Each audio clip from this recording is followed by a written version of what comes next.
Imagine a world where every click, transaction, and online interaction is safe and secure. That's the goal of cybersecurity. Welcome to Simplilearn Cybersecurity Full Course, where we will take you on a journey through the essentials of protecting system, networks, and data from evolving cyber threats. In today's tech-driven world, cyber attacks are becoming more frequent and sophisticated, targeting everything from personal information to critical business and government systems.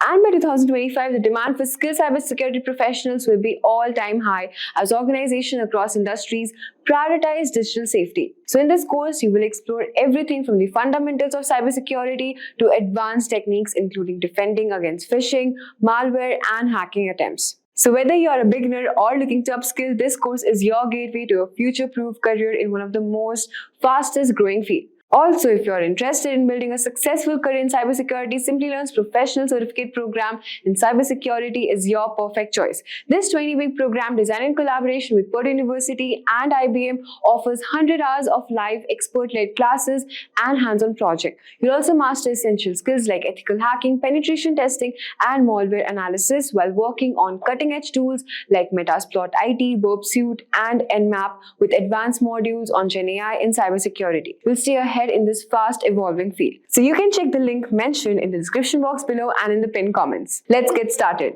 Meet Anne. She often shops from www.shoppingcart.com.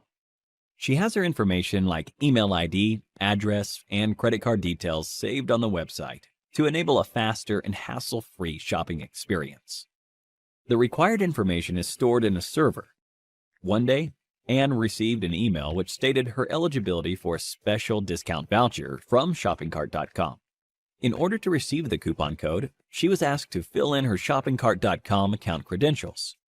This didn't seem fishy to her at the time, as she thought it was just an account verification step. Little did she realize the danger she would be facing. She was knocked off her feet when a substantial amount of money was wiped off her account. How do you think this happened? Well, yes, the email she received was fake. Anne's shoppingcart.com account witnessed unauthorized access from a third party. This type of attack is known as a cyber attack, and the person who carries it out is called a hacker. Could Anne have prevented this attack? Indeed, she could have, with the help of cybersecurity. Cybersecurity involves techniques that help in securing various digital components, networks, data, and computer systems from unauthorized digital access. There are multiple ways to implement cybersecurity, depending on the kind of network you are connected to and the type of cyber attacks you are prone to. So, let's take a look at the various cyber attacks that Anne could have been exposed to. One of the most common types of cyber attacks is a malware attack like Trojan, adware, and spyware, to name a few. Had Anne downloaded any suspicious attachments online, her system could have gotten corrupted by certain malicious viruses embedded within the attachments. Next is a phishing attack, the type of cyber attack which Anne experienced. Here, the hacker usually sends fraudulent emails, which appear to be coming from a legitimate source. This is done to install malware or to steal sensitive data like credit card information and login credentials. Another type of attack is the man-in-the-middle attack. Here, the hacker gains access to the information path between Anne's device and the website's server. The hacker's computer takes over Anne's IP address. By doing so, the communication line between Anne and the website is secretly intercepted. This commonly happens with unsecured Wi-Fi networks and also through malware. Password attack is one of the easiest ways to hack a system. Here, Anne's password could have been cracked by using either common passwords or trying all possible alphabetical combinations. To prevent future cyber attacks, Anne sought to implement a few cybersecurity practices. First, she installed a firewall. As the name suggests, it is a virtual wall between Anne's computer and the internet. Firewalls filter the incoming and outgoing traffic from your device to safeguard your network, and they can either be software applications or hardware reinforcements. Secondly, Anne implemented honeypots. Just like how flowers attract bees, dummy computer systems, called honeypots, are used to attract attackers. These systems are made to look vulnerable in order to deceive attackers, and this, in turn, defends the real system. In addition to these, she also decided to use unique alphanumeric passwords, antivirus software, and started avoiding mails from unknown senders. That was Anne's story. Cyber attacks are not just confined to individuals, but also to public and private organizations. The cyber attacks carried out in such places are more deadly, and they result in colossal losses. Motives of such attacks are many, starting from tampering with crucial data to monetary gains. Let's have a look at a few of the cyber attacks that companies are subjected to. Various public sector organizations and large corporations face the Advanced Persistent Threat, APT. In this form of attack, hackers gain access to networks for a prolonged period in order to continuously gain confidential information. Companies also witness the denial of service attack, where networks are flooded with traffic, which in turn leaves legitimate service requests unattended. A variant of this is the distributed denial of service, DDoS attack, when multiple systems are used to launch the attack. When a hacker manipulates a standard SQL query in a database-driven website, it is known as a SQL injection attack. By doing so, hackers can view, edit, and delete tables from databases. Amidst a plethora of cyber attacks, it is indeed a challenge for organizations with several networks and servers to ensure complete security. This is not an easy task, and to help with this, cybersecurity professionals are hired to work on identifying cyber threats and securing a company's network. There are multiple job roles in the field of cybersecurity. If hacking fascinates you, then the role of an ethical hacker is something to be explored. Such professionals try to exploit a network's vulnerabilities, just like how a hacker would do, but only to identify those vulnerabilities and resolve them for protection against an actual cyber attack. But if you are looking to design robust security structures, then the role of a security architect is more apt. A Chief Information Security Officer, CISO, plays a crucial role in enterprise security and is entrusted with the overall safety of the information in an organization. So, here's a question for you. Identify the type of cyber attack where the hacker's system takes over the client's IP address. A. DDoS attack. B. Man-in-the-middle attack. C. Phishing attack. D. Password attack. Give it a thought and leave your answers in the comments section below. 3 lucky winners will receive Amazon gift vouchers. With the increase in the production of global digital data, it is anticipated that cyber attacks will quadruple in the near future. Organizations are going to need cybersecurity professionals who can prevent these attacks. A career in the field of cybersecurity is lucrative and a very smart decision for professionals now. We humans are highly tech-savvy in today's times. With the extensive use of the internet and modern technologies, there is a massive challenge in protecting all our digital data, such as net banking information, account credentials, and medical reports, to name a few. Have you heard about the deadly WannaCry ransomware attack? The attack happened in May 2017 in Asia, and then it spread across the world. Within a day, more than 230,000 computers were infected across 150 countries. The WannaCry cryptoworm encrypted the data and locked the users out of their systems. For decryption of the data, the users were asked for a ransom of $300 to $600 in Bitcoin. The users who used the unsupported version of Microsoft Windows and those who hadn't installed the security update of April 2017 were targeted in this attack. The WannaCry attack took a toll on every sector. Top-tier organizations like Hitachi, Nissan, and FedEx had to put their businesses on hold as their systems were affected too. Now, this is what you call a cyber attack. To prevent such attacks, cybersecurity is implemented. We can define cybersecurity as the practice of protecting networks, programs, computer systems, and their components from unauthorized digital attacks. These illegal attacks are often referred to as hacking. Hacking refers to exploiting weaknesses in a computer network to obtain unauthorized access to information. A hacker is a person who tries to hack into computer systems. This is a misconception that hacking is always wrong. There are hackers who work with different motives. Let's have a look at 3 different types of hackers. Black hat hackers are individuals who illegally hack into a system for a monetary gain. On the contrary, we have white hat hackers who exploit the vulnerabilities in a system by hacking into it with permission. in order to defend the organization. This form of hacking is absolutely legal and ethical. Hence, they are also often referred to as ethical hackers. In addition to these hackers, we also have the gray hat hackers. As the name suggests, the color gray is a blend of both white and black. These hackers discover vulnerabilities in a system and report it to the system's owner, which is a good act. But they do this without seeking the owner's approval. Sometimes gray hat hackers also ask for money in return for the spotted vulnerabilities. Now that you have seen the different types of hackers, let's understand more about the hacking that is legal and valid, ethical hacking, through an interesting story. Dan runs a trading company. He does online training with the money his customers invest. Everything was going well, and Dan's business was booming, until a hacker decided to hack the company's servers. The hacker stole the credentials of various trading accounts. He asked for a lump sum ransom in exchange for the stolen credentials. Dan took the hacker's words lightly and didn't pay the hacker. As a result, the hacker withdrew money from various customers' accounts, and Dan was liable to pay back the customers. Dan lost a lot of money, and also the trust of his customers. After this incident, Dan gave a lot of thought as to what could have gone wrong with the security infrastructure in his company. He wished there was someone from his company who could have run a test attack to see how vulnerable his systems were before the hacker penetrated into the network. This was when he realized he needed an employee who thinks like a hacker and identifies the vulnerabilities in his network before an outsider does.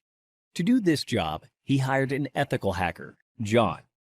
John was a skilled professional who worked precisely like a hacker. In no time, he spotted several vulnerabilities in Dan's organization and closed all the loopholes. Hiring an ethical hacker helped Dan protect his customers from further attacks in the future. This, in turn, increased the company's productivity and guarded the company's reputation. So, now you know hacking is not always bad. John, in this scenario, exposed the vulnerabilities in the existing network, and such hacking is known as ethical hacking. Ethical hacking is distributed into 6 different phases. Let us look at these phases step by step with respect to how John, our ethical hacker, will act. Before launching an attack, the first step John takes is to gather all the necessary information about the organization's system that he intends to attack. This step is called reconnaissance. He uses tools like Nmap and hping for this purpose. John then tries to spot the vulnerabilities, if any, in the target system using tools like Nmap and Nexpose. This is the scanning phase. Now that he has located the vulnerabilities, he then tries to exploit them. This step is known as gaining access. After John makes his way through the organization's networks, he tries to maintain his access for future attacks by installing backdoors in the target system. The Metasploit tool helps him with this. This phase is called maintaining access. John is a brilliant hacker. Hence, he tries his best not to leave any evidence of his attack.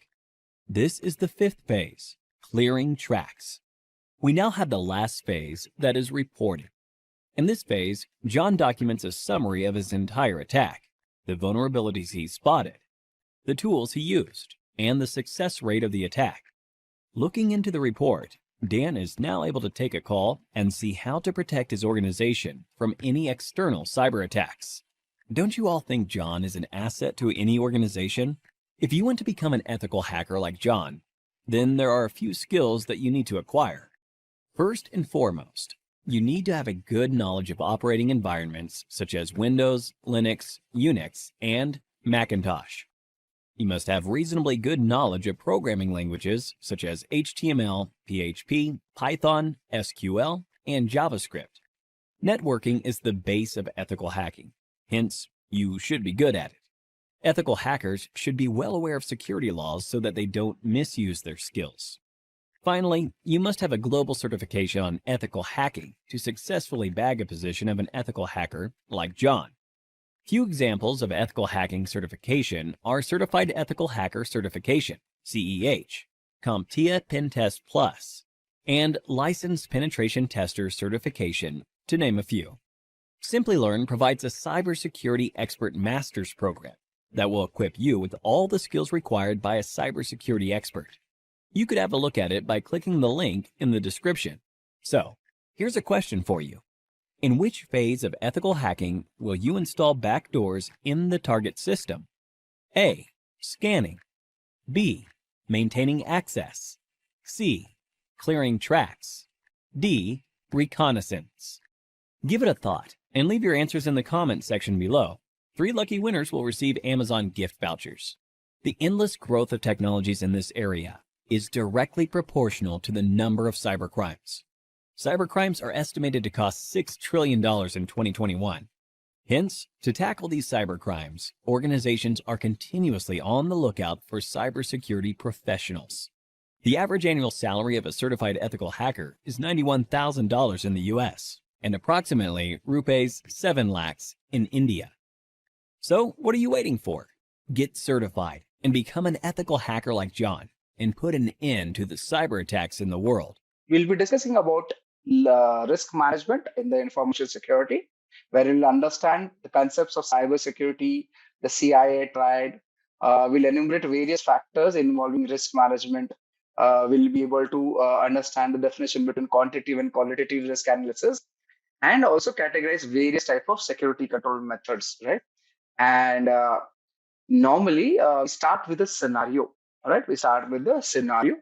And the scenario is you have joined a major corporation as a cybersecurity specialist. In your new role as a cybersecurity specialist, you must help in securing the organization's information systems. Right? That's your job as a cybersecurity expert, a specialist. Now, your job entails in protecting systems from cyber risks, threats, and vulnerabilities by monitoring and detecting, investigating, analyzing, and responding to security events, right? Incidents, events. So the task you have been given are identify the potential threats to the organization's critical assets, identify vulnerabilities to organization's assets, determine risks, and for identified risks, perform something known as risk analysis and recommend appropriate response. This is what you'll be learning on the job as we proceed. So basics first. What is cybersecurity? Very simple. Every one of us knows it refers to the process of securing sensitive data and critical systems from cyber threats. Right? We'll cover what is a threat, what is sensitive data, what is vulnerabilities, exploits as we proceed in our discussions. Right? The goal is to protect the confidentiality, integrity, and availability. We'll cover CIA triad. That is C stands for confidentiality, I stands for integrity, A stands for availability of an organization's critical assets. Now, the assets would be your networks, your computers, your programs, your data, your human being, your facilities. Anything is an asset for an organization. Do you agree with me, all of you? What is an asset in an organization? Anything which is a property of an organization. Anything which gives, helps boost the organization's productivity per se, right? Understood, right? Right. So that is the goal of cybersecurity: to protect, right, the organization, allow it to flourish, continue doing business. Right. So let's come to our blackboard, and I will start our topic discussions. The first topic we'll be discussing about security and risk management. Right. Would you want everything in white, or would you prefer a red font? How does it look? White or red font? Your choice. White is better? Okay, great. Thank you. So I intend to share this with you once every session is complete. Yeah, Juice says FFF. Wonderful. Okay. White background is it, or black background with white font? But this is what I do. I use black background with white font, but I can always change it. No problem. You can have it like this also. The white background with black font. Good. Let's start with our discussion. So what I do normally, okay, let's have the introductory discussions. Yeah. Okay, let's start with security and risk management. So I'll give you the introduction, then we'll move on further on our topics, right? So let's have this discussion completed. Okay, what is the issue? Right. So information security and risk management are analogous with each other. Analogous with each other. This is how I will create notes, share it with you at the end of the day. Now, as you see, it is clear. If we can increase the font a bit more for all of us to see, have a better look, right? The security and risk management domain forms the baseline for all information security concepts and practices. Now, in this topic, we'll be focusing on concepts and key areas such as the asset protection, confidentiality, integrity, and availability, security governance and principles, compliance, legal and regulatory issues that pertain to information security in the global context, professional ethics, personal security policies, risk management principles, threat modeling, business continuity planning, security risk considerations in acquisition strategy and practice, security education, training, and awareness. Right? At the primary, this is what we'll be covering throughout as we proceed, right? So we'll be discussing all of these one by one. Now, this is something which I'm covering through my own notes, through my understanding of what I have learned throughout the years, right? So remember, this is the practical part of it, which we are discussing.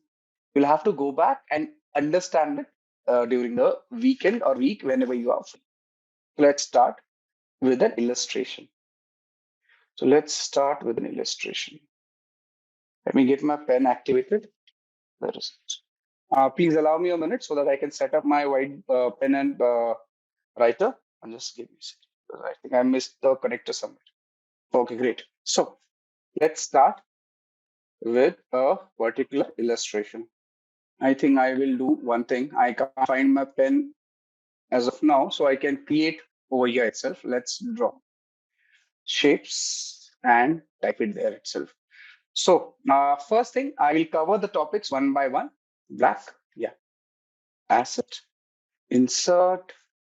So consider this asset. I want to get this box over here. Right, yeah. So consider an asset in an organization, right?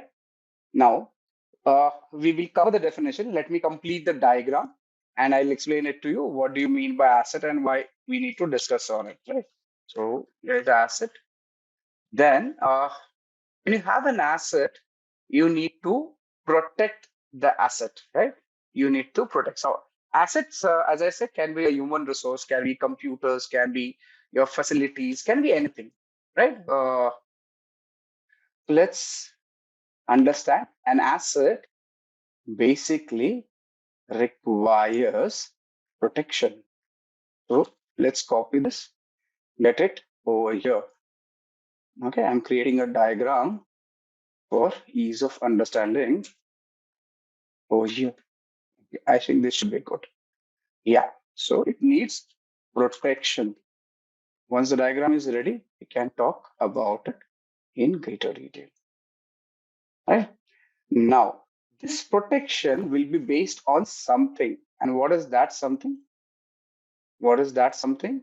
Is, okay, the CIA triad, which we'll be discussing in our topics ahead. So the protection has to be based on, let's have this thing again, based. We need requires.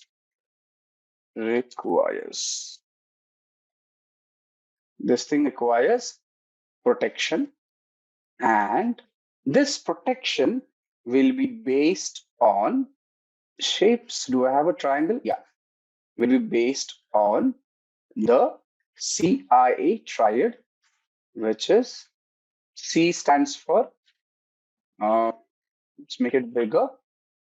Okay, C stands for confidentiality. Okay. Can I copy this? And the A stands for availability. Yeah, it would have been easier. I did find the pen, but connector to my yeah. So A stands for availability. There's an I over here. So let's have an I which says it is integrity.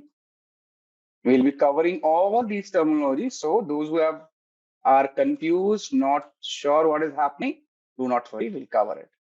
Right? This is your CIA triad. This is your CIA triad. So understand, we have an asset which requires protection, and this protection will be based on the CIA triad, right? So important, remember. So let's have this color coded for ease. And actually, I'm beautifying it, nothing else. So, right. So that's it.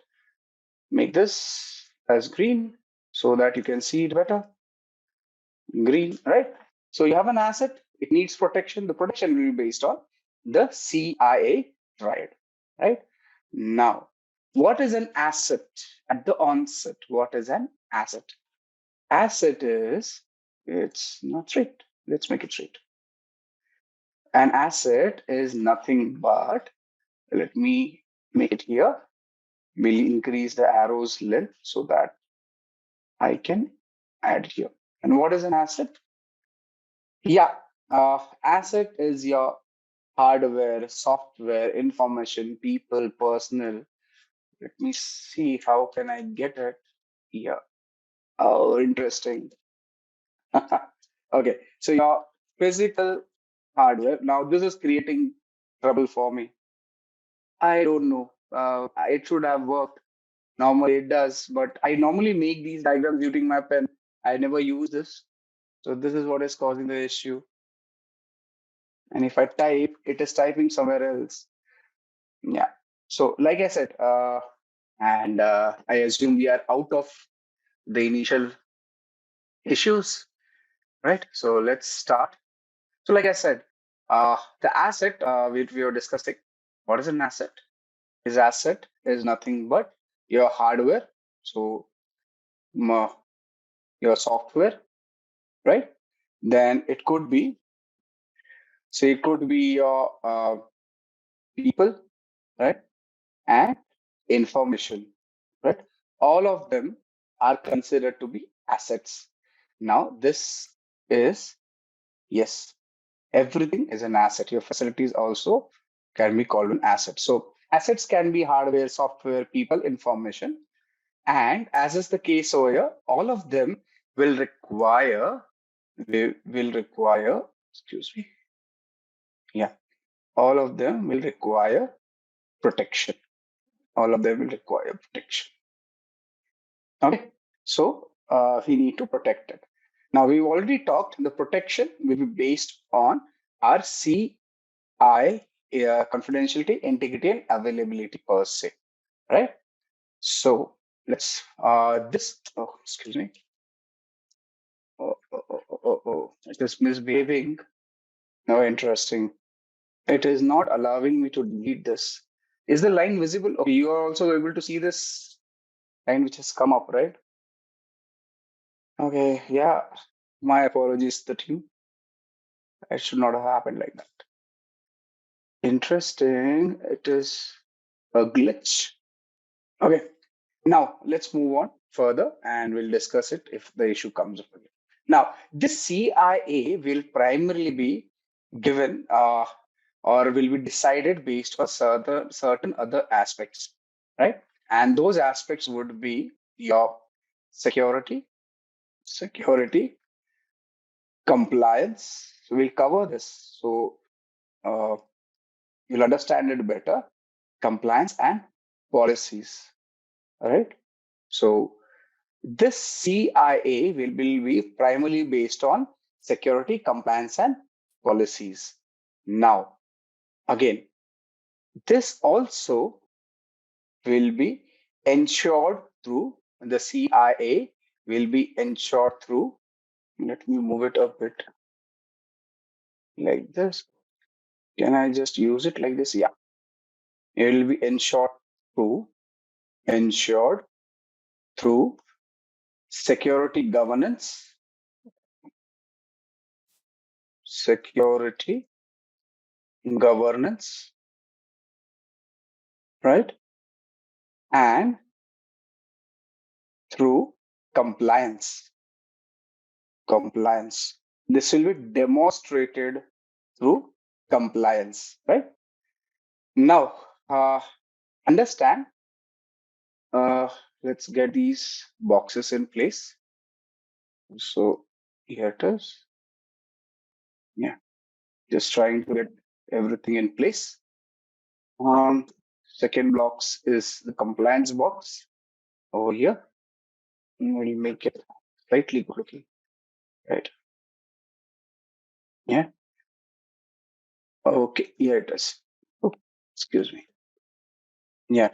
Coming back to our discussion. Understand this security governance will be driven through compliance. So this security governance will be driven through compliance.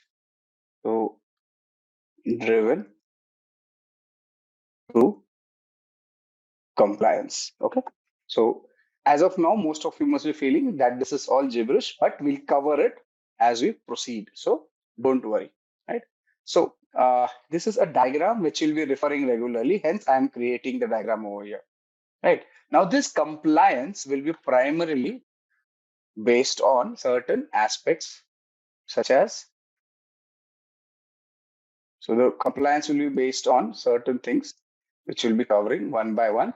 That is legislations or regulatory. So let's say legislative, then regulatory, privacy related issues, right?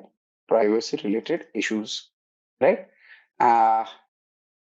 Also, it will be, for example, let's say it will be based on PCI DSS. Now we'll cover what is PCI DSS as we proceed. Regulations, HIPAA, or GDPR. GDPR, right? So we'll cover this as we proceed.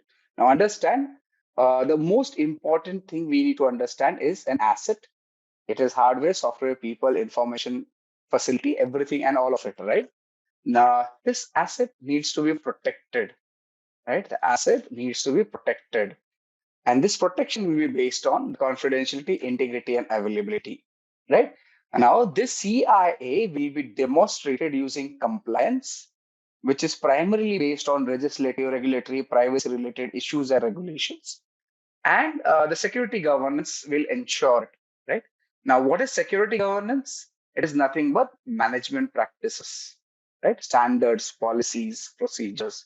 That is security governance. So a few things to be remembered over here. Where's my pen? Here it is.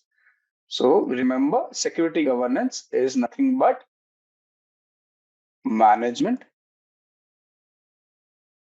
practices, right? Then it will be your standards, policies, and procedures. We'll cover the definition after this, right? You should remember that security governance can be ensured by proper management practices, standards, policies, and procedures, right? Basically, this complete stuff will give you or will provide insights. I need to slow down. Insights into something known as security controls, the protection mechanisms, right? Your uh, personal security and professional ethics. All right. Okay. Now, all of this is interrelated. Hence, we are covering it like that. Now, this particular aspect of security controls, excuse me, I did select. Yeah. All these aspects of security controls, personal security, professional ethics will be controlled by or can be adhered using your compliance, right? We'll be adhering this using compliance, right? Now, each term will be explaining as we proceed ahead.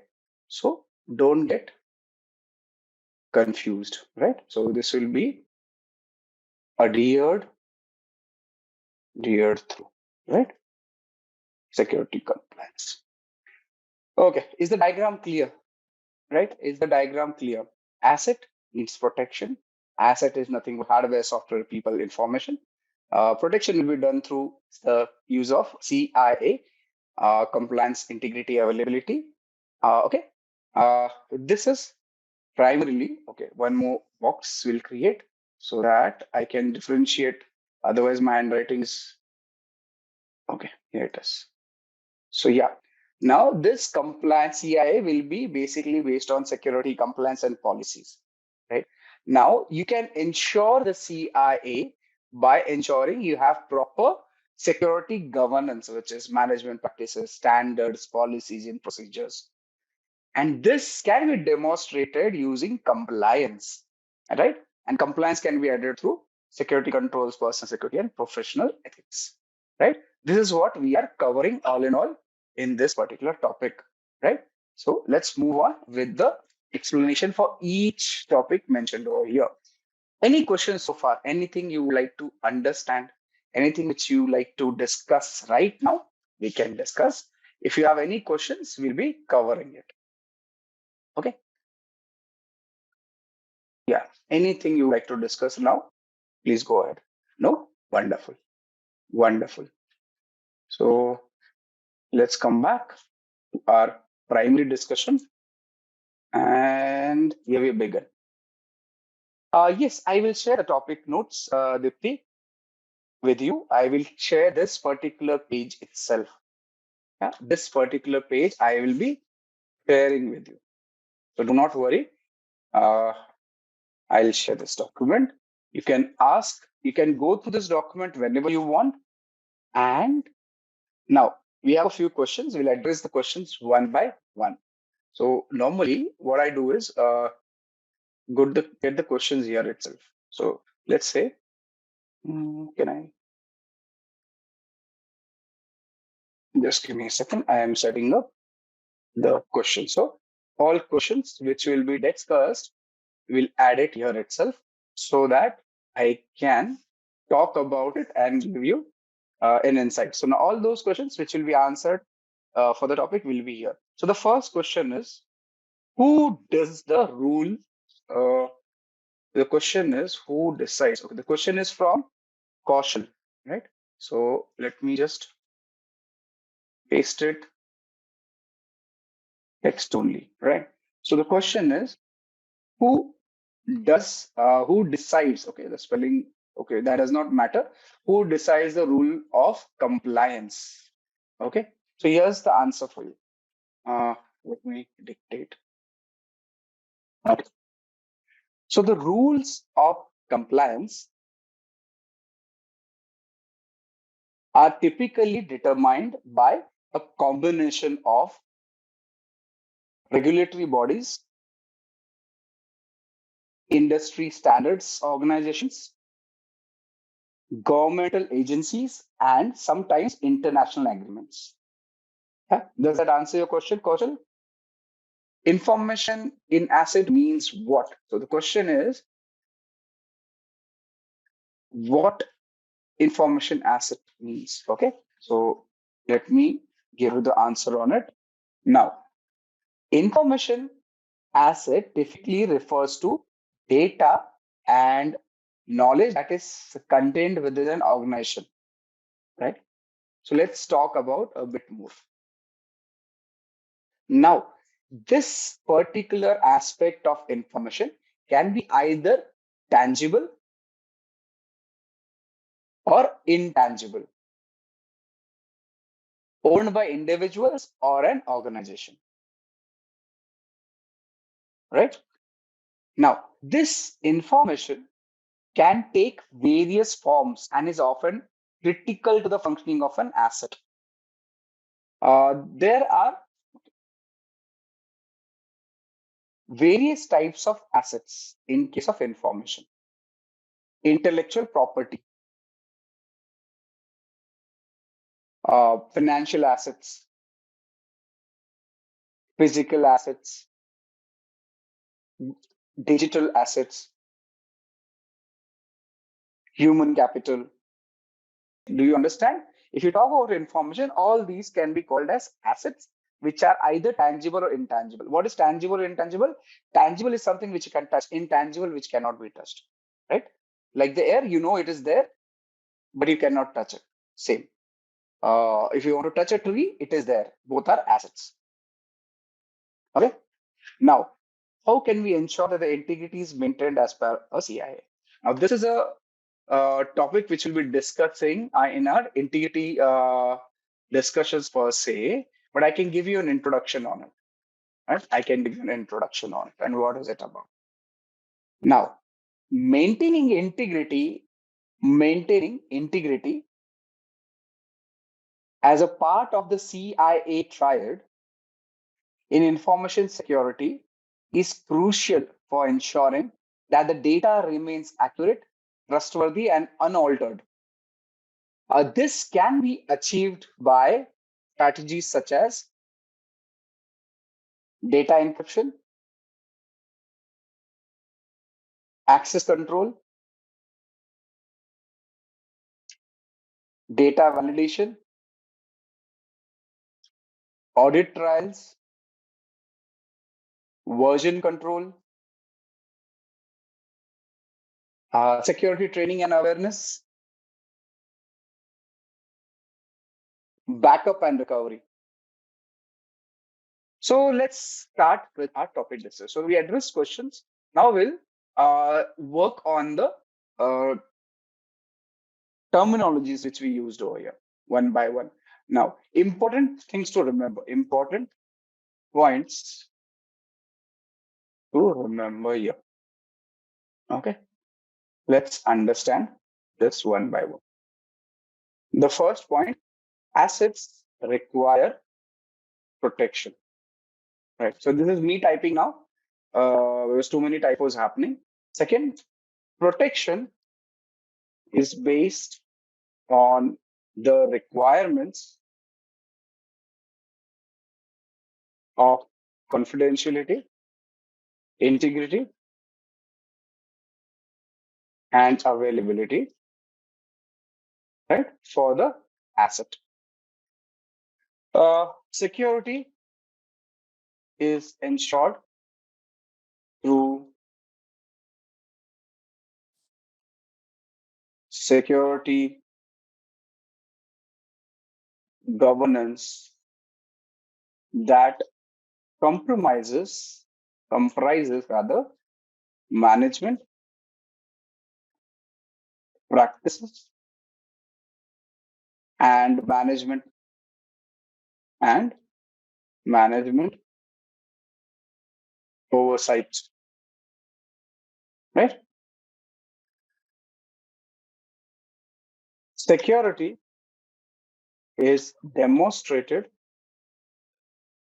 through compliance that could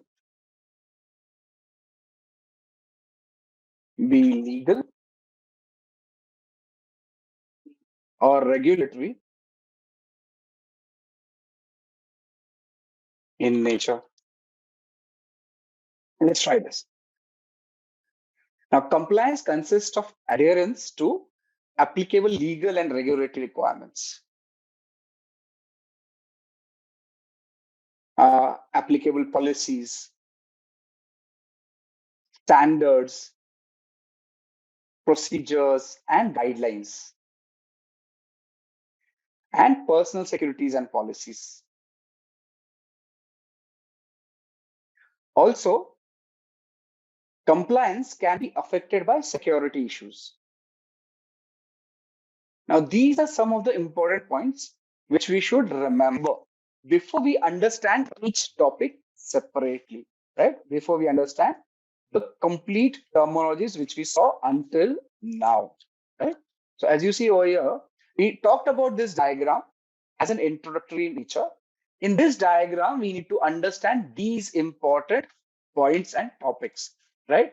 This is something which will allow you to better understand what is happening and why are we looking into this particular aspect, right, in the diagram. This is important, you should remember, right? So let's proceed with our further discussion, right, wherein we'll be defining each of the topics one by one over here. So the first thing, let me just cover this question for you. I will not number it. I think numbering would be difficult. But let's have the question noted over here. So is CIA triad company or organization specific? So I should have asked you this question, but let's do it this way. Now, the CIA triad is not specific to any particular company or organization. Instead, it is a fundamental concept in information security that applies universally across various industries, sectors, and organizations. Also, the CIA triad basically provides a framework for understanding and addressing the core objectives of information security. And these core objectives are confidentiality, integrity, and availability. These will be discussed as we proceed ahead. Yeah. Right. So I think not many typos. This should work. Right. So, Azareen, does that answer your question? It is not organization specific at the onset. Wonderful. Your question is addressed and put into the notes for ease of understanding of everyone. Now, can you give an example of security governance? Can you give an example of security governance? We're slightly jumping the gun, but I can give an example. Let's say, let me think of an example for you. I will not type it. I will just explain it to you like this. Now, let's consider an example of a banking industry. Yes, Aditya. Aditya, you belong to which industry? Are you working or are you a student? I'm just asking it so that I can, it'll be easy for me to discuss. Yeah, working. In which industry are you? Now, let's consider an example of security governance in the banking industry per se or the sector.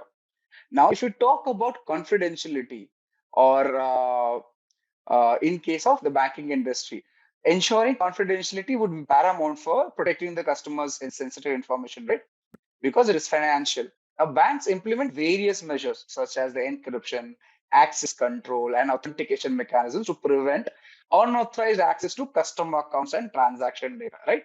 So, for example, online banking platform will use secure web communication, right? Secure connection or HTTPS. Yeah. So you will be using HTTPS connectivity and multi-factor authentication to ensure that only authorized users can access this account. That is confidentiality. If you talk about integrity, you're basically maintaining the integrity of financial transactions by having checksums, digital signatures, right? To basically verify the electronic transactions. And availability would be ensuring that when a customer wants to access the banking platform, the online banking platform, it is available whenever it is demanded without interruption. That is the CIA. Now, in this example, security governance in the banking industry will incorporate the principles of the CIA to protect the customer data, maintain the integrity, ensure the availability by placing requisite processes, mechanisms, standard operating processes, your guidelines, and policies in place. So you have to implement the CIA, protect the CIA, having a certain set of what did we call processes, practices, mechanisms, standards, guidelines in place, and we'll cover those definitions as we proceed. Yeah, Zareen, your question is answered. Okay, let's proceed with the topic which we were discussing. Let's start with asset. What is an asset? So we discussed about asset, but we need to clearly understand what do we understand by the asset, and what all does an asset compromise of, right? So let's proceed. Does that? Okay. Now this is something which always happens. I'm just checking it, and it has again happened. Okay, yeah, it is. Now, asset can be tangible, that is perceptible by touch. An example of a tangible asset could be a desktop computer or a laptop. Assets can be intangible also, which are basically not physically present. You cannot touch it. For example, corporate image or intellectual property, such as the patents, are intangible assets. Clear so far? So assets are tangible and intangible. Tangible is basically what you can touch, what you can perceive with a touch, right? Intangible is something which is understood. We cannot just touch it, right? Now, assets are used by the organization for business purposes or business processes. Every asset, whether tangible or intangible, has a certain intrinsic value to the business. The value can be monetary or of importance or of both.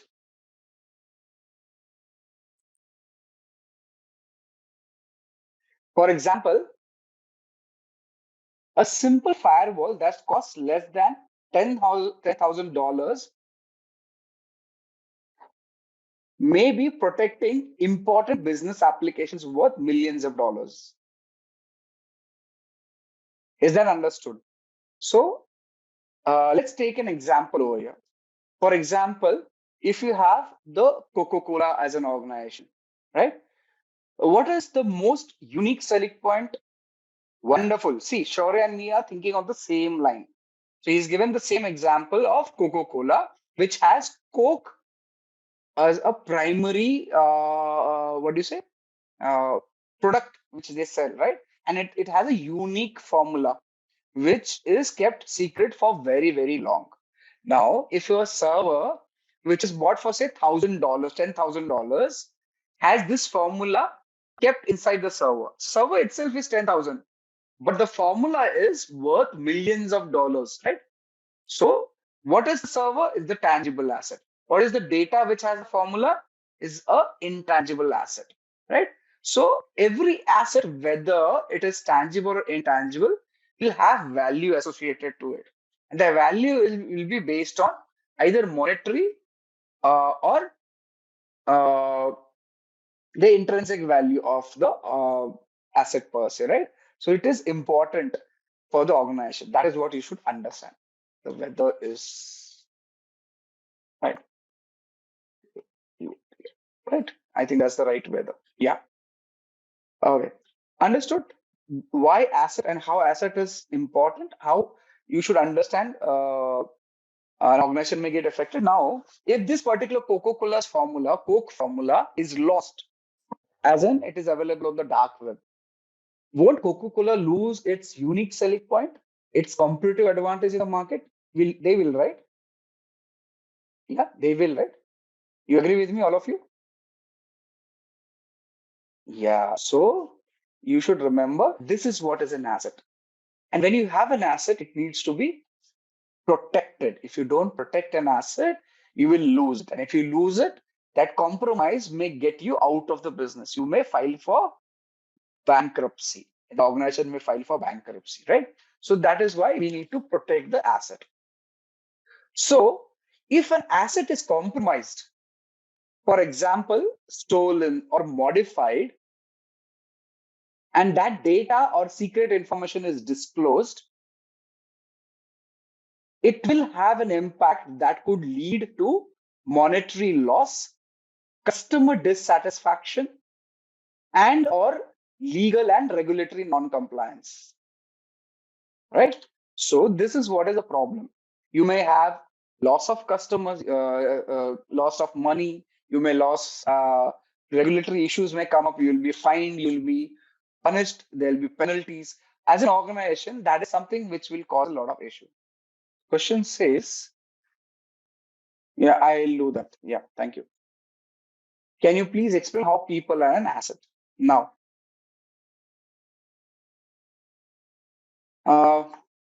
see, understand the people are the most valuable assets within an organization because they have skills, knowledge, experience, creativity, and relationship that employee possesses, which will contribute significantly to the success and competitiveness of the organization. Now, anything which contributes to the organization's success is considered as a asset. So, yeah. So, when you talk about human beings, right, and how information and skills of the workforce can be considered, it can be considered under, say, intellectual capital, right? That is collective knowledge, expertise, skills of an employees. Similarly, innovation and creativity can be considered such that an employees are able to innovate, to generate ideas, right? Uh, Customer relationship. Again, employees often develop very, very strong customer relationship. Let me just put it in the bullet points over here itself. So let's talk one by one on these points. So first one is uh, intellectual capital. So this is where the collective knowledge, expertise, and skills of the employees will represent intellectual capital. Innovation and creativity, where employees basically the ability of an employee to innovate, generate new ideas, and solve complex problems, again, can be considered as a critical asset for an organization, particularly where the industries are or the industry have a rapid changing scenario. Technology is changing regularly, right? So that is where employee can be considered, or human being can be considered as an asset, right? So this is where you need to understand why human being is considered an asset, right? Similarly, you will have customer relationship, where a lot of organizations have employees directly in touch with the customers. Now, customers trust these employees. They prefer to talk to these employees. This is where customer relationship this is where your employee becomes a asset, right? You cannot let go the asset because you may even lose the customer. And even your organization culture comes into play. And that culture basically uh, significantly, what do you say, prefers the employees to be trained in a certain way, to be addressed in a certain way, making them an asset which becomes indispensable, or at least a big time, uh, have big time importance to the organization. Yeah. Does it answer your question, Zari? Okay. Why do you consider them an asset? Because there are a lot of things which they handle. And this is all these things which they handle can be considered as something which allows the organization to grow in long term. Right? Okay. Until types. Let's proceed. Now, assets are basically grouped or generally grouped in a certain ways. And so, how are assets generally grouped? So let's have this one by one.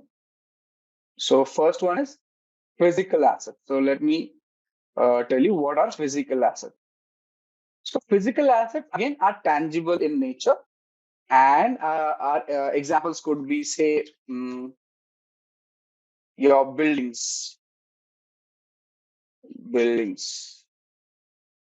uh, furniture, right? HVAC systems, right? And so on and so forth, right? So these are considered as assets, which are physical in nature or physical assets, right? So these are how you can group assets in various segments. One is physical asset. Let's move to the next one, which is hardware assets. Right? Hardware assets. Now, when you talk about hardware assets, these are in information security per se. If you talk about examples, it would include your servers, desktops or desktop computers, laptops, router, network cables, and so on and so forth. Yeah. So these are the hardware assets in information security per se. So you can differentiate your assets based on this. So we understanding what are the different groupings of assets. So we talked about physical, we talk about hardware. Now the next one logically will come as software assets. What are software assets? Okay, these are intangible assets. If you can refer to software as a intangible assets, right? Now these basically can be utilized or are utilized by organization by having licenses, right? Yeah, licenses, or your intellectual property can be considered over here. Uh, uh, let's example would be your operating system, OS, your DBMS, database management system, right? Office applications, you're procuring it, you do not have uh, do not have your own system, you're buying it under license to be utilized. Then your web servers, uh, server softwares, as we call it, softwares, right? And so on and so forth can be considered as software assets. Clear so far? Yeah, Aditya says the same product may cause loss to other company. Coca-Cola example, very true. Right. So those are software assets. Right. Now, another group or another classification of assets could be information assets. Information assets, right? So if you talk about information assets, again, these are intangible in nature and they are owned by an organization. Now, these are not owned but licensed, right? Licensed, right? In this case, these are owned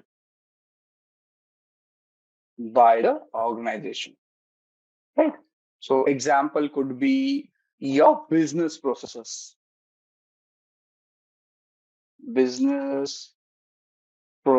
organizations, business processes.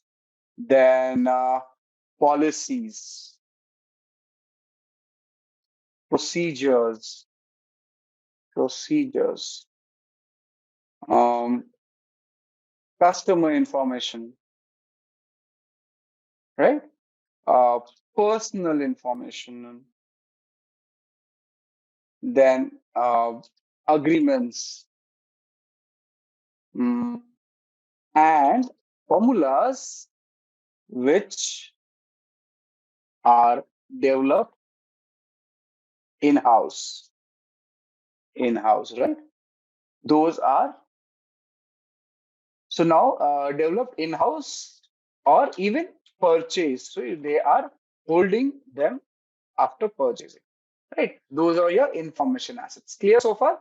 Physical, hardware, information, uh, software, and personal assets. And the last one is personal assets.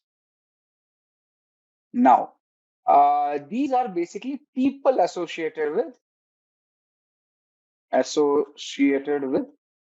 the organization, right? For example, your employees, contractors, uh, maybe vendors,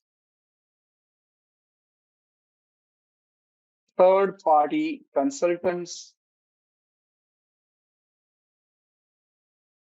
right?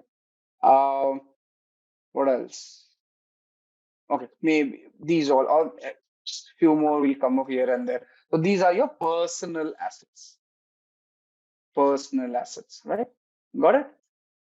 So you can group your assets into following classifications: physical, hardware, software, information, and personal. All these are important. Clear so far? And interestingly, our friend, let's talk about asset. Now that we know what is an asset, let's talk about asset protection, right? So now, if you remember in our diagram, we made an asset and we say it needs to be protected because it is an asset. So at asset protection, we talk about asset protection and what is it about. In information security domain, asset protection involves security management practices that are subjected to business and compliance requirements.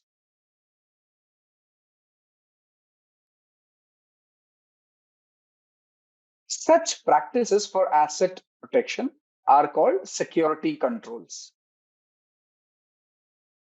Various types of security controls would be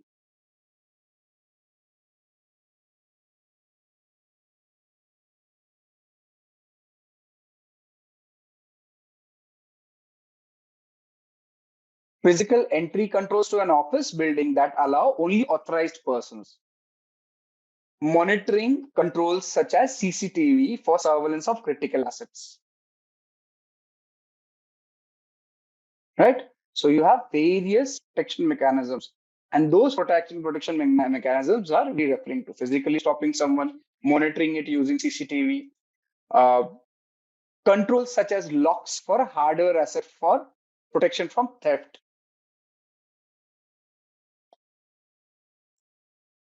Uh, Tamper-proofing controls such as hashing and encryption for software and data assets.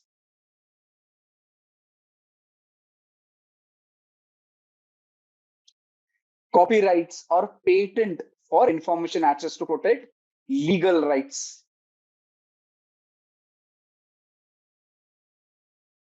Identity management systems to protect personal assets from identity theft. All these are various controls or protection mechanisms in place, right? So now when you have an asset, we need to protect that asset. For protecting asset, there are various implementations which can be done. A few I have listed over here. Yeah. Now, we should understand that these are not comprehensive list of security controls. It is now this list is an ad hoc list as of now. So it will be basically decided. Now, this kind of asset protection mechanism will basically be decided on uh, risk risk analysis, your evaluation of the risk, assessment of the risk, right? Similarly, controls will be identified through risk mitigation strategies, risk assessment, risk, what do you say, decision of risk based on management's policy. And this is where your analysis of risk management or risk management procedures will come into play.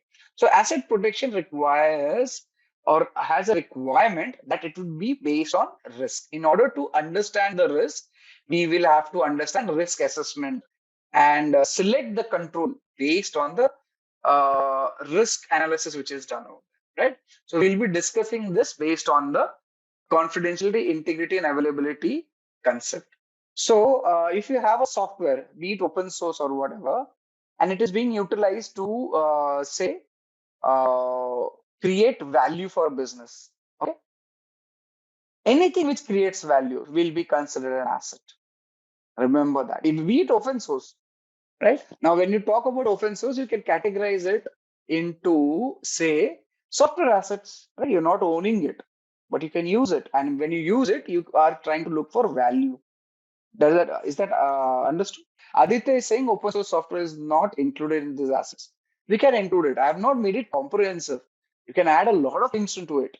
I gave you an understanding of an asset. Okay. Okay. All right. So where are we?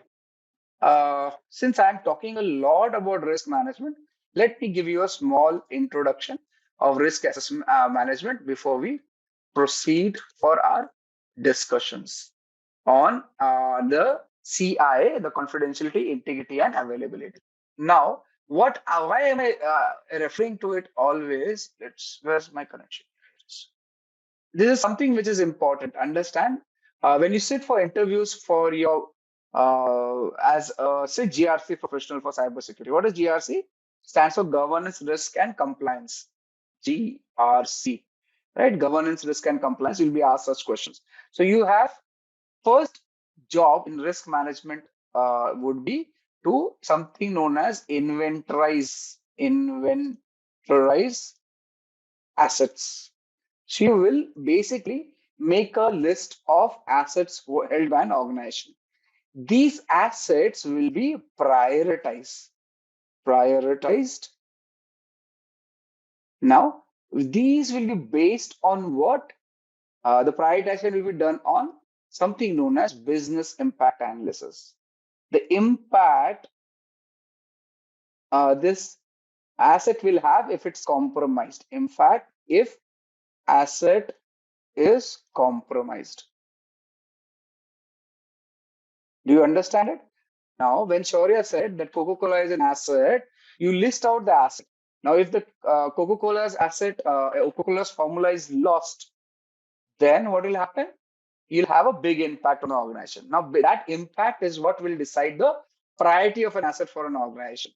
Once your assets are inventorized, you will understand the value of the assets compromise based on something known as quantitative and qualitative analysis. We'll cover this in our future discussions. These analysis will allow us to get something known as a dollar value for your asset, right? And what will be the issue in case they are compromised. Once we have these dollar values with us, then based on this value, we will be based on these calculations, we will select controls. We will select controls, right? Controls are what? Protective mechanisms. Now, in case Coca-Cola's formula, you can say controls can be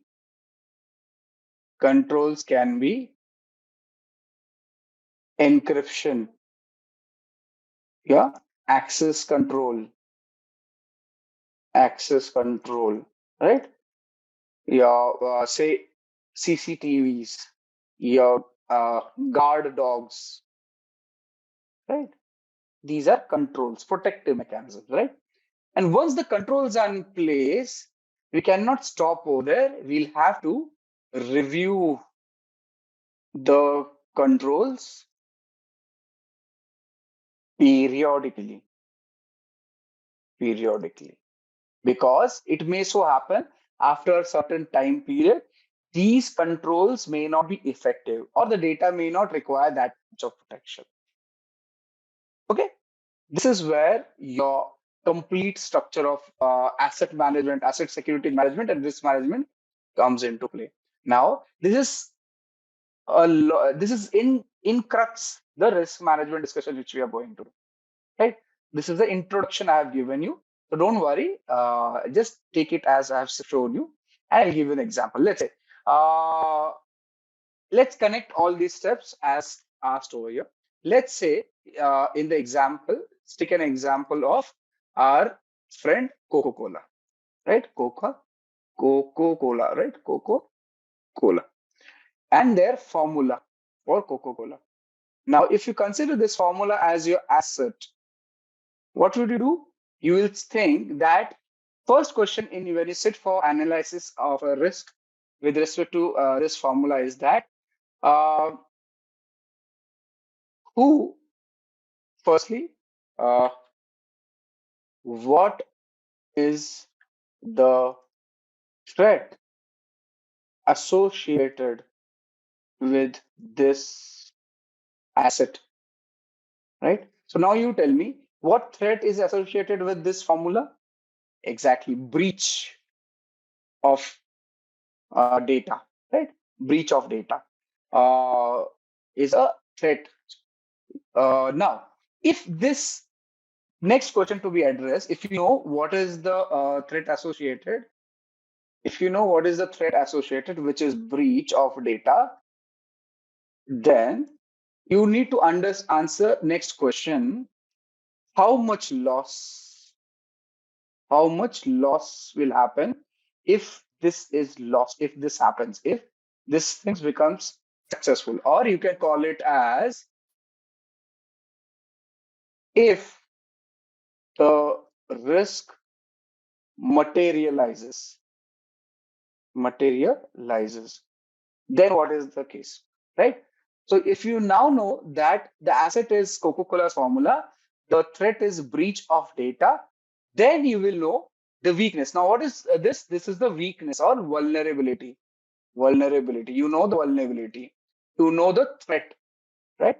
Once you know the vulnerability, the weakness, and the threat, and you need to understand the impact it will have on the business, find out the dollar value. So you'll have to calculate the dollar value based on, say, what do you feel about it? What will happen to the business? We will say, I know that the business will be out of, it won't be able to function. We will lose competitive advantage. That is known as quanti, or sorry, that is known as qualitative analysis. What you feel about it, the feeling of it. Yeah. So impact is high, medium, or low. What is called? Impact would be high, medium, or low. And at the same time, you can also use another calculative method, which is known as quantitative analysis. Now you'll use analysis. This is where you'll use mathematics and get something known as dollar value. So you know that there'll be a $10 million loss in case this formula is lost. I'm just giving you an ad hoc number. What do you get? You get the understanding what is the impact on the business. Now you know that based on this value, now based on this value, we now know what will happen if this asset is lost, right? We know, right? Understood? We'll know this, right? That if this asset is lost, we've calculated it, we've understood it. Now, based on that, you will select a protective mechanism to protect this asset. Understood? Is that understood? Say we have the formula coming up when we come to this. Is just a generalized discussion we have. We have the formula coming up, right? So now we know. For example, let's say when I said the loss or the value of this compromise asset is say $10 million, right? $10 million. Now you will put a control which will not cost or which will be less than the loss of compromise, as in we want something which is costing us or saving us from this loss and does not cost itself $10 million and more. So the cost of the control, as is the case over here, right? So we select something which is saving on the compromise and also not costing us that much. So if by any chance the cost of the control is higher than the compromise itself, the management will not approve. You understand that, right? If cost of control is greater than loss after compromise, as in, let's say if the data is lost, I lose $10, but in order to protect the data, I need $100. Will the management approve it? Yes. Will the manager approve it? Senior management will approve it? Is it no, right? Financially, economically, does not make a sense. That's the reason you put a control if the control is within. Now, this is again with respect to risk strategy. This is where, so you'll think of risk strategy in this case. So you will either, strategy. You will either accept risk, mitigate risk,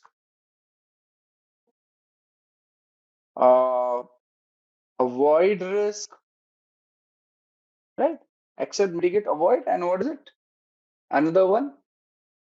Accept, mitigate, avoid. What is the fourth one? Anyone knows? Transfer. Very nice. Transfer. Thank you, Romeo. So what is accept? I accept that this is loss is going to happen. I do not intend to do anything. Mitigate. I will reduce the levels of the impact. I will reduce the impact. Avoid. I'll just totally leave it. And transfer, I'll basically do an insurance, something like that. Okay. That is where risk strategy come into place. Okay. So the control in this case will be encryption of the formula, guards, dogs, CCTV, building with access control, everything. Yeah, so on and so forth. Understood, is it? I just ran through the example to explain it, but we'll be covering it as we proceed in the session.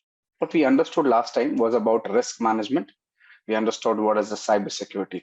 Before we proceed further, how many of you are proficient in Linux, have been handling Linux operating system, wherein you can do commands on the terminal, maybe run an application to scanning and all through the terminal? How many of you are proficient in it? Right. So this is your Kali Linux machine, which we'll be using. Now that Kali is up, let me just complete a few theory things. Once the theory is complete, we'll be discussing Linux today, primarily the command line of Linux terminal and how you navigate around the Linux machines. Okay, I'm setting a small 15 questions Linux quiz for all of you, which will be running now just to understand about Linux, comfort of your people. The class code, just a sec, I'll share it. We'll have this quiz running right now. Linux basics plus create a login, and then we log in. Just use the class code is given on your URL. Can you see the URL? If I just use your own, if on your screen, can you see on this part of the URL, you have the class code mentioned that you can use. At the onset, just log in. Linux basics.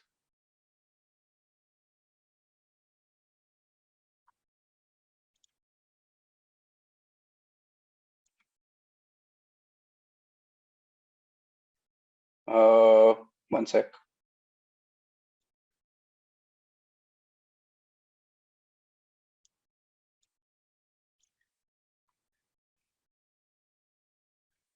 The class code, Ganga, you're already a part of the class, right?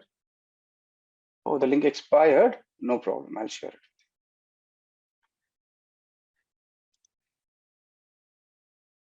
So we talked about CIA triad, the confidentiality, integrity, and availability as such, how it needs to be protected. We understood the CIA triad. We understood what is confidentiality, integrity, availability, and the attacks on them. Uh, Basically, each threat, each particular what do you say, the pillar of cybersecurity, that is the confidentiality, integrity, and availability, has various threats associated to it. Those will be intentional attacks, primarily the man in the middle attacks, the packet sniffing attacks, the hacking attacks. There could be accidental leakage through untrained employees, right? Someone who is misconfigured something, right? There could be issues with authentication, authorization, and failures, okay? Because there's lack of least privilege, need to know. There could be hardware or software failures. That's a threat to the confidentiality. Again, how do you protect yourself if there's an issue for if there's a threat to the confidentiality? You encrypt, you ensure there's access control mechanisms in place. You have administrative controls. Now, the biggest example of administrative controls is the documentation, which is done, the various agreements which are done. For example, when you join a new organization, normally you sign something known as the acceptable use policy. How many of you have signed a acceptable use policy and a non-disclosure policy in an organization? Just say yes on the chat if you have, right? Shobha has done it. Neha, Leander, everyone has seen. Now, what is this? This is basically a administrative control, a countermeasure, a protection mechanism in order to protect the organization against breach of confidentiality, right? So that is a administrative control. Okay. Rest all is very clear, right? Then comes integrity. As we all know, integrity is something wherein we do not want unauthorized changes to data by unauthorized or authorized users. Now, remember one very interesting fact about integrity. Integrity is to be protected at any given moment for either the data at rest or the data in transit. Data at rest, which is stored with you, which is archived with you or the organization, and data at transit, data in motion, is something wherein data is moving on the network. That network could be internet, that network could be intranet, right? And it has to be protected. Anyone does anything, as in if it's an authorized user making unauthorized changes, that is not, should not happen. If it's an unauthorized user, obviously they should not be allowed to do any changes to the data. That is integrity and the protection required for it. I've already covered the threat. There should not be accidental modification. There should not be intentional alteration. Another threat is system malfunction. Now, sometimes your system just crashes and it causes, what do you call it? Basically, there's a corruption in the data. That is system malfunction issue. And there could be environmental factors. Now, if you have a hard disk, which is a magnetic hard disk with you, and you place it on say a speaker on your at home, which has a magnet built in inside, you will realize that your data will get corrupted, right? These are environmental factors. Or if there's a strong EM environment, electromagnetic environment around the magnetic hard disk, your data will get corrupted. So that is what is the threat to integrity. Yeah. So we've covered this. I'm just covering the slides per se. What is the protection mechanism? You use cryptographic hash to ensure that the data can be checked if there's a integrity breach or not. It cannot avoid a threat to integrity, but it can tell you if the data has been compromised or not, right? Similarly, check some database integrity, referential integrity. Yeah. So we are checking about the integrity, right? We are checking if the data has been changed in transit or not. For example, let's say you have an organization wherein the data is backed up every few hours in a backup facility away from the main facility. Now, this data will be utilized whenever there's a situation, there's an incident wherein the backup is to be called upon for restoring the systems. Now, in order that the backup should work, we also have to regularly check if the data is still relevant, if the data is still good, the integrity is not compromised, right? That is where your hashes will come into play. We have cryptographic discussions coming ahead, but understand what is a cryptographic hash. Cryptographic hash is something which is a one-way function.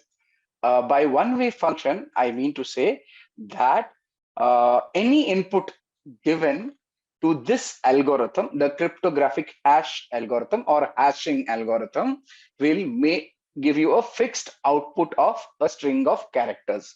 These string of characters are non-reversible, as in if you have this string of characters, you cannot go to the input, first thing.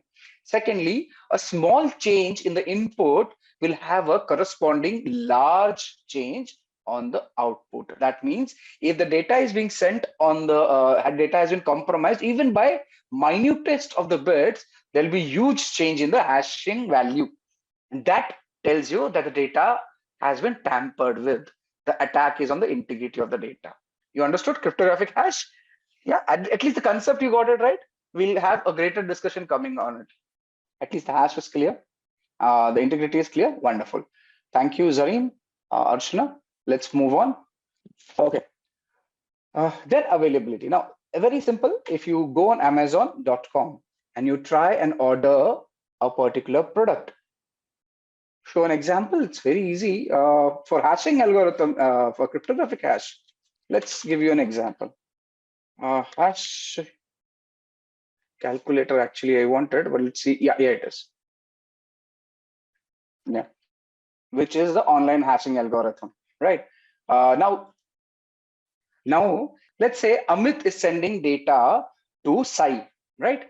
And the data says we will have a secret meeting at 2200 hours tonight, right? So this is your message with Amit is sending to Sai. You are working in, say, the CIA or any intelligence agency, and you're sending this data to one another.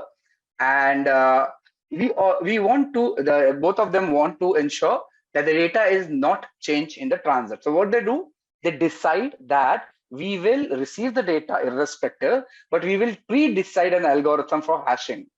Now that algorithm, as per them, we can have several algorithms as you see on the screen over here. Let's say they decide an hashing algorithm of MD5. This is one of the few hashing algorithms. Just an example, they decide that the integrity check will be done with MD5 algorithm, right? Between both of them, Sai and Amit. Now, this is the message which is sent. Along with the message, the hashing value is also sent. So what does Amit do? He first creates the message, then runs the MD5 algorithm and gets the hash value. So what does Amit do? Let's say I will send you on the chat also. This is your message, and the hash value, I'll put it on the chat itself. So this is the hash value.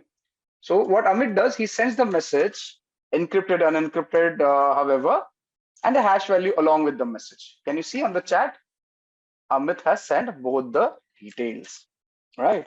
So I've sent it on the Slack channel too.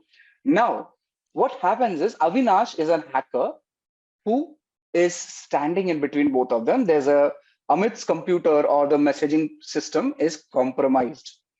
What Avinash does, he changes this to, say, he just adds, instead of 2200 hours, he makes it 2300 hours. Can you see? Small change, not much change, right? Rest all stays the same.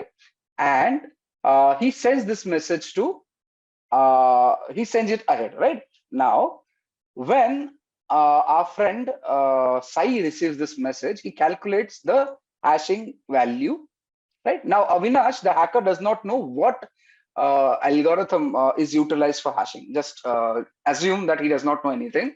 So what Sai does when he receives the message, he sees the hash value, right? He sees the hash value. So this is the message I am sending on chat right now, and the hash value which our friend Sai calculates is visible over here. Now let's compare both the values. Let's compare both the values. So for this, the hashing value got too fast. Yeah. So this is the hashing value. And the previous example, this is the hashing value. Can you see? Does the hash value match? Tell me, do the hash values match? Yes, team? They don't. What does it tell Sai when he calculates the hash value and sees that the values do not match? Because he has the previous value sent by Amit, and he has now calculated his own MD5 hash algorithm value for this particular data. What does Sai know now? Sai says that data has been tampered with. It is not a surety that it's a compromise, because sometimes when you send data on the network, it may so happen the data gets corrupted, right? So there's a possibility that either there's a compromise or there's a system failure, but the data has compromised, the data has tampered, right? The data is changed. Obviously, the data cannot be relied on. Do you get the concept? Yeah, this is how hash works. This is how your integrity check works. So now this is exactly what happens when the data flows from the internet. When you send data from a client to a server, along with the data, a hash value is sent. And this is exactly what happens between the client and server. Pre-calculated hash is sent, and post receipt of the data, the server also calculates the hash. Yeah, the server also calculates the hash. Balraj, that's the point. When Sai receives this message, he knows that he has to meet at 2300 hours. But he also knows the data is tampered with. So obviously, he will not follow the instructions. The data, he says the message has been tampered with. That means somebody has a malicious intent of changing the data. Somebody has changed it. And when something is changed, you don't work on it. And then there are other channels to confirm what was the message and all. That is a different thing altogether. Yeah. Just say yes if you do. Yeah, this receiver has absolutely no idea what change has been done. He just knows the data is changed. He has absolutely no idea what has changed. But he knows the data is changed. And once you know the data is changed, you just drop the data. Simple, right? I will not follow the instructions. Or you will ask for retransmission in the network language, because the hash changed, the value changed. Yes, the hash value is sent by the sender to the receiver. Yes, there are ways and means to crack the hash. There are ways and means to protect the hash. We'll come to that. We will. Yes, yes. Every time we receive a message, we will calculate the hash value, compare it. This is exactly what happens on the network also, on internet also. Everything depends on everything, but hash will give you the integrity check. As in, it'll confirm if the data has been compromised, tampered, or changed or not. Yeah. There are enormous number of algorithms. Attacker can keep on trying however long he wants or she wants. How would tell me you have received a message 10 times with different hash values from the sender. Will you still believe in the message? You won't, right? The hashes algorithm are pre-decided between the sender and receiver. It's a part of initial handshake. I'll show you a demo on that. I can give you a demo on that, but we'll divert completely. The attacker can spoof IPs, but change in data, the attacker cannot control the hash value. Yeah, I can show you. In fact, I am going to show you internet transaction. How does the internet transaction happens? Wherein how you start the connectivity, how hashes are, how algorithms are exchanged, how data is transmitted, how everything is calculated. It will work. Yeah, we are. It's a part of my syllabus, not just Simplilearn. An additional thing to tell, which I will show it to you. If you want to understand the name, I'll be talking about TCP handshake. On the network, I'll be talking about TLS handshake. Do you understand what is a TLS handshake? Do you know what is a TLS? Yes, full form, please. If you don't know it, TLS is, yeah. Tell me. See, when data is transmitted over the internet, it is known as transport layer security. Yeah, that is encrypted, right? When the data is sent. So the TLS is a transport layer security approach, and this is where your data is encrypted along the in the network. And for that, the algorithms are pre-decided. The handshake tells. So now that we have jumped into it, let me tell you. What happens is, let's say I am talking to Mahavir. So I cannot just talk to Mahavir, right? I will first seek his permission. I will say, Mahavir, may I talk to you? Mahavir will say, yes, let's talk. What am I doing? I'm sending a synchronous request to Mahavir. Mahavir is sending me synchronous acknowledgement. As in, Mahavir is saying, yes, we can talk. I say, yes, that's good. I send an acknowledgement. This synchronous request sent from me to Mahavir, synchronous acknowledgement sent from Mahavir to me, and I sending yes, final yes acknowledgement is what is known as TCP handshake. This is known as TCP handshake. Once you have the TCP handshake completed, then we decide, Mahavir, I belong to Karnataka. I speak Kannada. I also know Hindi. I also know English. Which language would you prefer? Now, what am I doing? We are deciding on a common communication protocol. So Mahavir will say, I belong to Rajasthan. I know Rajasthani. I know English. I know Hindi. We can talk in English. What is it happening? We are deciding on protocols. We are deciding on the communication line. We are deciding on the encryption algorithms. We are deciding on hashing algorithm. This is known as a TLS handshake. Once you decide on the language, we also decide what code to use. Do you use Devanagari? Do you use English? Do you use any other, script? What is it? We are discussing the encryption mechanism. Now, when Mahavir and me are talking, everything is pre-decided. What codes will use for encryption? English, right? How frequently will we speak?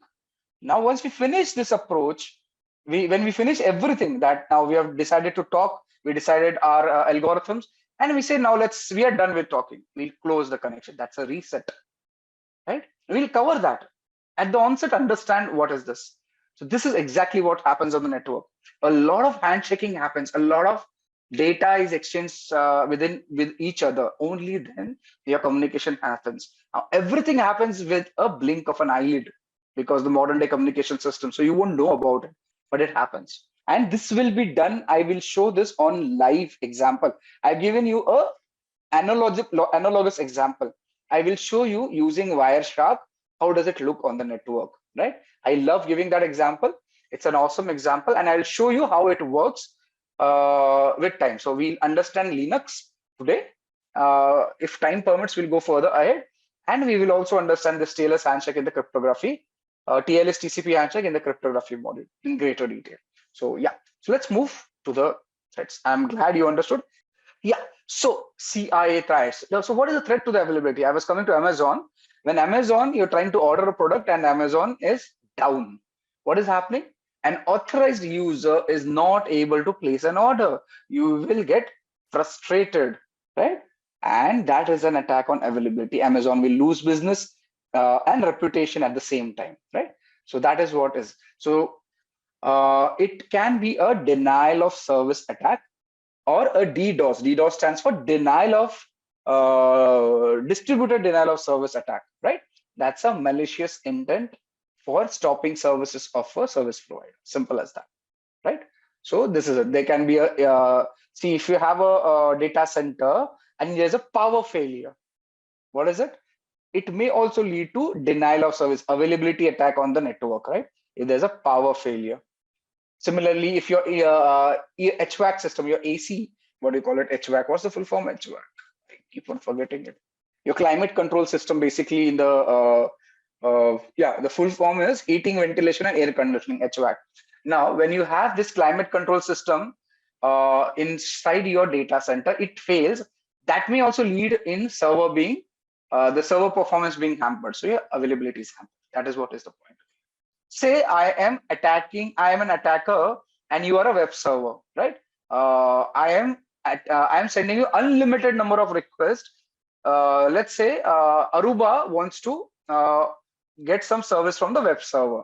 But since I am sending unlimited number of requests, the server is not able to cater for requests from any authorized user. Yeah, the server is not able to cater for requests because there are too many requests coming from a single attacker. That is denial of service attack. Now, if I tell 100 people, I pay 10 rupees to 100 people, and all of them, I tell them to send continuous requests to a particular server, that is distributed denial of service. As in, I've distributed the attack to multiple locations. Okay, this is an analogous example. We'll have a technical example shown to you. You can use a tool by the name of hping3 to send ICMP requests. Now, we will cover that as we proceed. ICMP request, that so many pings are being sent to the server that server is unable to service a authorized request, right? That's a DDoS and DOS suppression. Wonderful. Glad you understood it. Let's move. How do you ensure high availability? Okay, you have a data center, you'll have a standby data center backup system, right? Which will work if one goes down, the other will take on immediately. You may have backups in place, archives in place, which works, right? So that helps. At the same time, you have protection mechanisms, the IPSs, the intrusion prevention systems, detection systems. You may have firewalls in place, right? You may have RAID 5 configs as Kaushal has given. That allows you to ensure that your data, your service is available at all given times to the users, right? So that's availability. Now, we also discussed about risk. Again, we gave a formula, right? Risk was impact into likelihood. Basically, it's a combination of probability of or a likelihood of an event. Right now, event can be positive and negative, but what we are discussing over here, we're talking about a negative incident event which has happened. That is a risk. With reference to negative incident, let's say there's a data breach. We can have two different incidents talked about. Let's say your power connectivity to the data center goes down. It's an event, right? A negative event. And what is the risk? Because that happens, your server availability or net system availability may go down, right? At the same time, there's a possibility that there's a hardware damage which may happen. Agree? So that's a risk. Now, what is a risk? It is the probability that this power system will go down. That is risk. Do you understand? Risk as such, it's combination of likelihood that something will happen of this sort. That is risk. It's a probability. Yeah. Now, in formula's case, you can say risk can be impact into likelihood. Impact multiplied by likelihood. What is the possibility of a, right? Now, we talked about data center. Now, what is the possibility your data in this data center may be breached? That's a likelihood. What is the probability that it will help?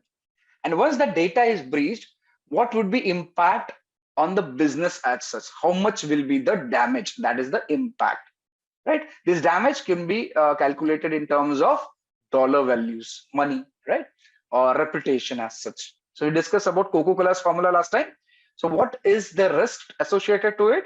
It is the likelihood that this Coke's formula is breached, right? What is the likelihood? It is a percentage value. And if this formula is breached, what would be the impact with reference to the damage potential and the dollar value and reputation loss for the organization? It's high, right? So the risk is high because impact is higher, likelihood is a possibility. So impact multiplied by likelihood will give you risk. Do you understand risk now? Likelihood into impact. That's risk. With me, all of you, risk understood? Right. So I gave this example already, the same thing which is available on the screen. A server is an asset to an organization. In this server, I gave this example during a last discussion. In this server, about 25% of the data is in unencrypted format. There's a 25% data which is in unencrypted format. And what if a particular vulnerability, that is a weak rule in the firewall, allows a threat agent to compromise this data, okay, then this risk is materialized. Okay, I am talking about the terminology. Risk is materialized. There's a loss of data to the organization. And what is the countermeasure? You basically ensure that the weak rule in the firewall is replaced, amended, reconfigured. Yeah, got it? Okay. Okay, coming back to, right. So that is the example over here. Right. So examples of the risk, there could be a fire, a threat agent can be a fire, a clueless user, or uneducated, unaware user can be a threat agent. Malicious insider. Now there's a user, there's an employee who's not promoted due to whatever reason, may have malicious intent for compromising the organization. Right? So that's a malicious insider. Hacker, someone who has ulterior motives to gain financial benefits by compromising an organization using his or her skills, right? That is a hacker. Is that clear? So a risk can be associated with natural disasters, can be associated with unawareness of an employee, user, vendor, contractor, human being, right? And can be associated a malicious external entity. And the technical option also, wherein your power systems, HVAC systems may fail. You understand? Those are the examples of risk. Great. Okay. We also discussed about asset. We are rediscussing asset. Can be tangible, intangible. Tangible, something which you can touch. Intangible, something we understand but cannot touch, right? Tangible, your server is a tangible thing. The data inside the server is an intangible thing.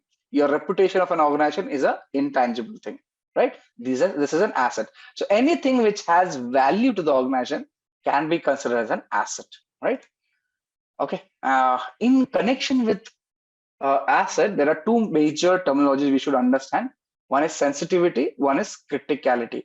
Now, sensitivity is nothing but a unit of impact that this unauthorized disclosure of information may have an organization. As in, when a risk materializes, the amount of impact this risk or unauthorized disclosure will have on the organization is sensitivity. We talk about criticality per se. Again, it's a measure of impact that failure of a system to function as required will have an organization. So it will determine how important an asset is to the business. Will the business continue to work or not? Will the business continue to do business or not? Will the business have a reputation loss or not? That is sensitivity and criticality. Yeah. Okay. Asset classification. Now, we discussed about inventorizing various assets in an organization, right? When we inventorize assets, we also need to prioritize the assets, right? And this prioritization of the assets has to be done in a certain using certain processes. So what do? You prioritize the asset based on the business value, right? Now, we've already discussed this, and I am sure you remember that what do you mean by the business value? You ask the question, what will be the impact on the business if this asset is lost? That will give you the business value, right? So Coca-Cola's formula, big business value. So high priority asset. Maybe a CCTV camera going faulty on the gate, maybe lesser business value, lesser impact, right? So that's asset classification. Now this business value can be assigned based on combination of criticality and the sensitivity. This will also allow us to understand if a particular asset is of higher value, what are the risks associated with it? How much is the asset exposed to a risk? What is the likelihood? What is the impact? Who all would be interested in this particular asset?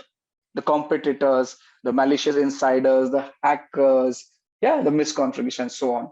You know who's the threat agent, what is the risk, what could be the impact, and what is the sensitivity and criticality. So you get an understanding when you know what is your asset.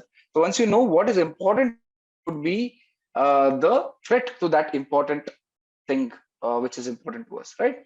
And based on that, we can have the classification level assigned to an asset. So the classification can be secret, top secret, confidential, unclass, yeah, that kind of classification.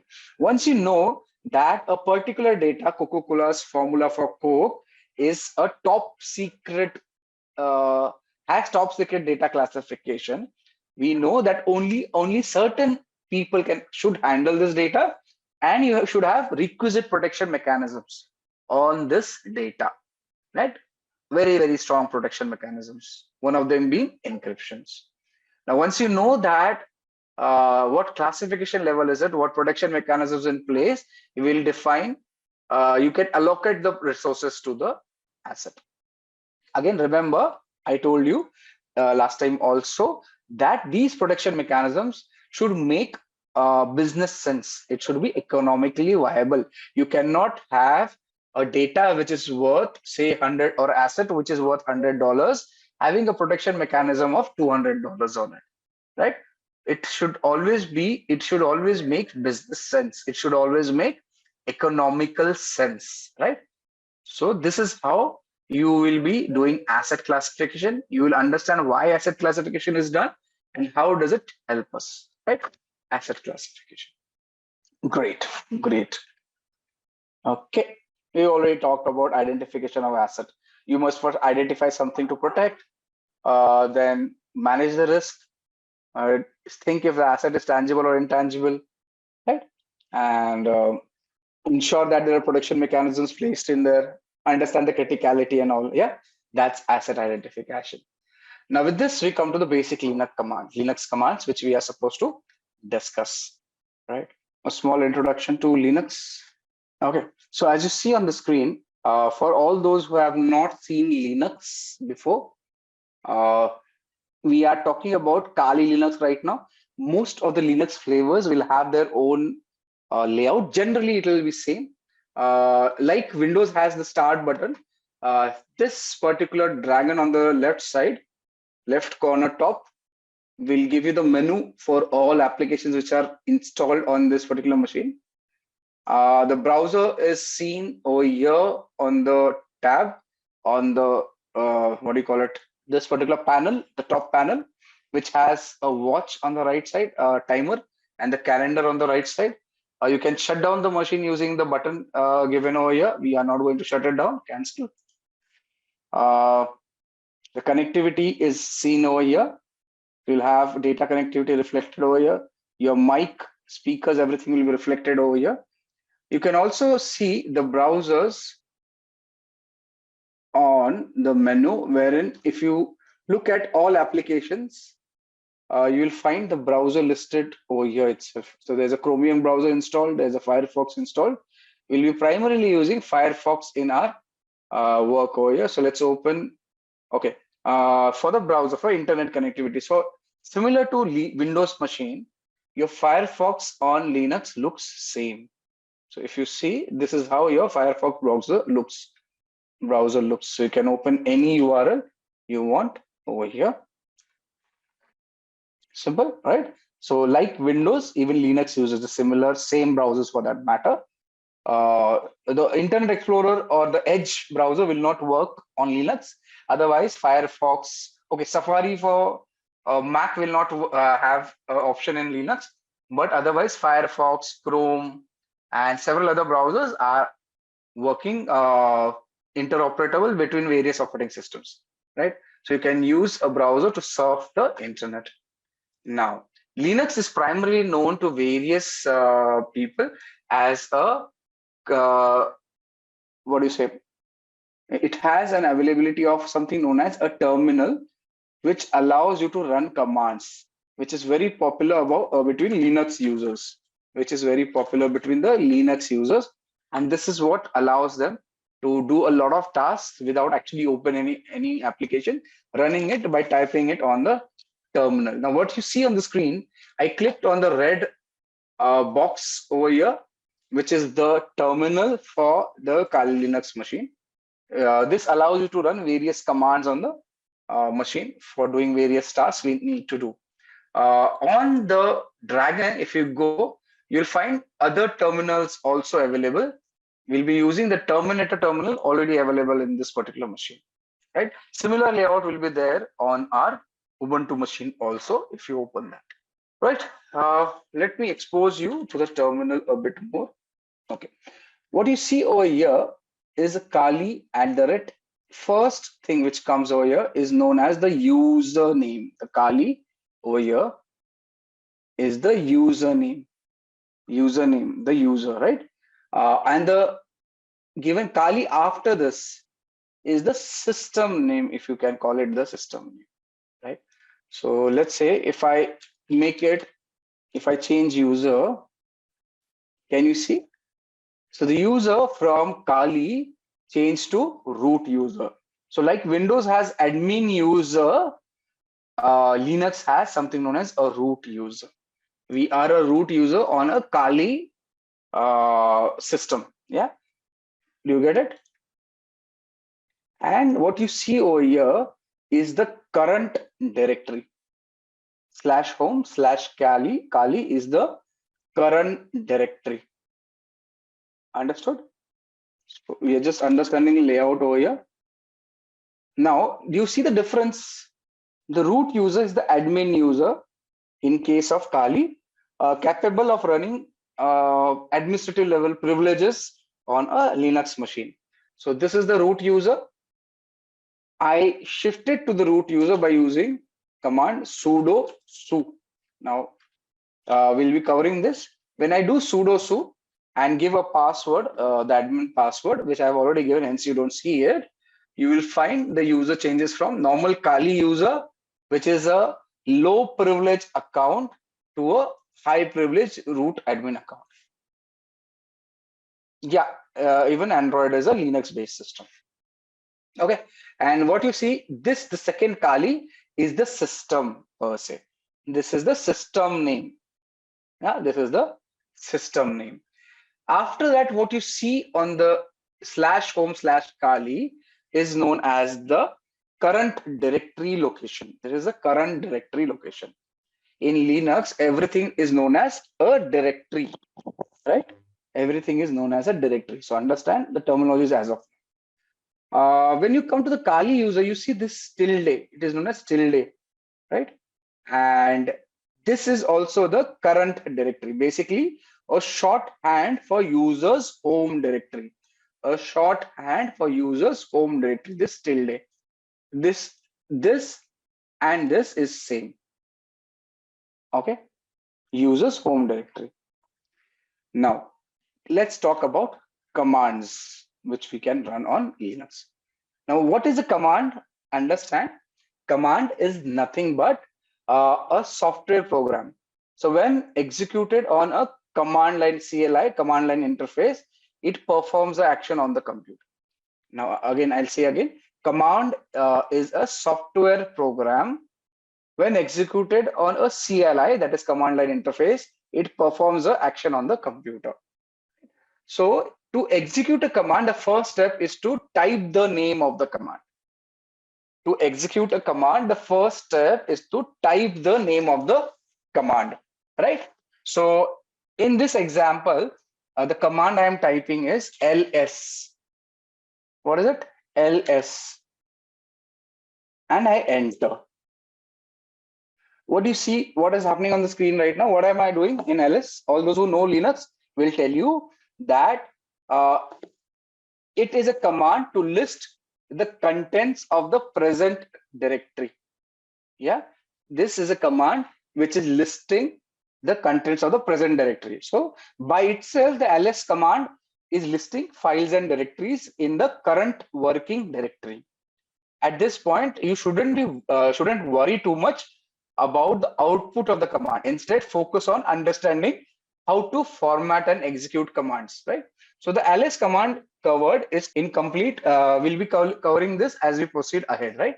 This is listing the details, ls, right?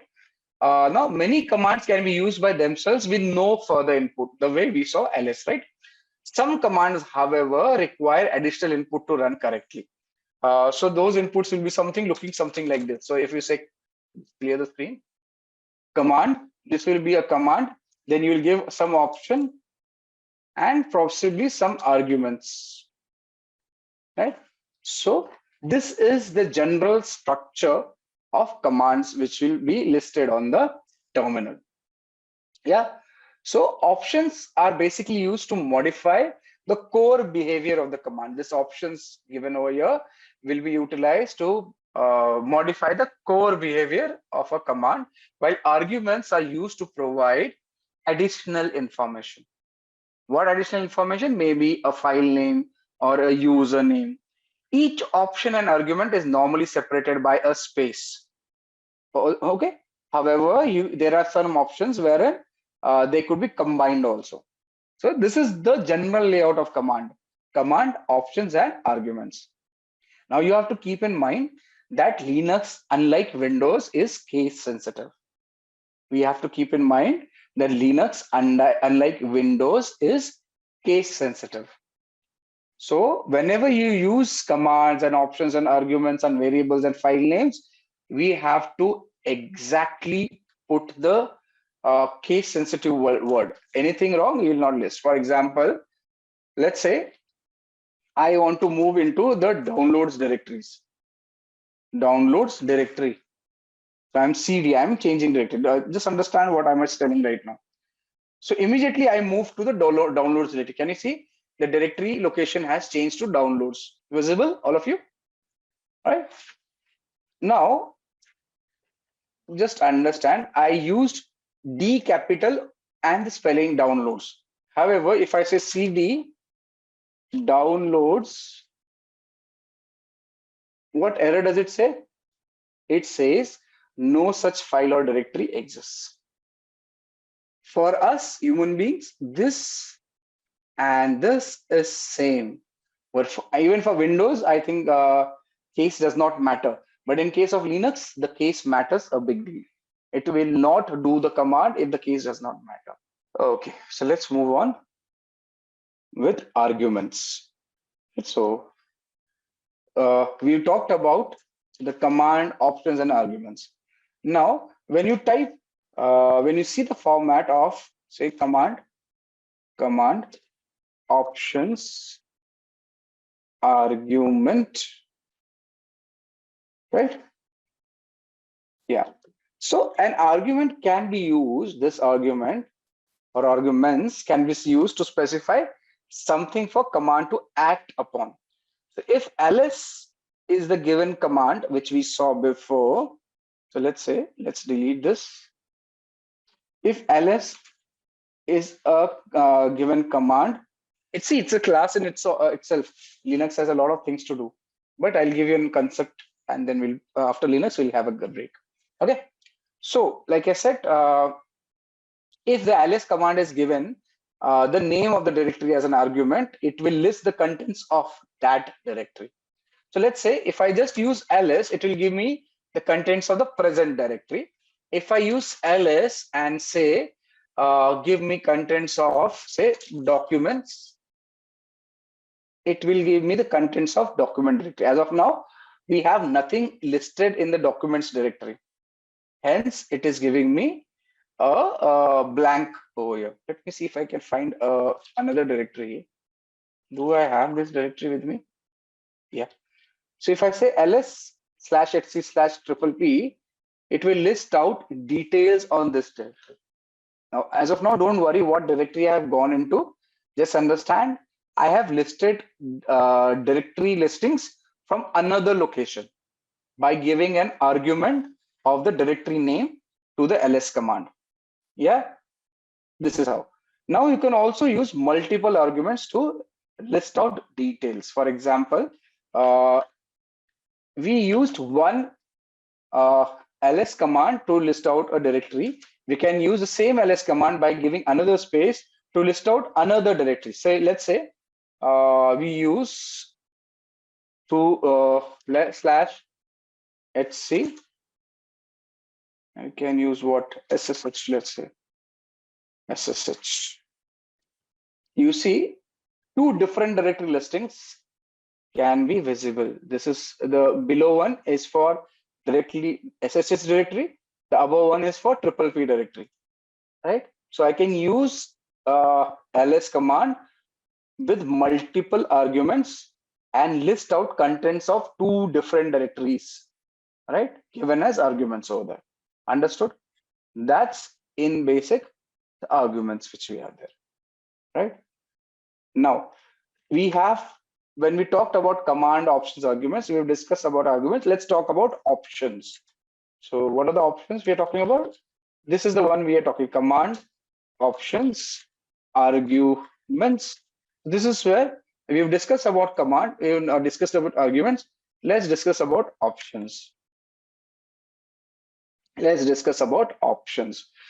Now, options can be used with commands to expand or modify the way a command behaves. Again, options can be used with commands to expand or modify the way a command behaves.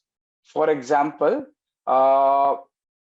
if you use option -l, right, for ls command, it will give long listing, providing additional information about the files that are listed. So if I just do normal ls, this is the listing, and if I do ls and dash L is long listing. It will give me additional details. What are the additional details over here? The size of the file, the permissions of the file, right? So on and so forth will be given over here, right? Now you have to note that we have used a small L, a small case L over here, dash L, right? That is a lowercase L. If you use uh, what do you say? A easy way to remember this would be dash L is a mnemonic for long listing, right? This is dash L can be considered as a long listing. Yeah. Okay. Yeah. So we are understand it is case sensitive. Okay. Similarly, if you want to look into directories recursively, you can use R, right? ls dash R. Okay. So now I'm sorry, not recursively, I stand corrected. This prints the results in a reverse alphabetical order. So if you see, if I do just ls, it is going in a descending alphabetical order. A, D, A, B, C, D, E, F, G.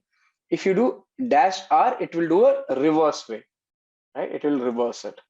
That ls dash R. Similarly, you can do long listing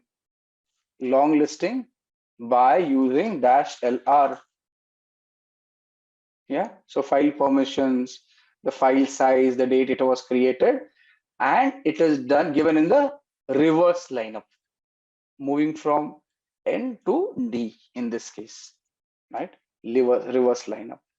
So in most cases, options can be used in conjunction with other options. So what we have done, we have combined two options, long listing and reverse listing of the files together, right? So we are given separate options together. The combination of these options will result in long listing output in reverse alphabetical order, as you see over here, right? Now, if you ask me, will the order matter? No, that is not important. That is not important in this case. Yeah. So coming back, a few more things I need to cover. Now, when you do ls-l, this by default gives you the file sizes in bytes. When you do ls-l, it is by default giving you the sizes of the file in bytes. So these are the sizes, the 404096, 40961769 are sizes of the files, which are in bytes. If you want to make it human readable, right? As in you understand the language, make it easier for humans to understand, you can use ls-lh, right? And this will give you the file size in human readable format. So 4K, 4K, 4K, 16M, 16, right? So this is what is a human readable format, right? Now options are generally single letters, as you see, dash, L, H, and all. However, sometimes there are words or phrases as well, right? Typically, older commands use single letters, while the newer commands use complete words for options, right? Single letter options are preceded by single dash. Okay, like when you do ls dash L, it's a single letter with single dash, right?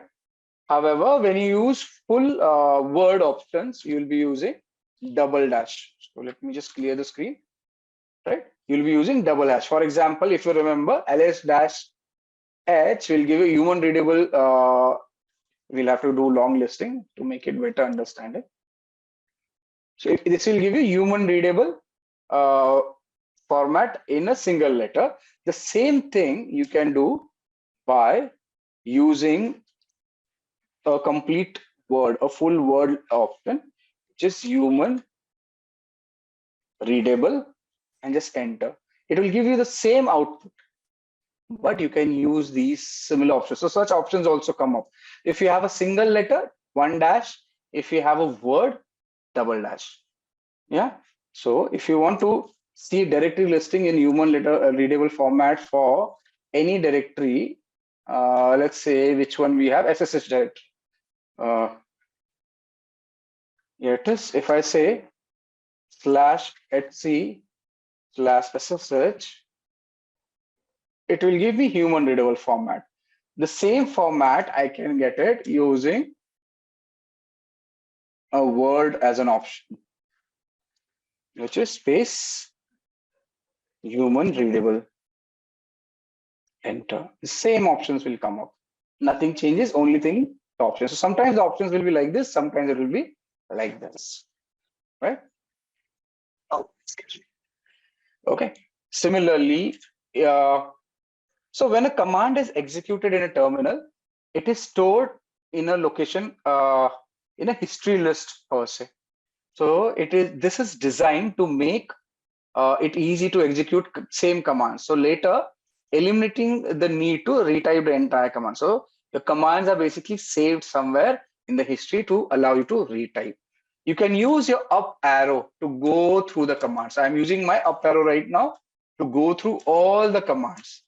Okay, and now the entire history of the commands is run, which are run in the current session, can be displayed using the up arrow repeatedly, one by one, right? Now, when you do the up arrow and press enter, the command will run again. Simple. So if I go on doing this up arrow and just press enter, the command will run again, which is saved in the history. So you don't have to type your commands, right? In case you want to edit a command, you can use the left and right arrow to edit it. So in case I want to list out, instead of SSH, I want to list out, say, the PPA directory. I can change it and enter. It allows me. So you can use the history to move around the commands which are used prior. The left and right arrow to change the positions and use for editing, right? Let's see. In case you want to see all the commands instead of using up arrow, which were done today, you can type history. Oh, excuse me.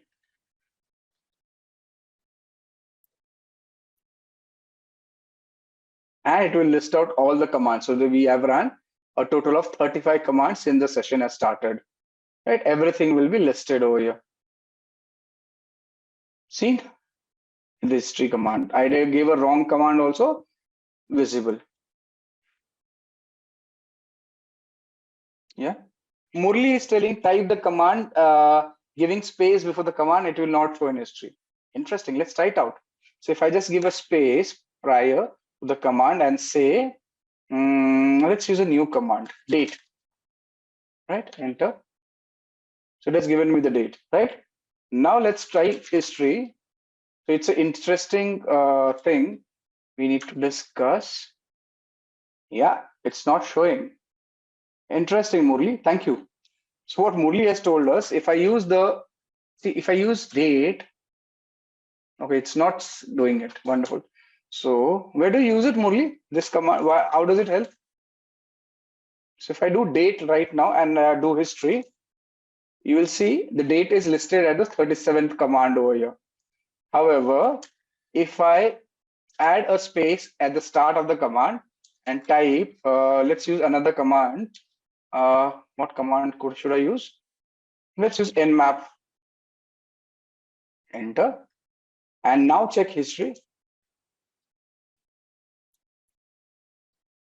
Okay, that nmap command is not there. Oh, interesting. That's interesting. Great. So, so I'm using Google over here to download the cheat sheet. So you can also use Google. That is easier. But okay. Yeah. So this is a 8-page document for Linux complete detail, right? So I'll share this one too for you. Cheat sheet. Close. Yeah. So the cheat sheet is uploaded. You can have a look.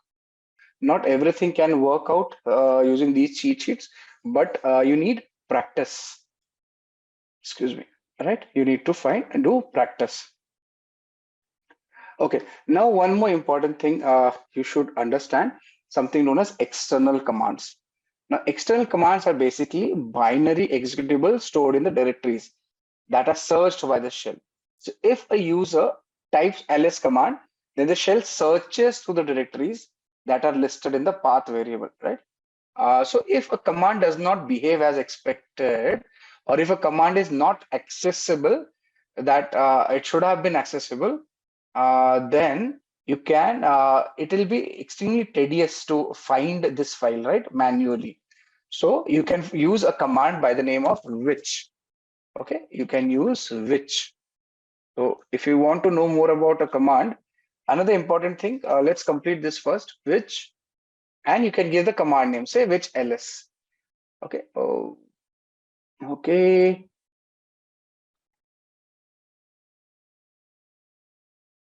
Say which ls. It should give you a path.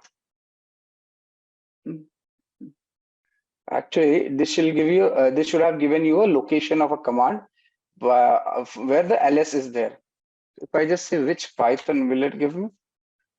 Which Python? Yeah.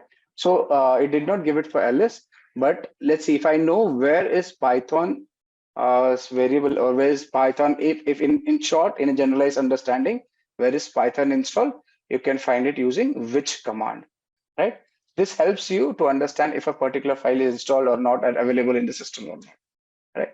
So that's your Python. That's your which command.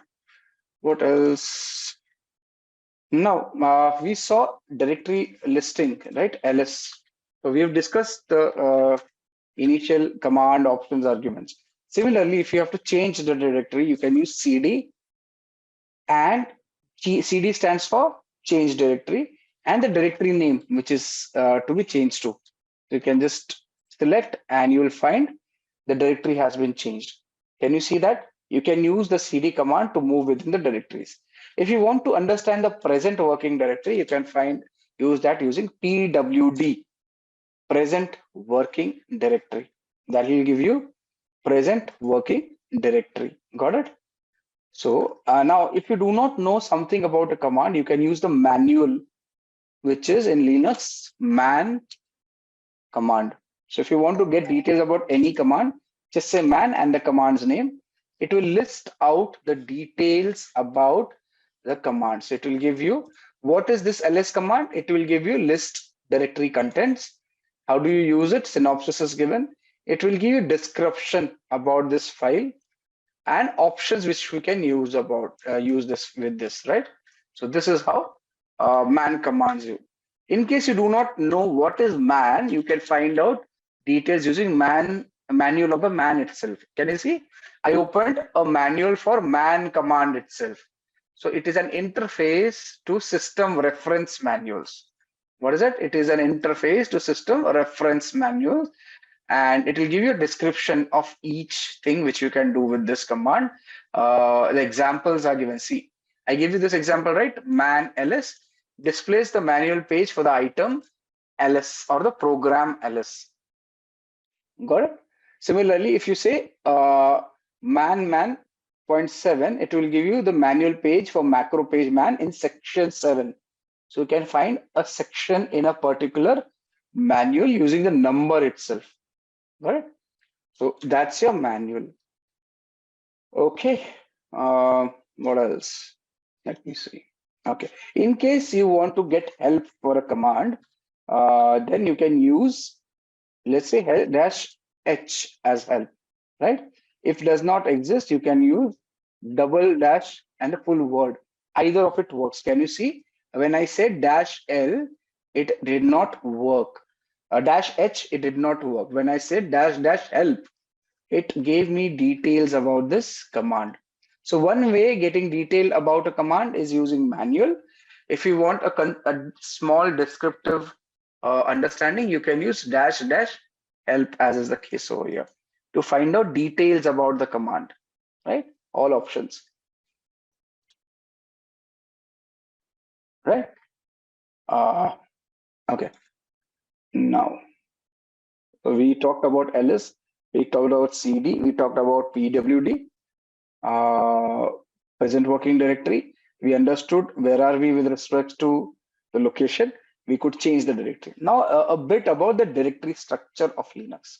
So, Linux has a particular directory system structure. So now on a Windows system, the top level directory is called My Computer. All of you are already aware of it, right? So it is the top level directory on Windows. The physical devices such as the hard drives, USB drives, the network drives show up under the My Computer option and are each assigned a drive later, right?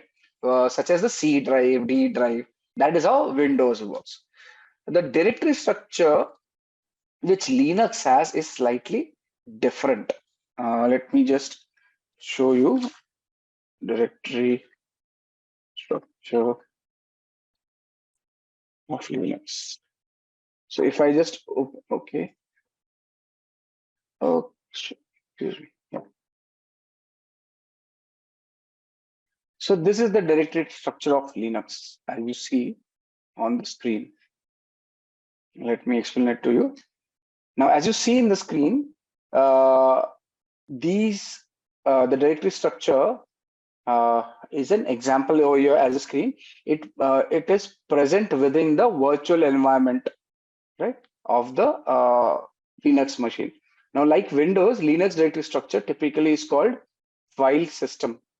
Also has a top level. So it is called the root directory. The one you see on the top is the root directory, and it's symbolized by slash character. The slash character over here. Can you see? Yeah. So, and this root directory is the slash character. Additional, there are no drives in the Linux. Remember, each physical device is accessible under a directory as opposed to a drive later in the Windows. It is opposed. Understand as of now, and you will be we'll be discussing it further when we move inside. So to view contents of a directory, you will be using ls, as we already know. So if you want to understand, see the contents of a root directory, you can just say ls/l, and you will get the contents of a root directory. Can you see that? We are getting the contents of a root directory by using ls-l. Same thing, which is given in the diagram over here. Right? I am getting this boot etc proc dev mentioned over here. So can you see boot etc? Yeah, all the directories which are in the root directory can be seen over here. Right. Where is it? Where were we? Yeah. So now we can list out the contents of the directory of the root directory as we saw in the path over here, right? Using the ls command. We've already done that.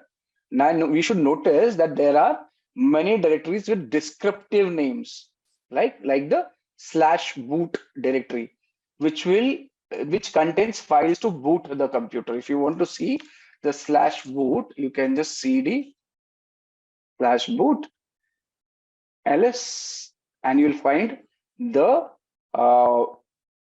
files to boot the computer inside this directory. Hence the name boot, right?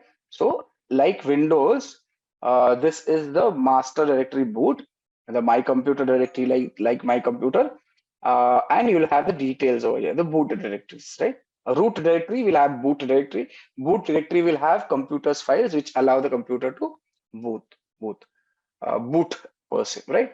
Now the term home directory often confuses various people, right? Home directory often is confused by various people. Let me just come back here. Yeah. So to begin with, on most Linux distribution, there is a directory called home. Can you see this home directory over here? Right? Under the root directory, there's a home directory.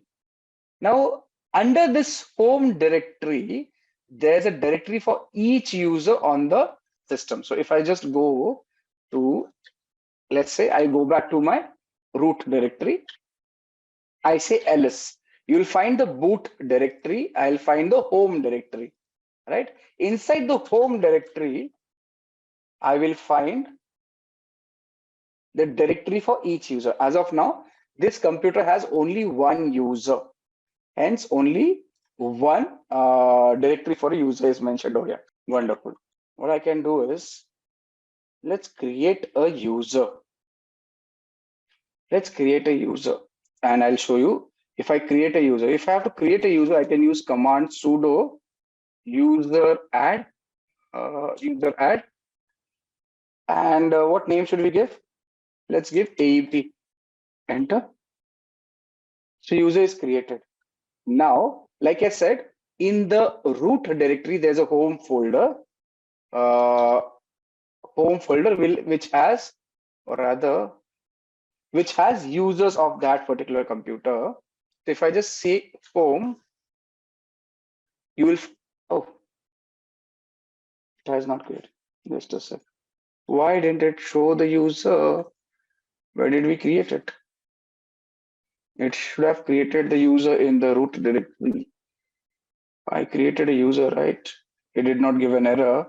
What I did, I created a user to be listed over here. But somehow that user is not available in this directory. That's interesting. I will have to look where did I go wrong.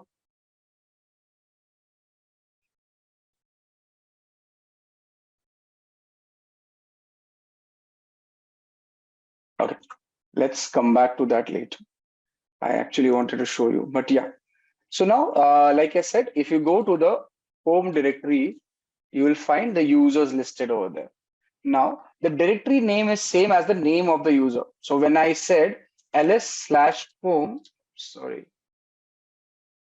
ls/home, since there's a Kali user, I see the Kali name as the directory name over there, right? So if you have, say, a system admin user, you'll find the system admin name given in the folder over here, right? So we are in the Kali user, and the Kali user folder is seen over here. Okay, moving on. Okay, the home directory, again, remember it's an important directory to begin with. When a user opens the shell, it automatically is placed in the home directory, right? Typically where you work. That's the importance of directory. Like I said, PWD will give you the present working directory. If you do PWD, it will give you the present working directory. If I change the user to sudo su, yeah. And if I say PWD, the present working directory is still home, right? But the user is root.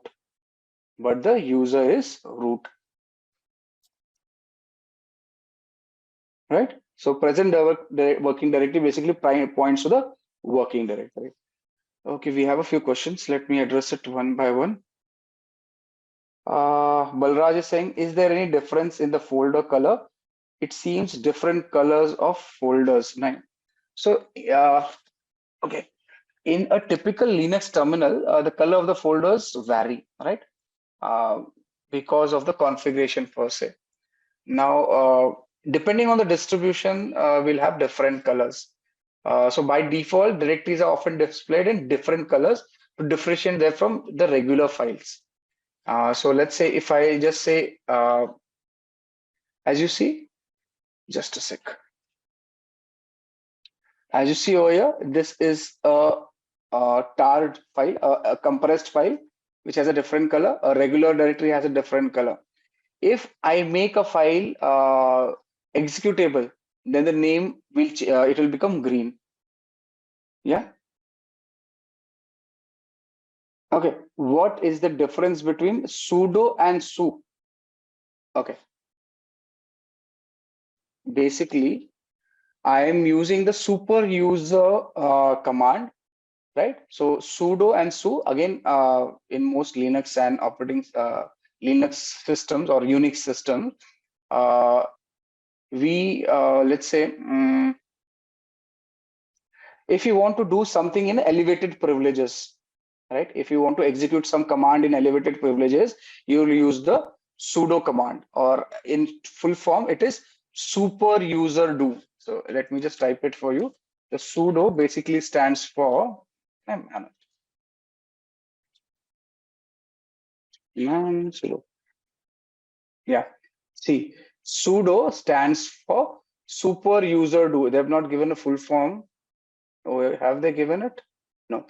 Now, this is basically to execute a command in a super user and to execute a command in a elevated privilege. They use sudo. So basically, sudo allows a user to execute a command as another user, typically the root user.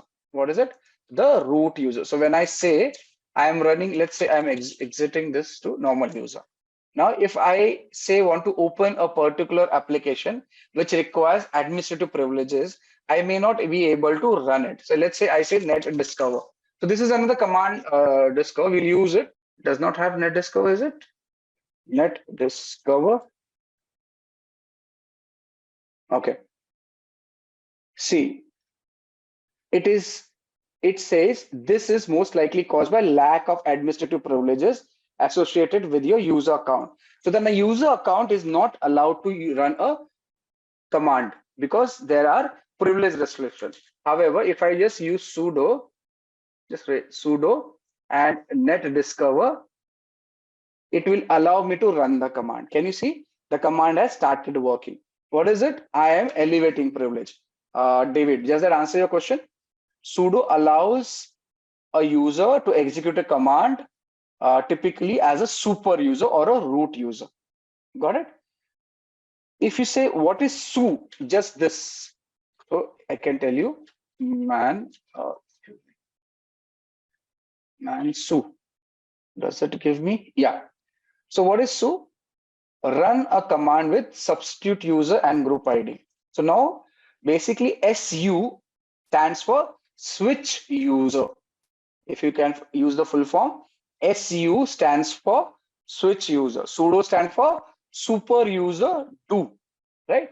Now this SU allows a user to become another user. Typically, again, you can change it to administrator or some other user person. Got it? Yeah, wonderful.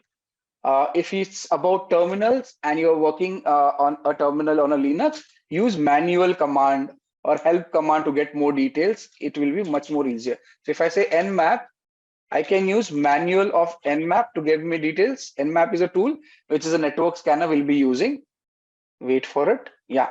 So this is nmap. I press Q, I can quit it. Similarly, yeah. Similarly, I can use nmap-h for help. Yes, all commands can be tested in the lab. I am doing it in the Simplilearn lab. If I just nmap-h, it will give me help command. So your help is available on the terminal. So you can get more details. Can we change the password of the user account in the lab using commands? Maybe you will not have the permission. If the lab vendor is smart enough, which he is, because I know him, he will not allow you to change the password of the lab user. Okay, should not actually. You can try it out. Okay, but there's no guarantee. I would not recommend it. You can play around with your own machines with respect to credentials. However, it is not recommended that you do it over here. Okay, wonderful. Right, where were we? Right, so moving on. So we saw we can change the directories using CD, and you can move within directories. We saw what is a home directory. We saw what is a root directory, what is the structure of the directory, right? If you move to a particular directory, use CD. If you say, let's say, if you're moving into a CD documents directory, right? There are multiple directories. Okay, not here. CD. If you have to move out of a directory, you can use CD dot dot, and you'll see you can revert back to the previous directory. You're moving one directory up using the CD dot dot. Now, if you say move to a directory, CD downloads, one sec, what happened? Yeah, let me clear the screen. Can we do any installation, launch any application using Kali? Yes, you can. If you want to, let me just complete this. I'll show you that too. So if I move to the CD directory, somehow my lab has got stuck. Okay, I moved to the downloads directory. If I move further into, okay, there's no subdirectory in the downloads, is it? Where was a subdirectory available? Let's move to a subdirectory somewhere. But my lab is stuck. Wait. Yeah, it's crashed. Just a second. Let the terminal open up. Vinay is asking, can we install anything? Yes, I'll show you that. But let the lab start. Give me a minute.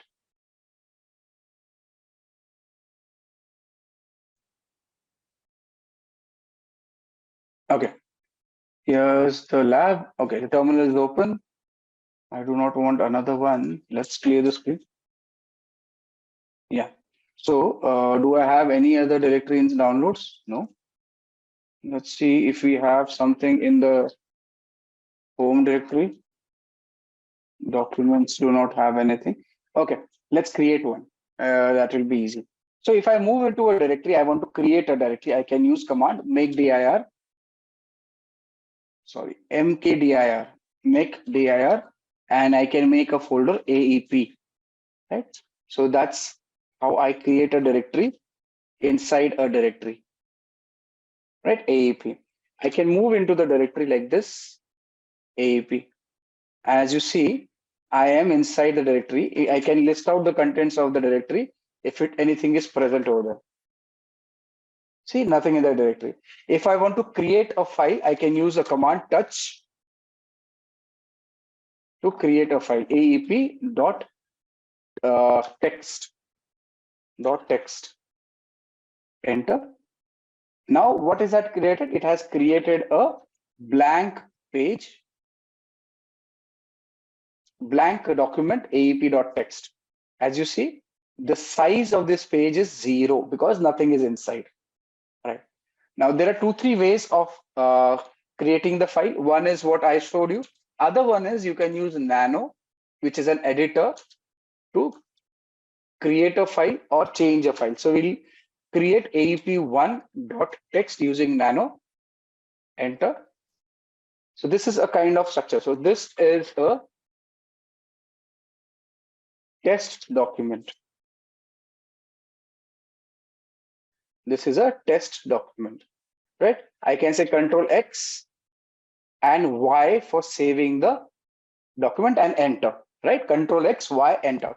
Now, if I say, if I list out details, ls-l, I will find 2 files listed over here. One with 25 bytes of data, one with 0 bytes. One was created with touch, other was created with Nano. Similar to Nano, there are other editors which can be utilized. One of the few famous one is Vim. So you can use Vim to just edit the AEP file. Right? So I'm editing. So this is another editor which allows you to edit the file, but it is certain there is particular method in which you can edit the file. If I want to enter something in this Vim command, I say I for insert. I have to type insert. As soon as I type insert, you'll see an insert prompt is given over here. Now I can type over here. This is a test file, right? And we can add to. How do I save it? I type, press escape on the keyboard, right? You see the insert prompt is gone. Then do colon, just type colon, W for write and Q for quit. Enter. I will write the changes and quit. Now, if I say ls-l, enter, you will find that the 22 byte worth data is created in the previous file. The time of change and everything is visible over here. Seen all of you? Clear? With me? Yeah? Okay, great. Okay, let's move on. Now, another way of, can you repeat this again? Which one? The Vim one? Okay, Arvind is telling me if I use X, it will directly do everything. Okay, we'll try that. So if I say Vim and the file name, so Sai, and I enter, this is the file I see. I can make changes to the file. Let's say I delete these two and type new alphabet. Sorry, I have to press I for insert. Once I insert, I can type anything I want to, right? Now, in order to save the file, there are two options. One was escape. I say colon, W for write, Q for quit. Another option our friend Arvind has given, wherein I can use colon and X to exit. Let's see if it works. Yeah, I have exited. Let's look if the change has been incorporated in our file. So cat aep.text, you see. So Vim, you open the Vim file, then you press I for insert, make changes as per requirement, and then you can use colon and X to save and exit. I used to use colon and WQ, right? Both of them are same. Yeah.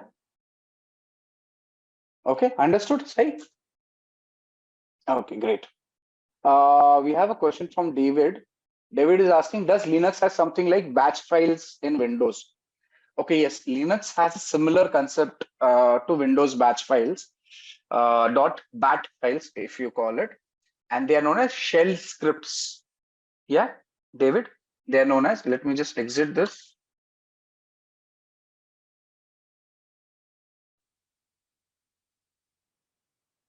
What is it? Yeah. Okay. So there are shell scripts. Now these shell scripts are text files containing commands that are interpreted and executed by the shell interpreters, right? So that's our shell scripts. So we'll be using shell scripts. So if you want to create a say a simple shell script, now that we have come to this and we are using editors, another editor which will help us do is gedit. So we talked about Nano, we talk about Vim. Another text-based editor is gedit. Do we have gedit in this? Or let's see, we'll have to install. So in case gedit, I say, and I don't have this file, I say enter, Linux will tell me that the file does not exist and we can install it. Now, this is the question when somebody was asking that, can I install applications? Yes, you can use sudo apt install and the application which is to be installed, gedit. In this case, let's install this application and I can install it. Can you see? It's being installed on my Kali machine. So anything you have to install, you can use sudo apt install and the name of the application, and you will be able to install it. As you see on the screen, it is happening right now, wherein this application wasn't there and we are installing it. Yeah, sure. If you do not have an application, you can use sudo apt install and the application name to install the application. Simple.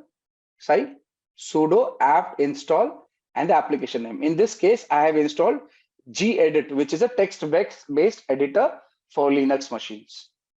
Where are you? Yeah. Yes. Okay. Great. So now that we are, we've seen Vim, we've seen Nano, we've seen Vim, we've seen Nano. Let's work on our options to use a text-based editor. Let's work on our options to use a text-based editor such as gedit. So if I say gedit and I say AEP, I give the file name, right? Enter. A text-based editor like Windows has a notepad, a similar thing will pop up like this. And I can change the file as per my liking over here also. Can you see I can change it? I'm changing the file. Yes. Now, David was asking, do we have batch files? So in Linux, we have shell scripts. Let's create a small script file. Now, this is bash scripting, not a part of your course, but an interesting thing if you want to learn. However, it is not compulsory. You just need to understand it. Okay, so let's start. I am creating a bash file, a simple script. Let's say /bin bash. and we are going to echo or print out on the screen. We want to print out, say, hello, how are you? I'm doing it in the editor, right? And I add a question mark, a quote, right? Also, we will ask the bash script to list out files in the current directory like this, right? So in order to save this document, it is simple. I just say Control S like we do in Windows, and the file is saved. The file is saved. We can close this. Okay. Control L. I have cleared the screen. I say ls. You will find the file is here, aap.txt, right? The file which we created. And the file size must have changed. If you remember, it was 20 bytes. Now it is 46 bytes. And there is no execute. This file is not an executable. In order to create this file, make this file executable, you'll use the command change mod, chmod, right? Plus X for making it executable and the file name, right? I should have saved it as .sh actually. Okay, let's use it. PH. So yeah, so now that we have a file created over here, we can also copy the file or move the file in the same location. So if I just say copy ap.text,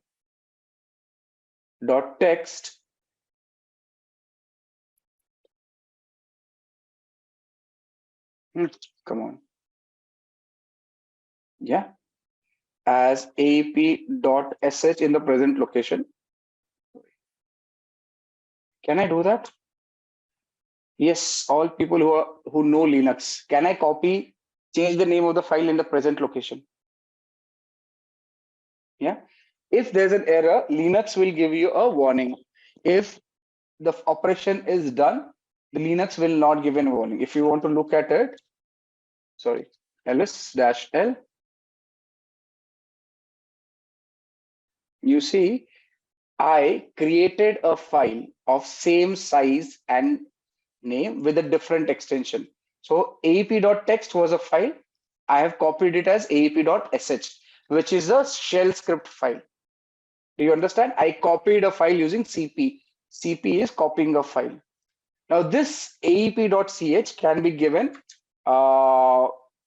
executing privileges that we can execute this file by using chmod plus X, and I say aap.sh.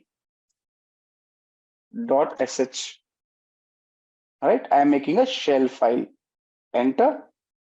You see, it has given no errors. That means it has worked. So if I now do ls-l, can you see the file color has changed? Can you see? What was the file color before? It was a white color. Now it has become green color. That signifies the file is now executable. Do you understand that?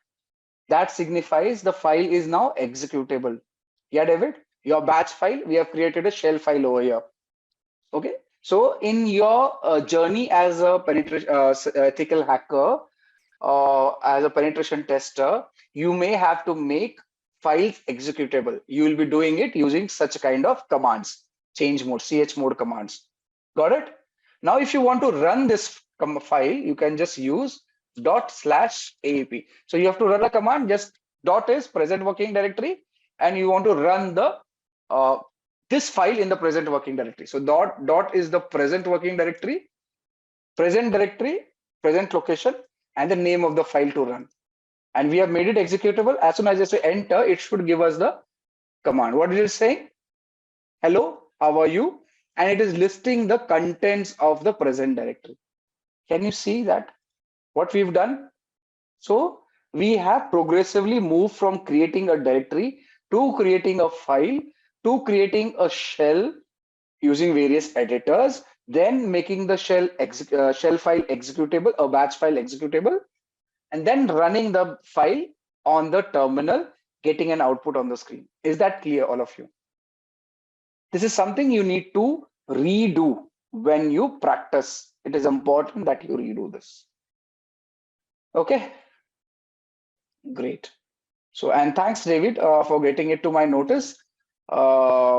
This is something which is should be known to us, right? Thank you. So let's see a few questions. Yashodeep says, what is root, terminal, and terminal? Okay, Yashodeep, in context of Linux, a terminal is a program that provides text-based interface, what you see on the screen, to interact with the operating system. Well, okay, it is giving you a text-based text-based interface to interact with the operating system. While a root terminal is a terminal session that runs with super user privileges. Now, do you understand? Terminal gives you interface. Root terminal will give you super user privileges, and same thing can be done with your privileges. Yeah. Okay. Okay. Zareen, it will be the same. The commands will stay the same. Nothing changes. Ubuntu is a Debian-based operating system. Kali Linux is also a Debian-based operating system. So all these commands in exact same format will work in Ubuntu also. Yeah. Okay, great. Okay. So next question. So we have a question from Kaushal, which is from where the Linux find the application. Now, in case of Linux, there's something known as official package repositories, right? So no, most Linux distributions have official software repositories or storage mechanisms where users can find and install the application. When you used, just let me clear the screen. When you use apt, right? That is advanced package tool. What is it? Advanced package tool. This allows you, this is a package manager which allows you to download packages from the repository of the Debian operating system, Linux operating system, and so on and so forth. For Debian, you use apt Debian. Sorry, right? Use apt for let's say Red Hat operating system, Fedora, CentOS. I think CentOS also. You use yum. That is a it is possibly yellow updater modified or something. I forgot. All right. So that's how you do it. Also, there are other options wherein there are third-party repositories, software websites. You can download like you do in Windows. Similarly, you can download and install applications. This is one option I have given, right? Most cyber people prefer working on Linux. It's much more convenient. Lesser issues come up. At least I prefer, and I've seen 90% of people who I work with prefer using Linux. Yeah. Okay. Okay. Again, another question from Kaushal. Does the syntax matter while searching the application? Yes. If you remember, I told you Linux is case sensitive. So you have to ensure that case is correct.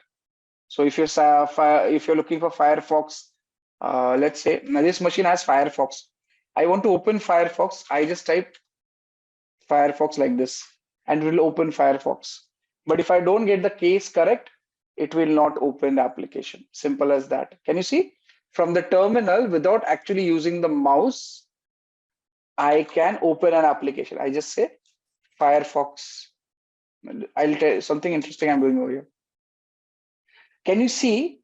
I just changed the case, the first case F, and Firefox did not open. If I say Firefox without with the right case and I enter, it will open Firefox. Got it?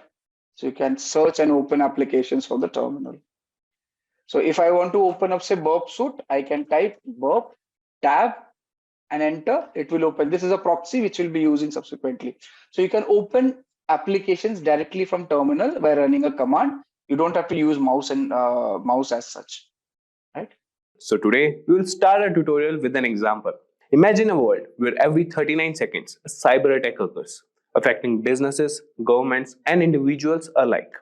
And in a digital age where data is the new gold, cybersecurity has become one of the most critical fields to master.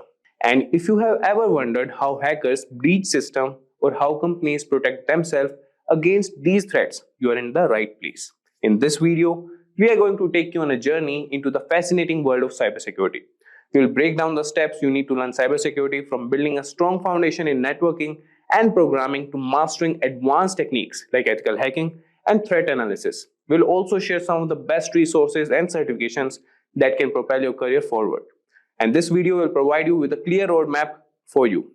So get ready to unlock the secrets of cybersecurity and start your journey towards becoming a digital defender. So here first we will start with the essential skills for an ethical hacker, or when you will learn cybersecurity, what skills you will need.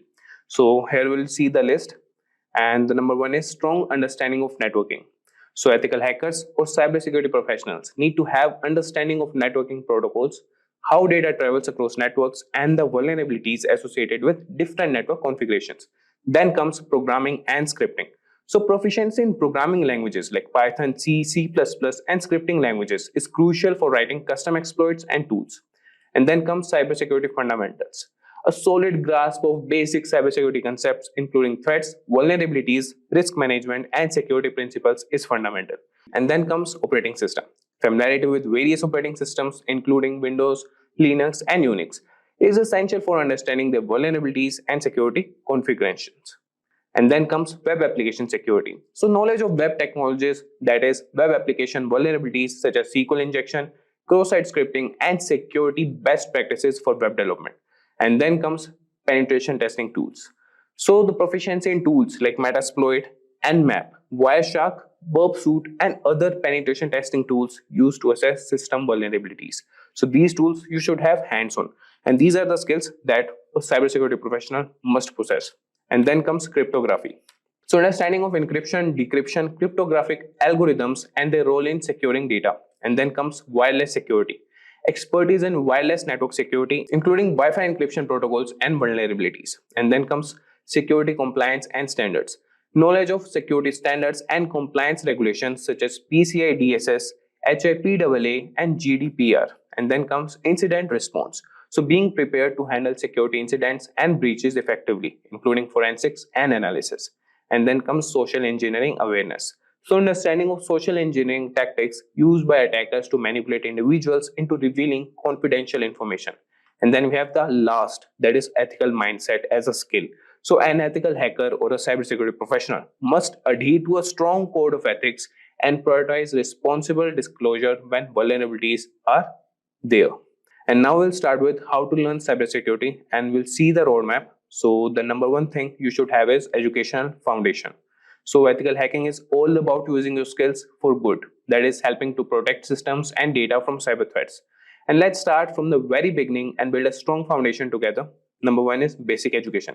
So first things first, you need to finish high school. And during high school, try to focus on subjects like mathematics, computer science, and IT. And these subjects are essential because they teach you how computers work and how to think logically. Imagine you are building a house, and math and computer science are like the bricks and mortar you will need to construct a strong, sturdy structure. And then comes higher education. So after high school, consider pursuing a degree in computer science, information technology, or cybersecurity. Now you might be wondering, do I really need a degree? Well, a degree can definitely help. It gives you a solid foundation and is often preferred by employers. However, it's not the way to become an ethical hacker. And if you're passionate and committed, you can learn the necessary skills on your own. And many successful hackers or cybersecurity professionals have taken this self-taught route. And remember, it's not just about the degree. It's about the skills and knowledge you gain along the way. And employers are looking for people who can solve problems and think creatively, whether they have a degree or not. Now that you have covered the educational basics, let's move on to the exciting part, that is developing the essential technical skills you will need. And this is where you will start to build your hacker toolkit with essential skills and ready to gear up with some serious learning. So let's dive in.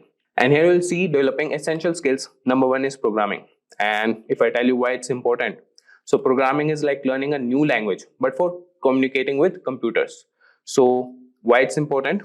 And now we'll see what to learn. So start with Python because it's beginner friendly and powerful. Then pick up C and C++ for understanding low-level operations and JavaScript for web-based hacking. And then we'll see how to practice. So write small scripts, automate tasks, and eventually build your own hacking tools. And after that comes networking. So let's see why it's important. So networks are like the roads connecting all computers. And understanding networking is crucial because it's where most hacking happens. And but to learn for this, so learn about IP addresses, subnets, protocols like TCP/IP, and how data travels across networks, and how to practice. So set up your own network lab at home using virtual machines and experiment with different networking setups. Now coming to operating systems with the essential skills only. And the first thing we'll see is why it's important. So most hacking tools are designed for specific operating systems, especially Linux. And then comes what to learn. So get comfortable with Linux, that is distros like Kali Linux that are designed for security tasks, and understand the basics of Windows and Mac OS. And then comes how to practice. So use Linux as your main OS and play around with terminal commands and understand file system structures. And then we have security concepts. And we'll see the first thing, that is why it's important. So security concepts are like the rules of the game. Knowing them helps you understand how to break and fix things. And then we have what to learn. So focus on encryption, that is how data is protected, firewalls, how to defend networks, VPNs, how to secure connections, and IDS, how to detect intrusions. And let's see how to practice them. So implement these security measures in your own systems and try to bypass them to see how they work. So these are the core skills that form the backbone of an ethical hacker's knowledge or a cybersecurity professional knowledge. And it's not just about learning them, but practicing and applying them in the real world scenarios. Great. You have built a solid educational foundation if you are following this and developed essential skills. Now let's talk about certifications. And certifications are like badges of honor that show you have got the knowledge and skills to be an ethical hacker. And they can open doors to job opportunities and validate your expertise. So now we'll talk about some of the key certifications that you can consider. So number one is CEH, that is Certified Ethical Hacker. And talking about why it's important. So the CEH is one of the most recognized certifications in the ethical hacking world. It covers the fundamentals of ethical hacking and teaches you the mindset and tools hackers use. And now we'll see what it demonstrates. So by earning this certification, you show that you understand the core principles of ethical hacking, including how to scan, test, and hack systems, and how to get it or achieve it. So you can study the CEH curriculum, which includes topics like footprinting, scanning, enumeration, and system hacking. Then pass the CEH exams to get certified.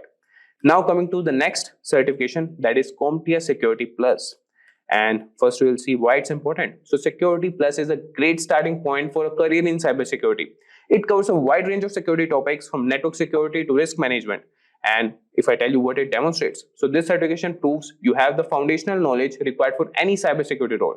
And it's often a stepping stone to more advanced certifications. And how to get it? So prepare by studying the CompTIA Security Plus material, focusing on key areas like threats, attacks, vulnerabilities, and security architecture. You can pass the Security Plus exam to earn your certification. Now coming to the next certification, that is OSCP, or Offensive Security Certified Professional. First thing we'll note about it is why it's important. So OSCP is known for its hands-on practical approach, and it's highly respected in the industry because it requires you to actually perform hacking techniques in a controlled environment. And if I tell you what it demonstrates, so earning the OSCP shows you can identify, exploit, and document vulnerabilities in various systems, and it's proof of your practical hacking skills. And if I tell you how to get it, so you can complete the Offensive Security Penetration Testing with Kali Linux course, and then pass the rigorous OSCP exam, which involves a 24-hour hacking challenge. So this is all about OSCP. Now moving to the next certification, that is CISSP. So first thing is why it's important. So CISSP is an advanced certification aimed to those looking to move into higher level security roles like management or architecture.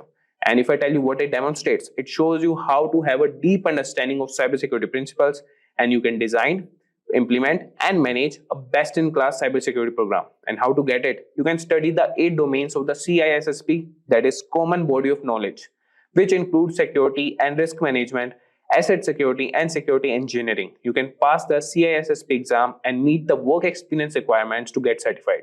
And these certifications not only validate your knowledge, but also make you stand out in the job market. They are a testament to your dedication and expertise in the field of ethical hacking.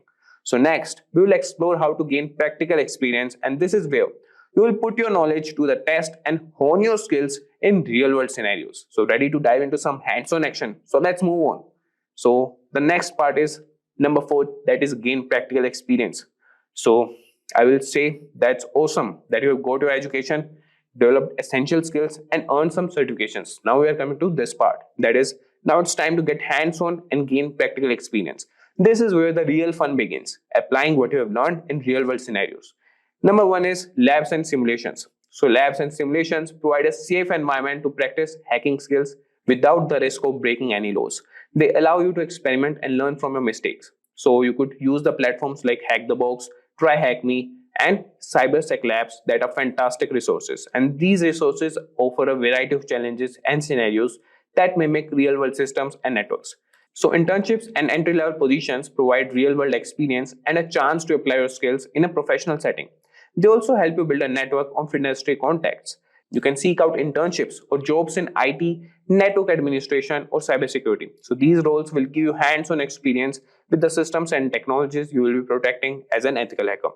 You can check job boards, company websites, and LinkedIn for openings. And don't be afraid to reach out to companies directly to inquire about internship opportunities. You can tailor your resume to highlight your skills and certifications, and be prepared to discuss your hands-on experience from labs and simulations. And after that comes the bug bounty programs. So bug bounty programs are an essential or excellent way to test your skills in the real world scenario.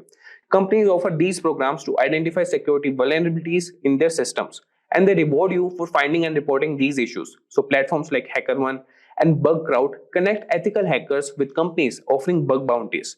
And these platforms provide a legal and structured way to test your skills. And you can create profiles on HackerOne and BugCrowd.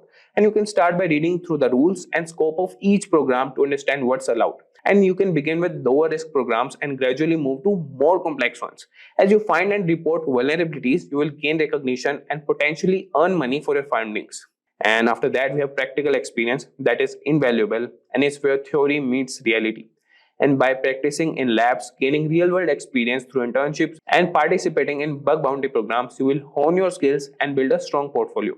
And after that comes stay updated. So cybersecurity is a rapidly evolving field, and staying updated is crucial for maintaining your edge. And here's how you can keep your knowledge fresh. Number 1 is continuous learning. So the landscape of cybersecurity is always changing with new threats and technologies. And you can keep up with the latest news, blogs, and forums. And great resources like Krebs on security, dark reading, and the Reddit NetSec community. So make it a habit to read articles and participate in discussions regularly. And you can also subscribe to newsletters and follow key influencers in the cybersecurity space. And then we have conferences and workshops. So these events are excellent for networking and learning about the latest trends and techniques. And key conferences like DEFCON, Black Hat, and RSA conference are must-attend events for ethical hackers. And you can attend these events either in person or virtually, and you can take advantage of workshops, seminars, and networking opportunities to connect with other professionals. And then we have online courses. Continuous education helps you keep your skills sharp and up to date. And platforms like Coursera, Udemy, and Cyberready offers a wide range of courses on various cybersecurity topics. And you can enroll in courses that cover new tools, techniques, and concepts. And I have already mentioned a course with Simplilearn that is proven and technically guaranteed. So you can regularly update your skills and knowledge through these platforms. Now coming to 6th point, that is join the community. So being part of the cybersecurity community is invaluable for your career growth. And here's how you can get involved. Number 1 is networking. So networking with other professionals can provide valuable insights, support, and job opportunities. And the professional organizations like the Information Systems Security Association, ISSA, and the EC Council are great places to start. You can attend meetings, join discussion groups, and participate in events. And building a strong network can open doors to new opportunities and collaborations. And then we have mentorship. So a mentor can guide you, share resources, and help you navigate your career path. You can look for experienced ethical hackers who are willing to mentor you. You can reach out through professional networks, conferences, or online communities. And having a mentor can provide you with personalized advice and support.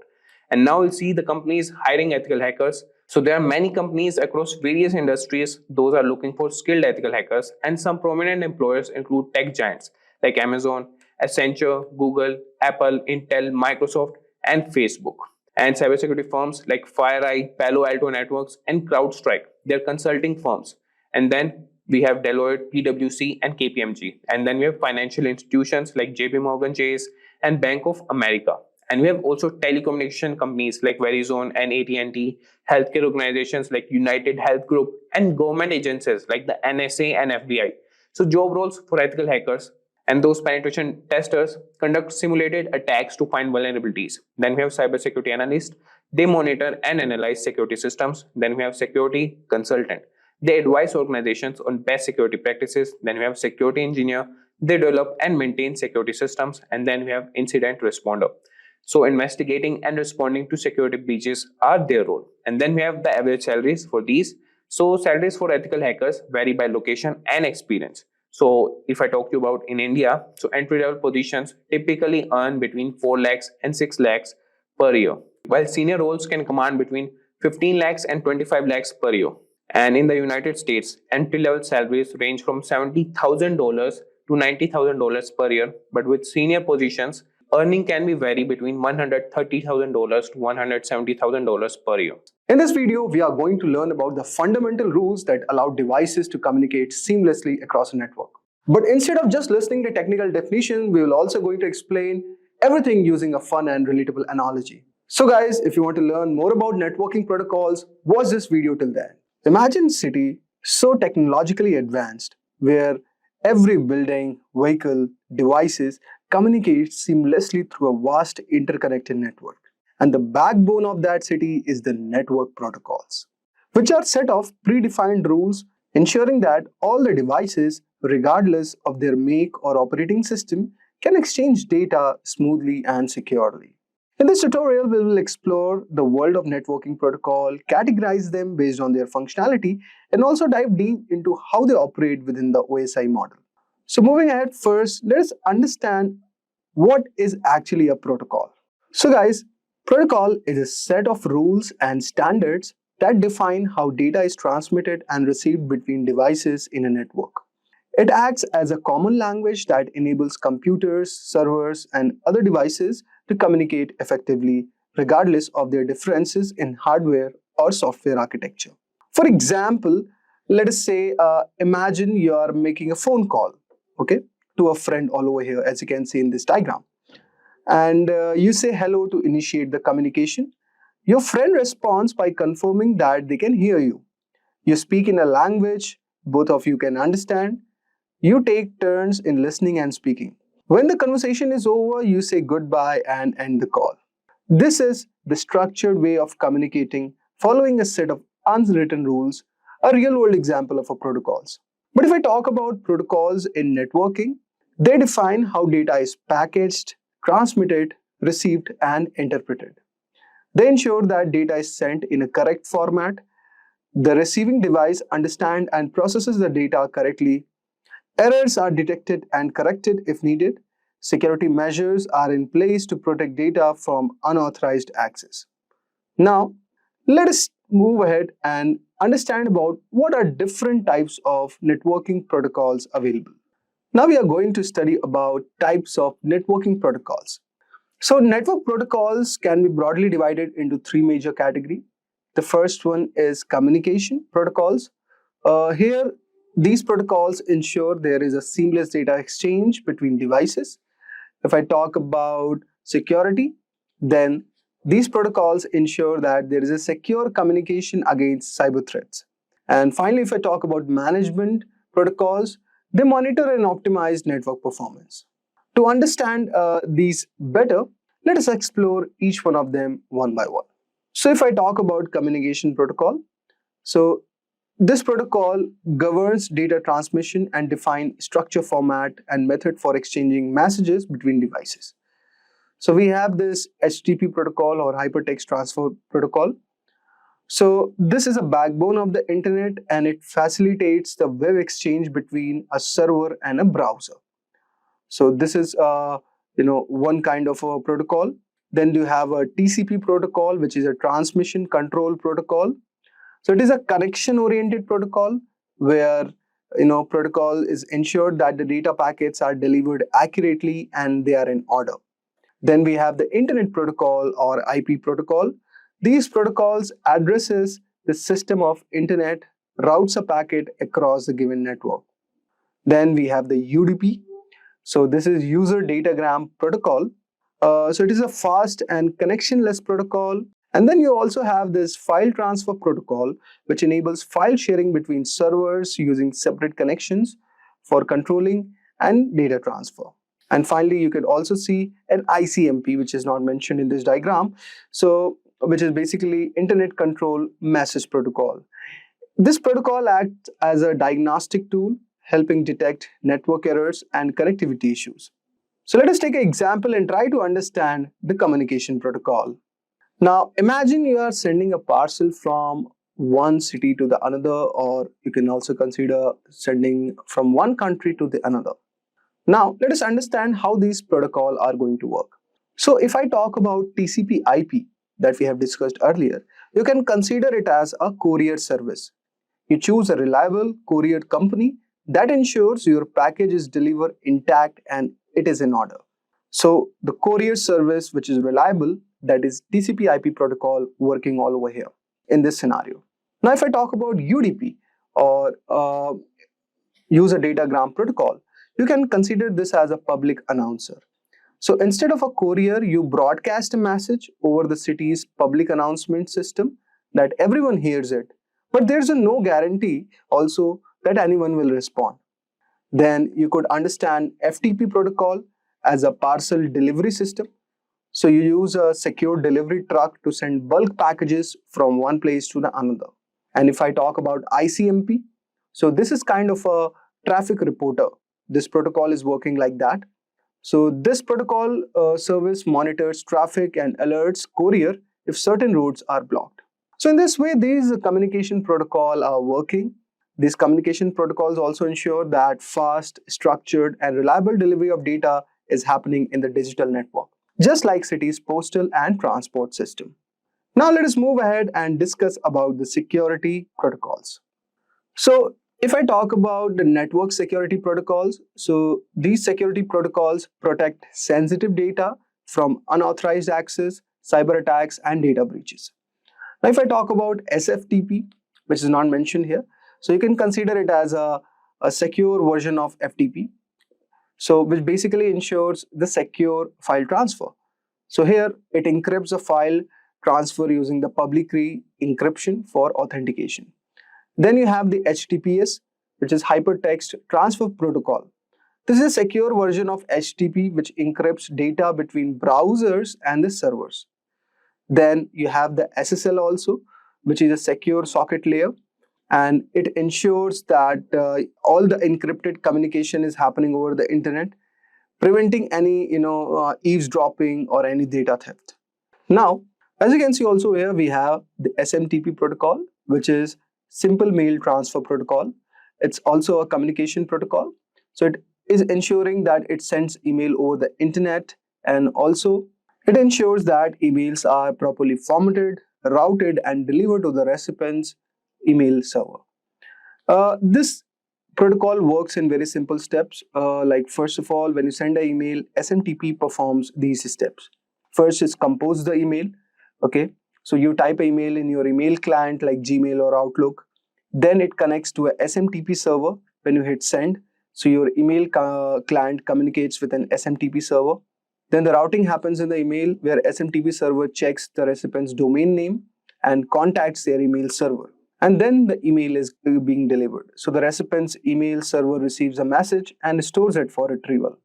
So these were one of the scenario. And you could consider the same analogy for SMTP as a postal system also. Now, suppose you write a letter all over here and you put it up in envelope.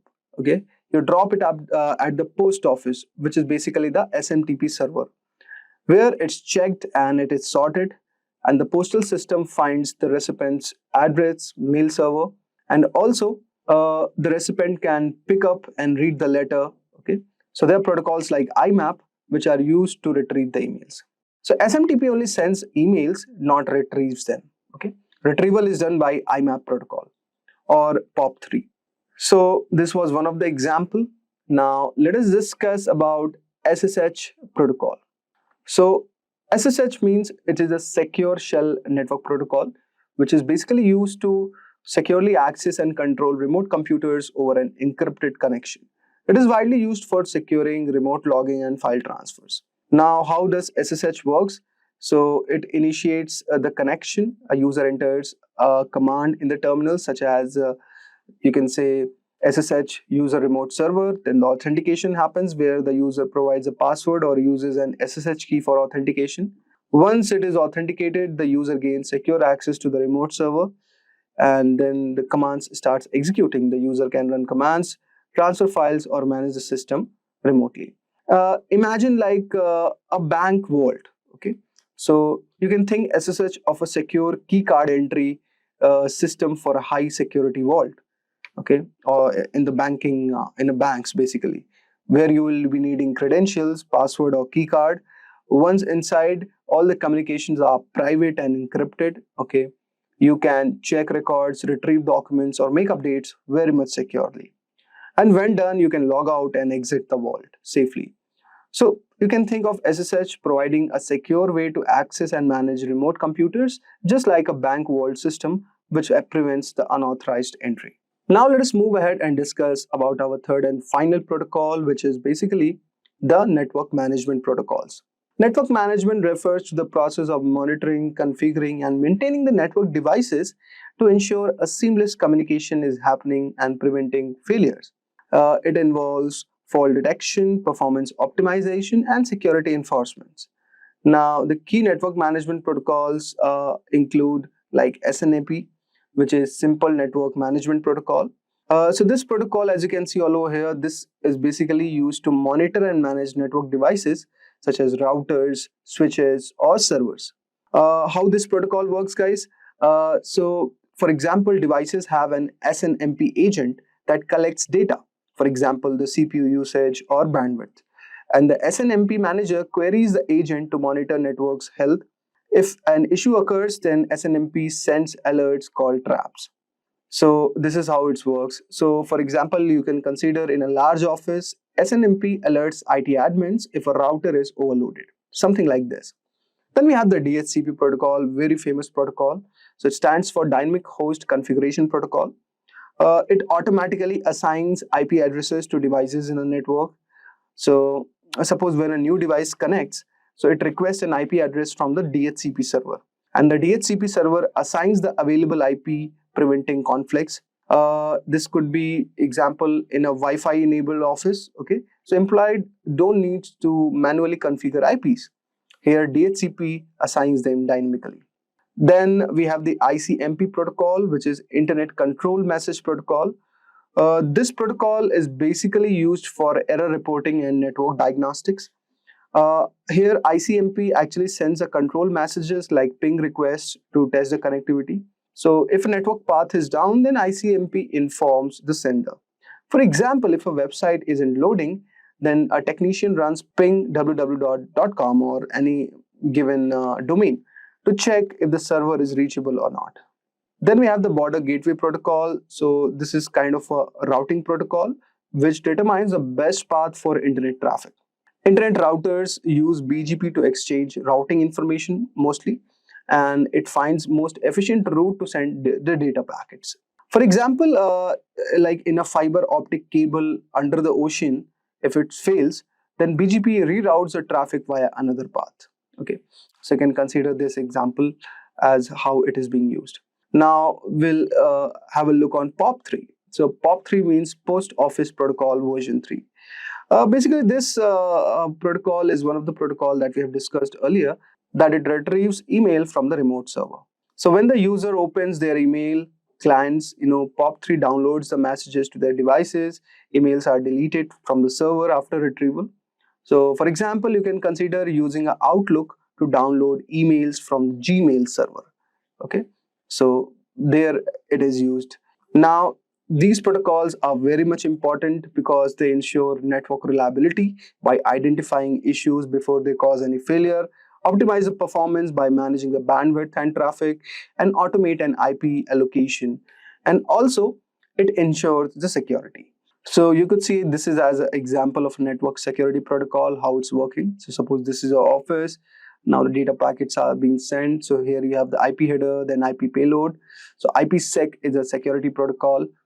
So here the IPsec header is added and a secure payload is added, and the same is data is being transferred. This packet is to the laptop and it is routed via router IPsec, okay, with IPsec protocol all over here to the branch office. So this is how you can consider architecture where the network security communication is happening. Now this is an example of a network monitoring protocol where there are endpoints, okay, and these you could see you are sending the data about health and performance, and it aggregates data from multiple endpoints. The network monitoring tools are present which converts raw data into usable metrics, and then the following data is given to the network administrators. Also, it generates alerts and reports. So this is how the network monitoring protocols are working in this alignment. So we've discussed about these protocols, and this was a certain diagrammatic explanation. So I hope so you would have got a brief idea regarding these protocols. Okay. So now let us briefly understand the 7 layers of the OSI model. Okay.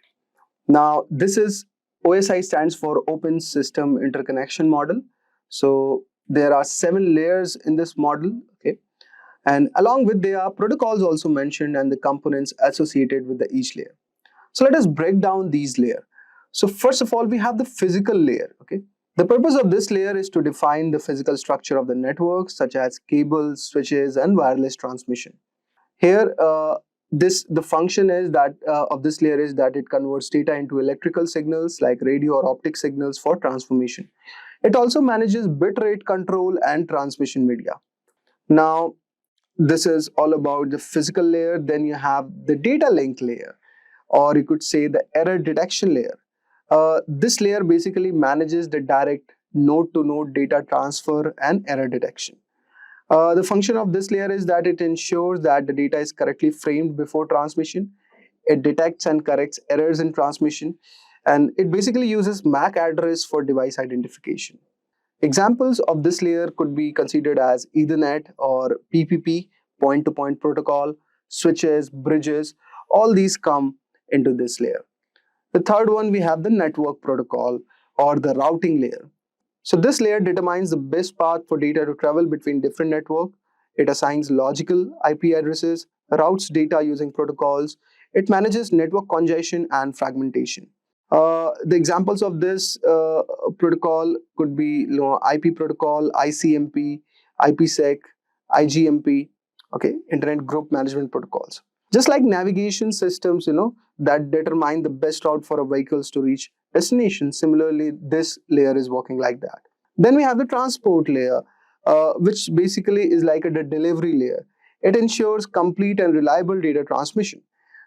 This layer divides data into smaller segments and ensures proper reassembly. It provides error detection and correction. It uses TCP for reliable transmission and UDP for faster connectionless communications. Examples could be, the TCP protocol or UDP protocol. So you can consider it like a couriers, that ensure that packages are delivered safely and in the correct order. So after this, the data is moved to the session layer, which is like the connection layer. It establishes, maintains, and terminates the communication sessions. It helps in managing sessions between applications. It handles authentication and any reconnections if needed. So for example, we have the API sockets all over here in this layer. So just like customer service representatives who handle call and ensure smooth communication between businesses, this layer is working like that. Then we have the presentation layer, which ensures that data is formatted properly for the application layer. It translates data formats like converts images, compresses file, encrypts and decrypts data for security. Then we have example of presentation layer like SSL, Secure Socket Layer, SSH, IMAP protocol, FTP. So you can consider these as a language translators who convert a message into a format that the recipient can understand.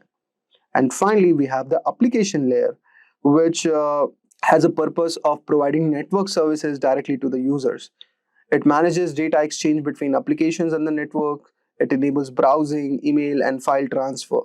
So example of this layer include HTTP protocol, FTP, IRC, SSH, DNS.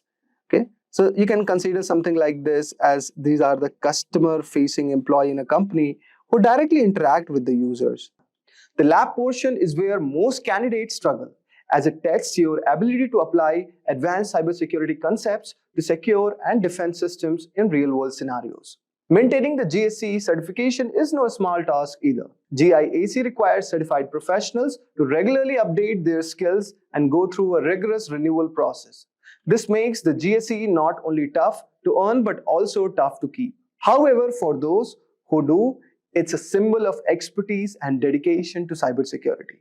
So guys, these were some of the top 8 toughest cybersecurity certification which one can pursue for. And we all know that there's no doubt that the demand for cybersecurity professionals is growing, and certifications are one of the great ways to prove your skills. So we covered 8 of the toughest cybersecurity certification which you can pursue, each with its own set of challenges.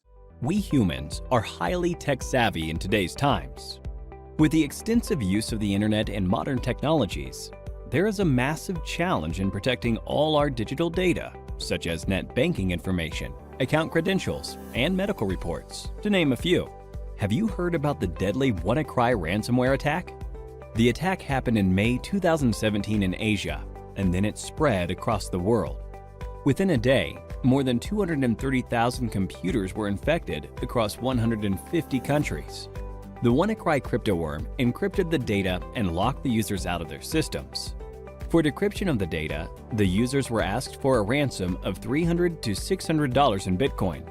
The users who used the unsupported version of Microsoft Windows and those who hadn't installed the security update of April 2017 were targeted in this attack. The WannaCry attack took a toll on every sector. Top-tier organizations like Hitachi, Nissan, and FedEx had to put their businesses on hold as their systems were affected too. Now, this is what you call a cyber attack. To prevent such attacks, cybersecurity is implemented. We can define cybersecurity as the practice of protecting networks, programs, computer systems, and their components from unauthorized digital attacks. These illegal attacks are often referred to as hacking. Hacking refers to exploiting weaknesses in a computer network to obtain unauthorized access to information. A hacker is a person who tries to hack into computer systems. This is a misconception that hacking is always wrong. There are hackers who work with different motives. Let's have a look at 3 different types of hackers. Black hat hackers are individuals who illegally hack into a system for monetary gain. On the contrary, we have white hat hackers who exploit the vulnerabilities in a system by hacking into it with permission in order to defend the organization. This form of hacking is absolutely legal and ethical. Hence, they are also often referred to as ethical hackers. In addition to these hackers, we also have the gray hat hackers. As the name suggests, the color gray is a blend of both white and black. These hackers discover vulnerabilities in a system and report it to the system's owner, which is a good act. But they do this without seeking the owner's approval. Sometimes gray hat hackers also ask for money in return for the spotted vulnerabilities. Now that you have seen the different types of hackers, let's understand more about the hacking that is legal and valid, ethical hacking, through an interesting story. Dan runs a trading company.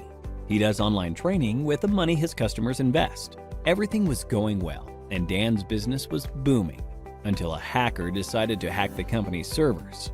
The hacker stole the credentials of various trading accounts. He asked for a lump sum ransom in exchange for the stolen credentials. Dan took the hacker's words lightly and didn't pay the hacker. As a result, the hacker withdrew money from various customers' accounts, and Dan was liable to pay back the customers. Dan lost a lot of money, and also the trust of his customers. After this incident, Dan gave a lot of thought as to what could have gone wrong with the security infrastructure in his company. He wished there was someone from his company who could have run a test attack to see how vulnerable his systems were before the hacker penetrated into the network. This was when he realized he needed an employee who thinks like a hacker and identifies the vulnerabilities in his network before an outsider does. To do this job, he hired an ethical hacker, John. John was a skilled professional who worked precisely like a hacker. In no time, he spotted several vulnerabilities in Dan's organization and closed all the loopholes. Hiring an ethical hacker helped Dan protect his customers from further attacks in the future. This, in turn, increased the company's productivity and guarded the company's reputation. So, now you know hacking is not always bad. John, in this scenario, exposed the vulnerabilities in the existing network, and such hacking is known as ethical hacking. Ethical hacking is distributed into 6 different phases. Let us look at these phases step by step with respect to how John, our ethical hacker, will act. Before launching an attack, the first step John takes is to gather all the necessary information about the organization's system that he intends to attack. This step is called reconnaissance. He uses tools like Nmap and hping for this purpose. John then tries to spot the vulnerabilities, if any, in the target system using tools like Nmap and Nexpose. This is the scanning phase. Now that he has located the vulnerabilities, he then tries to exploit them. This step is known as gaining access. After John makes his way through the organization's networks, he tries to maintain his access for future attacks by installing backdoors in the target system. The Metasploit tool helps him with this. This phase is called maintaining access. John is a brilliant hacker. Hence, he tries his best not to leave any evidence of his attack. This is the 5th phase, clearing tracks. We now have the last phase, that is reporting. In this phase, John documents a summary of his entire attack, the vulnerabilities he spotted, the tools he used, and the success rate of the attack. Looking into the report, Dan is now able to take a call and see how to protect his organization from any external cyber attacks. Don't you all think John is an asset to any organization? If you want to become an ethical hacker like John, then there are a few skills that you need to acquire. First and foremost, you need to have a good knowledge of operating environments such as Windows, Linux, Unix, and Macintosh. You must have reasonably good knowledge of programming languages such as HTML, PHP, Python, SQL, and JavaScript. Networking is the base of ethical hacking, hence, you should be good at it. Ethical hackers should be well aware of security laws so that they don't misuse their skills. Finally, you must have a global certification on ethical hacking to successfully bag a position of an ethical hacker like John. Few examples of ethical hacking certification are Certified Ethical Hacker Certification, CEH, CompTIA Pentest Plus, and Licensed Penetration Tester Certification, to name a few. Simplilearn provides a Cybersecurity Expert Master's program that will equip you with all the skills required by a cybersecurity expert. You could have a look at it by clicking the link in the description. So, here's a question for you. In which phase of ethical hacking will you install backdoors in the target system? A. Scanning. B. Maintaining access. C. Clearing tracks. D. Reconnaissance. Give it a thought and leave your answers in the comments section below. 3 lucky winners will receive Amazon gift vouchers. The endless growth of technologies in this area is directly proportional to the number of cybercrimes. Cybercrimes are estimated to cost $6 trillion in 2021.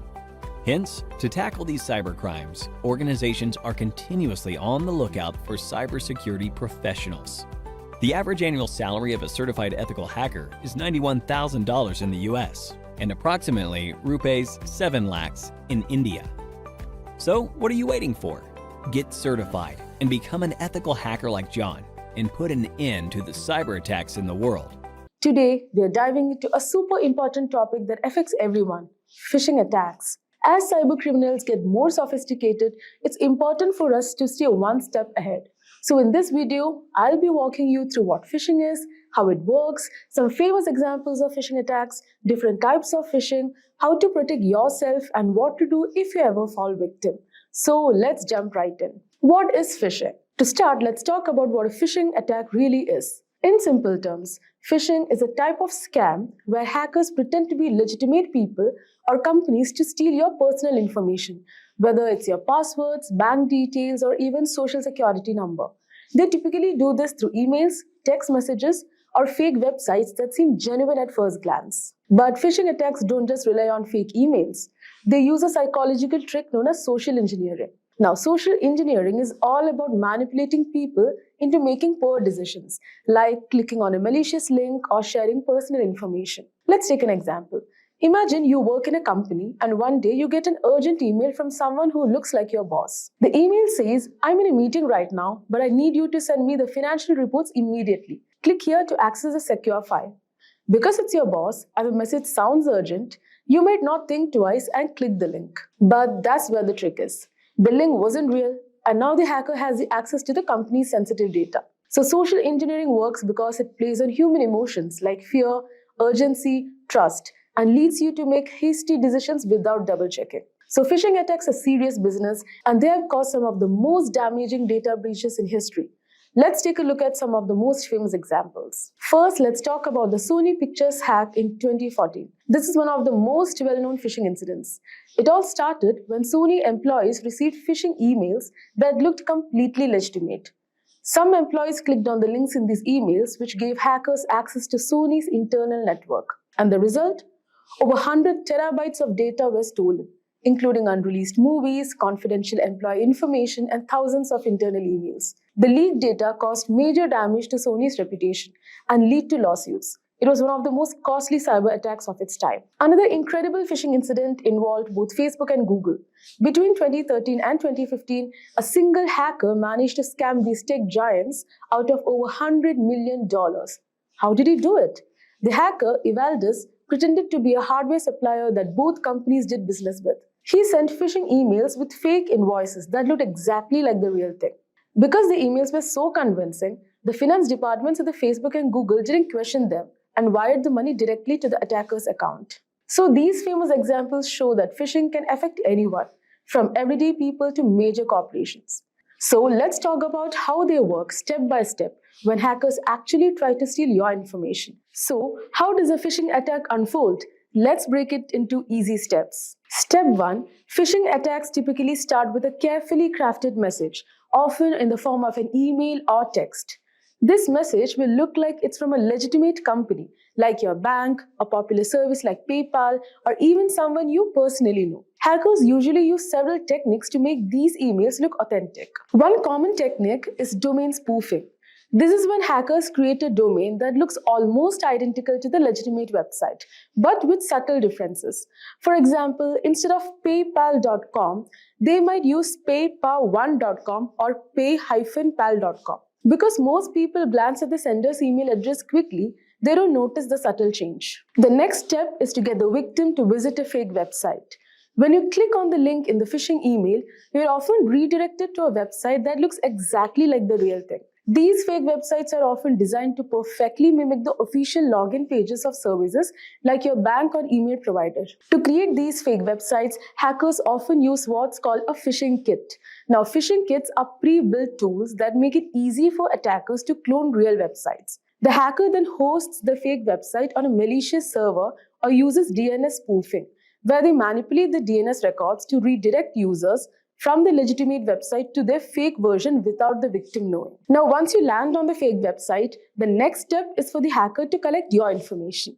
So these fake pages are designed to look identical to the real ones. So when you enter your username and password, you think you're logging in securely. But hear what's happening in the background. Phishing sites use various methods to capture the information you type in. One common technique is form jacking, where the form on the website is modified to send the data directly to the attacker's server.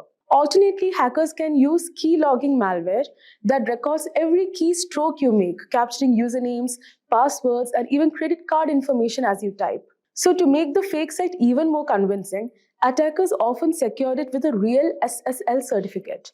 Now this means the website might show up as secure with a padlock symbol in your browser, making you believe it's legitimate. So this is why it's important to check more than just the HTTPS in the URL. Now once the hacker has your data, they can use it in various ways. The most common method is using your stolen credentials to log into your accounts. This is known as credential stuffing.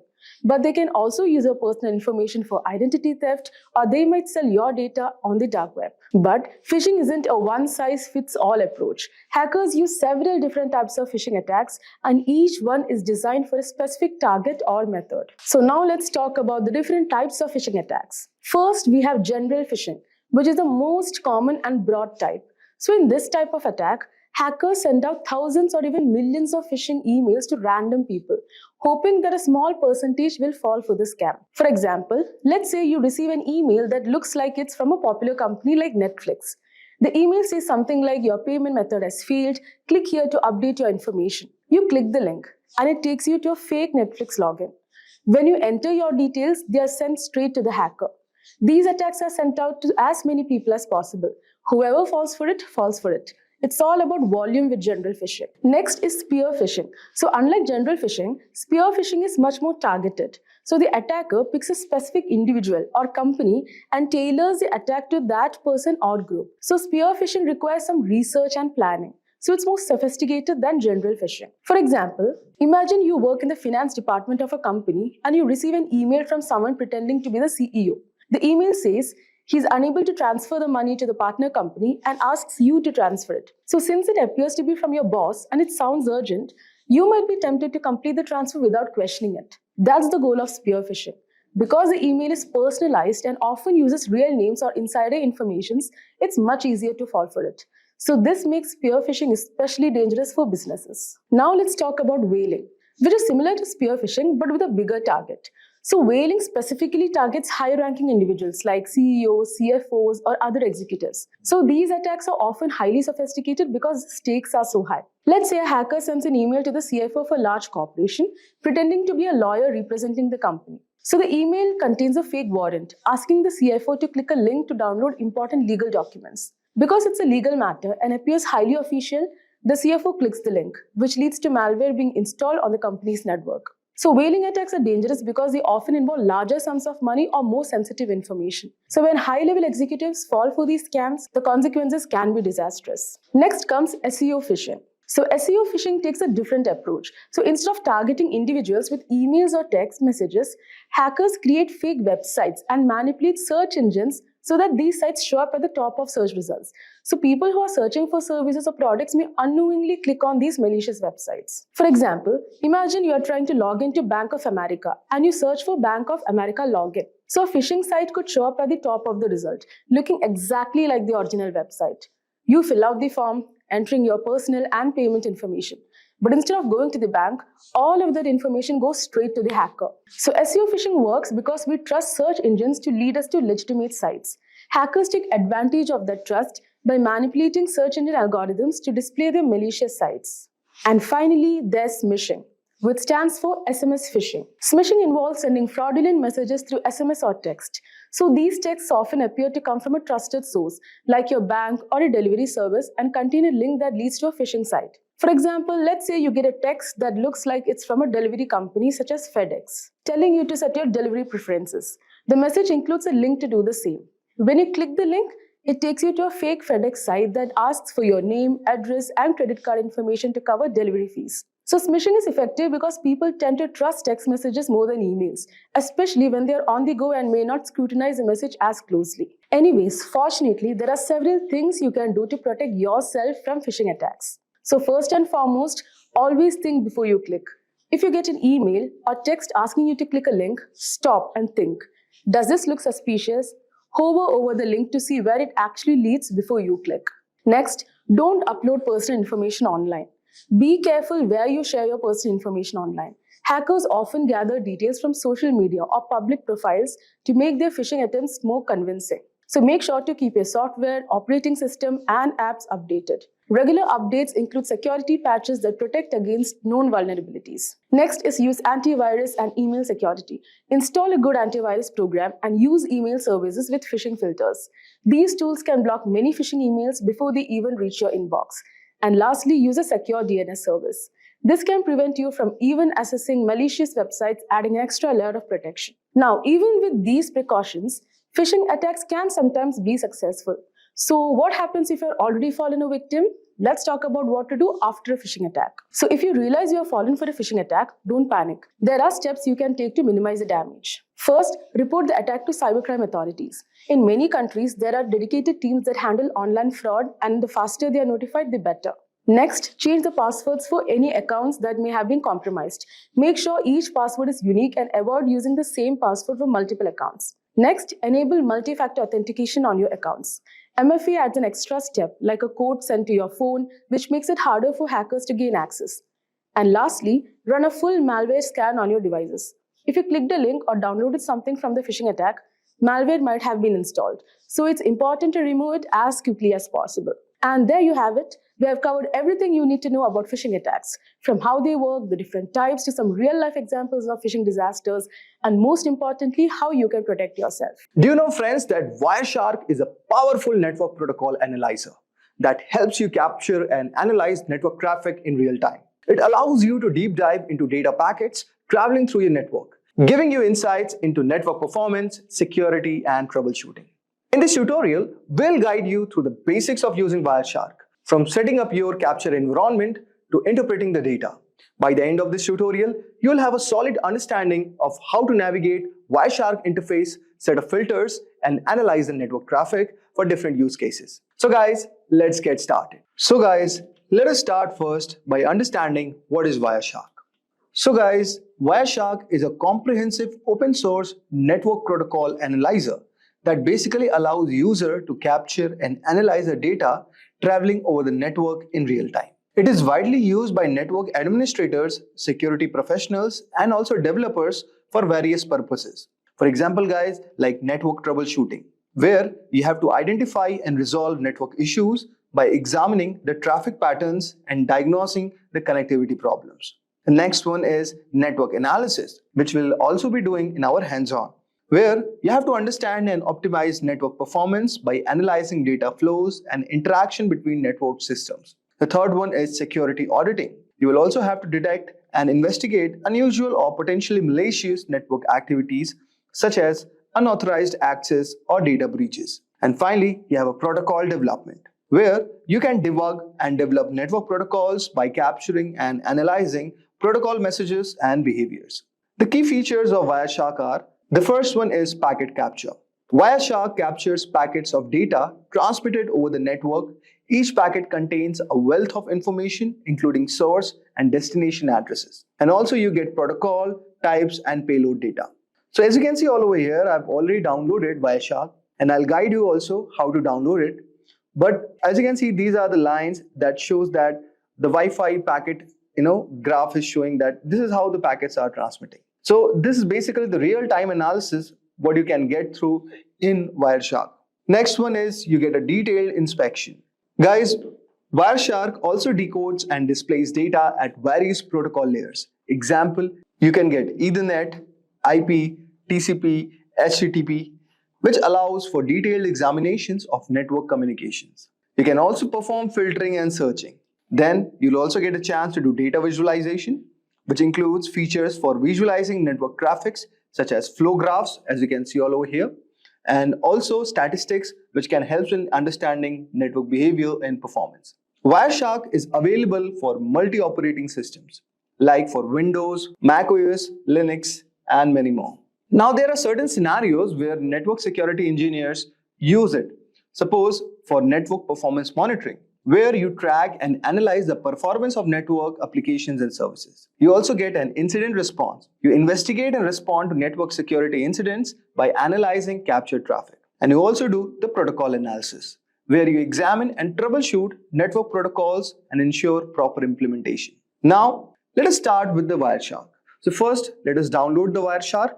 And before we download it, I expect that you would have got some brief idea regarding what is Wireshark.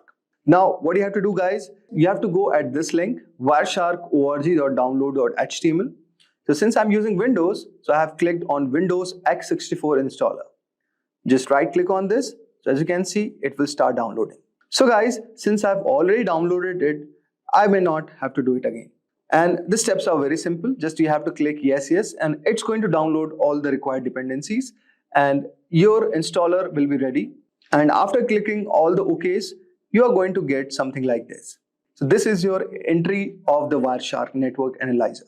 Now, so as you can see all over here, you can capture the network packets from these interfaces. So you can see local area connection 10, adapter, lookup, traffic capture, Bluetooth is there.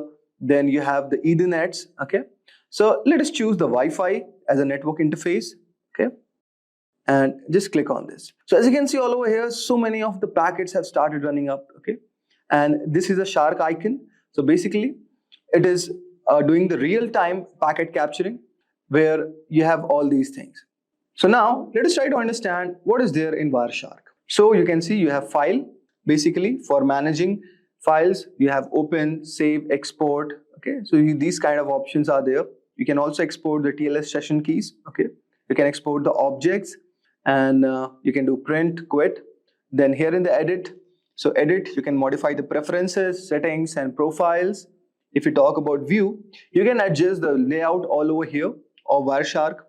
If you talk about go, you can navigate through the packets all over here. Then here is a capture. You can start or stop all over here. You can restart it. Then next is analyze. So as you can see all over here, you have display filters, display filter macros, display filter expressions, and many more. Okay. Similarly, you have statistics, okay, which helps in viewing network statistics and data summaries. Here you have telephony for using these kind of protocols. Okay. Then you have wireless.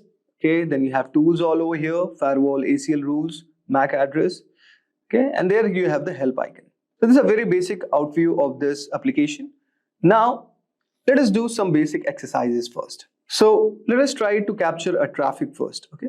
So since I've already selected our network interface as Wi-Fi, and let us restart it. So you can just go on capture and just start the restart. Okay. So this has started. Now go to your browser and just type, say, HTTP. Okay. And say bin.org is the file. So guys, this is a basic website that we have requested on our browser. And let us go to our Wireshark and stop this for a moment. So as you can see all over here, this icon shows applying a display filter. Now go all over here and type the filter, say HTTP. Okay. And you can say our filtering would be done. So as you can see, here you have the source, you have the destination, here you have the time, here you have the number, here you have the length of the packets, okay, and this is the info. Okay. So now let us do the general analysis of the Wireshark output. So as you can see all over here, the first one is HTTP request and responses. So as you can see, this is our source. Okay, we are sending a request to the destination address with 44.219.81.240. The protocol is HTTP and the length of the packet is 480, and it is basically a GET request. Okay, so get HTTP/1.1. Now there is a reply from this destination all over here, and to the destination at our source. The protocol is still HTTP. Now the length of the packet is increased, is 887. And what we are getting, guys, all over here, that the status is 200 and it says okay. Now, as you can see, what we are getting basically an HTML file all over here. Okay. Now, similarly, we are again requesting and we are getting a JSON file all over here. Now, getting a specific JSON HTTP 1.1, and similarly, reply is coming. So as you can see, it's a to and fro motion where we are requesting to a destination, which is the browser with the protocol HTTP. And similarly, we are getting a reply from our destination. So guys, this is our device and this is the given resource we are trying to access on our browser. So basically, now we can see these are the content types, which is text HTML for the HTML structure. Okay. And also you can see all over here, this is a JSON type. Okay. And these are the type of the content we are trying to access it. Okay. And this is the request what we have done to our destination, which is the browser. Okay. With the bin.org, and it is returning a text.html file. I hope so guys, you would have got a brief idea like how you can do the general analysis of the Wireshark output. Now let us try to do one more example which will make our concepts more clear. Now guys, I will show you one more use case of this, that you can diagnose the network issues with ping and trace command. Okay, so with the help of Wireshark, this can also be done, guys. So what you need next is you can open a terminal, okay, and just right click all over here. And now in this, what we are going to do, guys, we are going to generate an ICMP traffic. So with the help of ping command. Okay, so now what we do, we type ping, say google.com.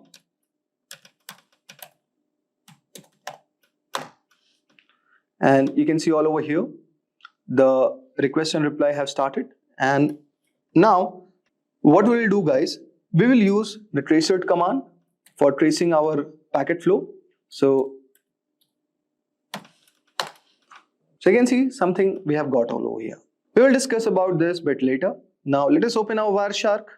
Okay, and what we'll do, guys, we will type ICMP. Okay, and just click all over here. Okay. So guys, go to the filter and type ICMP. Okay, and just click all over here. And but before that, you have to stop this. And now let us try. So you can see all over here that here the destination is showing unreachable, but here we are getting the reply. Okay. Now let us try to examine this protocol. Okay. So what all over here, let us try to understand first what we did in the terminal. Okay. So guys, when we are typing the command ping google.com, this command is basically testing the reachability of google.com by sending the Internet Control Message Protocol or ICMP echo request packets and waiting for the replies, which is echo response. Now guys, let us break down the ping results. So first 3 replies, we are going to see that each reply shows the IP address of 142.250.193.110, which is one of the Google servers. And you can see the round trip time latency for the packets. For the first time, it is showing around 76 milliseconds. For second round trip time, it is showing around 88. Then third is 99, and fourth one is 30 milliseconds. Now you can see there is something called time to live also, and in this case the time to live for each packet is around 55 milliseconds. Okay, so basically this field indicates how many hops or routers the packet can pass through before being discarded. Okay, now you can also see the request timeout. So the fourth packet is a request timeout, meaning no reply was received within this set time. And you can also see the ping statistics. So you can say here sent 4 packets, received 4 packets, and there is no loss. Okay, so this is one thing. And also approximate round trip in milliseconds, you can see minimum is 30 milliseconds and maximum is 99 milliseconds. Average is calculated 73 milliseconds. So this is statistics what we got. Now you can see all over here we have the tracert command. Okay, so here no arguments are provided first. So let us try to understand. The D means do not resolve IP address to host names. Okay, where H means maximum number of hops of routers to search, and W means timeout in milliseconds for each reply. So suppose if I see tracert.google.com, so guys, this will show all the hops that the packet has to travel through reach the Google server, which will help to diagnose where the delays or issues might occur on the path. Now you can see all over here there are a lot of options are given. So similarly you can read this. Now let us try to do the Wireshark analysis. So you can see all over here with our source 10.101.5.118, and we are sending the request to the Google server, and this is Internet Control Message Protocol. So you can see all over here this is echo, this is a ping request with ID 0x001, and we can see the sequence is also given, the time to live, and we are replying in 7641 milliseconds. So this packet is basically what we are doing, guys. We are 7630 is our packet number, and this is what we are sending as a request. Then 7641 is a reply from the Google server with the given ID, okay, the sequence number of this and the time to live, and it is also giving the request one. Now what you can do, guys, you can also apply one filter all over here. We can, okay, now with the help of this you can just see there are a lot of options as a filtering. Okay, so you can read the documentation for this, and whenever it is turning red, guys, it is showing something as error. Okay, and now let us do this and let us type our IP address, say 101, okay, 1.5.118. Okay, so this is also one of the way you can apply the filter. Okay, so it's going to filter out the IP address. Okay, say let's do this. So it is going to filter out our IP address, which is basically the same which is sending, because we have not given any other ping request. So guys, here what we can see, So this is kind of the analysis what we are doing basically. Okay. So guys, this was a Wireshark analysis for diagnosing the network issues with the help of ping and trace commands. And you can do a lot more other things with the help of Wireshark. Basically, these tools are used by network administrators, hackers, and also network engineers to understand the network performance, diagnose the network issues. Okay. So this was a short exercise which I have shown you about the basics of Wireshark. I hope so you would have enjoyed our today's video. Today, we are going to talk about some really interesting and powerful hacking gadgets you should know about in 2024. But remember, this is just for learning. We don't want anyone getting into trouble. So moving on, the best way to keep your computers and devices safe is to know about the risk. So some risks are easy to cater, using strong passwords, and don't download from bad websites, and don't hand your unlocked device to strangers. But there are also hidden dangers that can cause big problems. Some tools look innocent but can be very dangerous. Here are 7 gadgets that look normal but are actually powerful hacking tools. These tools are made for security experts to test systems, but they can be misused. So let's kick things off with a device that's small but incredibly powerful. That is Raspberry Pi. So Raspberry Pi is a compact and affordable computer that has revolutionized the tech world. Originally designed for educational purposes, it has become a favorite among hobbyists, makers, and even professionals. Despite its small size, it boasts impressive capabilities, including multiple USB ports, HDMI output, and support for various operating systems like Linux and Windows 10 IoT Core. The Raspberry Pi can be used for a wide range of projects, from simple programming and gaming to complex IoT systems and home automation. The Raspberry Pi can also be a dangerous hacking tool. With the right software, it can be used to perform a variety of hacking tasks. For example, it can run Kali Linux, a popular operating system for penetration testing. This allows it to be used for network scanning, password cracking, and even setting up rogue access points to intercept data. Its small size makes it easy to hide, and its affordability means it's accessible to many. In the wrong hands, this innocent-looking device can become a powerful tool for malicious activities. Now that we have seen the potential of the Raspberry Pi, which by the way is one of the personal favorites for tinkering, let's move on to another seemingly simple but powerful device, the Wi-Fi adapter.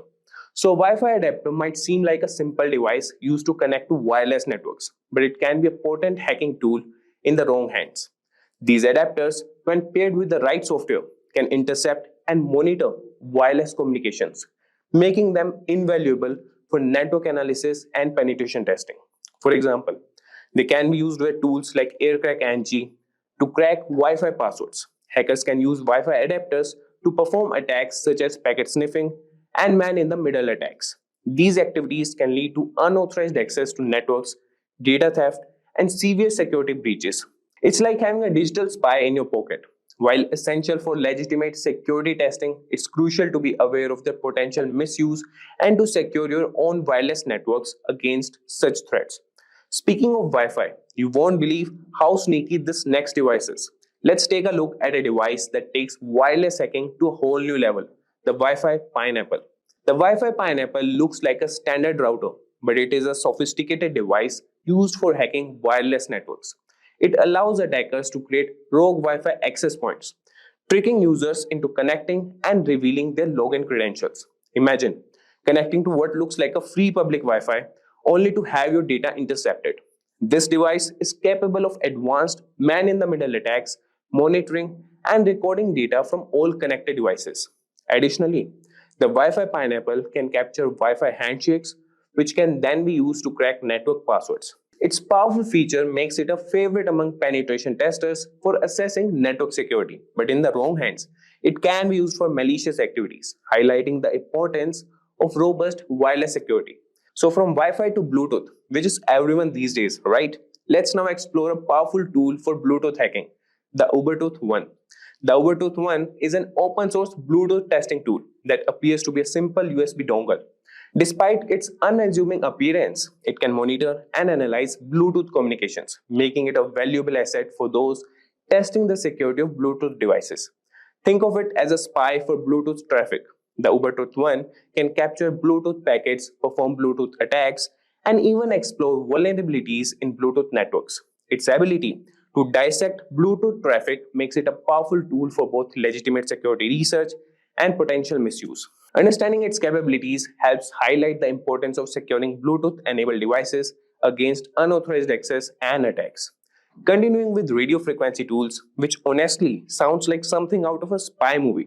So let's discuss the Hack RF1 and its versatile capabilities. So the Hack RF1 is a versatile software-defined radio SDR platform that can transmit and receive radio signals from 1 MHz to 6 GHz. It looks like a standard electronic device but can be used for a wide range of hacking activities. Imagine being able to capture and manipulate signals across a broad spectrum. With the Hack RF1, users can capture and analyze various radio signals, jam frequencies, and even spoof signals to manipulate communication systems. This tool is particularly useful for exploring and testing the security of wireless communication systems. While it serves an essential role in legitimate research and development, the Hack RF1 also demonstrates the need for robust security measures to protect against radio frequency based attacks. So now let's look at a tool that takes advantage of a computer's trust in USB devices. And trust me, this one's sneaky, the USB rubber ducky. So the USB rubber ducky is a device that looks like a regular flash drive but acts like a keyboard, typing commands into any computer it's plugged into. Hackers use it to execute pre-programmed scripts that can steal data, install malware, or take control of the target device. It's like a tiny digital ninja. This tool exploits the trust computers have in USB devices, making it a potent weapon for cyber attacks. It's a reminder to be cautious about plugging in unknown USB devices as they could be rubber duckies in disguise, ready to unleash harmful commands and compromise your system security. So finally, we have got a real undercover gadget here. Let's uncover the secret capabilities of the LAN turtle. The LAN turtle looks like a typical USB Ethernet adapter, but it's a covert hacking tool used to monitor and infiltrate networks. Don't let its innocent appearance fool you.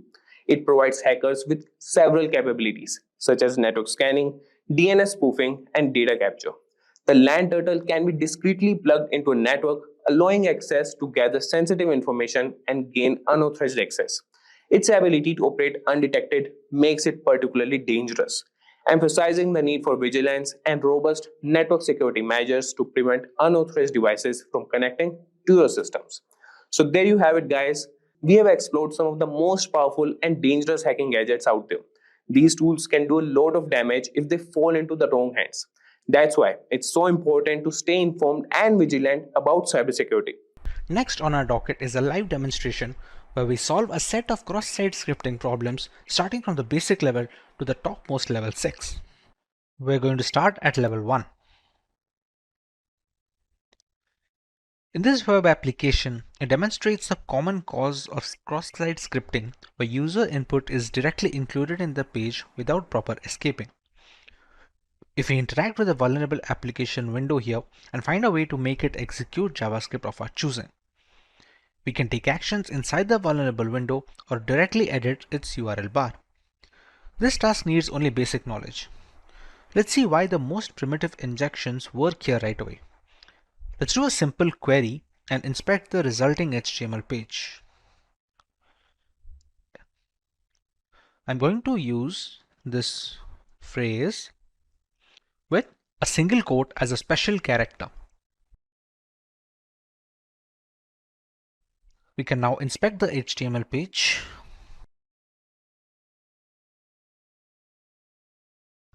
We can see here in this line,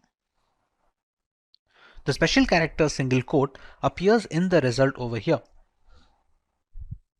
The provided query text is placed directly in a B tag, as in a body element.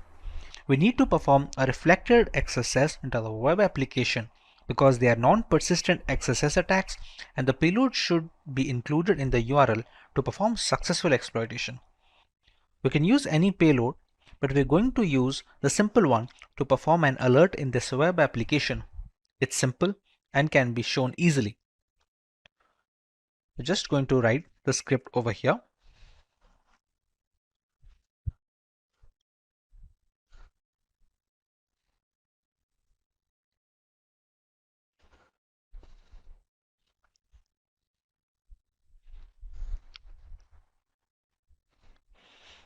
and we're going to press search. As you can see, we have successfully launched our first cross-site scripting attack. We can see an alert box pop up with the necessary message, and a similar process can be used to steal browser cookies and passwords, albeit with different commands. Now we have the option to move to level 2.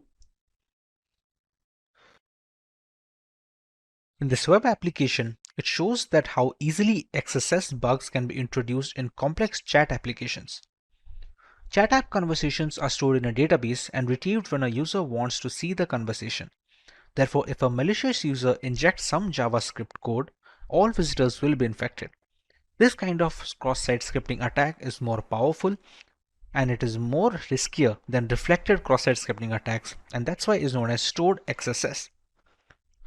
I posted my query with a special character of a single quote, and this is what I get. Whatever I typed in simply appeared on the page right after I click on Share Status. Let's see the source.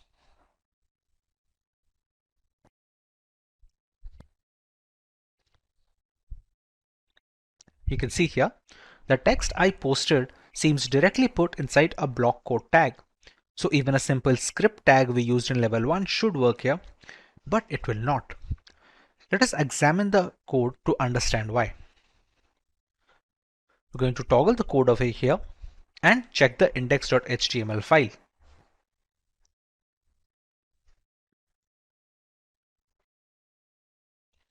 Important part is line 32. The generated HTML fragment, which is the HTML variable in the code, is added to the mail HTML using the inner HTML method. So when the browser parsing this HTML fragment, it will not execute any script tag defined within that HTML fragment.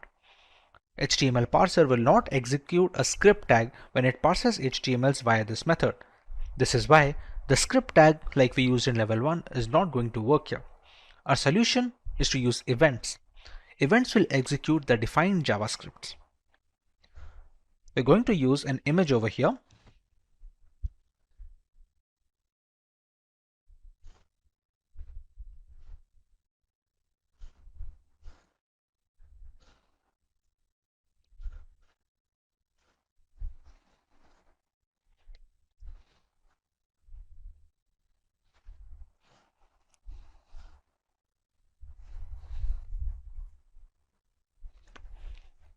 And when we press on Share Status, in the above injection, we are loading an image that doesn't exist, which causes to trigger an onError event. In onError event, it will execute our alert method. With that, we are able to beat level 2, and we can now move up to the next level in our challenge.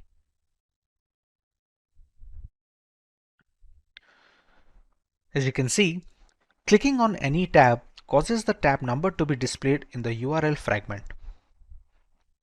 This hints that the value after the hashtag controls the behavior of the page. That is, it is an input variable. To confirm, let's analyze the code.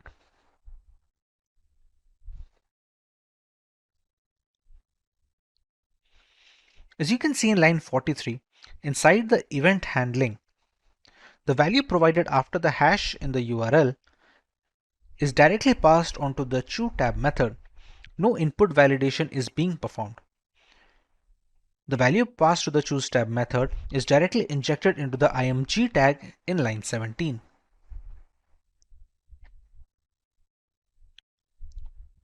This is an unsafe assignment and it is the vulnerable part of the code.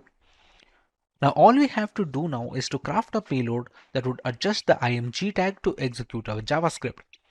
Remember, the script tag from level 1 would not work here since the variable HTML is used to add the DOM dynamically. Hence the events are our aces here once again. I will choose to use the existing img tag and change the source to something that doesn't exist, hence forcing it to fall in to execute an onError, even which I will pass the URL.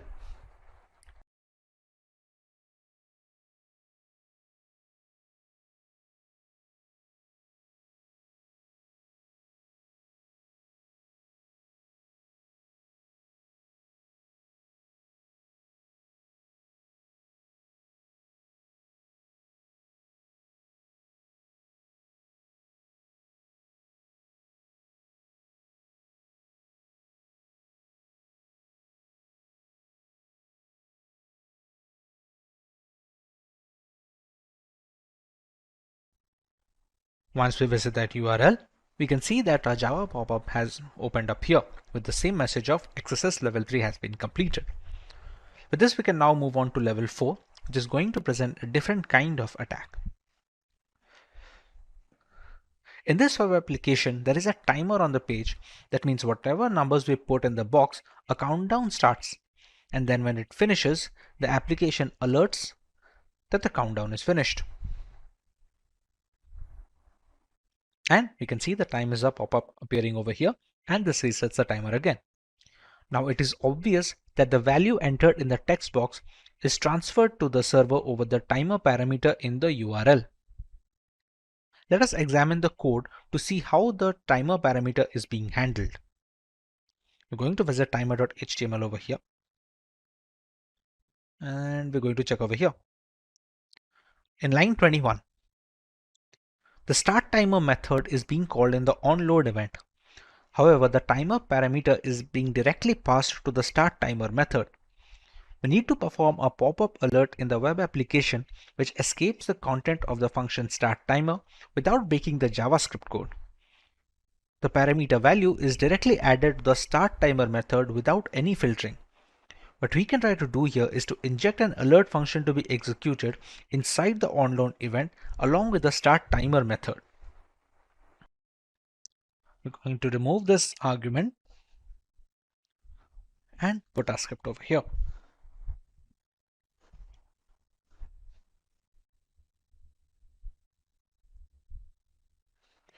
Now when we press on create timer, and we have a pop-up with the XSS level 4 completed. We can now move on to level 5. In this web application, this application XSS is different because this challenge description says cross-site scripting isn't just about correctly escaping data. Sometimes attackers can do bad things even without injecting new elements into the DOM. It's kind of open redirect because the attack payload is executed as a result of modifying the DOM environment in the victim's browser. This environment is used by the original client-side script so that the client-side code runs in an unexpected manner. The vulnerability can be easily detected if the next link in the sign-up page is inspected.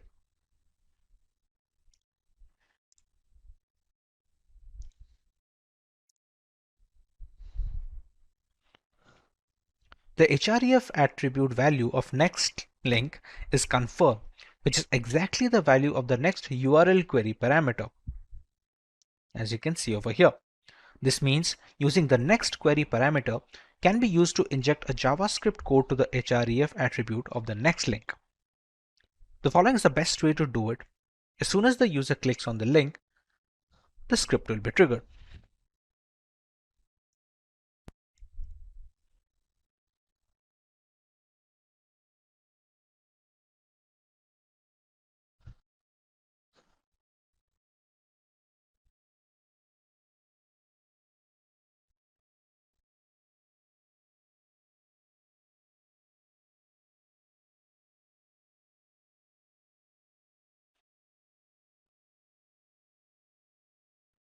We're going to press anything random. And now that we click next, we can see the XSS level 5 that we had provided in the URL as a parameter to the next variable. Since the value of next provided appears on a pop-up, we can consider the attack a success and move on to the final level 6. In this web application, it shows some of the external JavaScript is retrieved. If you analyze the URL, you can see that the script is loaded already. The vulnerability lies within how the code handles the value after the hashtag. If you check on line 45, the value right after the hashtag is taken as the gadget name. And then in line 48, the value is directly passed on to the include gadget method. And in the include gadget method that we can see over here, you can see in line 18, a script tag is created and the URL gadget name parameter value is directly used as the source attribute of the script tag in line 28. This means we can completely control the source attribute of the script tag that is being created. That is, with this vulnerability, we can inject our own JavaScript file into the code. We can inject a URL of our own hosted JavaScript into the web application's URL after the hashtag, and the URL should not be using HTTPS but anything like that to bypass the regular expression for security checking. We're going to remove the pre-stored URL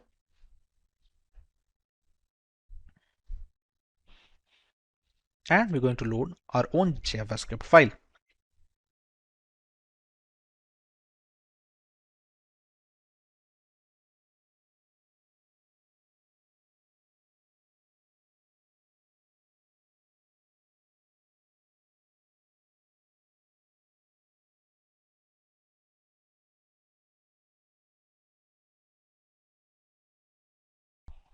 Finally, we have reached the end of our challenge. We completed 6 different varieties of cross-scripting attacks and used different solutions for all of the 6 questions. With work from home being the norm in today's era, people spend considerable amount of time on the internet, often without specific measures to ensure a secure session. Apart from individuals, organizations worldwide that host data and conduct business over the internet are always at the risk of a DDoS attack. These DDoS attacks are getting more extreme, with hackers getting easy access to the graph. 3 of the 6 strongest DDoS attacks were launched in 2021, with the most extreme attack occurring just last year in 2020. Lately, cybercriminals have been actively seeking out new services and protocols for amplifying these DDoS attacks. Active involvement with hacked machines and botnets allow further penetration into the consumer space, allowing much more elaborate attack campaigns. Apart from general users, multinational corporations have also had their fair share of problems. GitHub, a platform for software developers, was the target of a DDoS attack in 2018. Widely suspected to be conducted by Chinese authorities, this attack went on for about 20 minutes, after which the systems were brought into a stable condition. It was the strongest DDoS attack to date at the time and made a lot of companies reconsider the security practices to combat such attacks. Even after years of experimentation, DDoS attacks are still at large and can affect anyone in the consumer and corporate space. Hey everyone, this is Vaibhav from Simplilearn and welcome to this video on what is a DDoS attack. Let's learn more about what is a DDoS attack.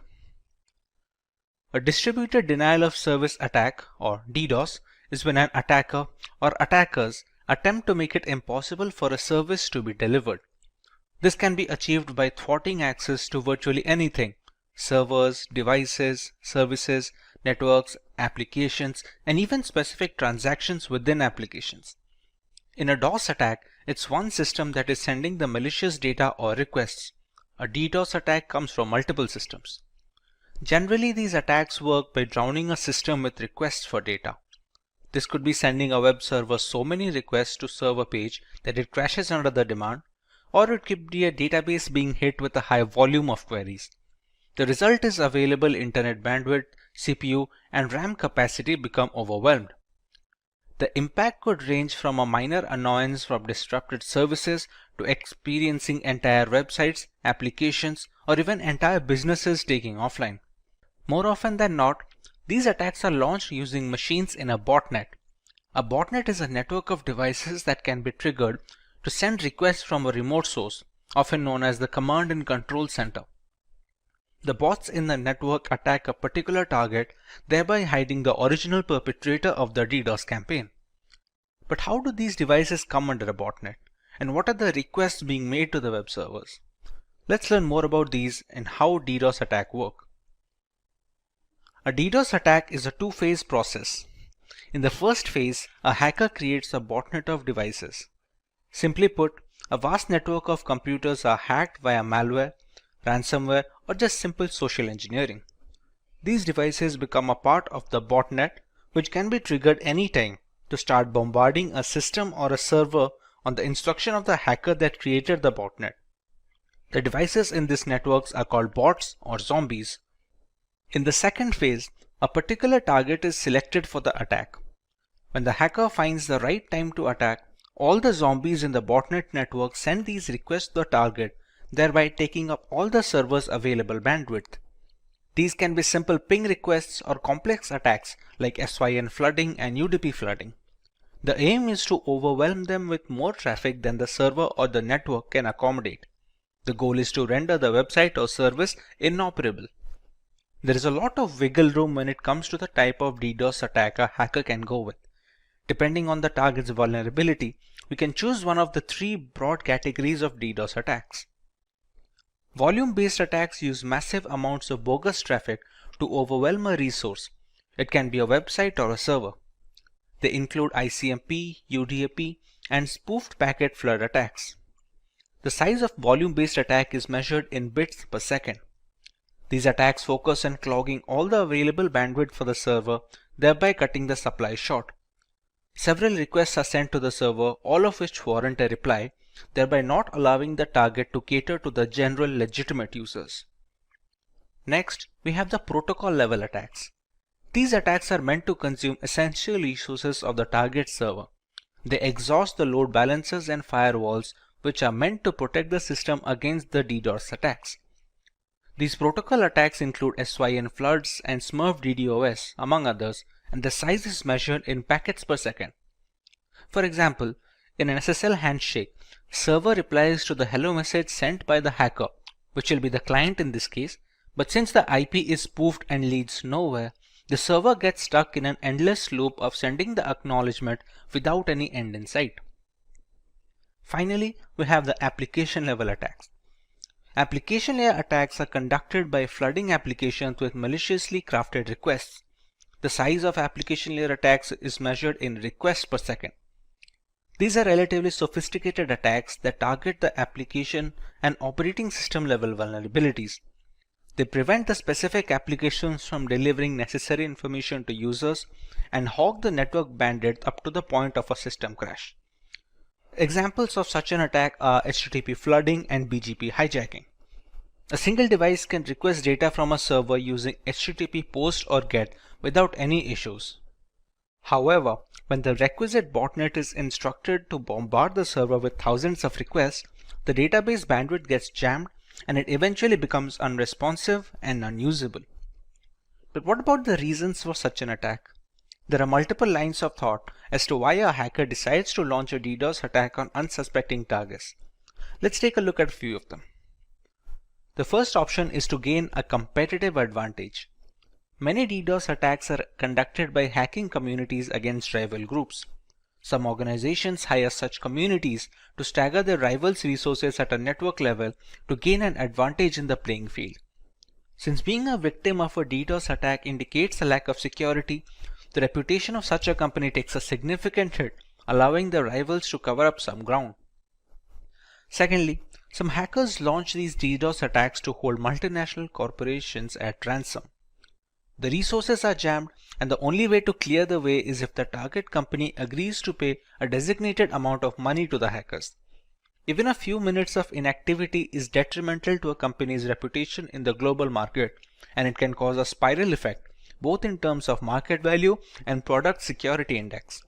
Most of the time, a compromise is reached and the resources are freed after a while. DDoS attacks have also found use in the political segment. Certain activists tend to use DDoS attacks to voice their opinion. Spreading the word online is much faster than any local rally or forum. Primarily political, these attacks also focus on online communities, ethical dilemmas, or even protests against corporations. Let's take a look at a few ways that companies and individuals can protect themselves against DDoS attacks. The company can employ load balancers and firewalls to help protect the data from such attacks. Load balancers reroute the traffic from one server to another in a DDoS attack. This reduces the single point of failure and adds resiliency to the server data. A firewall blocks unwanted traffic into a system and manages the number of requests made at a definite rate. It checks for multiple attacks from a single IP and occasional slowdowns to detect a DDoS attack in action. Early detection of a DDoS attack goes a long way in recovering the data lost in such an event. Once you've detected the attack, you will have to find a way to respond. For example, you will have to work on dropping the malicious DDoS traffic before it reaches your server so that it doesn't throttle and exhaust your bandwidth. Here's where you will filter the traffic so that only legitimate traffic reaches the server. By intelligent routing, you can break the remaining traffic into manageable chunks that can be handled by your cluster resources. The most important stage in DDoS mitigation is where you will look for patterns of DDoS attacks and use those to analyze and strengthen your mitigation techniques. For example, blocking an IP that's repeatedly found to be offending is a first step. Cloud providers like Amazon Web Services and Microsoft Azure, who offer high levels of cybersecurity, including firewalls and threat monitoring software, can help protect your assets and network from DDoS criminals. The cloud also has greater bandwidth than most private networks, so it is likely to fail if under the pressure of increased DDoS attacks. Additionally, reputable cloud providers offer network redundancy, duplicating copies of your data, systems, and equipment, so that if your service becomes corrupted or unavailable due to a DDoS attack, you can switch to a secure access on backed up versions without missing a beat. One can also increase the amount of bandwidth available to a host server being targeted. Since DDoS attacks fundamentally operate on the principle of overwhelming systems with heavy traffic, simply provisioning extra bandwidth to handle unexpected traffic spikes can provide a measure of protection. This solution can prove expensive as a lot of that bandwidth is going to go unused most of the time. A content delivery network, or a CDN, distributes your content and boosts performance by minimizing the distance between your resources and end users. It stores the cached version of your content in multiple locations, and this eventually mitigates DDoS attacks by avoiding a single point of failure when the attacker is trying to focus on a single target. Popular CDNs include Akamai CDN, Cloudflare, AWS CloudFront, etc. Let's start with our demo regarding the effects of DDoS attacks on a system. For our demo, we have a single device that will attack a target, making it a DOS attack of sorts. Once a botnet is ready, multiple devices can do the same and eventually emulate a DDoS attack. To do so, we will use the virtualization software called VMware with an instance of Parrot Security operating system running. For a target machine, we will be running another VMware instance of a standard Linux distribution known as Linux Lite. In a target device, we can use Wireshark to determine when the attack begins and see the effects of the attack accordingly. This is Linux Lite, which is our target machine, and this is Parrot Security, which is used by the hacker when trying to launch a DDoS attack. This is just one of the distros that can be used. To launch the attack, we must first find the IP address of our target. So to find the IP address, we open the terminal.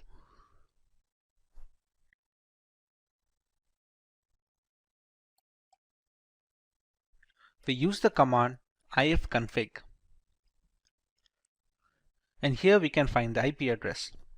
Now remember, we're launching this attack in VMware. Now both the instances of Parrot Security and Linux Lite are being run on my local network. So the address that you can see here is 192.168.72.129, which is a private address. This IP cannot be accessed from outside the network, basically anyone who is not connected to my Wi-Fi. When launching attacks with public servers or public addresses, it will have a public IP address that does not belong to the 192.168 subnet. Once we have the IP address, we can use a tool called hping3. hping3 is an open source packet generator and analyzer for the TCP/IP protocol. To check what are the effects of an attack, we will be using Wireshark. Wireshark is a network traffic analyzer. We can see whatever traffic that is passing through the Linux Lite distro is being displayed over here with the IP address, the source IP, and the destination IP as to where the request is being transferred to. Once we have the DOS attack launched, you can see the results coming over here from the source IP, which will be Parrot Security. Now, to launch the hping3 command, we need to give sudo access to the console, which is the root access.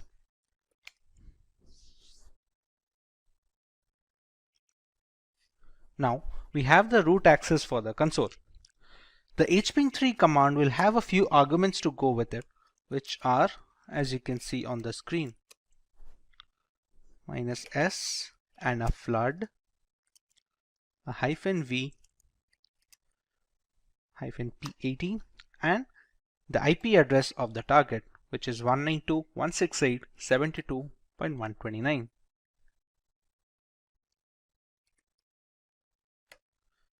In this command, we have a few arguments such as the -s, which specifies SYN packets. Like in an SSL handshake, we have the SYN request that the client sends to the server to initiate a connection. The -flood aims to ignore the replies that the server will send back to the client in response to the SYN packets. Here the parent security OS is the client and Linux Lite being the server. -v stands for verbosity, as in where we will see some output when the requests are being sent. The -p80 stands for port 80, which we can replace the port number if we want to attack a different port. And finally, we have the IP address of our target. As of right now, if we check Wireshark, it is relatively clear and there is no indication of a DDoS attack incoming. Now once we launch the attack over here, we can see the requests coming in from this IP, which is 192.168.72.128. Till now, even the network is responsive, and so is Linux Lite. The requests keep on coming, and we can see the HTTP flooding has started in flood mode. After a few seconds of this attack continuing, the server will start shutting down. Now remember, Linux Lite is a distro that can focus on that serves as a backend. And such Linux distros are served as backend to many servers across the world. For example, a few seconds have passed from the attack. Now the system has become completely irresponsive. This has happened due to the huge number of requests that came from parent security. You can see whatever I press, nothing is responded. Even the Wireshark has stopped capturing new requests because the CPU usage right now is completely 100%, and at this point of time, anyone who is trying to request some information from this Linux distro, or where this Linux distro is being used as a backend for a server or a database, cannot access anything else. The system has completely stopped responding, and any legitimate request from legitimate users will be dropped. Once we stop the attack over here, it takes a bit of time to settle down. Now remember, it's still out of control, but eventually the traffic dies down and the system regains its strength. It is relatively easy to gauge right now the effect of a DOS attack. Now remember, this Linux Lite is just a VM instance. Actual website servers and web databases, they have much more bandwidth and are very secure, and it is tough to break into. That is why we cannot use a single machine to break into them. That is where a DDoS attack comes into play. What we did right now is a DOS attack, as in a single system is being used to penetrate a target server using a single request. Now, when a DDoS attack, multiple systems such as multiple parent security instances or multiple zombies or bots in a botnet network can attack a target server to completely shut down the machine and drop any legitimate request, thereby rendering the service and the target completely unusable and inoperable. As a final note, we would like to remind that this is for educational purposes only, and we do not endorse any attacks on any domains. Only test this on servers and networks that you have permission to test on. Cybersecurity has become one of the most rigid industries in the last decade, while simultaneously being the most challenged. With every aspect of corporate culture going online and embracing cloud computing, there is a plethora of critical data circulating through the internet, all worth billions of dollars to the right person. Increasing benefits require more complex attacks, and one of these attacks is a brute force attack. A brute force, or known as brute force cracking, is the cyber attack equivalent of trying every key on your keyring and eventually finding the right one. Brute force attacks are simple and reliable. There is no prior knowledge needed about the victim to start an attack. Most of the systems falling prey to brute force attacks are actually well secured. Attackers let a computer do the work. that is trying different combinations of usernames and passwords until they find one that works. Due to this repeated trial and error format, the strength of password matters a great deal. Although with enough time and resources, brute force will break a system since they run multiple combinations until they find the right passcode. Hey everyone, this is Vaibhav from Simplilearn and welcome to this video on what is a brute force attack. Let's begin with learning about brute force attacks in detail. A brute force attack, also known as an exhaustive search, is a cryptographic hack that relies on guessing possible combinations of targeted password until the current password is discovered. It can be used to break into online accounts, encrypted documents, or even network peripheral devices. The longer the password, the more combinations that will need to be tested. A brute force attack can be time consuming and difficult to perform if methods such as data obfuscation are used, and at times downright impossible. However, if the password is weak, it could merely take seconds with hardly any effort.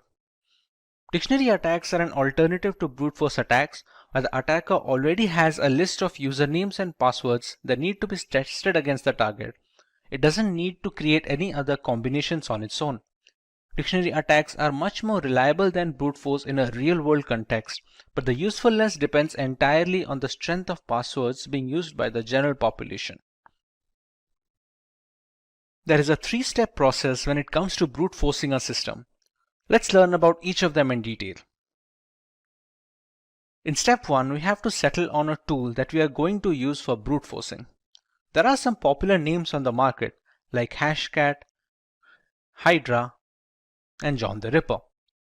While each of them has its own strengths and weaknesses, each of them perform well with the right configuration. All of these tools come pre-installed with certain Linux distributions that cater to penetration testers and cybersecurity analysts like Kali Linux and Parrot Security.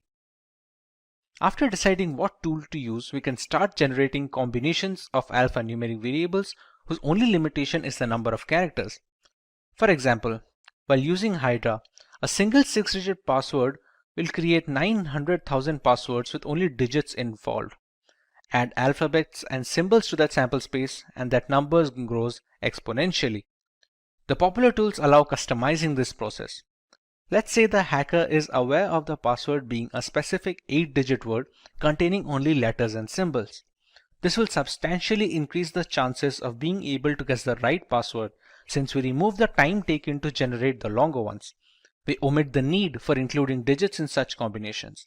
These small tweaks go a long way in organizing an efficient brute force attack since running all the combinations with no filters will dramatically reduce the odds of finding the right credentials in time. In the final step, we run these combinations against the file or service that is being broken. We can try and break into a specific encrypted document, a social media account, or even devices at home that connect to the internet. Let's say there is a Wi-Fi router. The generated passwords are then fed into the connection one after the other. It is a long and arduous process, but the work is left to the computer rather than someone manually clicking and checking each of these passcodes. Any password that doesn't unlock the router is discarded and the brute force tool simply moves on to the next one. This keeps going on until we find the right combination which unlocks the router. Sometimes reaching the success stage takes days and weeks, which makes it cumbersome for people with low computing power at their disposal. However, the ability to crack any system in the world purely due to bad password habits is very appealing, and the general public tends to stick with simple and easy to use passwords. Now that we have a fair idea about how brute force works, let's see if we can answer this question. We learned about how complex passwords are tougher to crack by brute force. Among the ones listed on the screens, which one do you believe will take the longest to be broken when using brute force tools? Leave your answers in the comment section and we will get back to you with the correct option next week. Let's move on to the harmful effects of getting a system compromised due to brute force attacks. A hacked laptop or mobile can have social media accounts logged in, giving the hackers free access to the victim's connections. It has been reported on multiple occasions where compromised Facebook accounts are sending malicious links and attachments to people on their friends list. One of the significant reasons for hacking Malware infusion is best done when spread from multiple devices, similar to distributing spam. This reduces the chance of circling back the source to a single device which belongs to the hacker. Once brute forced, a system can spread malware via email attachments, sharing links, file upload via FTP, etc. Personal information such as credit card data, usage habits, private images and videos are all stored in our systems, be it in plain format or root folders. A compromised laptop means easy access to these information that can be further used to impersonate the victim regarding bank verification, among other things. Once a system is hacked, it can also be used as a mail server that distributes spam across lists of victims. Since the hacked machines all have different IP addresses and MAC addresses, it becomes challenging to trace the spam back to the original hacker. With so many harmful implications arising from a brute force attack, it's imperative that the general public must be protected against such. Let's learn about some of the ways we can prevent ourselves from becoming a victim of brute force attacks. Using passwords consisting of alphabets, letters, and numbers have a much higher chance of withstanding brute force attacks thanks to the sheer number of combinations they can produce. The longer the password, the less likely it is that a hacker will devote the time and resources to brute force them. Having alphanumeric passwords also allows the user to keep different passwords for different websites. This is to ensure that if a single account or a password is compromised due to a breach or a hack, the rest of the accounts are isolated from the incident. Two-factor authentication involves receiving a one-time password on a trusted device before a new login is allowed. This OTP can be obtained either via email, SMS, or specific 2FA applications like Authy and Aegis. Email and SMS based OTPs are considered relatively less secure nowadays due to the ease with which SIM cards can be duplicated and mailboxes can be hacked. Applications that are specifically made for 2FA cores are much more reliable and secure. CAPTCHAs are used to stop bots from running through web pages precisely to prevent brute forcing through their website.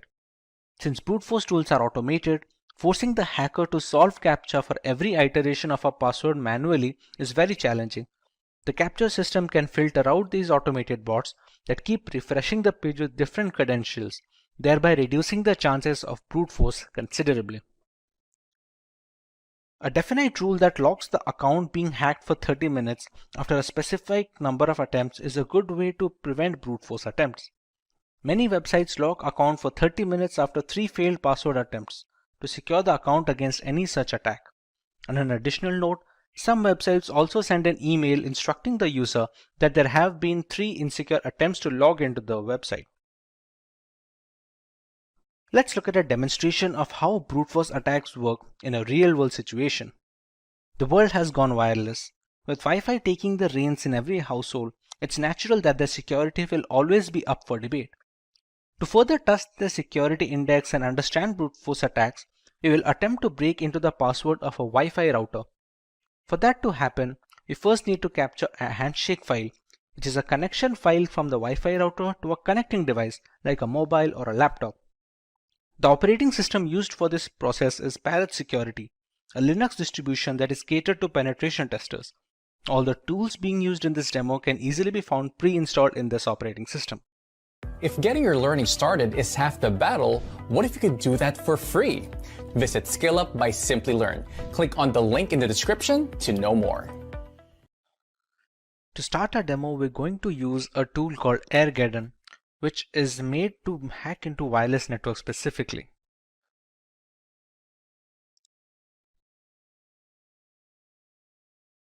At this point, it's going to check for all the necessary scripts that are installed in the system. To crack into a Wi-Fi and to capture the handshake file, we're going to need an external network card. The significance of the external network card is a managed mode and a monitor mode. For now, the WLX1 named card is my external network adapter, which I'm going to select. To be able to capture data over the air, we're going to need to put it in monitor mode. As you can see above, it's written it is in managed mode right now. So we're going to select option 2, which is to put the interface in monitor mode. And its name is now WLAN 0 monitor. The monitor mode is necessary to capture data over the air. That is the necessary reason why we need an external card, since a lot of inbuilt cards that come with the laptops and the systems, they cannot have a monitor mode installed. Once we select the mode, we can go into the fifth, which is the handshake tools menu. In the first step, we have to explore for targets, and it is written that monitor mode is necessary to select a target.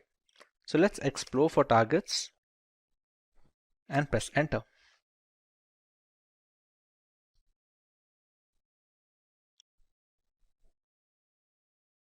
We have to let this run for about 60 seconds to get a fair idea about the networks that are currently working in this locality. For example, this ESS ID is supposed to be the Wi-Fi name that we see when connecting to a network. Geo24, Recover Me, these are all the names that we see on our mobile when trying to search for the Wi-Fis. This BSS ID is supposed to be an identifier, somewhat like a MAC address that identifies this network from other devices. The channels features on one or two, there are many channels that the networks can focus on. This here is supposed to be a client that is connected to one such network. For example, the station that you can see, 5626, this is supposed to be the MAC address of the device that is connected to a router.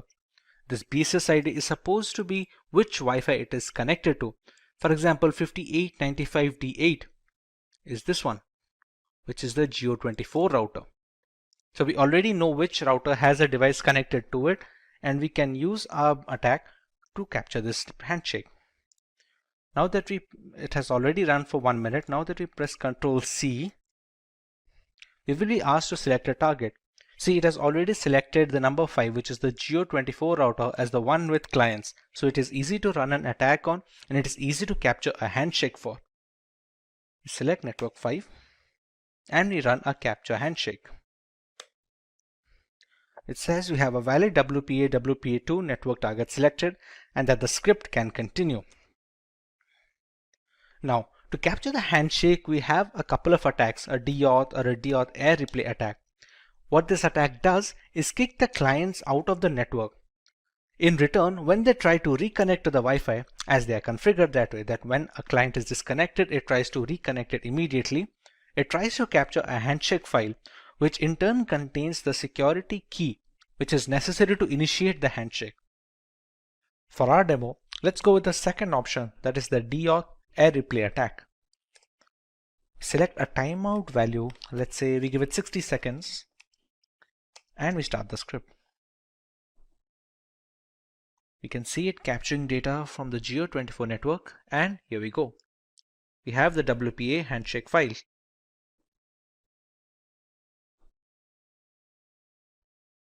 Once the handshake file is captured, you can actually close this, and here we go, congratulations. In order to capturing a handshake, it has verified that a PMK ID from the target network has successfully been captured. This is the file that is already stored. It's a .cap file. For the path, we can, let's say we can keep it in a desktop. Okay, we give the path and the handshake file is generated. We can already see a target over here, same Geo24 router with the BSS ID. Now if we return to its main menu, we already have the handshake file captured with us. Now our job is to brute force into that handshake capture file. The capture file is often encrypted with the security key of the Wi-Fi network. If we know how to decrypt it, we will automatically get the security key. So let's go to the offline WPA2 decrypt menu. Since we'll be cracking personal networks, we can go with option 1. Now to run the brute force tool, we have two options. Either we can go with the aircrack or we can go with the hashcat. Let's go with aircrack plus crunch, which is a brute force attack against a handshake file. We can go with option 2. It can already detect the capture file that we have generated. So we select yes. The BSS ID is the one which denotes the Geo24 router. So we're going to select yes as well. The minimum length of the key, for example, it has already checked that the minimum length of a Wi-Fi security key, which is a WPA to PSK key, will always be more than 8 digits and below 64 digits. So we have to select something in between this range. So if we already know, let's say that the password is at least 10 digits, we can go with the minimum length as 10. And as a rough guess, let's say we put the maximum length as 20. The character set that we're going to use for checking the password will affect the time taken to brute force. For example, if we already know that, or we have seen a user use a password while connecting to the router as something that has only numbers and symbols, then we can choose accordingly. Let's say if we go with only uppercase characters and numeric characters, go with option 7, and it's going to start decrypting. So how AirCrack is working right here, you can see this passphrase over here. The first 5 or 6 digits are A. It starts working its way from the end, from the last character. It keeps trying every single combination. You can see the fourth character from the right side, the D. It will eventually turn to E because it keeps checking up every single character from the end. This will keep going on until all the single characters are tested and every single combination is tried out. Since the handshake file is encrypted using the security key, that is the WPA2 key of the router, whichever passphrase is able to decrypt the handshake key completely will be the key of the Wi-Fi router. This is the way we can brute force into Wi-Fi routers anywhere in the world. Cyber attacks are frequently making headlines in today's digital environment. At any time, everyone who uses a computer could become a victim of a cyber attack. There are various sorts of cyber attacks ranging from phishing to password attacks. In this video, we'll look into one such attack that is known as botnet. But before we begin, if you love watching tech videos, subscribe to our channel and hit the bell icon never to miss an update. To begin with, let's take a look at some of the famous botnet attacks. The first one is Mirai botnet, which is a malicious program designed to attack vulnerable IoT devices and infect them to form a network of bots that on command perform basic and medium level denial of service attacks. Then we have the Zeus bot, specifically designed for attacking the system for bank related information and data. Now let's see what exactly a botnet is. Botnet refers to a network of hijacked interconnected devices that are installed with malicious codes known as malware. Each of these infected devices are known as bots, and a hijacked criminal known as bot hoarder remotely controls them. The bots are used to automate large-scale attacks, including data theft, server failure, malware propagation, and denial of service attacks. Now that we know what exactly a botnet is, let's dive deeper into learning how a botnet works. During the preparation of a botnet network, the first step involves preparing the botnet army. After that, the connection between the botnet army and the control server is established. And the end, the launching of the attack is done by the bot hoarder. Let's understand through an illustration. Firstly, we have a bot hoarder that initiates the attack. According to the control server commands, the devices that are infected with the malware programs and begins to attack the infected system. Let's see some details regarding the preparation of the botnet army. The first step is known as the prepping the botnet army. The first step is creating a botnet is to infect as many as connected devices as possible. This ensures that there are enough bots to carry out the attack. This way, it creates bots either by exploiting the security gaps in the software or websites or using phishing attacks. They are often deployed through Trojan horses. For the next step we have establishing the connection. Once it hacks the device, as per previous step, it infects it with the specific malware that connects the device back to the control bot server. A bot hoarder uses command programming to drive the bot's actions. And the last step is known as launching the attack. Once infected, a bot allows access to admin level operation like gathering and stealing of data, reading and rewriting the system data, monitoring user activities, performing denial of service attacks, including other cybercrimes. Now let's take a look at the botnet architecture. The first type is known as client-server model. The client-server model is a traditional model that operates with the help of a command and control center server and communication protocols like IRC. When the bot header issues a command to the server, it is then relayed to the client to perform malicious actions. Then we have peer-to-peer model. Here controlling the infected bots involves a peer-to-peer network that relies on a decentralized approach. That is, the bots are topological interconnected and acts as both CNC servers, that is, the server and the client. Today hackers adopt this approach to avoid detection and single point failure. In the end, we will see some points on some countermeasure against botnet attacks. The first step is to have updated drivers and system updates. After that, we should avoid clicking random pop-ups or links that we often see on the internet. And lastly, having certified antivirus, anti-spyware softwares, and firewall installed into a system will protect against malware attack. The internet is an endless source of information and data. Still, in some cases, we come across some occurrences like cyber attacks, hacking, forced entry, which may affect our time on the web. Hi everyone and welcome to the Simplilearn channel. Today we will discuss a topic that secretly records our input data, that is known as keyloggers. But before we begin, if you like watching tech videos, subscribe to our channel and hit the bell icon to never miss an update. To understand the keylogging problem better, let's take a look at an example. This is June. She works in a business firm where she manages the company's data regularly. This is Jacob from the information department who is here to inform her about some of the security protocols. During the briefing, she informed him about some of the problems her system was facing with, which included slow reaction speed and unusual internet activity. As Jacob heard about the problems with the system, he thinks of the possibility what could be the reason behind these problems her system was facing with. The conclusion that he came across was the keylogging issue. Unknown to the problem her system was facing with, she asked him about some of the details regarding it. For today's topic, we learn what exactly keyloggers are and how they affect our system, what are the harmful effects that keylogging can bring into the system.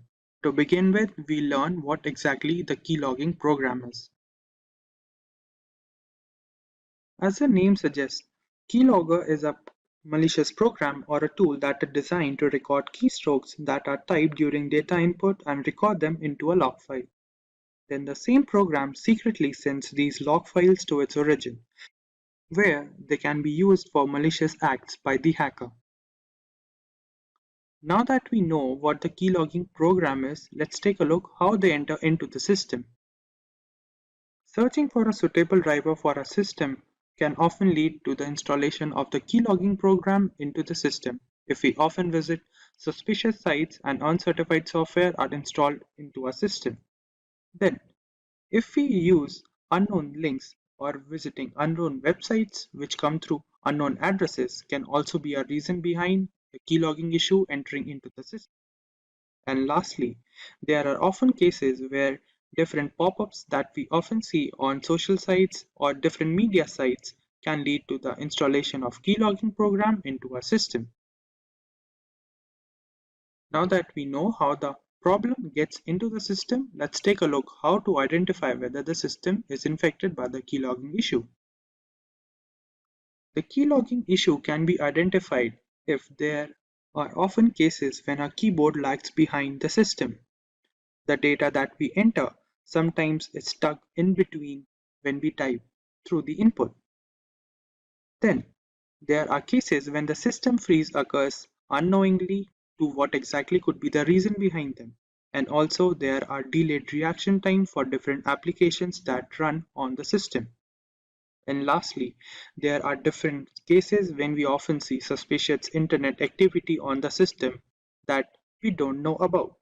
This could lead to the identification of a problem into the system. Now, we'll take a look at different types of keyloggers that are present on the net which can harm our system differently. The first problem that keyloggers arouse is API based. The most common keylogging case, which uses APIs to keep a log of the type data and share it to its origin for malicious purposes. Each time we press a key, the keylogger intercepts the signal and logs it. Then we have form grabbing based keyloggers. As the name suggests, they are based keyloggers that store the form data. That is, if we often use web forms or different kinds of forms to enter different data, they can be recorded into the system by the program and sent it to its origin.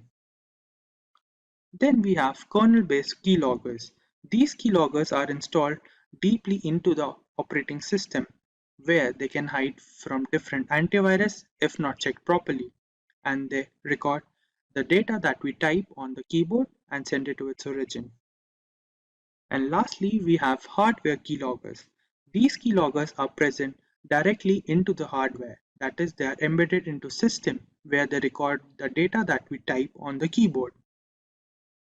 Now, let's take a look how hackers differentiate different type of recorded data and exploit them.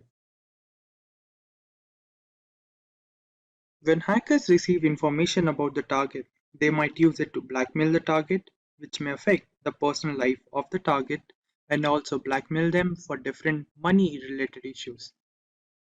Then, in case of company data that is recorded by the keylogging program can also affect the economic value of the company in the market, which may lead to the downfall of the company.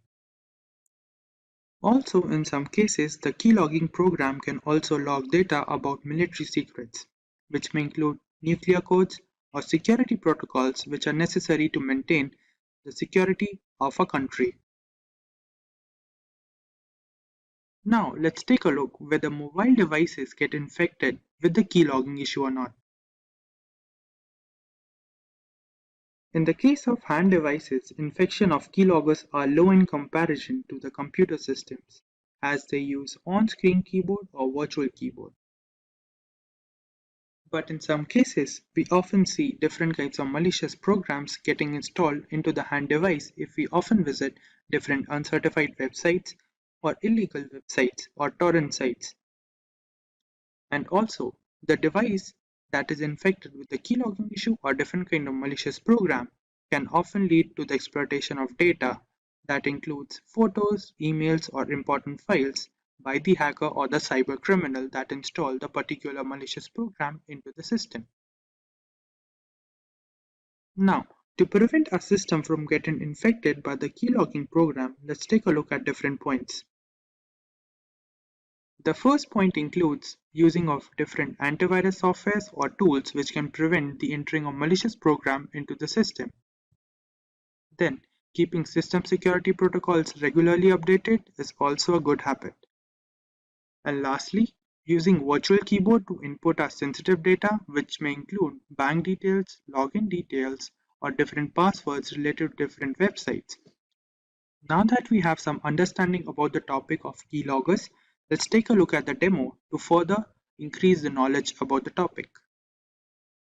For the first step, we have to download some of the important libraries that are required into the system, which is this library. Now we'll run it. The system says the library is already installed into the system. Now let's take a look what exactly modules are required from the particular library. From this library, we'll import the keyboard module, which will help us to record the data that we type on the keyboard. Now, from the same, we'll also import key module and the listener module, and also the logging module, which will help us to record the data into a log file. For the next part, we'll write a piece of code that will allow us to save the data that is recorded by the program into a text file that will be named as key_log text file along with the date and time stamp. Let's take a look.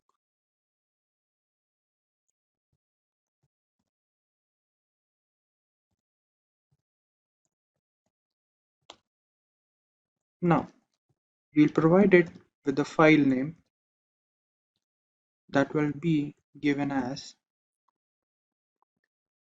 keylog.txt file, and also show the part where the format of the data is recorded. Put the brackets over here to contain the file name. Now we'll write the format in which the data will be recorded into the log file, which will be given as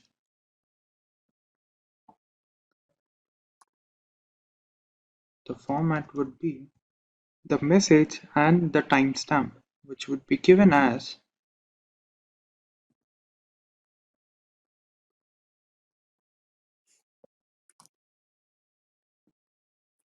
along with the timestamp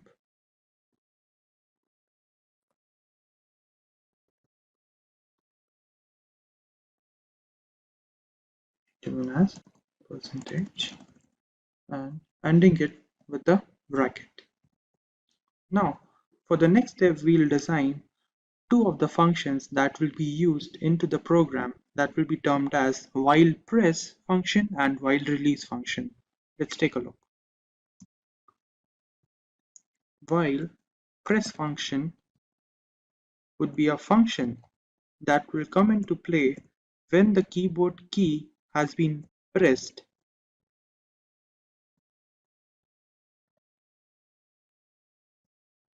is pressed.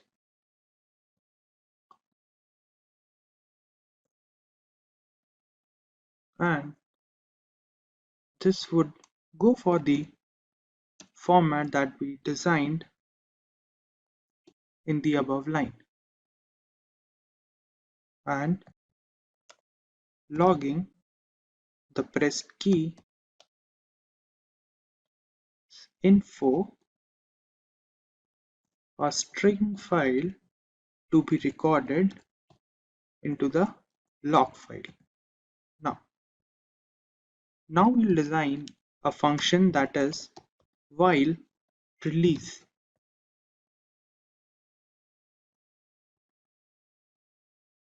That will come into play when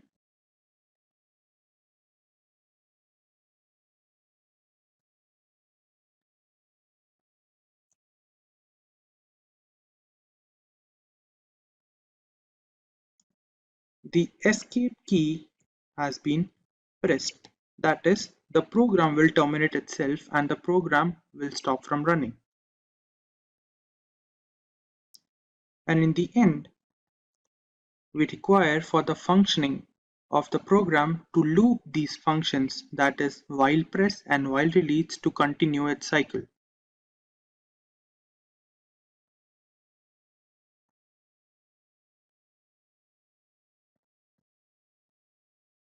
That will be going for while press and on release will contain while release function.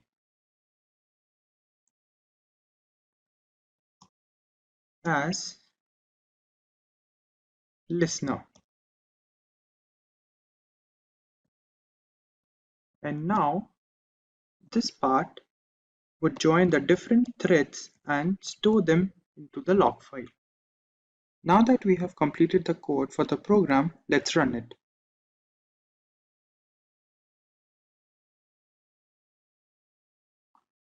We have to wait for a moment so the program runs it. Now, to verify the program, let's open Notepad. And on the Notepad, we'll write hello world, which will be the basic whether the program is working or not. Let's take a look. And we'll go for the main page on Jupyter Notebook and refresh the page. Go to the bottom. Over here, we see the keylog text. That is a text file that we created. Let's open it. And over here, we have the data that is created. as we started with. Note, then this is the Hello World bar that we created just now, which shows that the program we created is working properly. Now that we have reached the end of the module, let's take a look at the summary. Firstly, we learned what exactly keyloggers are. Then we understood what different modes are present, how the system get infected with the keylogging problem. Then we learned how to detect the problem into our system. Then we learned what different types of keyloggers are present on the net. We also understood how hackers use the recorded data from the program. And we also learned whether mobile devices get infected with the keylogging problem or not. And lastly, we understood what different points can be taken to prevent the entering of the keylogging problem into the system. Before we learn about the Pegasus platform, let us understand what spyware is and its working. Spyware is a category of malware that can gather information regarding a user or a device straight from the host machine. It is mostly spread by malicious links via email or chat applications. When a link with the malware is received, clicking on this link will activate the spyware, which allows the hacker to spy on all our user information. With some spyware systems, even clicking on the link isn't necessary to trigger the malicious payload. This can ultimately cause security complications and further loss of privacy. One such spyware system that is making the rounds in the tech industry today is Pegasus. The Pegasus is a spyware system developed by an Israeli company known as the NSO Group. It runs on mainly mobile devices, spanning across the major operating systems like the Apple's iOS on iPhone and the standard Android versions. This is not a newly developed platform since Pegasus has existed since as early as 2016. A highly intricate spyware program that can track user location, read text messages, scan through mobile files, access device camera and microphone to record voice and video. Pegasus has all the tools necessary to enforce surveillance for any client that wishes to buy its services. Initially, the NSO Group had designed the software to be used against terrorist factions of the world. With more and more encrypted communication channels coming to the forefront, Pegasus was designed to maintain control over the data transmission that can be a threat to national security. Unfortunately, the people who bought the software had complete control over who, how, and up to what level they can put surveillance limits on. Eventually, the primary clients became sovereign nations. Spying on public information that is supposed to stay private became really easy with this service. Multiple devices can be affected with the same spyware system to create a network information. This network keeps feeding data to the host.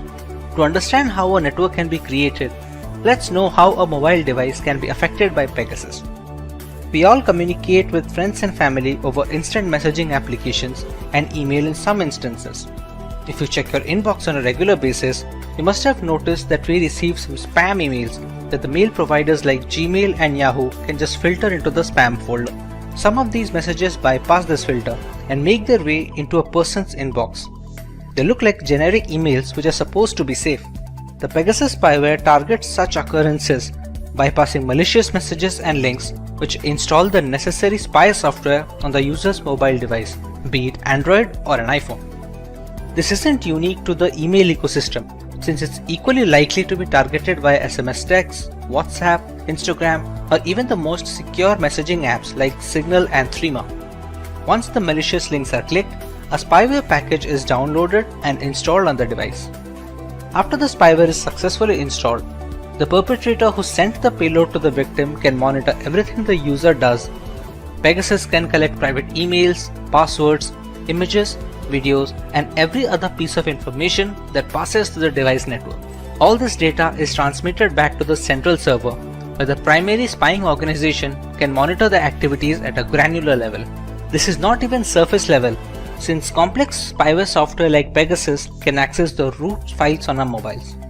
These root files hold information that is crucial to the working of the Android and iOS operating systems.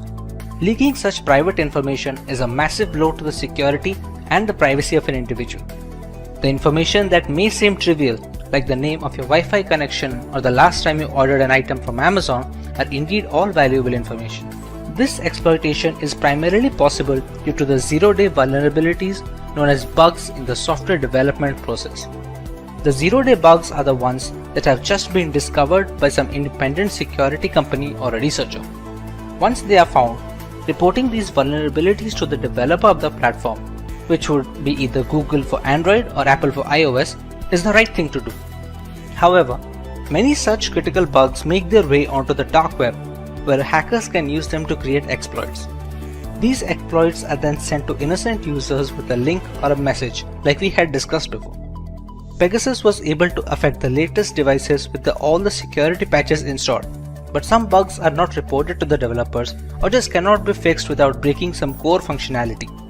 These become the gateway for spyware to enter into the system. You can never be 100% safe, but you sure can give it all in protecting yourself. The one thing where Pegasus stands out is its zero-click action feature. Usually in spam emails, the malicious code is activated when the user clicks the malware link. A user doesn't need to click the link in the new version of the Pegasus and a few other spyware programs.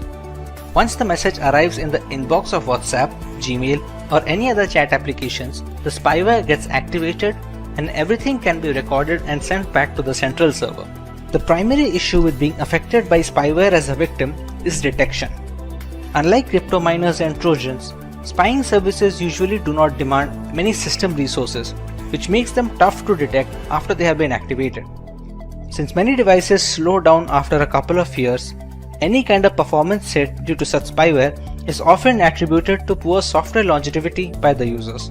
They do not check meticulously for any other causes that is causing this slowdown.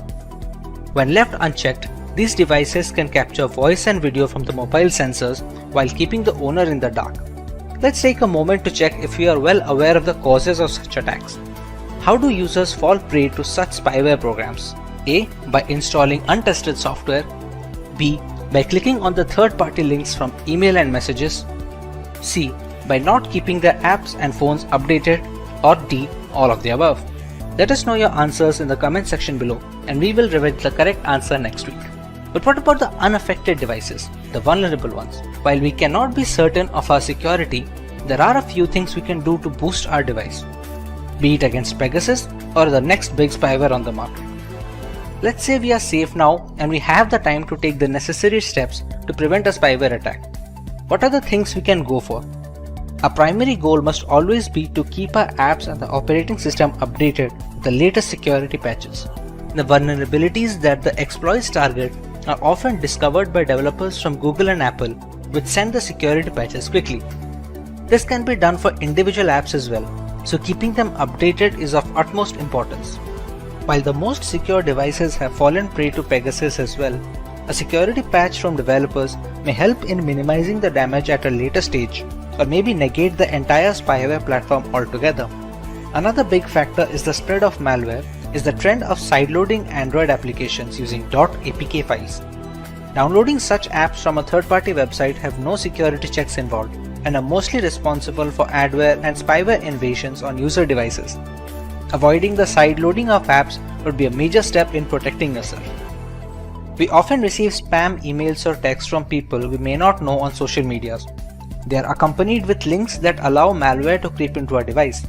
We should try to follow the trusted websites and not click on any links that redirect us to unknown domains. Spyware is a controversial segment in governance. While the ramifications are pretty extreme in theory, it severely impacts user privacy against authoritarian regimes.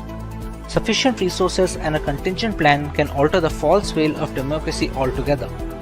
Even if our daily life is rather simplistic, we must understand that privacy is not about what we have to hide. Instead, it portrays the things we have to protect. It stands for everything we have to share with the outside world, both rhetorically and literally.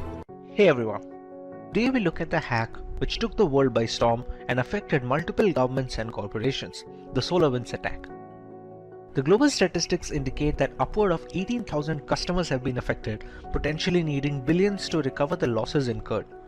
Before we have a look at this hack, make sure to subscribe to our channel and hit the notification bell to never miss an update from Simplilearn. The date is December 8th, 2020. FireEye, a global leader in companies specializing in cybersecurity, released a blog post that caught the attention of the entire IT community. A software known as Orion, which was developed by SolarWinds Incorporated, had become a victim of a remote access Trojan, or a RAT.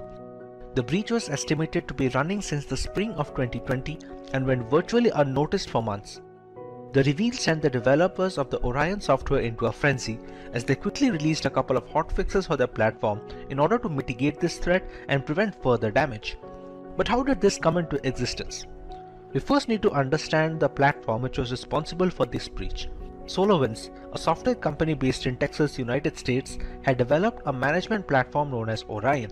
Catering to corporations and governments worldwide, Orion was responsible for the monitoring and management of IT administration. This included managing the client servers, virtualization components, and even the organization's network infrastructure that bought the platform. SolarWinds claims they have more than 300,000 clients, including US government agencies and several Fortune 500 companies. This entire chain can be classified as a supply chain attack. In this variant of cybercrime, the hackers target relatively weaker links in an organization's chain of control and delivery. These are preferably services rendered by a third party since there is no direct jurisdiction over it. In this case, the Orion platform was the primary target. The culprit, however, was software updates. The update server for SolarWinds Orion had a malicious version attached with malware, or a Trojan to be precise. This was made possible since the code repository that handled the software updates was breached. Once the update server repository was compromised, the source code of the applications became open to modification and malicious code found its way onto the software. A remote access Trojan was attached to a potential update nicknamed the Sunburst update. This update gave hackers backdoor access to any client that uses the correct version. On its release, many clients believed the update to be legitimate since it came from the right source and they had no reason to believe otherwise. American government agencies were supposedly hit the hardest as the list of victims included the US Departments of Homeland Security, Treasury, and Health. Several private companies like Cisco, Nvidia, and Intel were compromised, according to a list published by the cybersecurity firm TrueSec. Most of the companies had issued quick updates to fix these vulnerabilities introduced by the software. While the actual perpetrators have never been found, it is believed that this was an act of cross-border corporate espionage conducted by state-sponsored hackers either from Russia or China. Before we move forward, let's take a recap of the things we learned. What category of malware was responsible for the SolarWinds hack? Was it one, a virus, a remote access Trojan, a spyware, or a worm? Let us know your answers in the comment section right away, and we will reveal the correct answer in a week. Coming to possible reparations, the Biden government has launched a full investigation on the effects and the repercussions of this breach. There are a couple of things that we as consumers must always tend to when working our way through the World Wide Web. Using a password manager is highly recommended, which can generate secure alphanumeric passwords. You must also use different passwords for different accounts, thereby reducing the chances of a single point of failure should one of those accounts get breached. Usage of two-factor authentication applications is also encouraged since it acts as a safety net if hackers directly get a hold of our credentials. Clicking on unknown links transmitted via emails is also a strict no, as is installing applications from unverified sources. The SolarWinds hack is estimated to cost the parent company nearly $18 million as reparations, making it one, if not the biggest hacks in cyberspace history. As recently as of July 2021, the hackers accessed some US attorneys' Microsoft 365 email accounts as part of the attack. Criminal organizations like the FBI and CIA are determined to figure out the culprits responsible for this debacle. However, the intricacy and the full extent of the breach makes it a way more complicated job than it looks on paper. The day is 26th February 2022. The world is hit with breaking news that Russian state TV channels have been hacked by Anonymous, a hacktivist collective and movement who have made a name taking part in multiple cyber wars in the past decade. This was in response to the Russian aggression on Ukrainian territory in the hopes of annexation. Anonymous hacked the Russian state TV networks to combat propaganda in Russia and highlight the damage to life meted out by the Kremlin in Ukraine. They also hacked 120,000 Russian troops' personal information and the Russian central bank, stealing 35,000 files. This served as a clear indicator of how cyber war can change the momentum in battle, something which people had never seen so closely. So, what is cyber war? A digital assault or series of strikes or hacks against a country is sometimes referred to as a cyber war.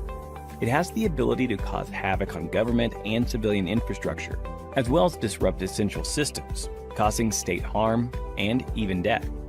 In this day and age, The internet plays a bigger role than just watching videos and learning content. It's where you have your personal data and carry financial transactions. So rather than resorting to physical violence, cyber wars become the new means to cause havoc, considering the vulnerability of the data passing through the internet. In most circumstances, cyber warfare involves a nation-state attacking another. In certain cases, the assaults are carried out by terrorist organizations or non-state actors pursuing a hostile nation's aim. In June 2021, Chinese hackers targeted organizations like Verizon to secure remote access to their networks. Stuxnet was a computer worm designed to attack Iran's nuclear facilities, but evolved and expanded to many other industrial and energy-producing sites in 2010. Since the definition of cyber war is so vague, applying rules and sanctions based on digital assault is even tougher, making the field of cyber warfare a lawless land, not bound by any rules or policies. There are multiple ways in which these attacks can be carried out. A major category of cyber attack is espionage. Espionage entails monitoring other countries to steal critical secrets. This might include compromising vulnerable computer systems with botnets or spear phishing attempts before extracting sensitive data in cyber warfare. The next weapon in cyber war is sabotage. Government agencies must identify sensitive data and its dangers if it is exploited. Insider threats, such as disgruntled or irresponsible personnel or government staff with ties to the attacking country, can be used by hostile countries or terrorists to steal or destroy information. By overwhelming a website with bogus requests and forcing it to handle them, denial of service attacks prohibit real users from accessing it. Attacking parties may use this form of assault to disrupt key operations and systems and prevent citizens, military, and security officials and research organizations from accessing sensitive websites. But what benefits does cyber war offer in contrast to traditional physical warfare? The most important advantage is the ability to conduct attacks from anywhere globally without having to travel thousands of miles. As long as the attacker and target are connected to the internet, organizing and launching cyber wars is relatively less tedious than physical warfare. People living in or battling for a country are subjected to propaganda attacks in an attempt to manipulate their emotions and thoughts. Digital infrastructure is highly crucial in today's modern world. Starting from communication channels to secure storage servers, crippling a country's footprint and control on the internet is very damaging. But what are some of the ways we as citizens protect ourselves in the case of a cyber war? In the unfortunate event that your country is involved in warfare, be sure to fact-check every piece of information and follow only trusted sources in that frame of time. Even conversations online should be limited to a need-to-know basis, considering propaganda campaigns have the power to influence the tide of war drastically. It is highly crucial to follow basic security guidelines to secure our devices, like regularly updating our operating systems, occasionally running full system antivirus scans, etc. If your country or organization is being attacked, having devices segregated in a network goes a long way in bolstering security. Try to avoid sharing a lot of personal data online. In this era of Instagram and Facebook, divulging private information can be detrimental to keeping a secure firewall for your data. The more information an attacker has access to, the higher his chances of being able to devise a plan to infiltrate defenses.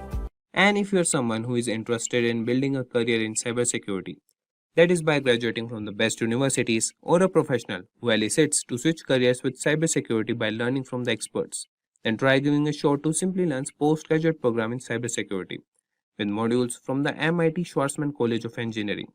And the course link is mentioned in the description box that will navigate you to the course page where you can find a complete overview of the program being offered.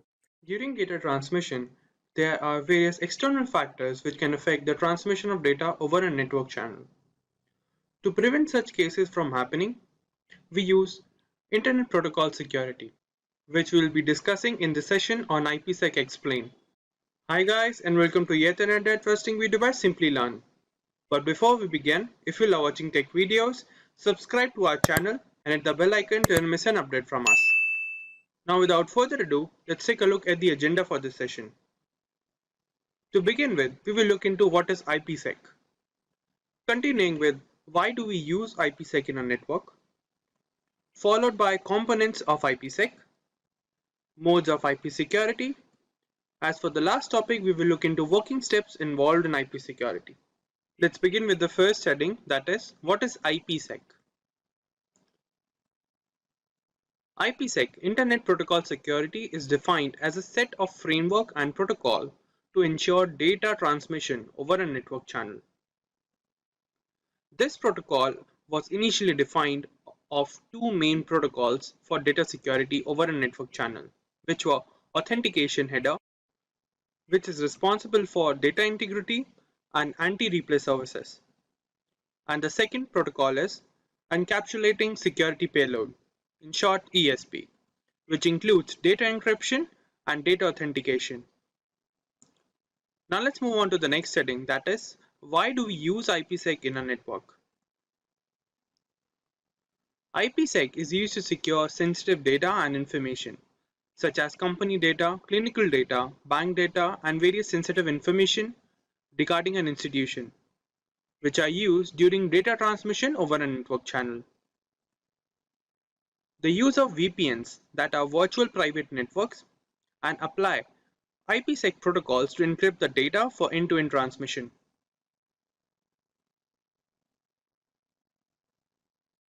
Let's continue with why do we use IPsec services.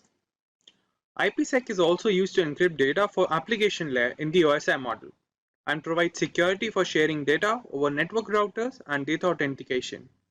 Let's take a look at the working of IPsec services. To begin with, we have two different systems, System 1 and System 2, which will establish a network channel, and then the encryption of data will take place when one host will share the data to the second host.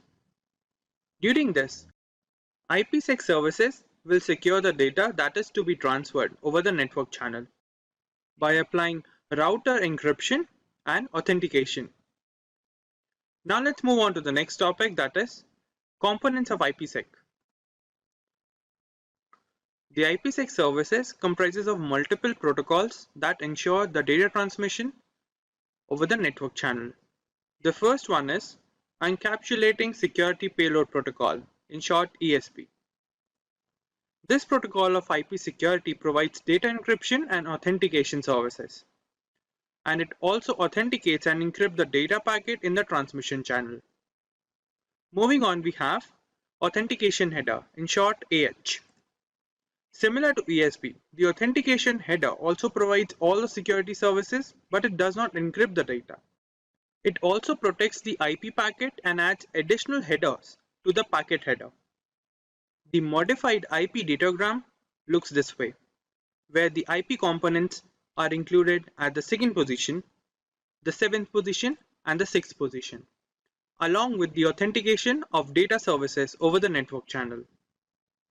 Moving on, we have Internet Key Exchange, IKE. This protocol provides protection for content data and also changes the attribute of the original data to be shared by implementing SHA and MD5 algorithms. They also check the message for authentication and then only is forwarded to the receiver side. For example, this is the original data packet we are used to with IP header path, TCP UDP and data. Whereas this is the modified IPsec data packet where a ESP header is added between IP header and the TCP protocol. Now let's move on to the next heading, that is modes of IPsec. There are basically two types of IPsec modes available for data transmission over the network channel, where the first one is tunnel mode. This mode of transmission is used to secure gateway to gateway data. It is applied when the final destination of the data is to be connected to a sender side through a connection gateway over the internet. For example, we have two hosts, host A and host B. Through the host A, we are sending a message to host B, which will pass through a gateway at host A point, and it passes through a gateway to host B then.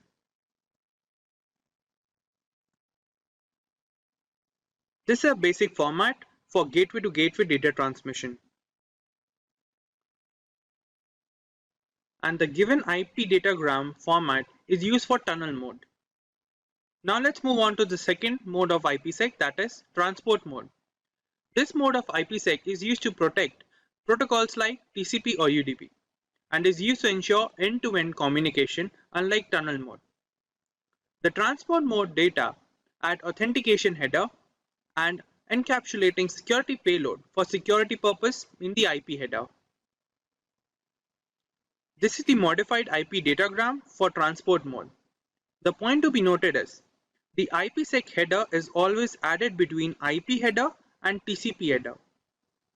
Now let's move on to the last heading for this session on IPsec, that is the working steps involved in IP security. In general, there are 5 steps involved in the working of IPsec to ensure data transmission over a network channel. The first step is host recognition.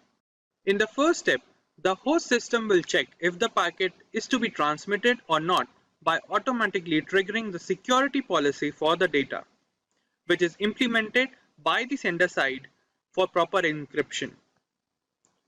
Then the second step is known as IKE Phase 1. In this step, the two host devices, the sender and the receiver side, will authenticate each other to establish a secure network channel. It is comprised of two modes. The main mode. This provides much better security with a proper time limit. And the second mode, known as aggressive mode. As the name suggests, it establishes the IPsec protocol much faster in comparison to main mode. Let's move on to the third step, which is IKE Phase 2. After the second step, the host decide the type of cryptography algorithm to apply over the session in the network channel and the secret key for the algorithm to be used to encrypt the data for transmission. Then we have IPsec transmission. This step involves the actual transfer of data over the network channel using various protocols used in IPsec security, which are implemented under the tunnel condition. And the last step is IPsec termination. After the completion of data exchange or session timeout, the IPsec tunnel is terminated and the security key established is discarded by both the host system. Network security is a set of technologies that protects the usability and integrity of a company's infrastructure by preventing the entry or proliferation within a network. Its architecture comprises of tools that protect the network itself and the applications that run over it. Effective network security strategies employ multiple lines of defense that are scalable and automated. Each defensive layer here enforces a set of security policies which are determined by the administrator beforehand. This aims at securing the confidentiality and accessibility of the data and the network. Every company or organization that handles a large amount of data has a degree of solutions against many cyber threats. The most basic example of network security is password protection. It has the network the user chooses. So recently, network security has become the central topic of cybersecurity, with many organizations involving applications from people with skills in this area. It is crucial for both personal and professional networks.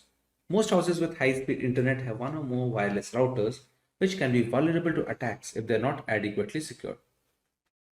Data loss, theft, and sabotage risk may be decreased with the usage of a strong network security system.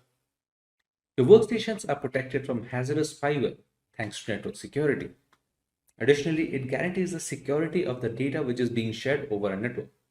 By dividing information into various sections, encrypting these portions, and transferring them over separate pathways, network security infrastructure offers multiple levels of protection to thwart man-in-the-middle attacks, preventing situations like eavesdropping, among other harmful attacks.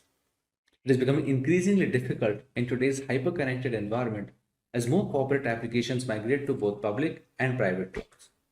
Additionally, modern applications are also frequently virtualized and dispersed across several locations, some outside the physical control of the IT team. Network traffic and infrastructure must be protected in these cases since assaults on businesses are increasing every single day. We now understood the basics of network security, but we need to understand how network security works in the next section in slightly more detail. Network security revolves around two processes: authentication and authorization. The first process, which is authentication, is similar to access cards, which ensure that only those who have the right to enter a building. In other words, authentication checks and verifies that it is indeed the user belonging to the network who is trying to access or enter it, thereby preventing unauthorized intrusions. Next comes authorization. This process decides the level of access provided to the recently authenticated user. For example, network admin needs access to the entire network, whereas those working within it probably need access to only certain areas within the network. Based on the network user's role, the process of determining the level of access or permission level is known as authorization. Today's network architecture is complex and faces a threat environment that is always changing and attackers that are always trying to find and exploit vulnerabilities. These vulnerabilities can exist in many areas, including devices, data, applications, users, and locations. For this reason, many network security management tools and applications are in use today that address individual threats. When just a few minutes of downtime can cause widespread disruption and massive damage to an organization's bottom line and reputation, it is essential that these protection measures are in place beforehand. Now that we know a little about network security and its working, let's cover the different types of network security. The fundamental tenet of network security is the layering of protection for massive networks and stored data that ensure the acceptance of rules and regulations. As a whole, there are three types. The first of which is physical security, the next being technical, and the third being administrative. Let's look into physical security first. This is the most basic level that includes protecting data and network to unauthorized personnel from acquiring control over the confidentiality of the network. These include external peripherals and routers that might be used for cable connections. The same can be achieved by using devices like biometric systems. Physical security is critical, especially for small businesses that do not have many resources to devote to security personnel and the tools as opposed to large firms. When it comes to technical network security, it focuses mostly on safeguarding data either kept in the network or engaged in network transitions. This kind fulfills two functions. One is defense against unauthorized users, the other is a defense against malevolent actions. The last category is administrative. This level of network security protects user behavior, like how the permission has been granted and how the authorization process takes place. This also ensures the level of sophistication the network might need to protect it through all the attacks. This level also suggests necessary amendments that have to be done to the infrastructure.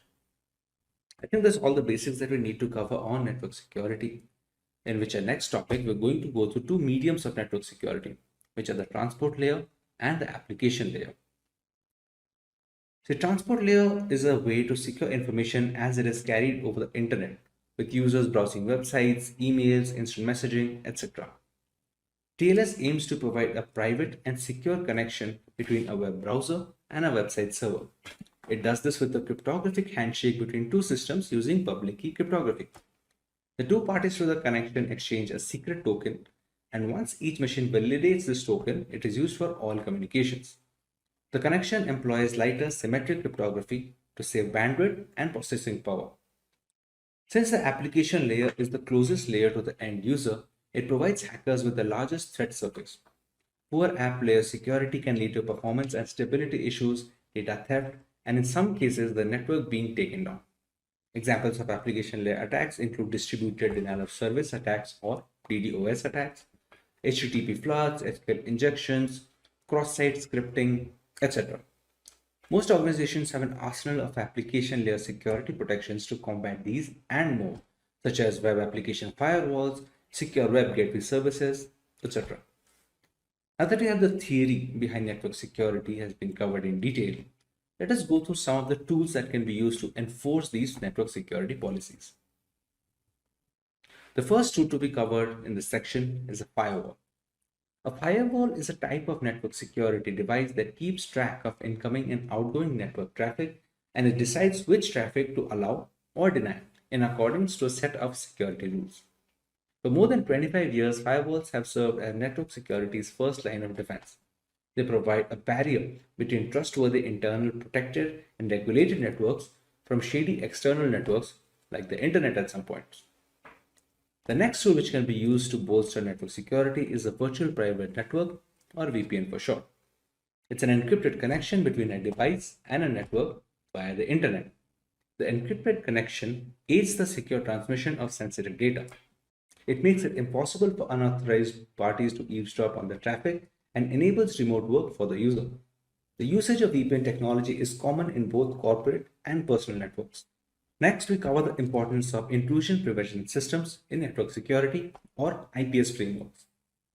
An intrusion prevention system is a network security tool that continually scans the network for harmful activity and responds to it when it does occur by reporting, blocking, or discarding it. It can be either hardware or software. It's more sophisticated than an intrusion detection system or an IDS framework, which can just warn an administrator and merely identify harmful activities, while in the case of an IPS, it actually takes against that activity. The next tool in this section and the final one are going to be behavioral analytics. Behavioral analytics focus more on the statistics that are being carried over and stored through months and years of usage.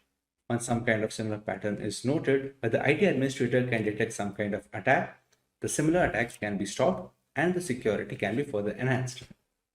Now that we have covered all that we need to know about network security, the necessary tools, its different types, etc., let's go to the benefits of network security as a whole. The first, which is protection against external threats. The objective for cyber assaults can be as varied as the offenders themselves. Although they're typically initiated for financial gain, whether they are industrial spies, hacktivists, or cyber criminals, these bad actors all have one thing in common, which is how quick, clever, and covert the attacks are getting. A strong cybersecurity posture that considers routine software updates may assist firms in identifying and responding to the abuse techniques, tools, and the common entry points. The next benefit is protection against internal threats. The human aspect continues to be the cybersecurity system's weakest link. Insider risk can originate from current or former workers, third-party vendors, or even trusted partners, and they can be unintentional, careless, or downright evil. Aside from that, the rapid expansion of remote work and the personal devices used for business purposes, while even IoT devices in remote locations, can make it easier for these kind of threats to go undetected until it's too late. However, by proactively monitoring networks and managing access, these dangers may be identified and dealt with before they become expensive disasters. The third benefit is increased productivity. It is nearly impossible for employees to function when networks and personal devices are slowed to a crawl by viruses and other cyber attacks during the operation of website and for the company to run. You may significantly minimize violations and the amount of downtime required to fix the breach by implementing various cybersecurity measures such as enhanced firewalls, virus scanning, and automatic backups. Employee identification of possible email phishing schemes, suspicious links, and other malicious criminal activities can also be aided by education and training. Another benefit is brand trust and reputation. Customer retention is one of the most crucial elements in business development. Customers today place a premium on maintaining brand loyalty through a strong cybersecurity stance, since this is the fastest way to get other businesses back, get referrals, and sell more tickets overall.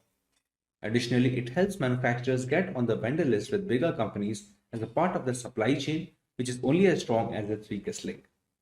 This opens possibilities for potential future endeavors and development. With the rise in censorship and general fear over privacy laws, consumer security is at an all-time high risk. Technology has made our lives so much easier while putting up a decent target on our personal information. It is necessary to understand how to simultaneously safeguard our data and be up to date with the latest technological developments. Maintaining this balance has become easier with cryptography taking its place in today's digital world. So hey everyone, this is Bev from Simplilearn and welcome to this video on cryptography.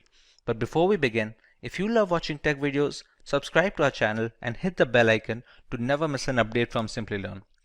So here's a story to help you understand cryptography. Meet Anne.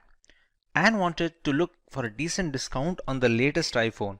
She started searching on the internet and found a rather shady website that offered a 50% discount on the first purchase. Once Anne submitted her payment details, a huge chunk of money was withdrawn from her bank account just moments after. Devastated, Anne quickly realized she had failed to notice that the website was a HTTP web page instead of an HTTPS one. the payment information submitted was not encrypted and it was visible to anyone keeping an eye, including the website owner and hackers. Had she used a reputed website which has encrypted transactions and employs cryptography, our iPhone enthusiast could have avoided this particular incident. This is why it's never recommended to visit unknown websites or share any personal information on them. Now that we understand why cryptography is so important, let's take a look at the topics to be covered today. We take a look into what cryptography is and how it works. We learn where cryptography is being used in our daily lives and how we are benefiting from it. Then we will understand the different types of cryptography and their respective uses. Moving on, we will look at the usage of cryptography in ancient history and a live demonstration of cryptography and encryption in action. Let's now understand what cryptography is. Cryptography is the science of encrypting or decrypting information to prevent unauthorized access. We transform our data and personal information so that only the correct recipient can understand the message. As an essential aspect of modern data security, using cryptography allows the secure storage and transmission of data between willing parties. Encryption is the primary route for employing cryptography by adding certain algorithms to jumble up the data. Decryption is the process of reversing the work done by encrypting information so that the data becomes readable again. Both of these methods form the basis of cryptography. For example, when Simplilearn is jumbled up or changed in any format, not many people can guess the original word by looking at the encrypted text. The only ones who can are the people who know how to decrypt the coded word, thereby reversing the process of encryption. Any data pre-encryption is called plain text or clear text. To encrypt the message, we use certain algorithms that serve a single purpose of scrambling the data to make them unreadable without the necessary tools. These algorithms are called ciphers. They are a set of detailed steps to be carried out one after the other to make sure the data becomes as unreadable as possible until it reaches the receiver. We take the plain text, pass it to the cipher algorithm, and get the encrypted data. This encrypted text is called the ciphertext, and this is the message that is transferred between the two parties. The key that is being used to scramble the data is known as the encryption key. These steps, that is the cipher, and the encryption key are made known to the receiver, who can then reverse the encryption on receiving the message. Unless any third party manages to find out both the algorithm and the secret key that is being used, they cannot decrypt the messages, since both of them are necessary to unlock the hidden content. Wonder what else we would lose if not for cryptography? Any website where you have an account can read your passwords. Important emails can be intercepted and their contents can be read without encryption during their transit. More than 65 billion messages are sent on WhatsApp every day, all of which are secured thanks to end-to-end encryption. There is a huge market opening up for cryptocurrency, which is possible due to blockchain technology that uses encryption algorithms and hashing functions to ensure that the data is secure. If this is of particular interest to you, you can watch our video on blockchain, the link of which will be in the description. Of course, there is no single solution to a problem as diverse as explained. There are three variants of how cryptography works and is in practice. They are symmetric encryption, asymmetric encryption, and hashing. Let's find out how much we have understood until now. Do you remember the difference between a cipher and ciphertext? Leave your answers in the comments, and before we proceed, if you find this video interesting, make sure to give it a thumbs up before moving ahead. Let's look at symmetric encryption first. Symmetric encryption uses a single key for both the encryption and decryption of data. It is comparatively less secure than asymmetric encryption, but much faster. It is a compromise that has to be embraced in order to deliver data as fast as possible without leaving information completely vulnerable. This type of encryption is used when data rests on servers and identifies personnel for payment applications and services. The potential drawback with symmetric encryption is that both the sender and receiver need to have the same secret key, and it should be kept hidden at all times. Caesar cipher and Enigma machine are both symmetric encryption examples that we will look into further. For example, If Alice wants to send a message to Bob, she can apply a substitution cipher or a shift cipher to encrypt the message. But Bob must be aware of the same key itself, so he can decrypt it when he finds it necessary to read the entire message. Symmetric encryption uses one of the two types of ciphers, stream ciphers and block ciphers. Block ciphers break the plain text into blocks of fixed size and use the key to convert it into ciphertext. Stream ciphers convert the plain text into ciphertext one bit at a time instead of resorting to breaking them up into bigger chunks. In today's world, the most widely used symmetric encryption algorithm is AES 256, that stands for Advanced Encryption Standard, which has a key size of 256-bit with 128-bit and 196-bit key sizes also being available. Other primitive algorithms like the Data Encryption Standard, that is the DES, the Triple Data Encryption Standard 3DES, and Blowfish have all fallen out of favor due to the rise of AES. AES chops up the data into blocks and performs 10 plus rounds of obscuring and substituting the message to make it unreadable. Asymmetric encryption, on the other hand, has a double whammy at its disposal. There are two different keys at play here, a public key and a private key. The public key is used to encrypt information pre-transit, and a private key is used to decrypt the information post-transit. If Alice wants to communicate with Bob using asymmetric encryption, she encrypts the message using Bob's public key. After receiving the message, Bob uses his own private key to decrypt the data. This way, nobody can intercept the message in between transmissions, and there is no need for any secure key exchange for this to work, since the encryption is done with the public key and the decryption is done with a private key that no one except Bob has access to. Both the keys are necessary to read the full message. There is also a reverse scenario where we can use the private key for encryption and the public key for decryption. A server can sign non-confidential information using its private key, and anyone who has its public key can decrypt the message. This mechanism also proves that the sender is authenticated and there is no problem with the origin of the information. RSA encryption is the most widely used asymmetric encryption standard. It is named after its founders Rivest, Shamir, and Edelman, and it uses block ciphers that separate the data into blocks and obscure the information. Widely considered the most secure form of encryption, albeit relatively slower than AES, it is widely used in web browsing, secure identification, VPNs, emails, and chat applications. With so much hanging on the key's secrecy, there must be a way to transmit the keys without others reading our private data. Many systems use a combination of symmetric encryption and asymmetric encryption to bolster security and match speed at the same time. Since asymmetric encryption takes longer to decrypt large amounts of data, the full information is encrypted using a single key, that is, symmetric encryption. That single key is then transmitted to the receiver using asymmetric encryption, so you don't have to compromise either way. Another route is using the Diffie-Hellman key exchange, which relies on a one-way function and is much tougher to break into. The third variant of cryptography is termed as hashing. Hashing is the process of scrambling a piece of data beyond recognition. It gives an output of fixed size, which is known as the hash value of the original data, or just hash in general. The calculations that do the job of messing up the data collection form the hash function. They are generally not reversible without resilient brute force mechanisms and are very helpful when storing data on website servers that need not be stored in plain text.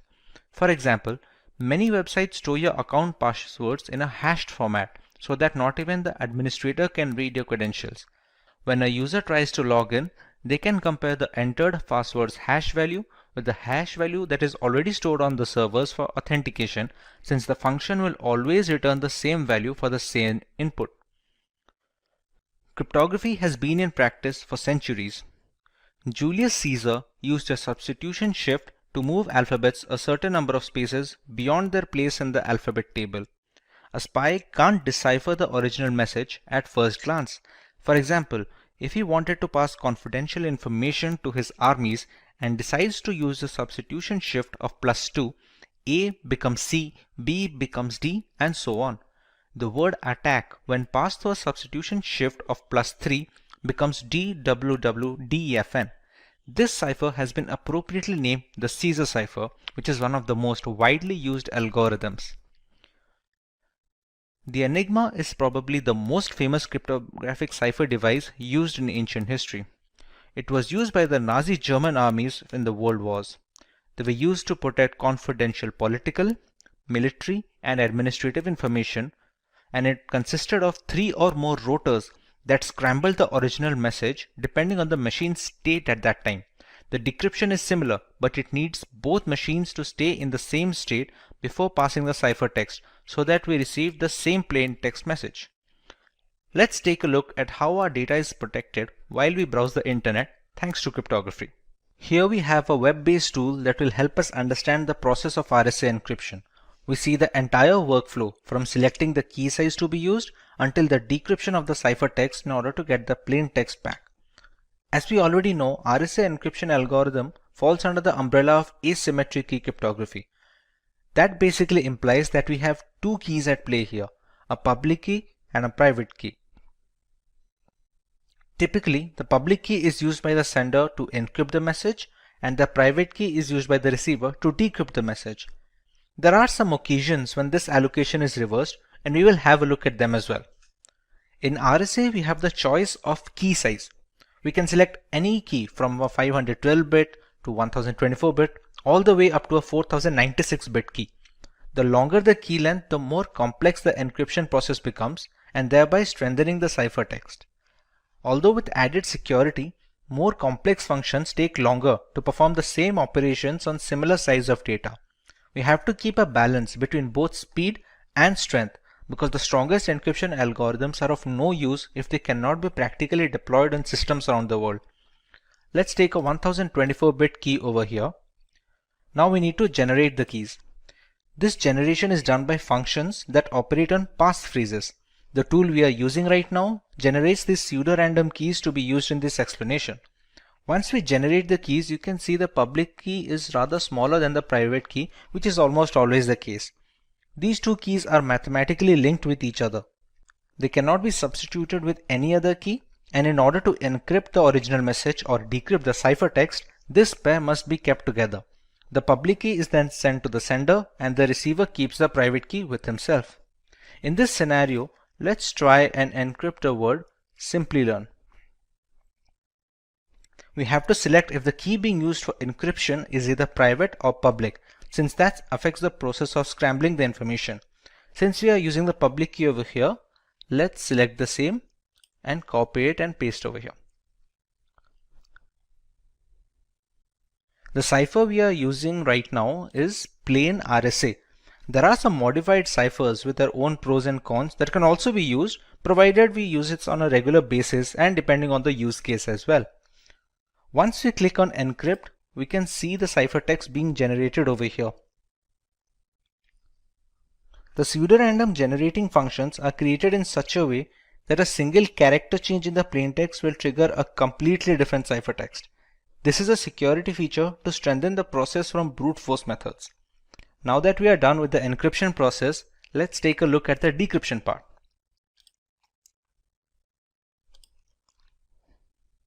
The receiver gets this ciphertext from the sender with no other key or supplement. He or she must already possess the private key generated from the same pair. No other private key can be used to decrypt the message since they are mathematically linked. We paste the private key here and select the same. The cipher must also be the same used during the encryption process. Once we click decrypt, you can see the original plaintext we had decided to encrypt. This sums up the entire process of RSA encryption and decryption. Now some people use it the other way around. We also have the option of using the private key to encrypt information and the public key to decrypt it. This is done mostly to validate the origin of the message. Since the keys only work in pairs, if a different private key is used to encrypt the message, the public key cannot decrypt it. Conversely, if the public key is able to decrypt the message, it must have been encrypted with the right private key and hence the rightful owner. Here we just have to take the private key and use that to encrypt the plaintext and select the same in this checkbox as well. You can see we have generated a completely new ciphertext. This ciphertext will be sent to the receiver, and this time we will use the public key for decryption. Let's select the correct checkbox and decrypt, and we still get the same output. Now let's take a look at practical example of encryption in the real world. We all use the internet on a daily basis, and many are aware of the implications of using unsafe websites. Let's take a look at Wikipedia here. Pretty standard HTTPS website where the H stands for secured. Let's take a look at how it secures the data. Wireshark is the world's foremost and most widely used network protocol analyzer. It lets you see what's happening on your network at a microscopic level, and we are going to use this software to see the traffic that is leaving our machine and to understand how vulnerable it is. Since there are many applications running in this machine, let's apply a filter that will only show us the results related to Wikipedia.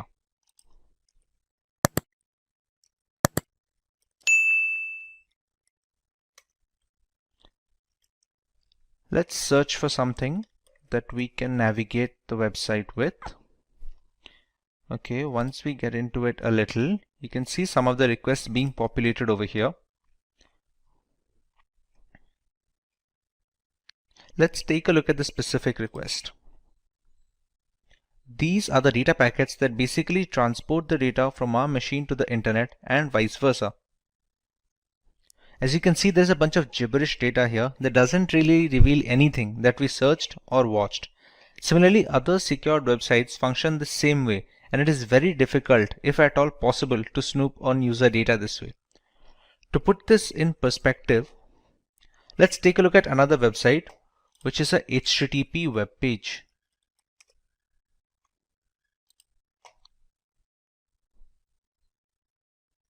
This has no encryption enabled from the server end, which makes it vulnerable to attacks. There is a login form here, which needs legitimate user credentials in order to grant access. Let's enter a random pair of credentials.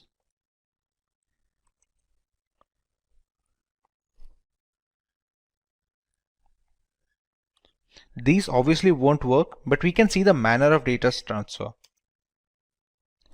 Unsurprisingly, we weren't able to get into the platform. Instead, we can see the data packets.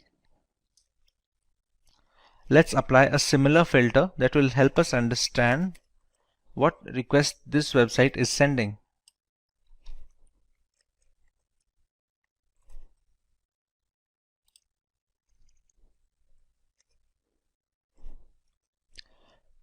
These are the requests being sent by the HTTP login form to the internet. If we check here, see, whatever username and password that we are entering, we can easily see it with the Wireshark. Now, we used a dummy pair of credentials. If we select the right data packet, we can find our correct credentials. If any website had asked for our payment information or our legitimate credentials, it would have been really easy to get a hold of these. To reiterate what we have already learned, we must always avoid HTTP websites and just unknown or not trustworthy websites in general, because the problem we saw here is just the tip of the iceberg. Even though cryptography has managed to lessen the risk of cyber attacks, it is still prevalent, and we should always be alert to keep ourselves safe online. There are two types of encryption in cryptography: symmetric key cryptography and asymmetric key cryptography. Both of these categories have their pros and cons and differ only by their implementation. Today we are going to focus exclusively on symmetric key cryptography. Let us have a look at its applications in order to understand its importance better. This variant of cryptography is primarily used in banking applications where personally identifiable information needs to be encrypted. With so many aspects of banking moving on to the internet, having a reliable safety net is crucial. Symmetric cryptography helps in detecting bank fraud and boosts the security index of these payment gateways in general. They are also helpful in protecting data that is not in transit and rests on servers and data centers. These centers house a massive amount of data that needs to be encrypted with a fast and efficient algorithm, so that when the data needs to be recalled by the respective service, there is the assurance of minor to no delay. While browsing the internet, we need symmetric encryption to browse secure HTTPS websites so that we get an all-around protection. It plays a significant role in verifying website server authenticity, exchanging the necessary encryption keys required, and generating a session using those keys to ensure maximum security. This helps us in preventing the rather insecure HTTP website format. So let us understand how symmetric key cryptography works first before moving on to the specific algorithms.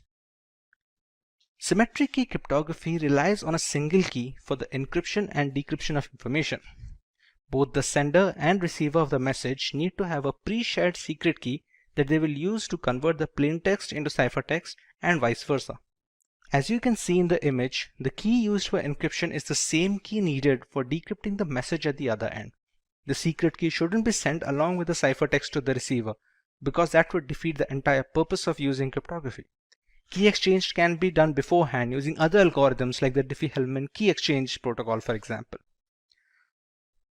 For example, if Paul wants to send a simple message to Jane, they need to have a single encryption key that both of them must keep secret to prevent snooping on by malicious actors. It can be generated by either one of them, but must belong to both of them before the messages start flowing.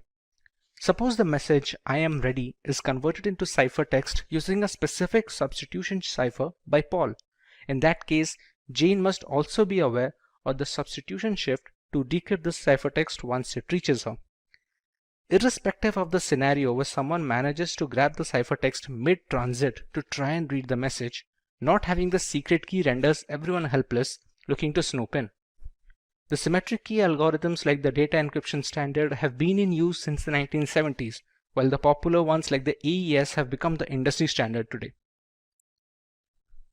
With the entire architecture of symmetric cryptography depending on the single key being used, you can understand why it's of paramount importance to keep it secret on all occasions. The side effect of having a single key for the encryption and decryption is it becomes a single point of failure.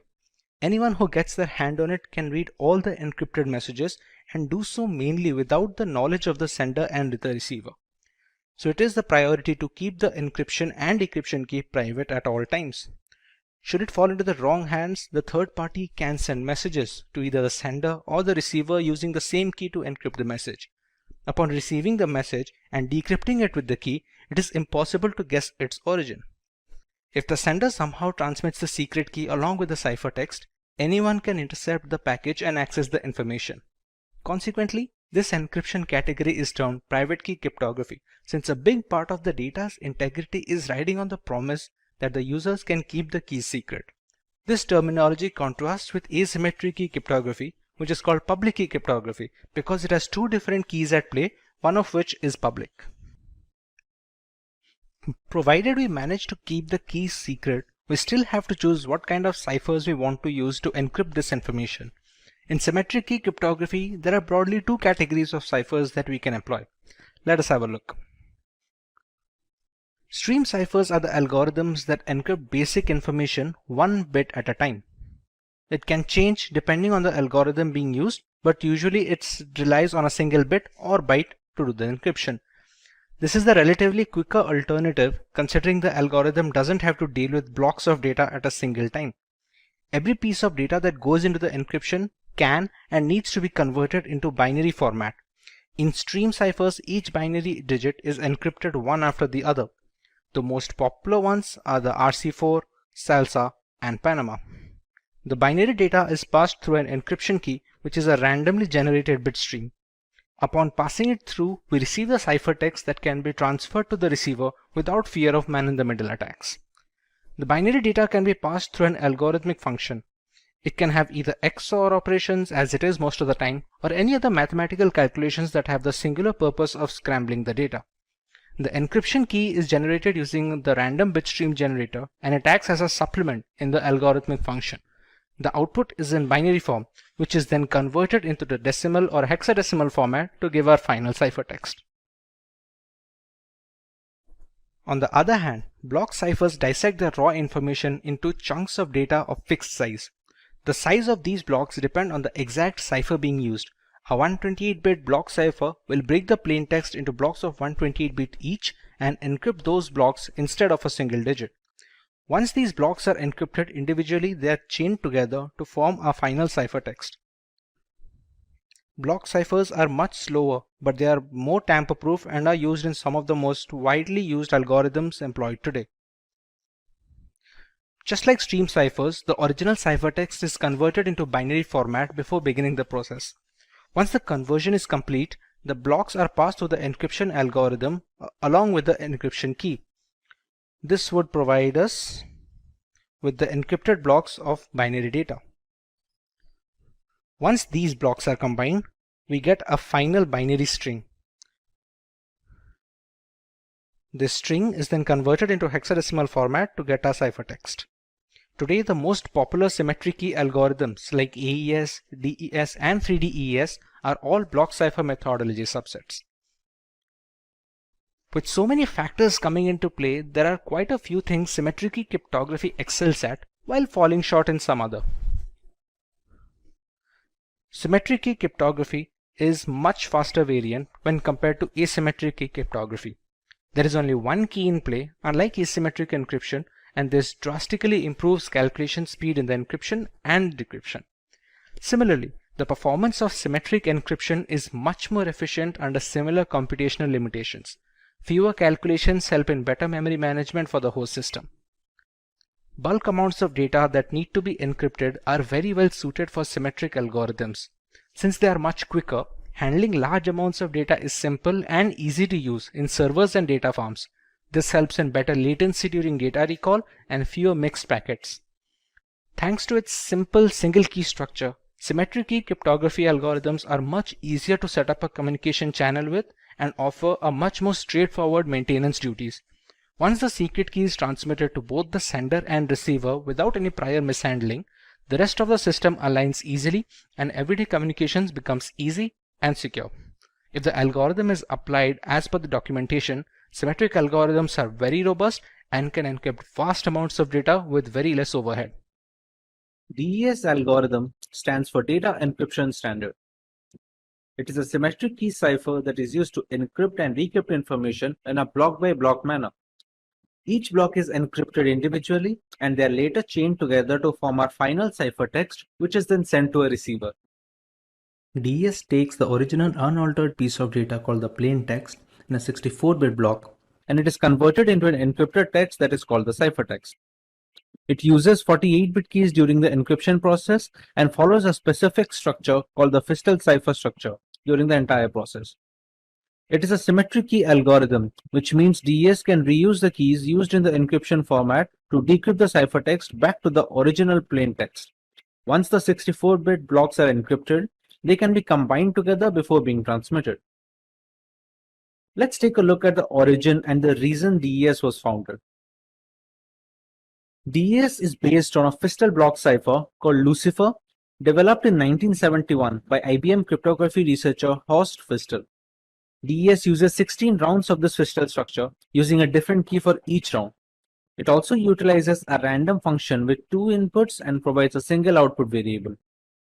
DES became the organization's approved encryption standard in November 1976 and was later reaffirmed as a standard in 1983, 1988, and finally in 1999. But eventually DES was cracked and it was no longer considered a secure solution for all official routes of communication. Consequently, Triple DES was developed. Triple DES is a symmetric key block cipher that uses a double DES cipher. Encrypt with the first key, delete encryption with the second key, and encrypt again with the third key. There is also a variation of the 2 keys where the first and second key are duplicate of each other. But Triple DES was ultimately deemed too slow for the growing need for fast communication channels, and people eventually fell back to using DES for encrypting messages. In order to search for a better alternative, a public-wide competition was organized and helped cryptographers develop their own algorithm as a proposal for the next global standard. This is where the Rindale algorithm came into play and was later credited to be the next advanced encryption standard. For a long time, DES was the standard for data encryption for data security. Its rule ended in 2002 when finally the advanced encryption standard replaced DES as an acceptable standard following a public competition for a place. To understand the structure of a Fistel cipher, we can use the following image as a reference. The block being encrypted is divided into two parts, one of which is being passed on to the function, while the other part is XORed with the function's output. The function also uses the encryption key that differs for each individual round. This keeps going on until the last step, until where the right-hand side and the left-hand side are being swapped. Here we receive our final ciphertext. For the decryption process, the entire procedure is reversed, starting from the order of the keys to the block sorting. If the entire process is repeated in a reverse order, we will eventually get back our plain text, and this simplicity helps the speed. Overall, this was later detrimental to the efficiency of the algorithm, hence the security was compromised. A Fistel block cipher is a structure used to derive many symmetric block ciphers such as DES, which as we have discussed in our previous comment. Fistel cipher proposed a structure that implements substitution and permutation alternately so that we can obtain ciphertext from the plain text and vice versa. This helps in reducing the redundancy of the program and increases the complexity to combat brute force attacks. The Fistel cipher is actually based on the Shannon structure that was proposed in 1945. The Fistel cipher is the structure suggested by Horst Feistel, which was considered to be a backbone while developing many symmetric block ciphers. The Shannon structure highlights the implementation of alternate confusion and diffusion. And like we already discussed, the Fistel cipher structure can be completely reversed depending on the data. However, we must consider the fact that to decrypt the information by reversing the Fistel structure, we will need the exact polynomial functions and the key orders. To understand how the blocks are being calculated, we take a plain text which is of 64-bit and that is later divided into two equal halves of 32-bit each. In this, the right half is immediately transferred to the next round to become the new left half of the second round. The right hand is again passed off to a function which uses an encryption key that is unique to each round in the Fistel cipher. Whatever the function gives off as an output, it is passed on as an XOR input with the left half of the initial plain text. The next output will become the right half of the second round for the plain text. This entire process constitutes of a single round in the Fistel cipher. Taking into account what happens in the polynomial function, we take one half of the block and pass it through an expansion box. The work of the expansion box is to increase the size of the half from 32-bit to 48-bit text. This is done to make the text compatible to a 48-bit keys we have generated beforehand. Once we pass it through the XOR function, we get a 48-bit text as an output. Now remember, a half should be of 32-bit. So this 48-bit output is then later passed on to a substitution box. This substitution box reduces its size from 48-bit to 32-bit output, which is then later XORed with the first half of the plain text. A block cipher is considered the safest if the size of the block is large, but large block sizes can also slow down encryption speed and the decryption speed. Generally, the size is 64-bit. Sometimes modern block ciphers like AES have a 128-bit block size as well. The security of the block cipher increases with increasing key size, but larger key sizes may also reduce the speeds of the process. Earlier, 64-bit keys were considered sufficient. Modern ciphers need to use 128-bit keys due to the increasing complexity of today's computational standards. The increasing number of rounds also increase the security of the block cipher. Similarly, they are inversely proportional to the speed of encryption. A highly complex round function enhances the security of the block cipher, albeit we must maintain a balance between the speed and security. The symmetric block cipher is implemented in a software application to achieve better execution speed. There is no use of an algorithm if it cannot be implemented in a real-life framework that can help organizations to encrypt or decrypt the data in a timely manner. Now that we understand the basics of Fistel ciphers, we can take a look at how DES manages to run through 16 rounds of this structure and provide the ciphertext at the end. Now that we understand the basics of Fistel ciphers, we can take a look at how DES manages to run through 16 rounds of this structure and provide a ciphertext. In simple terms, DS takes the 64-bit plaintext and converts it into a 64-bit ciphertext. And since we are talking about asymmetric algorithms, the same key is being used when it is decrypting the data as well. We first take a 64-bit key plaintext and we pass it through an initial permutation function. The initial permutation function has the job of dividing the block into two different parts so that we can perform fiscal cipher structures on it. There are multiple rounds being procured in the DS algorithm, namely 16 rounds of fiscal cipher structure. Each of these rounds will need keys. Initially, we take a 56-bit cipher key, but it is a single key. We pass it on to a round key generators, which generates 16 different keys for each single round that the fiscal cipher is being run. These keys are passed on to the rounds as 48 bits. The size of these 48 bits keys is the reason we use the substitution and permutation bounds in the polynomial functions of the fiscal ciphers. When passing through all these rounds, we reach round 16, where the final key is passed on from the round key generator, and we get a final permutation. In the final permutation, the rounds are swapped, and we get a final ciphertext. This is the entire process of DES with 16 rounds of fiscal ciphers encompassed in it. To decrypt a ciphertext back to the plaintext, we just have to reverse the process we did in the DES algorithm and reverse the key order along with the functions. This kind of simplicity is what gave DES the bonus when it comes to speed, but eventually it was detrimental to the overall efficiency of the program when it comes to security factors. DES have 5 different modes of operation to choose from. One of those is electronic codebook. Each 64-bit block is encrypted and decrypted independently in the electronic codebook format.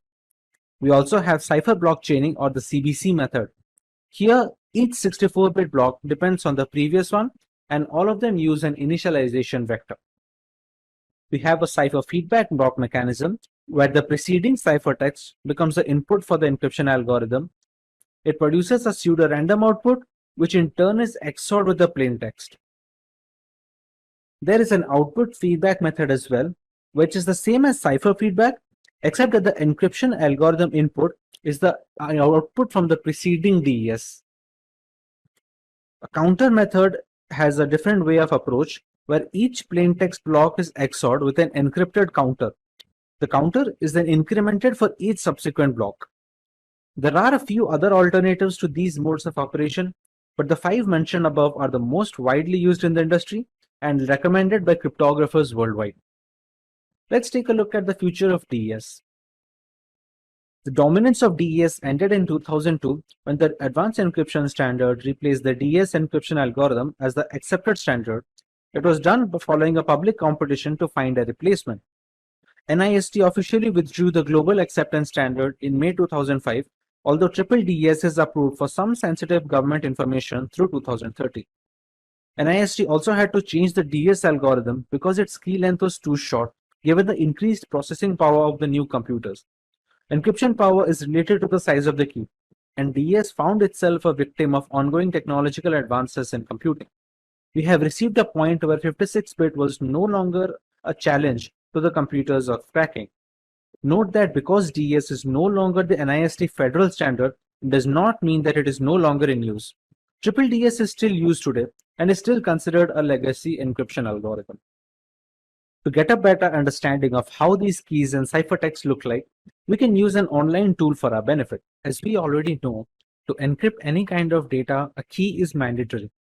This key can be generated using mathematical functions or computerized key generation program, such as this website offers. It can be based on any piece of text. Let's say the word is Simplilearn in our example. Once the key is settled, we provide the plain text or the clear text that needs to be encrypted using the aforementioned key. Suppose our sentence for this example is "This is my first message." We have satisfied two prerequisites, the message and the key. Another variable that goes into play is the mode of operation. We have already learned about 5 different modes of operation, while we can see some other options here as well. Let us go with the CBC variant, which basically means the cipher block chaining method.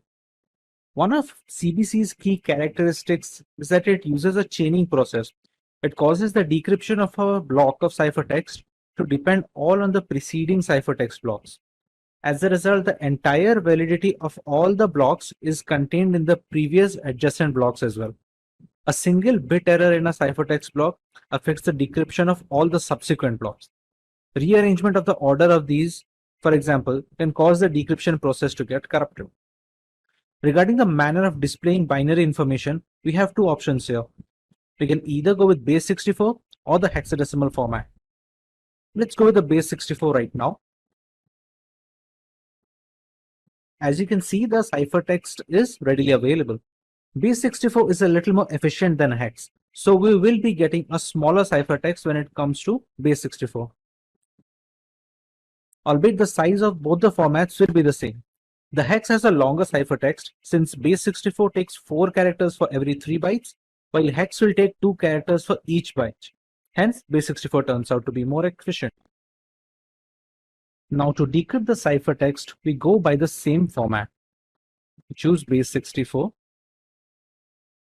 We copy the ciphertext onto a decryption tool, and we have to make sure that the key we are using is exactly the same. We choose similar mode of operation, and we choose the correct encoding format as well, which is base 64 in this case. As you can see, the decryption is complete and we get a plain text back.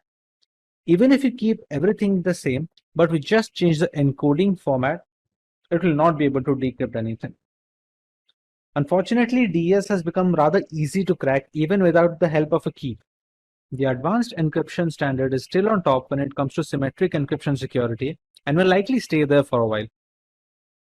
Eventually, with so much computing power growth, the need for a stronger algorithm was necessary to safeguard our personal data.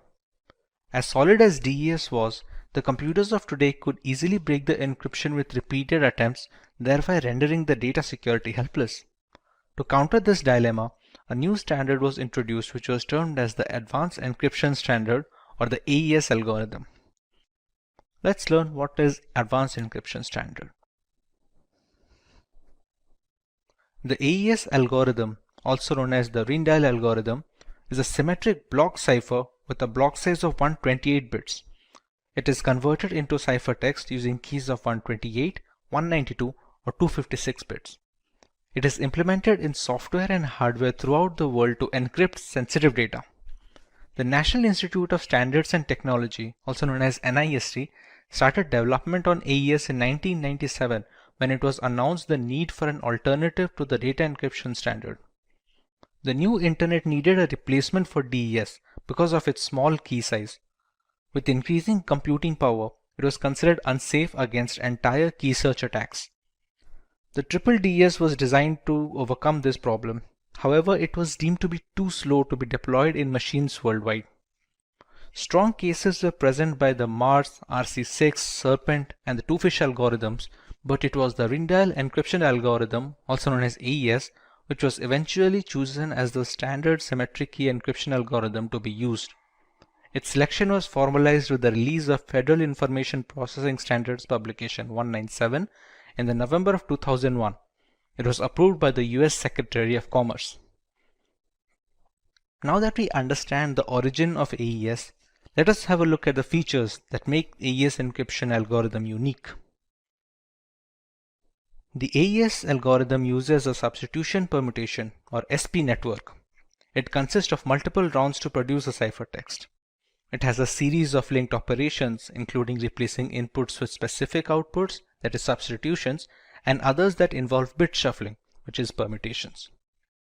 At the beginning of the encryption process, we only start out with a single key, which can be either a 128-bit key, a 192-bit key, or a 256-bit key. Eventually, this one key is expanded to be used in multiple rounds throughout the encryption and the decryption cycle.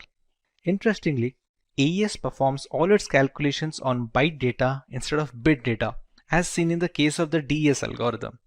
Therefore, AES treats 128 bits of a clear text block as 16 bytes. The number of rounds during the encryption process depends on the key size that is being used. The 128-bit key size fixes 10 rounds, the 192-bit key size fixes 12 rounds, and the 256-bit key holds 14 rounds. A round key is required for each of these rounds, but since only one key is input into the algorithm, the single key needs to be expanded to get the key for each round, including the round 0. With so many mathematical calculations going on in the background, there are bound to be a lot of steps throughout the procedure. Let's have a look at the steps followed in AES. Before we move ahead, we need to understand how data is being stored during the process of AES encryption. Everything in the process is stored in a 4x4 matrix format. This matrix is also known as a state array, and we'll be using these state arrays to transmit data from one step to another and from one round to the next round. Each round takes state array as input and gives a state array as output to be transferred into the next round. It is a 16-byte matrix with each cell representing 1 byte, with each 4 bytes representing a word. So every state array will have a total of 4 words representing it. As we previously discussed, we take a single key and expand it to the number of rounds that we need the key to be used in. Let's say the number of rounds are n, then the key has to be expanded to be used with n plus 1 rounds, because the first round is the key 0 round. Let's say n is the number of rounds. The key is expanded to n plus 1 rounds. It is also a state array having 4 words in its vicinity. Every key is used for a single round, and the first key is used as a round key before any round begins. In the very beginning, the plaintext is captured and passed through an XOR function with the round key as a supplement. This key can be considered the first key from the n plus 1 expanded set. Moving on, the state array resulting from the above step is passed on to a byte substitution process. Beyond that, there is a provision to shift rows in the state arrays. Later on, the state array is mixed with a constant matrix to shuffle its column in the mix column segment, after which we add the round key for that particular round. The last 4 steps mentioned are part of every single round that the encryption algorithm goes through. The state arrays are then passed from one round to the next as an input. In the last round, however, we skip the mix columns portion, with the rest of the process remaining unchanged. But what are these byte substitution and row shifting processes? Let's find out regarding each step in more detail. In the first step, the plaintext is stored in a state array and it is XORed with the K0, which is the first key in the expanded key set. This step is performed only once on a block while being repeated at the end of each round as per iteration demands. The state array is XORed with the key to get a new state array, which is then passed off as input to the sub-bytes process. In the second stage, we have byte substitution. We leverage an X box called as a substitution box to randomly switch data among each element. Every single byte is converted into a hexadecimal value having 2 parts. The first part denotes the row value and the second part denotes the column value. The entire state array is passed through the S box to create a brand new state array, which is then passed off as an input to the row shifting process. The 16 input bytes are replaced by looking at a fixed table given in the design. We finally get a matrix with 4 rows and 4 columns. When it comes to row shifting, each bit in the 4 rows of the matrix is shifted to the left. An entry that is a fall off is reinserted to the right of the line. The change is done as follows. The first line is not moved in any way. The second line is shifted to a single position to the left. The third line is shifted 2 positions to the left, and the fourth line is shifted 3 positions to the left. The result is a new matrix that contains the same 16 bytes but has been moved in relation to each other to boost the complexity of the program. In mixed columns, each column of 4 bytes is now replaced using a special mathematical function. The function takes 4 bytes of a column as input and outputs 4 completely new bytes. We will get a new matrix with the same size of 16 bytes, and it should be noted that this phase has not been done in the last round of the iteration. When it comes to adding a round key, the 16 bytes of the matrix are treated as 128 bits and the 128 bits of the round key are XORed. If it is the last round, the output is the ciphertext. If you still have a few rounds remaining, the resulting 128 bits are interpreted as 16 bytes and we start another similar round. Let's take an example to understand how all these processes work. If our plaintext is the string 2192, we first convert it into a hexadecimal format as follows. We use an encryption key which is "that's my kung fu" and it is converted into a hexadecimal format as well. As per the guidelines, we use a single key which is then later expanded into n+1 number of keys, in which case it's supposed to be 11 keys for 10 different rounds. In round 0, we add the round key. The plaintext is XORed with the case 0 and we get a state array that is passed off as an input to the substitution bytes process. When it comes to the substitution bytes process, we leverage an S-box to substitute the elements of each byte with a completely new byte. This way the state array that we receive is passed off as an input to the row shifting process of the next step. When it comes to row shifting, each element is shifted a few places to the left, with the first row being shifted by 0 places, second row by 1 place, third row by 2 places, and the last by 3. The state array that we received from the row shifting is passed off as an input to mix columns. In mix columns, we multiply the state array with a constant matrix, after which I receive a new state array to be passed on to the next step. We add the new state array as an XOR with the round key of the particular iteration. Whatever state array we receive here, it becomes an output for this particular round. Now, since this is the first round of the entire encryption process, the state array that we receive is passed off as an input to the new round. We repeat this process for 10 more rounds and we finally receive a ciphertext. Once the final state array can be denoted in the hexadecimal format, this becomes our final ciphertext that we can use for transferring information from the sender and receiver. Let's take a look at the applications of AES in this world. AES finds most use in the area of wireless security in order to establish a secure mode of authentication between routers and clients. Highly secure mechanisms like WPA and WPA2 are extensively used in securing Wi-Fi endpoints with the help of Rindial's algorithm. It also helps in SSL TLS encryption that is instrumental in encrypting our internet browser sessions.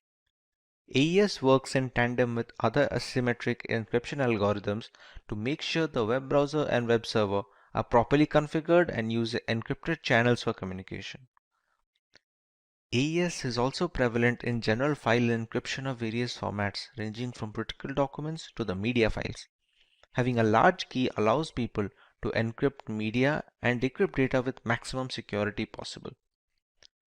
AES is also used for processor security in hardware appliances to prevent machine hijacking, among other things. As a direct successor to the DES algorithm, there are some aspects that AES provides an immediate advantage in. Let us take a look. When it comes to key length, the biggest flaw in DES algorithm was its small length was easily vulnerable by today's standards. AES has managed to nab up 128, 192 and 256 bit key lengths to bolster the security further. The block size is also larger in AES owing to more complexity of the algorithm. The number of rounds in DES is fixed irrespective of the plain text being used. In AES, the number of rounds depends on the key length that is being used for the particular iteration, thereby providing more randomness and complexity in the algorithm. The DES algorithm is considered to be simpler than AES, even though AES beats DES when it comes to relative speed of encryption and decryption. This makes advanced encryption standard much more streamlined to be deployed in frameworks and systems worldwide when it compares to the data encryption standard. Hello. In our last video on cryptography, we took a look at symmetric key cryptography.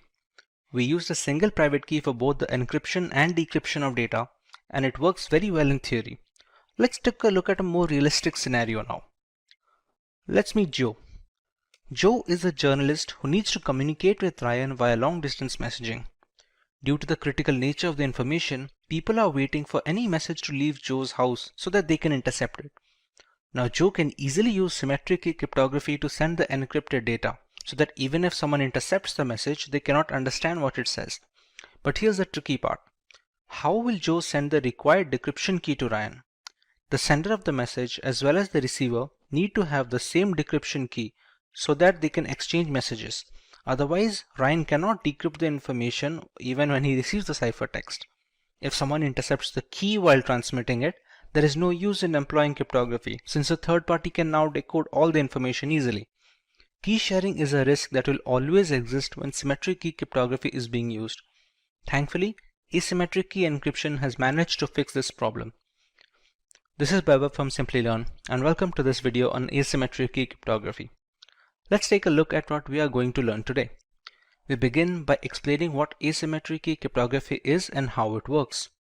We take a look at its application and uses. We understand why it's called public key cryptography and then learn a little bit about RSA encryption, and then we learn about the advantages of asymmetric key cryptography over symmetric key cryptography.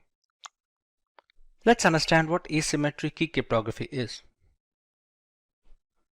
Asymmetric encryption uses a double layer of protection.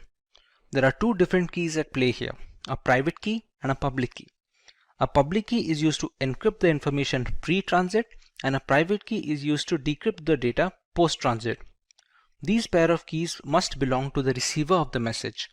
The public keys can be shared via messaging, blog posts, or key servers, and there are no restrictions. As you can see in the image, the two keys are working in the system. The sender first encrypts the message using the receiver's private key, after which we receive the ciphertext. The ciphertext is then transmitted to the receiver without any other key. On getting the ciphertext, the receiver uses his private key to decrypt it and get the plain text back. There has been no requirement of any key exchange throughout this process, therefore solving the most glaring flaw faced in symmetric key cryptography. The public key known to everyone cannot be used to decrypt the message, and the private key which can decrypt the message need not be shared with anyone. The sender and receiver can exchange personal data using the same set of keys as often as possible. To understand this better, take the analogy of your mailbox. Anyone who wants to send you a letter has access to the box and can easily share information with you. In a way, you can say the mailbox is publicly available to all, but only you have access to the key that can open the mailbox and read the letters in it. This is how the private key comes to play. No one can intercept the message and read its contents since it's encrypted. Once the receiver gets its contents, he can use his private key to decrypt the information. Both the public key and the private key are generated, so they are interlinked, and you cannot substitute other private keys to decrypt the data. In another example, if Alice wants to send a message to Bob, let's say it reads "Call me today," she must use Bob's public key while encrypting the message. Upon receiving the cipher message, Bob can proceed to use his private key in order to decrypt the message, and hence complete security is attained during transmission without any need for sharing the key.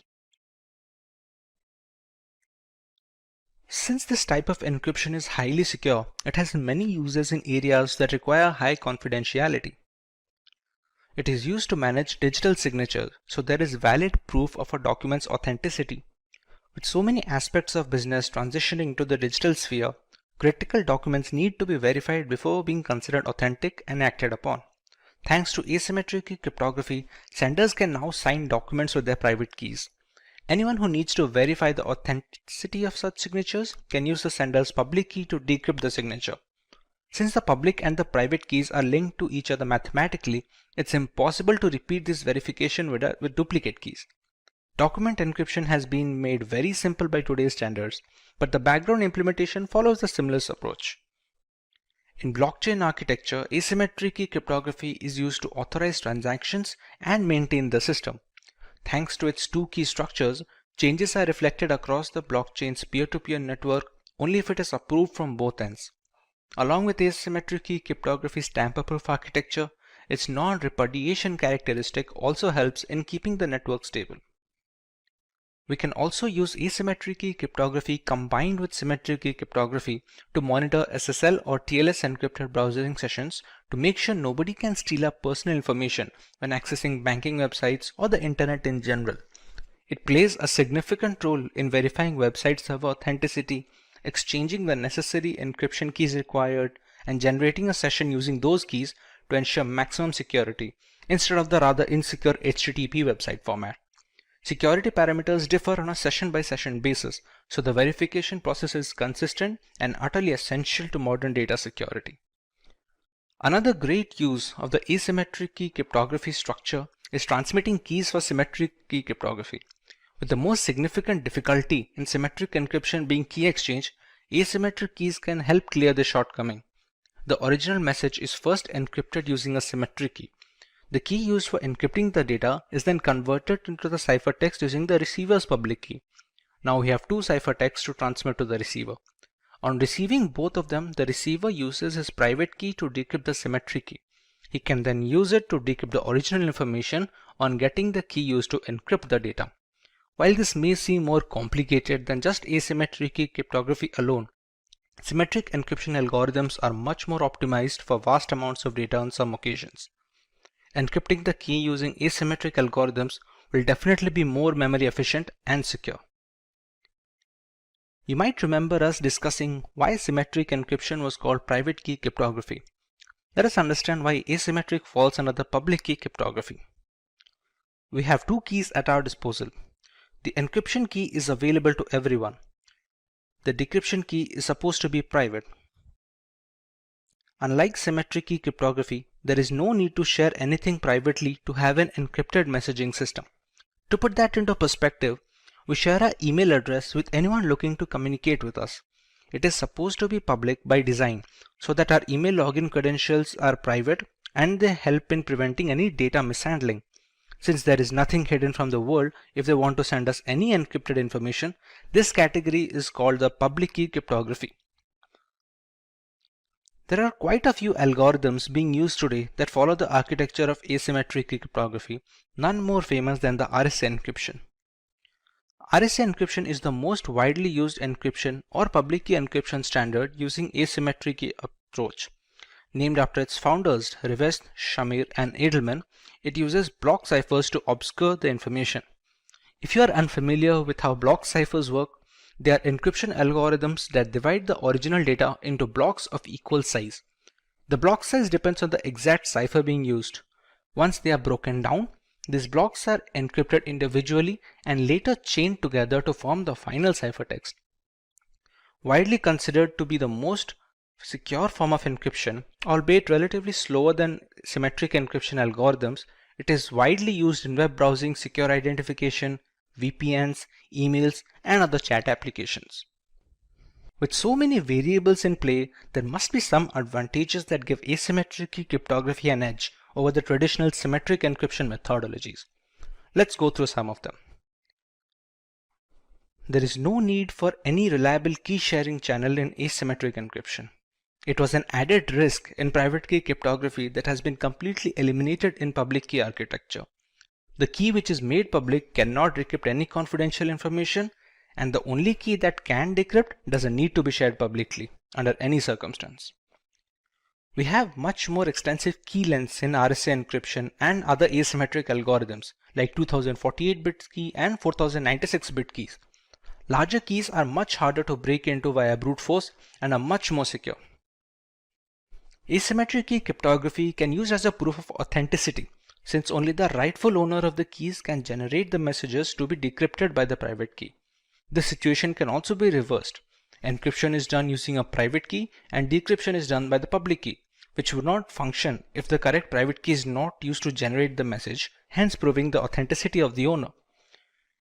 It also has a tamper protection feature, where the message cannot be intercepted and changed without invalidating the private key used to encrypt the data. Consequently, the public key cannot decrypt the message, and it is easy to realize the information is not 100% legitimate when and where the case requires.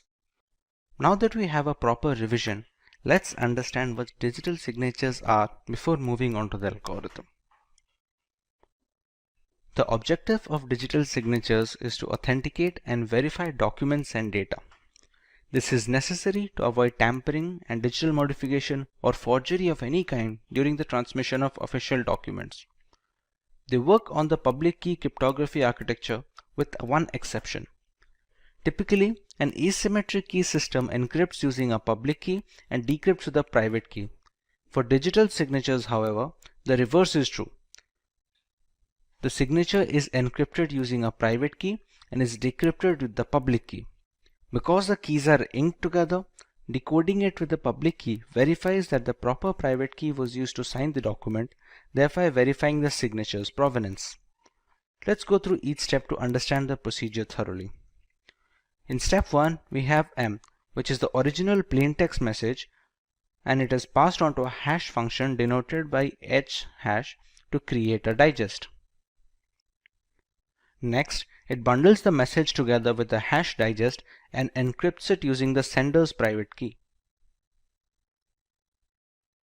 It sends the encrypted bundle to the receiver, who can decrypt it using the sender's public key. Once the message is decrypted, it is passed through the same hash function hhash to generate a similar digest. It compares the newly generated hash with the bundled hash value received along with the message. If they match, it verifies data integrity. In many instances, they provide a layer of validation and security to messages through a non-secure channel. Properly implemented, a digital signature gives the receiver reason to believe that the message was sent by the claimed sender. Digital signatures are equivalent to traditional handwritten signatures in many respects, but properly implemented digital signatures are more difficult to forge than the handwritten type. Digital signature schemes in the sense used here are cryptographically based and must be implemented properly to be effective.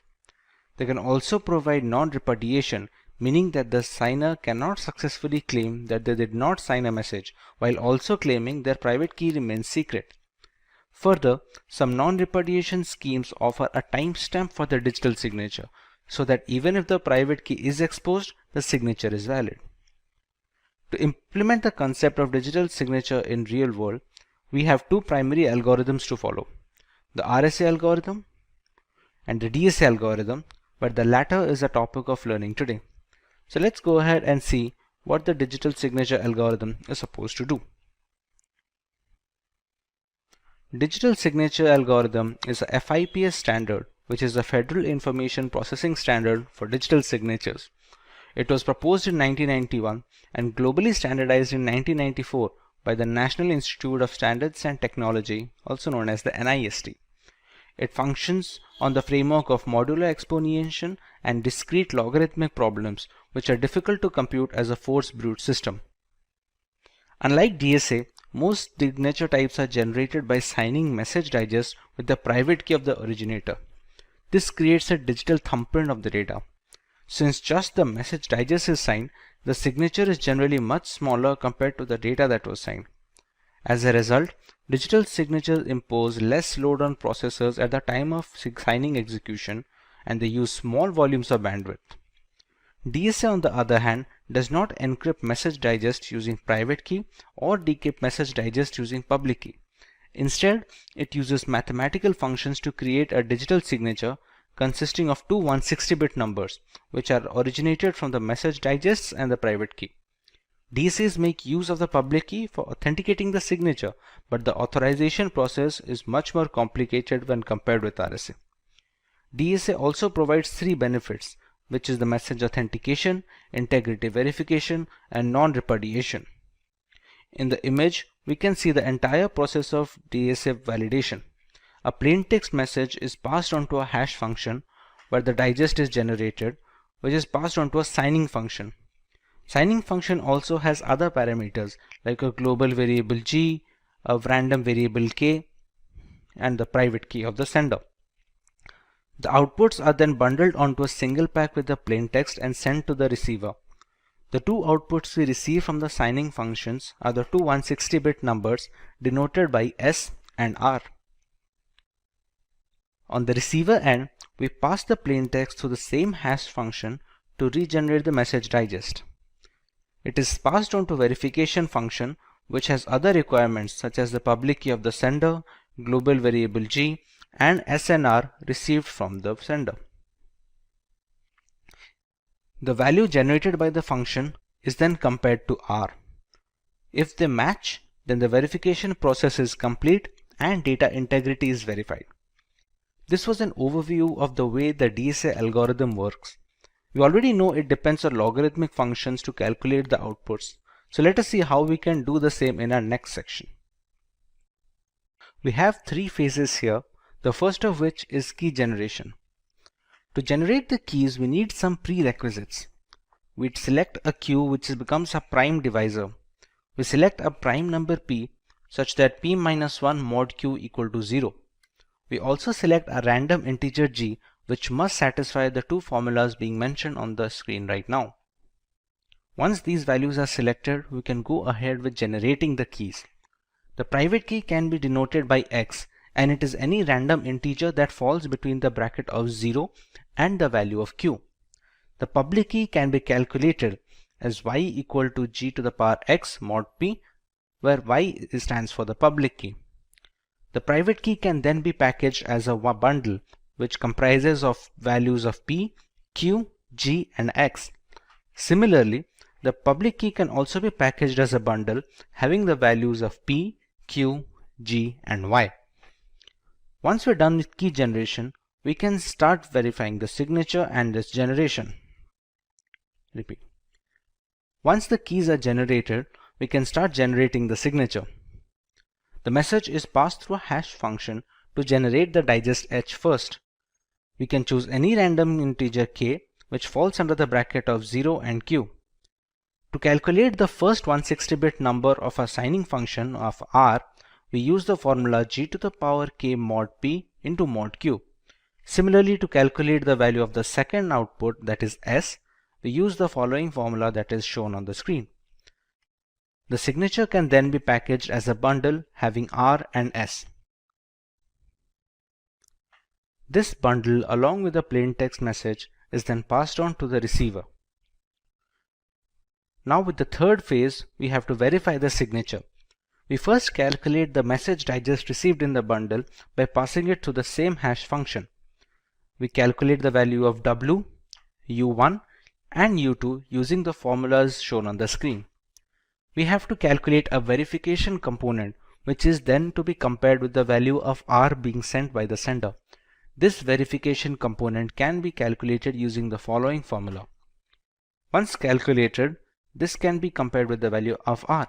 If the values match, then the signature verification is successful and our entire process is complete, starting from key generation to the signature generation all the way up to the verification of the signature. With so many steps to follow, we are bound to have a few advantages to boot this, and we would be right to think so. DSA is highly robust in the security and stability aspect when compared to alternative signature verification algorithms. We have a few other ciphers that aim to achieve the simplicity and the flexibility of DSA, but it has been a tough ask for all the other suits. The key generation is much faster when compared to the RSA algorithm and such. While the actual encryption and decryption process may falter a little in comparison, a quicker start in the beginning is well known to optimize a lot of frameworks. DSA requires less storage space to work its entire cycle. In contrast, its direct correspondent, that is RSA algorithm, needs a certain amount of computational and storage space to function efficiently. This is not the case with DSA, which has been optimized to work with weaker hardware and lesser resources. The DSA is patented, but NIST has made this patent available worldwide royalty-free.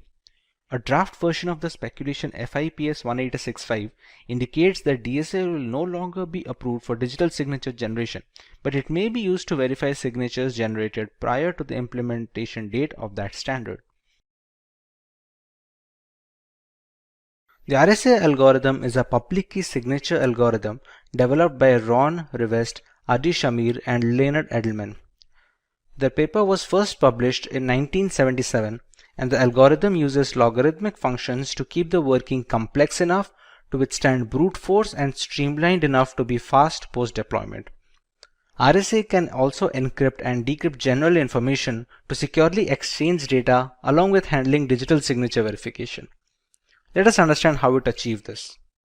We take our plaintext message M. We pass it through a hash function to generate the digest H, which is then encrypted using the sender's private key. This is appended to the original plaintext message and sent over to the receiver. Once the receiver receives the bundle, we can pass the plaintext message to the same hash function to generate a digest, and the ciphertext can be decrypted using the public key of the sender. The remaining hashes are compared. If the values match, then the data integrity is verified and the sender is authenticated. Apart from digital signatures, the main case of RSA is encryption and decryption of private information before being transmitted across communication channel. This is where the data encryption comes into play. When using RSA for encryption and decryption of general data, it reverses the key set usage. Unlike signature verification, it receives the receiver's public key to encrypt the data and uses the receiver's private key in decrypting the data. Thus, there is no need to exchange any keys in this scenario. There are two broad components when it comes to RSA cryptography. One of them is key generation. Key generation employs a step of generating the private and the public keys that are going to be used for encrypting and decrypting the data. The second part is the encryption and decryption functions. These are the ciphers and steps that need to be run when scrambling the data or recovering the data from the ciphertext. You will now understand each of these steps in our next subtopic. Keeping the previous two concepts in mind, let us go ahead and see how the entire process works, starting from creating the key pair to encrypting and decrypting the information. You need to generate the public and private keys before running the functions to generate ciphertext and plaintext. They use certain variables and parameters, all of which are explained. We first use two large prime numbers which can be denoted by P and Q. We can compute the value of n as n equal to P into Q and compute the value of z as P minus 1 into Q minus 1.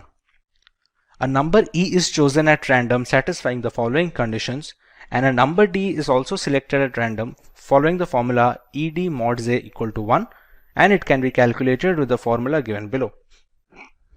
The public key is then packaged as a bundle with N and E, and the private key is packaged as a bundle using N and D. This sums up the key generation process. For the encryption and decryption function, we use the formula C and M. The ciphertext can be calculated as C equal to M to the power E mod N, and the plaintext can be calculated from the ciphertext as C power D mod N. When it comes to a data encryption example, let's take P and Q as 7 and 13. The value of N can be calculated as 91. If we select the value of E to be 5, it satisfies all the criteria that we need it to. The value of D can be calculated using the following function, which gives it as 29. The public key can then be packaged as 91,5 and the private key can then be packaged as 91,29. The plaintext, if it is 10, which is denoted by M. Ciphertext can be calculated to the formula C equal to M to the power E mod N, which gives us 82. If somebody receives this ciphertext, they can calculate the plaintext using the formula C to the power D mod N, which gives us the value of 10 as selected as our plaintext. We can now look at the factors that make the RSA algorithm stand out versus its competitors in the advantageous topics of this lesson.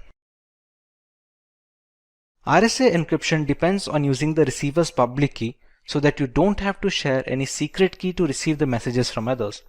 This was the most glaring flaw faced by symmetric algorithms, which were eventually fixed by asymmetric cryptography structure. Since the key pairs are related to each other, a receiver cannot intercept the message since they don't have the correct private keys to decrypt the information. If a public key can decrypt the information, the sender cannot refuse signing it with his private key without admitting the private key is not in fact private anymore. The encryption process is faster than that of the DSA algorithm. Even if the key generation is slower in RSA, many systems across the world tend to reuse the same keys so that they can spend less time in key generation and more time on actual ciphertext management. Data will be tamper-proof in transit since meddling with the data will alter the usage of the keys. The private key won't be able to decrypt the information, hence alerting the receiver of any kind of manipulation in between. The receiver must be aware of any third party who possesses the private key, since they can alter the data mid-transit, the cases of which are rather low. Imagine creating an account on a new website. You provide your email address and set a password that you are confident and you would not forget. What about the website owner? How securely are they going to store your password? For website administrators, they have three alternatives. They can either store the passwords in a plain text format, they can encrypt the passwords using an encryption and decryption key, or they can store the passwords in a hash value. Let's have a look at each of these. When a password is stored in plain text format, it is considered to be the most unsafe option since anyone in the company can read your passwords. A single hack and a data server breach will expose all the account's credentials without needing any extra effort. To counter this, owners can encrypt the passwords and keep them in the servers as a second alternative. But that would mean they also have to store the decryption key somewhere on their servers. In the event of a data breach or the server hack, both the decryption key and encrypted passwords will be leaked, thus making it a single point of failure. What if there was an option to store the passwords after scrambling them completely, but with no way to decrypt them? This is where hashing comes to play. Since only the hashed values are stored in the server, no encryption is needed. With no plain text passwords to protect, your credentials are safe from the website administrators. Considering all the pros, hashed passwords are the industry standard when it comes to storing credentials nowadays. Before getting too deep into the topic, let's get a brief overview of how hashing works. Hashing is the process of scrambling a piece of information or data beyond recognition. We can achieve this by using hash functions, which are essentially algorithms that perform mathematical operations on the main plain text. The value generated after passing the plain text information through the hash function is called the hash value, digest, or in general, just the hash of the original data. While this may sound similar to encryption, the major difference is hashes are meant to be irreversible. No decryption key can convert a digest back to its original value. However, a few hashing algorithms have been broken due to the increase in computational complexity of today's new generation computers and processors. There are new algorithms that stand the test of time and are still in use among multiple areas for password storage, identity verification, etc. Like we discussed earlier, websites use hashing to store the user's passwords. So how do they make use of these hash passwords? When a user signs up to create a new account, the password is then run through the hash function and the resulting hash value is stored on the servers. So the next time a user comes to log into the account, the password he enters is passed through the same hash function and compared to the hash stored on the main server. If the newly calculated hash is the same as the one stored on the website server, the password must have been correct because according to hash functions terminology, same inputs will always provide the same outputs. If the hashes do not match, then the password entered during login is not the same as the password entered during the sign-up. Hence, the login will be denied. This way, no plain text passwords get stored, preventing both the owner from snooping on user data and protecting users' privacy in the unfortunate event of a data breach or a hack. Apart from password storage, hashing can also be used to perform integrity checks. When a file is uploaded on the internet, the file's hash value is generated and it is uploaded along with the original information. When a new user downloads the file, he can calculate the digest of the downloaded file using the same hash function. When the hash values are compared, if they match, then file integrity has been maintained and there has been no data corruption. Since so much important information is being passed onto the hash function, we need to understand how they work. A hash function is a set of mathematical calculations operated on two blocks of data. The main input is broken down into two blocks of similar size. The block size is dependent on the algorithm that is being used. Hash functions are designed to be one-way. They shouldn't be reversible, at least by design. Some algorithms like the previously mentioned MD5 have been compromised, but more secure algorithms are being used today, like the SHA family of algorithms. The digest size is also dependent on the respective algorithm being used. MD5 has a digest of 128 bits, while SHA-256 has a digest of 256 bits. This digest must always be the same for the same input, irrespective of how many times the calculations are carried out. This is a very crucial feature since comparing the hash value is the only way to check if the data is untouched, as the functions are not reversible. There are certain requirements of a hash function that need to be met before they are accepted. While some of them are easy to guess, others are placed in order to preserve security in the long run. The hash function must be quick enough to encrypt large amounts of data at a relatively fast pace, but it also shouldn't be very fast. Running the algorithm on all cylinders makes the functions easy to brute force and a security liability. There must be a balance to allow the hash function to handle large amounts of data and not make it ridiculously easy to brute force by running through all the possible combinations. The hash function must be dependent on each bit of the input. The input can be text, audio, video, or any other file extension. If a single character is being changed, it doesn't matter how small that character may be, the entire digest must have a distinctly different hash value. This is essential to create unique digests for every password that is being stored. But what if two different users are using the same password? Since the hash function is the same for all users, both the digests will be the same. This is called a hash collision. You may think this must be a rare occasion where two users have exactly the same password, but that is not the case. We have techniques like salting that can be used to reduce these hash collisions, as we will discuss later in this video. You would be shocked to see the most used passwords of 2020. All of these passwords are laughably insecure, and since many people use the same passwords repeatedly on different websites, hash collisions risks are more common than one would expect. Let's say the hash functions find two users having the same password. How can they store both the hashes without messing up the original data? This is where salting and peppering come to play. Salting is the process of adding a random keyword to the end of the input before it is passed on to the hash function. This random keyword is unique for each user on the system, and it is called the salt value or just the salt. So even if two passwords are exactly the same, the salt value will differ, and so will the digest. There is a small problem with this process though. Since the salt is unique for each user, they need to be stored in the database along with the passwords, and sometimes even in plain text to speed up the process of continuous verification. If the server is hacked, then the hashes will need to be brute forced, which takes a lot of time. But if they receive the salts as well, the entire process becomes very fast. This is something that peppering aims to solve. Peppering is the process of adding a random string of data to the input before passing them to the hash function. But this time the random string is not unique for each user. It is supposed to be common for all users in the database, and the extra bit added is called the pepper in this case. The pepper isn't stored on the servers. It is mostly hard-coded onto the website source code since it's going to be the same for all credentials. This way, even if the servers get hacked, they will not have the right pepper needed to crack into all the passwords.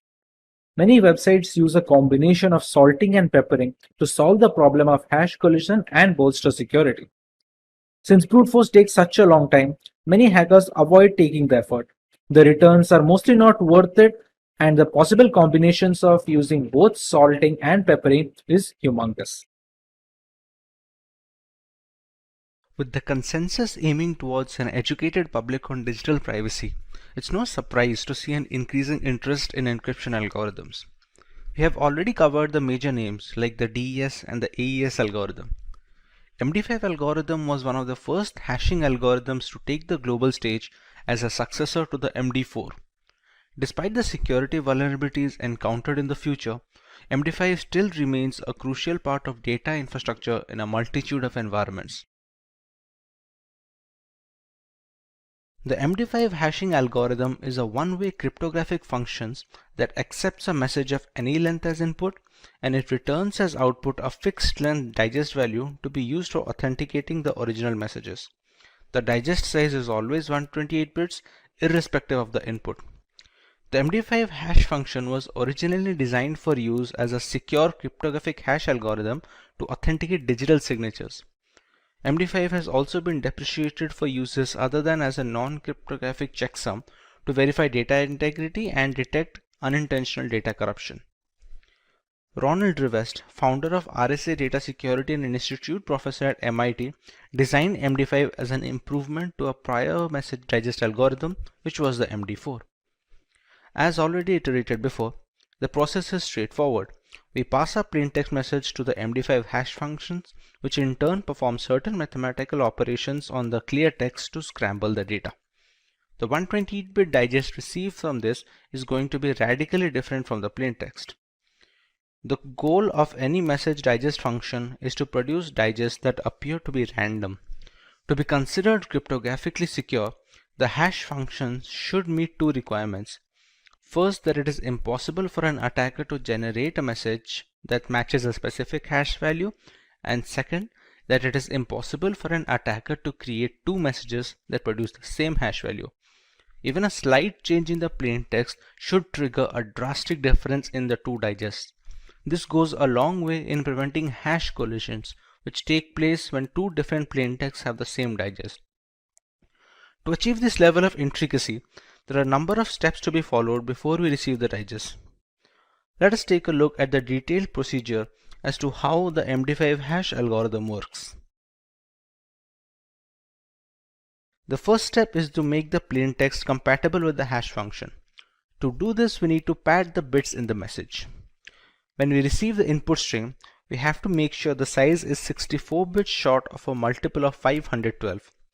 When it comes to padding the bits, we must add 1 first, followed by zeros to round out the extra characters. This prepares a string to have a length of just 64 bits less than any multiple of 512. Here on out, we can proceed on to the next step where we have to pad the length bits. Initially in the first step, we appended the message in such a way that the total length of the bits in the message was 64 bits short of any multiple of 512. Now we add the length bits in such a way that the total number of bits in the message is perfectly a multiple of 512. That means 64-bit lengths to be precise are added to the message. Our final string to be hashed is now a definite multiple of 512. The next step would be to initialize the message digest buffer. The entire hashing plaintext is now broken down into 512-bit blocks. There are 4 buffers or registers that are of 32 bits each, named A, B, C, and D. These are the 4 words that are going to store the values of each of these subblocks. The first iteration to follow these registers will have fixed hexadecimal values as shown on the screen below. Once these values are initialized, of these 512 blocks, we can divide each of them into 16 further subblocks of 32 bits each. For each of these subblocks, we run 4 rounds of operations having the 4 buffer variables A, B, C, and D. These rounds require the other constant variables as well, which differ with each round of operation. The constant values are stored in a random array of 64 elements.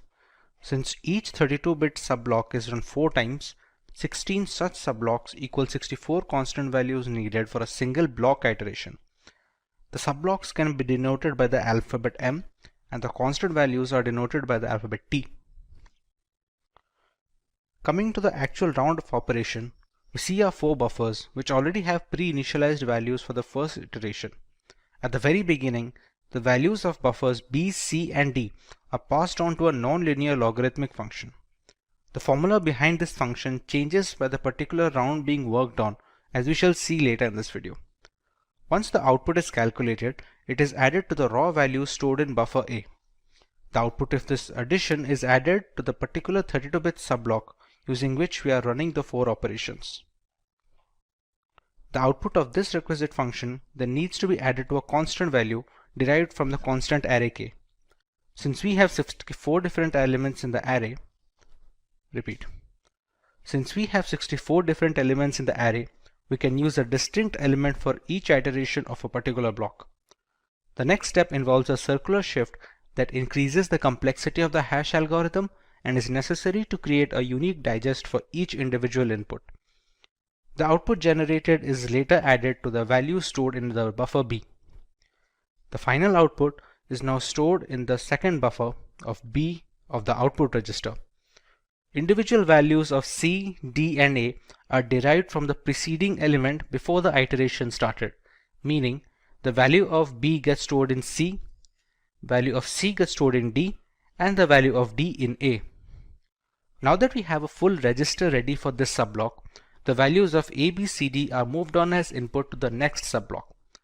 Once all 16 subblocks are completed, the final register value is saved and the next 512-bit block begins. At the end of all these blocks, we get a final digest of the MD5 algorithm. Regarding the nonlinear process mentioned in the first step, the formula changes for each round it's being run on. This is done to maintain the computational complexity of the algorithm and to increase randomness of the procedure.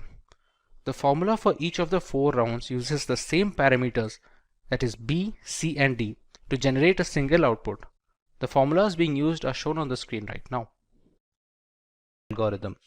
Unlike the latest hash algorithm families, a 32-bit digest is relatively easier to compare when verifying the digests. They don't consume a noticeable amount of disk storage and are comparatively easier to remember and reiterate.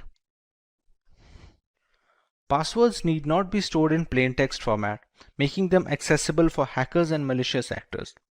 When using digests, the database security also gets a boost since the size of all the hash values will be the same. In the event of a hack or a breach, the malicious actor will only receive the hashed values, so there is no way to regenerate the plain text, which would be the user passwords in this case. Since the functions are irreversible by design, hashing has become a compulsion when storing user credentials on the server nowadays. A relatively low memory footprint is necessary when it comes to integrating multiple services into the same framework without a CPU overhead. The digest size is the same and the same steps are run to get the hash value, irrespective of the size of the input string. This helps in creating a low requirement for computational power and is much easier to run on older hardware, which is pretty common in server farms around the world. We can monitor file corruption by comparing hash values before and after transit. Once the hashes match, file integrity checks are valid and we can avoid data corruption. Hash functions will always give the same output for the similar input, irrespective of the iteration parameters. It also helps in ensuring that the data hasn't been tampered with en route to the receiver of the message. We use our Wi-Fi every day for work, and we use the internet for entertainment and communication. The dependency on technology is at an all-time high, thanks to the radical developments and innovation in these last 2 decades. A big portion of this belongs to ensuring secure channels of communication and data transmission. The secure hash algorithm are a family of cryptographic hash functions that are published by the National Institute of Standards and Technology along with the NSA. It was passed as a Federal Information Processing Standard, also known as FIPS. It has 4 different families of hash functions. SHA-0 is a 160-bit hash function published in 1993, and it was closed down later after an undisclosed significant flaw. SHA-1 is also a 160-bit hash function which resembles the earlier MD5 algorithm. This was designed by the NSA to be a part of the digital signature algorithm. SHA-2 is a family of 2 similar hash functions with different block sizes, known as the SHA-256 and the SHA-512. They differ in the word size. SHA-256 uses 32-bit words, while SHA-512 uses 64-bit words. SHA-3 is a hash function properly known as KCAC. It was chosen in 2012 after a public competition among non-NSA designers. It supports the same hash lengths as SHA-2 and its internal structure differs significantly from the rest of the SHA family. As we have already iterated, the process is straightforward. We pass a plain text message to the SHA hash function, which in turn performs certain mathematical operations on the clear text to scramble the data. The 160-bit digest received from this is going to be radically different from the plain text. The goal of any hash function is to produce digests that appear to be random. To be considered cryptographically secure, the hash function should meet two requirements. First, that it is impossible for an attacker to generate a message that matches a specific hash value, and second, it should be impossible for an attacker to create two messages producing the exactly same hash value. Even a slight change in the plain text should trigger a drastic difference in the two digests. This goes a long way in preventing hash collisions, which takes place when two different plain texts have the same digest.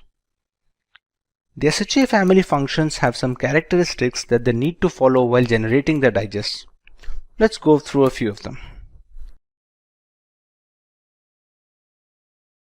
The length of the clear text should be less than 2 to the power 64 bits in the case of SHA-1 and SHA-256. This is essential to keep the plain text compatible with the hash function, and the size needs to be in comparison area to keep the digest as random as possible. The length of the hash digest should be 256 bits in the SHA-256 algorithm, 512 bits in the SHA-512 algorithm, and so on.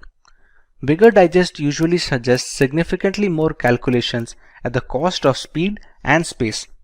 We typically go for the longest digest to bolster security, but there must be a definite balance between the speed and security of a hash function. By design, all hash functions of the SHA-512, SHA-256 are irreversible. You should neither get a plain text when you have the digest beforehand, nor should the digest provide the original value when you pass it through the same hash function again. Another case of protection is that when the hash digest is passed into the SHA function for a second time, we should get a completely different digest from the first instance. This is done to reduce the chance of brute force attacks. To achieve this level of intricacy, there are a number of steps to be followed before we receive the digest. Let us take a look at the detailed procedure as to how the SHA algorithm works. The first step is to make the plain text compatible with the hash function. To do this, we need to pad the bits in the message. When you receive the input string, you have to make sure the size is 64 bits short of a multiple of 512. When it comes to padding the bits, you must add 1 first, followed by the remaining zeros to round out the extra characters. This prepares our string to have a length just 64 bits less than any multiple of 512. Here on out, we can proceed to the next step where we have to pad the length bits. Initially, in the first step, we appended the message in such a way that the total number of bits in the message was 64 bits short from becoming a multiple of 512. Now we add the length of bits in such a way that the total number of bits in the message is a perfect multiple of 512. That means 64 bits plus the length of the original message becomes a multiple of 512. This becomes a final string that needs to be hashed. In the next step, we have to initialize these chaining variables. The entire plain text message can now be broken down into blocks of 512 bits each. Unlike other hash algorithms like MD5, which use 4 registers or buffers, SHA family use 5 buffers of 32 bits each. They are named A, B, C, D, and E. These registers go through multiple rounds of operation, where the first iteration has fixed hexadecimal values, as can be seen in the screen. Moving on, we have to process each of the 512-bit blocks by breaking each of them into 16 sub-blocks of 32 bits each. Each of them goes through 4 rounds of operation that use the entire register and have the 512-bit block along with the constant array. Out of those 4 rounds, each round has 20 iterations. So in general, we have 80 rounds sum total. The constant value of k is an array of 80 elements. Of those 80, 16 elements are being used each round, so that comes out to 80 rounds for each of those elements. The value of t differs by the number of rounds, as can be seen in the table below.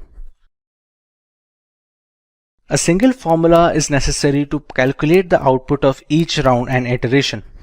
The formula can be ABCDE register is equal to E plus a non-linear process P along with a circular shift of A plus WT plus KT. In this formula, ABCD is the register value of the chaining variables as we discussed before. P is the logical process which has a different formula for each round. S5 is a circular shift by 5 bits, and WT is a 32-bit string derived from the existing subblock. This can be calculated depending on the iteration at hand. KT signifies a single element of the 80-character element array, which changes depending on the particular round at hand. For the values of WT, the first 16 values are the same as that of the subblocks, so there is no extra calculation needed. For the next 64 elements, the value of WT can be calculated as shown in the formula here. To better understand this, let's take a look at how each of this goes in a sequential process. We have our initial register using the 5 words of 32 bits each. In the first step, we put the values of A, B, C, and D to the subsequent register as the output. Next, we use a non-linear process P that changes depending on the round and uses the values of B, C, and D as input. Whatever output is generated from the non-linear process, it is added with the value of the E register. Next, the value of A is circular shifted by 5 bits and is added with the output generated in the previous step. The next step is adding the value of WT and the constant element of KT. The current output is then stored in the register A. Similarly, this iteration is repeated every round and for each subblock in the process.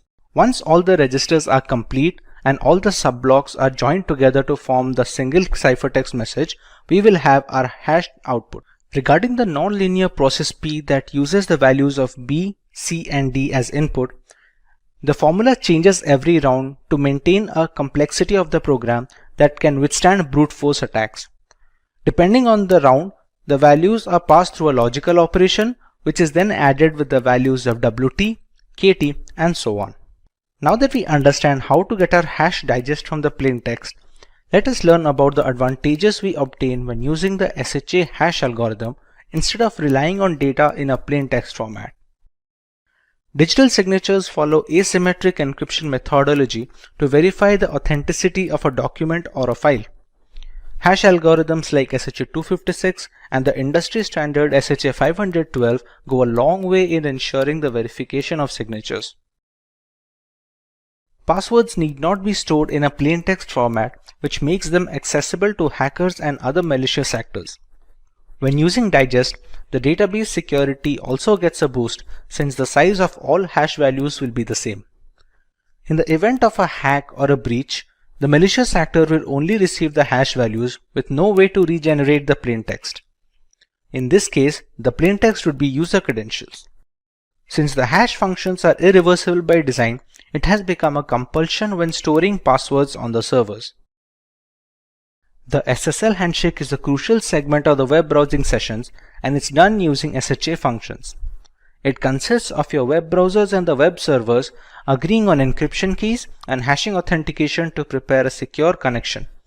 It relies on a combination of symmetric and asymmetric algorithms which ensure the confidentiality of the data transmitted between a web server and a web client like the browsers.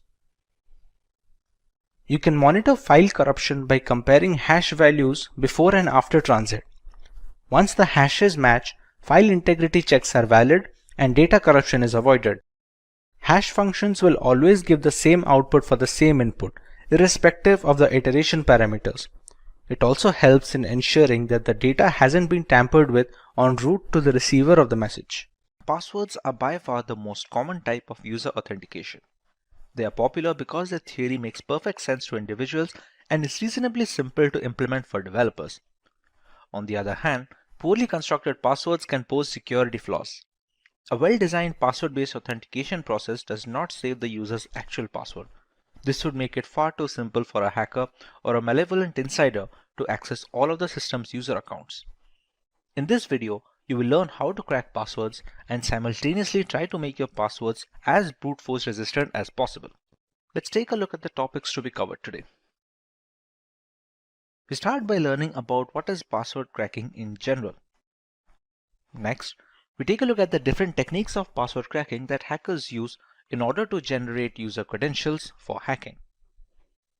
Moving on, we take a look at the multiple tools that hackers can use to generate these hashes and the passwords. Finally, we take a look at the steps and the guidelines that users can follow to prevent their passwords from being cracked. Let's start by giving a basic idea about password cracking. Password cracking is the process of identifying an unknown password to a computer or a network resource using a program code. It can also assist a threat actor in gaining illegal access to resources. Malicious actors can engage in various criminal activities with the information obtained through password cracking. The procedure might entail comparing a set of words to guess credentials or using an algorithm to guess the password repeatedly. Password cracking can be done for several reasons, but the most malicious reason is in order to gain unauthorized access to a computer without the owner's awareness. This results in cybercrime, such as stealing passwords for the purpose of accessing banking information. Other non-malicious reasons for password cracking occur when someone has misplaced or forgotten a password. Another example of non-malicious password cracking may take place if a system administrator is conducting tests on password strength as a form of security test. This enables so that the hacker cannot easily access protected systems. The best way that users can protect their passwords from cracking is to ensure that they choose strong passwords. Typically, passwords must contain a combination of mixed-case random letters, digits, and symbols. Strong passwords should never be actual words. In addition, strong passwords are at least 8 characters long. In many password-protected applications, users are notified of the strength of the password they have chosen upon entering it. The user can then modify it and strengthen the password based on the indications of its strength. Now that we understand the basics of password cracking, let's go to the basic techniques hackers use to retrieve passwords from general victims. Asking the customer for their password is a simple approach to hacking. A phishing email directs the unwary reader to a counterfeit login page linked with whatever service the hacker wants to access, generally by demanding the user fix some critical security flaw or aid in a database reset. That page then captures their password, which the hacker can subsequently exploit for their own purpose. Social engineering influences the victim to get personal information such as bank account numbers or passwords. This strategy is popular among hackers because they realize that humans are the gateway to vital credentials and information.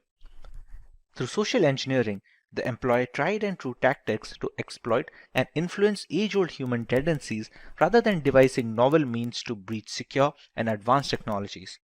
It has been demonstrated that many firms either lack adequate security or are overly friendly and trustworthy when they should not be. They allow granting access to critical facilities based on a uniform or a sob story. A hacker searches a password dictionary for the correct password in the case of a dictionary attack. Password dictionaries cover many themes and a mixture of topics such as politics, movies, and music groups. Users' failure to create a strong password is why this approach efficiently cracks passwords till today. Simply said, this assault employs the same terms that many individuals use as passwords. A hacker can compare the password hash obtained to hashes of the password dictionaries to find the correct plain text password. Now that the passwords have been hashed, the hackers attempt to achieve authentication by breaking the password hash.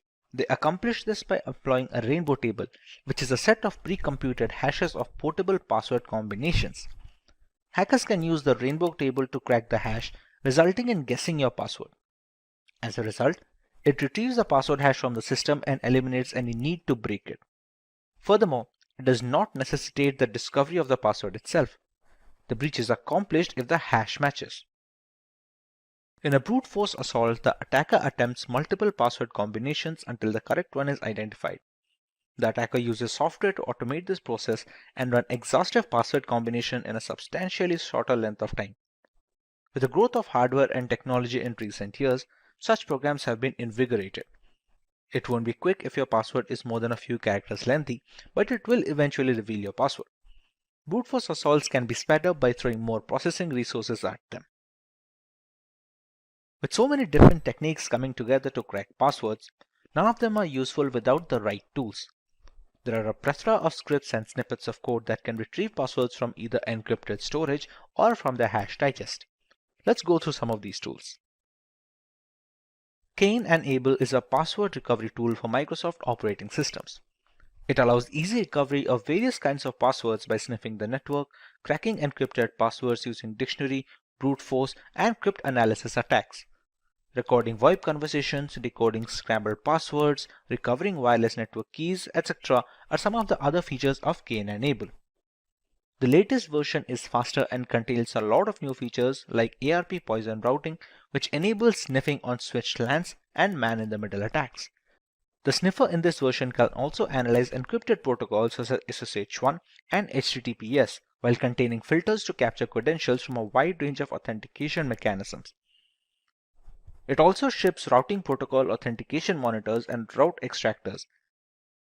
Dictionary and brute force crackers are also present along with common hashing algorithms and several specific authentications, password hash calculators, and other features. John the Ripper is a password cracking application that was first released in 1996 for Unix-based computers. It was created to evaluate password strength, brute force encrypted hash passwords, and break passwords using dictionary attacks. It can use dictionary attacks, rainbow tables, and other attacks depending on the target type. Rainbow Crack is a password cracking application that uses time memory trade-off algorithm to crack password hashes with rainbow tables. Rainbow tables make password cracking more easier and faster than traditional brute force attacks. It is like a dictionary containing nearly every possible password and the pre-calculated hashes. Creating this kind of dictionary takes much more time than cracking a single hash, but after that, you can use the same dictionary over and over again. This procedure might take a long time. However, once the table is ready, it can break passwords far quicker than brute force methods. With so many tools ready to nab our passwords, there are a certain set of rules users can follow to protect their credentials from being compromised. Let's cover some of these guidelines. Longer passwords are required, making the brute force mechanism tougher to implement. Longer passwords and passphrases have been demonstrated to boost security significantly. However, it is still critical to avoid lengthier passwords that have previously been hacked or that feature often in cracking dictionaries. This password policy encourages users to establish passwords that do not contain personal information. As previously said, most users create passwords utilizing personal information such as hobbies, nicknames, pet or family member names, etc. If a hacker has access to personal information about a specific user, for example via social media, they will test password combinations based on that knowledge.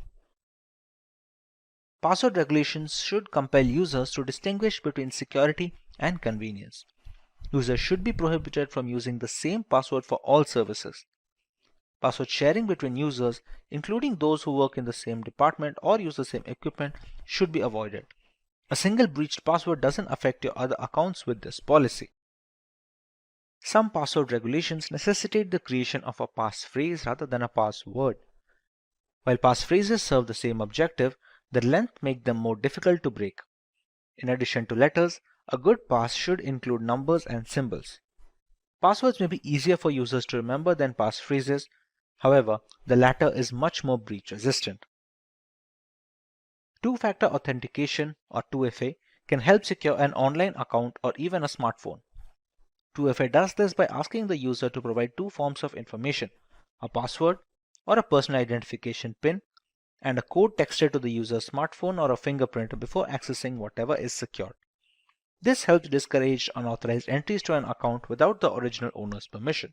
At this point, you may wonder why you need a strong password in the first place. Even if most websites are safe, there is still a danger that someone will try to access or exploit your information. A strong password is among the most effective ways to protect your accounts and personal information from hackers. You should follow certain rules and guidelines while creating a strong password. Password managers are also recommended to help remember the created passwords for convenience of usage. With that being said, let's take a look at the topics we are covering today. We start by learning about the state of password cracking in today's world and why creating strong passwords is an absolute must for every account. Next, we will look at some guidelines and rules that help strengthen passwords and make password cracking a daunting task for hackers. Moving on, we understand why passphrases have grown in popularity and are being recommended for credential protection over traditional passwords. And finally, we take a look at how password managers help alleviate the problem of creating and remembering complex passwords along with other critical personal information. Let's start by learning about why strong passwords have become an absolute necessity. One of the most common ways that hackers break into computers is by guessing passwords. Simple and commonly used passwords enable intruders to easily gain access and control a computing device.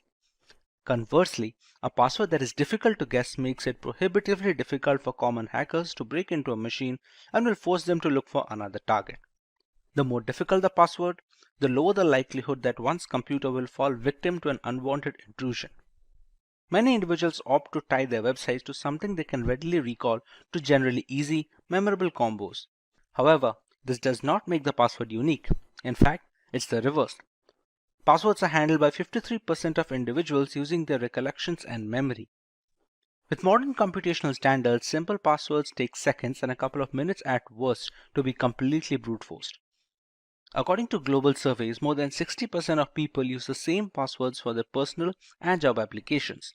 While this may allow the user never to forget the password, it makes a single point of failure the only pin to drop. If one of the accounts gets breached, all subsequent accounts are as good as hacked. To further elaborate on how you can create strong passwords, let's go through some of the guidelines. Let's go through some do's and don'ts to understand how to create new passwords for our accounts.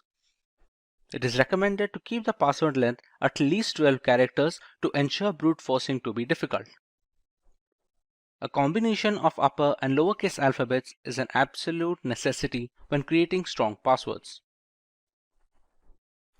It is also recommended to use numerics along with those alphabets to create a complicated password. Finally, special characters help in making a password much more brute force resistant than any number of alphabets or letters can make. Moving over to the don't section, it's absolutely not recommended to keep simple dictionary terms such as computer or even the word password as your credential, because those are very easy to be brute forced and are usually present in majority of the dictionary attack word list. Similarly, changing a single alphabet or a single character in a dictionary word does not make it brute force resistant, considering there are already algorithms present that can counter this tactic. Using the same character multiple times in a password also reduces the strength and makes it easier to crack for hackers. Apart from using single characters multiple times, following patterns that are present on the traditional English keyboard, such as KWERTY, or the line below the main alphabet such as the ZX, CV, B, and M, etc., make it easier to guess since these are once again common combinations that are present in word list already. Finally, the most important part being not using personal information such as birthdays, addresses, and other important information in the passwords.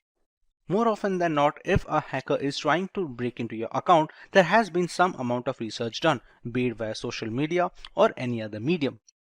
If they have already this information present with them, breaking into your account becomes all the more easier. Now that you understand how to create strong password, look at how passphrases have become prevalent as a replacement for plain text passwords. A passphrase is a sentence-like string of words used for authentication that is longer than a traditional password, easy to remember, and difficult to crack. Typical passwords range on an average from 8 to 16 characters, while passphrases can reach up to 100 characters or more.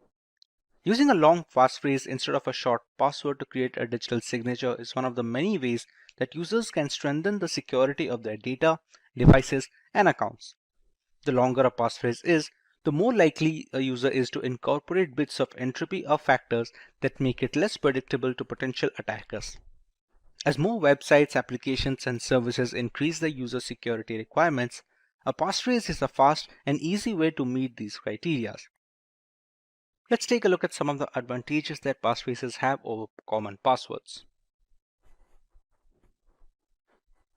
Passphrases are simpler to remember than just a random assortment of symbols and characters. It's easier to comprehend a line from your favorite song or a quotation than a short but difficult password. Passwords are reasonably easy for humans and robots to guess or crack. Online thieves have also advanced and created cutting-edge hacking tools to crack even the most complex passwords. Passphrases are nearly hard to crack since most efficient password cracking programs fail at approximately 10 characters. As a result, even the most sophisticated cracking tool will be unable to guess, brute force, or pre-compute these passwords. Complies with password setting rules with ease are passphrases. The usage of punctuation and upper and lowercase passwords satisfy the password complexity criteria. Most operating systems and apps support passphrases. Phrases of up to 127 characters are permitted on all major operating systems, including Windows, Linux, and Mac. As a result, for optimal protection, you can use lengthier passphrases. But when creating a strong password, the major problem people come across is remembering these passwords or the passphrases. This is where you can find a use for a password manager. When you establish accounts or change passwords, password managers generate new strong passwords and they keep all of them in one place, protected by a single strong master password. If you maintain your master password, the manager will retain everything else, including your username and passphrases, and fill them in for you whenever you sign on to a website or app on your computer or phone. There is no good memory needed for this. This implies that everyone may use the most recent suggestions for strong passwords, such as extended phrases, symbols, grammar, and capitalization. Password managers enable consumers to write a single master password and automatically fill each website with their own unique set of credentials. And not just passwords. Credit card information may be stored securely with several password managers. Some others make multi-factor authentication or use a second test, such as answering a question once the correct password is input, which is a simple and effective solution to verify legitimate login inputs. Among the global players in password managers, services like Bitwarden, KeePass, and Dashlane have been running for years now and are very worthy recommendations if you want to get started with password management. Now that we understand what is hacking, let's take a look at some points to know whether our system is already hacked or not. The first point regarding how to check whether a system is hacked or not can be cases where the system security is switched off by unknown means and it is not visible to the user. This is one of the most primary checkpoints to know if our system is hacked or not. Next point to check whether a system is hacked or not would be frequent antivirus software failures, which are due to the interference from hacking attempts performed by a professional hacker or a cybercriminal. Then we also face problems regarding systems reaction speed, which is affected due to the execution of unknown applications in the background of the system, which also affects the hardware resources in the device. Next, we also face problems regarding passwords, which are no longer working or are changed without a user's intervention, which might indicate that there was some unknown hacking activity that took place in our account. Let's take a look at some more points regarding the topic. There are often cases when the system's cursor moves on its own and perform tasks, indicating that the system is being used by someone else using an illegal hacking method. There are also cases when we often see files and folders being created in the storage disk on the system, which is unknown to us. To better understand the points regarding how to identify whether our system is hacked or not, let's take a look. Then let's start with the first point. If we want to check whether a system is hacked or not, the first point would be to choose the settings option and using privacy and security and moving on to the Windows security. This option that is available on our system allows us to see various protection applications that are available on the system. If we see any problem regarding any one of them, for example, apps and browser control, in my system it says there's a problem with it, which might be due to hacking attempts that was done on my system. Now let's take a look at the other option, how we can check whether a system is hacked or not. That would be checking the antivirus software that is installed in our system. If you face problems regarding that, this might be the issue. According to my antivirus software, it says my computer is at risk. This might be due to the interference from a cybercriminal or a hacker while using different illegal softwares during its hacking attempt. Then there are also cases where we see there are unknown programs being executed in the background of our system, which we can take a look using the Task Manager software. Using the Task Manager, we can take a look at each and every application that is being executed in the system and see the origin. If we find any unknown program or application, we can assume that it might be due to a hacking attempt. Moving on, if we want to check further whether our system is hacked or not, we can check for files or folders that are being created unknown to us. For example, this unknown folder, which contains some security details that are unknown to me. This might be also due to a hacking attempt by a hacker or a cybercriminal.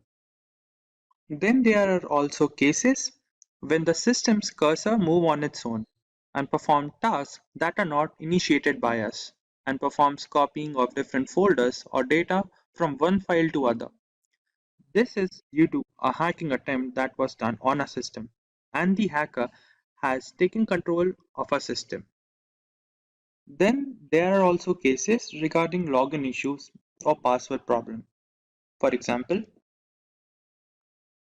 if I want to access into my account and there's a problem with the password, it might be due to the attempt of hacking into my account by a professional hacker.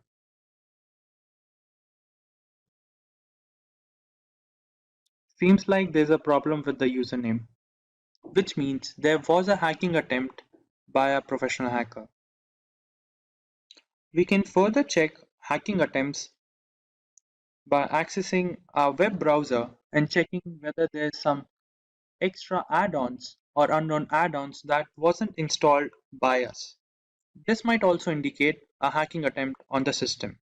Now that we are clear about how to check whether a system is hacked or not, let's take a look at some of the countermeasure against hacking. Let's begin. The first point regarding how to avoid hacking is do regular manual security checks and keep the system security updated. Using certified antivirus softwares is a basic countermeasure against hacking attempts.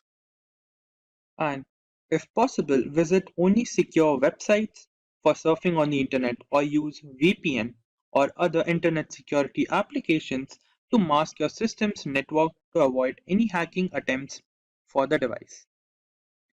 Then we have avoid clicking on random web pop-ups and ads to avoid hackers from getting into a system and accessing a device data. And lastly, use strong passwords or complex passwords for your login details. Applying these countermeasures, we can avoid hacking to a certain extent. The concept of instant messaging crossed into the mainstream in the 1990s, allowing friends, acquaintances, colleagues, and like-minded thinkers from all over the world to connect in real time. Since then, instant messaging has revolutionized how we communicate, and today over 1 billion people are signed up for at least one messaging app. The present instant messaging experience is seamless, and it intuitively integrates features like video, photos, voice, e-commerce, and gaming with plain old messaging. Among these apps, WhatsApp has comfortably found its place among the most popular messaging platforms. Like everyone associated with the internet, a matter of security is never far away. Considering the huge user base of this messaging app, hackers are always on the lookout for compromised accounts to grab. Today, we are going to cover some of the ways we can protect our WhatsApp account from falling into malicious hands. We start by learning about the importance of security when it comes to WhatsApp and instant messaging apps in general. Next, we cover some of the most important steps that should be followed in order to protect our WhatsApp accounts from hackers. Finally, we learn what we should do when a WhatsApp account gets compromised. Let's start by learning why we need to focus on the safety of WhatsApp. In the year of 2020, the big news was about Amazon CEO Jeff Bezos and his phone being hacked by Saudi Arabia. A report coming from The Guardian suggested that Bezos' phone was hacked via a video file sent on WhatsApp. The report said that Bezos' mobile phone was hacked by a Saudi Arabian prince in the year 2018 and gigabytes worth of data was stolen from the device. While there are some issues being raised about the report, which states with the medium to high confidence that Jeff Bezos' phone was hacked, it does raise a security fear for regular users. After all, if the phone of one of the world's most powerful men can be hacked, the same can happen to any one of us as well. When it comes to regular users, we exchange messages with our loved ones regarding a paradigm of topics. The information which may seem trivial initially can later function as ammunition for a campaign regarding identity theft. Basic information like preferred banks, occasional dining places can go a long way in social engineering attacks, further increasing the need for secure messaging habits. WhatsApp uses end-to-end encryption to protect all communication on its platform. These encryption keys not only make it impossible to decrypt messages, but they also prevent third parties and even WhatsApp from accessing messages or calls. But not entirely. Although end-to-end encryption makes WhatsApp more secure than other communication apps, no app is 100% safe to use. Like any application or digital device, WhatsApp is often targeted by bad actors. It also has access to your contacts and tracks where and how long you use it, putting your privacy and personal information at risk. We all have access to our cell phones, so it's no surprise that SMS two-factor authentication is one of the most widespread types of MFA available. You don't need any apps or digital keys, and it's not tied to a specific ecosystem. Unfortunately, it's also not a secure multi-factor authentication method. The nature of SMS itself opens up your organization to a host of risks. Hackers may have many ways to leverage SMS to find a way into your accounts and network. Be it via spoofed SIM cards or message hijacking, WhatsApp 2FA using SMS isn't a foolproof solution. Now that we understand the variety of reasons why WhatsApp needs extra security, let's go through some of the ways we can achieve this. It is more than probable that one fine day you might receive a WhatsApp message or even an SMS that reads that your order is delayed, please check its status here, or your account is locked and please unlock it here, or even some tempting messages like win free 3G and movie tickets here.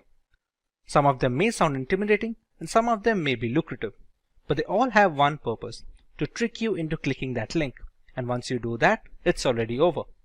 It will install malware on your phone and you won't have a clue about it. Only when you start noticing that your phone bills are abnormally high or your bank account has been used without your permission, the realization will dawn upon you that something is wrong with your phone. But by then it may be too late. WhatsApp in itself provides various privacy options to users. The messaging platform provides users with the option to choose who they want to share their profile photo, status, and other details with. It's a good idea to change the settings to contacts only.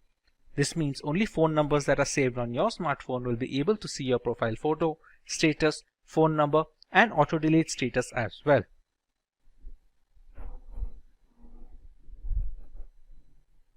Make sure you enable the option to lock the screen every time WhatsApp is closed.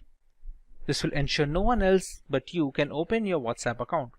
Just head to the settings menu, privacy, and select the screen lock option. You will then need to register your fingerprint. After the process is completed, you will have to scan your fingerprint every time you open the WhatsApp app. This adds an extra layer of security.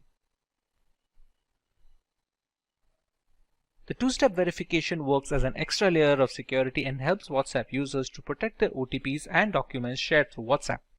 It is very easy to set up a PIN to activate a two-step verification. Users have to enter it periodically once it is activated. WhatsApp will sometimes keep asking users to enter their 6-digit passcode. Users cannot disable this without disabling the two-step verification feature altogether. In case users do not provide WhatsApp with an email ID and want to disable two-step verification, then the number will be permitted to re-verify on WhatsApp without the passcode after 7 days. However, the users will lose all pending messages upon re-verifying. We often have the tendency to log into WhatsApp web at the office and then leave the account open on the desktop. This habit can actually create problems for you. Someone else sitting on the same PC can access all your chats without you even realizing it. It's a good practice to log out from WhatsApp web before leaving the office. It just takes a few seconds to log in again by just scanning the code and you're done. All WhatsApp users should ensure that the chats are end-to-end encrypted. To verify that a chat is end-to-end encrypted, open the chat, tap on the name of the contact to open the contact info screen, and then tap encryption to view the QR code and a 60-digit number. WhatsApp end-to-end encryption ensures that only you and your contact can read the messages that are being exchanged and nobody in between, not even WhatsApp. With the necessary guidelines out of the way, let us go through the recommended course of action should our WhatsApp accounts be compromised. The first and most important thing that you need to do is report the issue to the WhatsApp support team for assistance. Make sure that you reach out to the support team through its help desk and report the hacking attempt. WhatsApp Help Center will take the shortest time to resolve your issue via email or within the app itself. This will help you to take prompt legal action against the hackers. If you can't access your email, call the support team. In some cases, the support will deactivate your WhatsApp account and request you to reactivate it within 30 days if you don't want it to be deleted completely. When someone compromises your WhatsApp account, they can now send messages to your contacts stating that the company sent your verification code and gain access to the account. That's why one of the first things you'll want to do is send a message to your friends and family letting them know that you've lost access to your account. This action prevents further exploitation of your account and others. Another reason you'll want to let your contacts know you have no access to your WhatsApp account is that they may phish for personal information. From your banking number to your email address, hackers will cleverly attempt to gain as much access to your personal information as possible. WhatsApp Web is an extension of WhatsApp Messenger over the web that facilitates easy synchronization of our smartphone and personal computer. This is the biggest security threat that hackers can easily exploit to get into your personal data over WhatsApp. Therefore, it is highly recommended that you use this WhatsApp feature carefully. Once you notice that your WhatsApp Messenger has been hacked, go to your WhatsApp web and tap or click on the Logout from all computers option. This will deactivate all the web extensions of your account. Under the unfortunate circumstances where the account recovery doesn't seem likely, you can always ask WhatsApp support to delete your account permanently. While far from the ideal solution, it can act as a fail-safe option if you want to protect your personal data at any cost possible.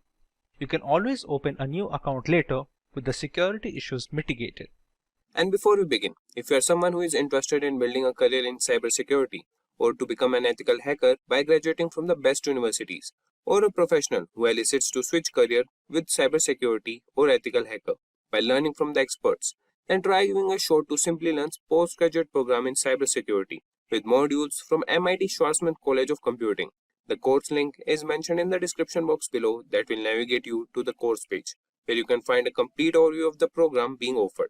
It's no secret that the majority of our internet usage is at the risk of being hacked, be it via unsafe messaging applications or misconfigured operating systems.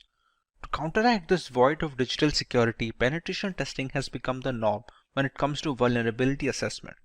Kali Linux is an operating system that has become a well-known weapon in this fight against hackers. A Linux distribution that is made specifically for penetration testers, Kali Linux has layers of features that we will be covering in today's lesson.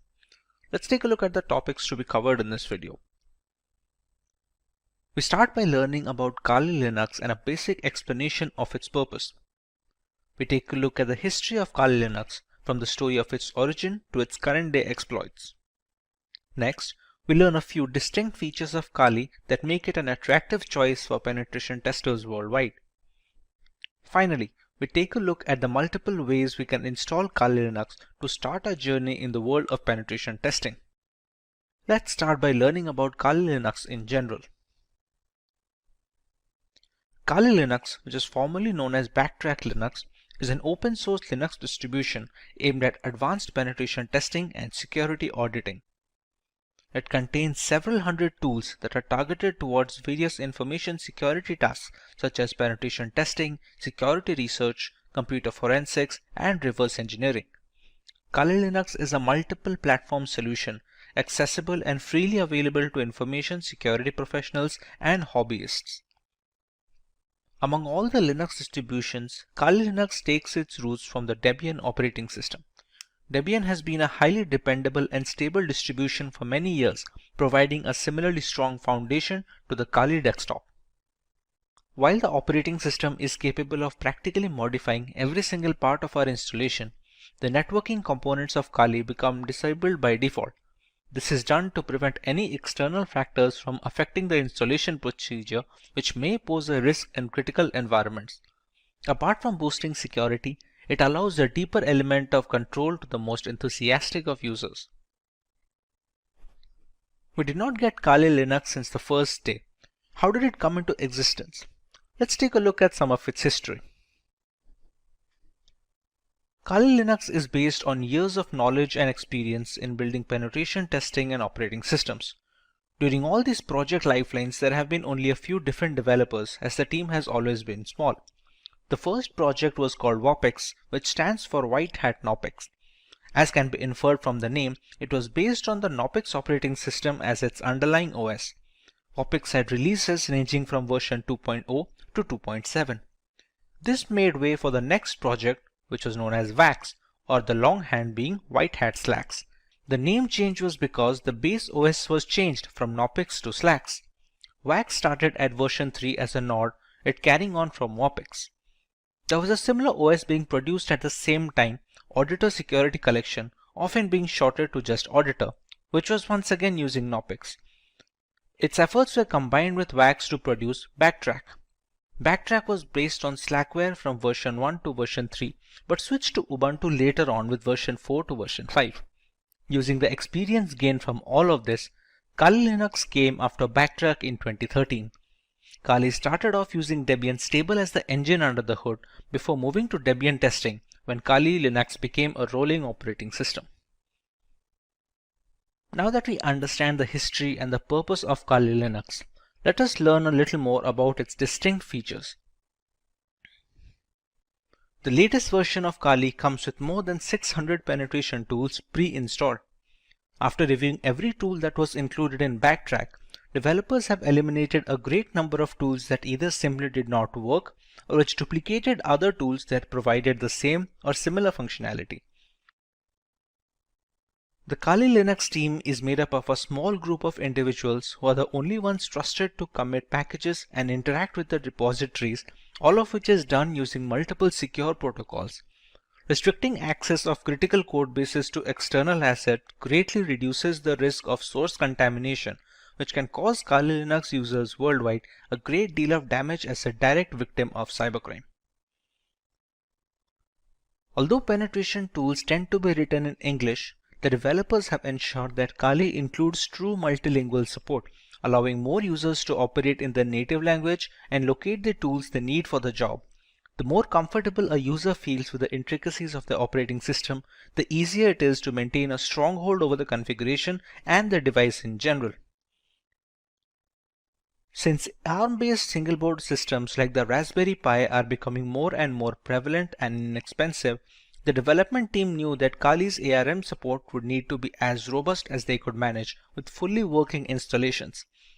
Kali Linux is available on a wide range of ARM devices and has ARM repositories integrated with the mainline distributions, so the tools for ARM are updated in conjunction with the rest of the distribution. All this information is necessary for users to determine if Kali Linux is the correct choice for them. If it is, what are the ways that they can go forward with this installation and start their penetration testing journey? The first way to use Kali Linux is by launching the distribution in the live USB mode. This can be achieved by downloading the installer image file or the ISO file from the Kali Linux website and flashing it to a USB drive with a capacity of at least 8 GB. Some people don't need to save their data permanently, and a live USB is the perfect solution for such cases.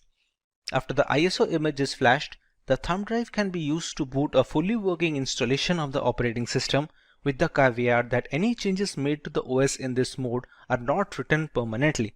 Some cases allow persistent usage in live USBs, but those require further configuration than normal situations. But what if the user wants to store data permanently in the installed OS? The best and the most reliable way to ensure this is the full-fledged hard disk installation. This will ensure the complete usage of the system's hardware capabilities and will take into account the updates and the configurations being made to the OS. This method is supposed to override any pre-existing operating system installed on the computer, be it Windows or any other variant of Linux. The next alternative route for installing Kali Linux would be to use virtualization software such as VMware or VirtualBox. The software will be installed as a separate application on an already existing OS, and Kali Linux can be run as an operating system in the same computer as a window. The hardware requirements will be completely customizable, starting with the allotted RAM to the virtual hard disk capacity. The usage of both a host and guest operating system like Kali Linux allows users a safe environment to learn while not putting their systems at risk. If you want to learn more about how one can go forward with this method, we have a dedicated video where Kali Linux is being installed on VMware while running on a Windows 10 operating system. You can find the link in the description box to get started with your very own virtual machine. The final way to install Kali Linux is by using a dual boot system. To put it in simple words, the Kali Linux OS will not be overwriting any pre-installed operating system on a machine, but will be installed alongside it. When a computer boots up, the user will get a choice to boot into either of these operating systems.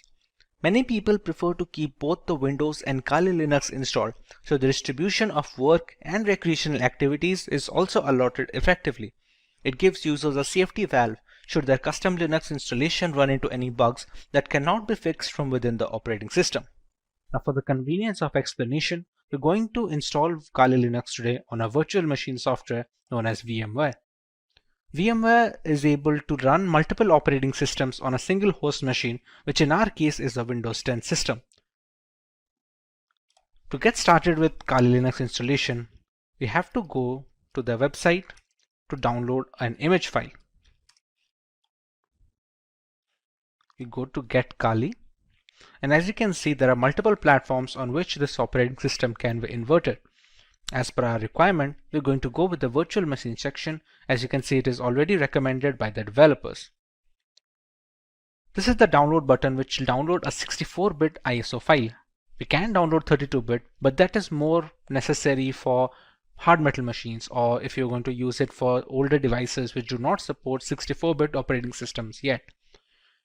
After clicking on the download button, we can see we have a WinRAR archive which will have the ISO files. For now, we have downloaded the ISO file and it is already present with me. So we can start working on the VMware side of things. Once the ISO file is downloaded, we open up VMware Workstation. We go to File and we create a new virtual machine. In these two options, it is highly recommended to go with the typical setup rather than the custom one.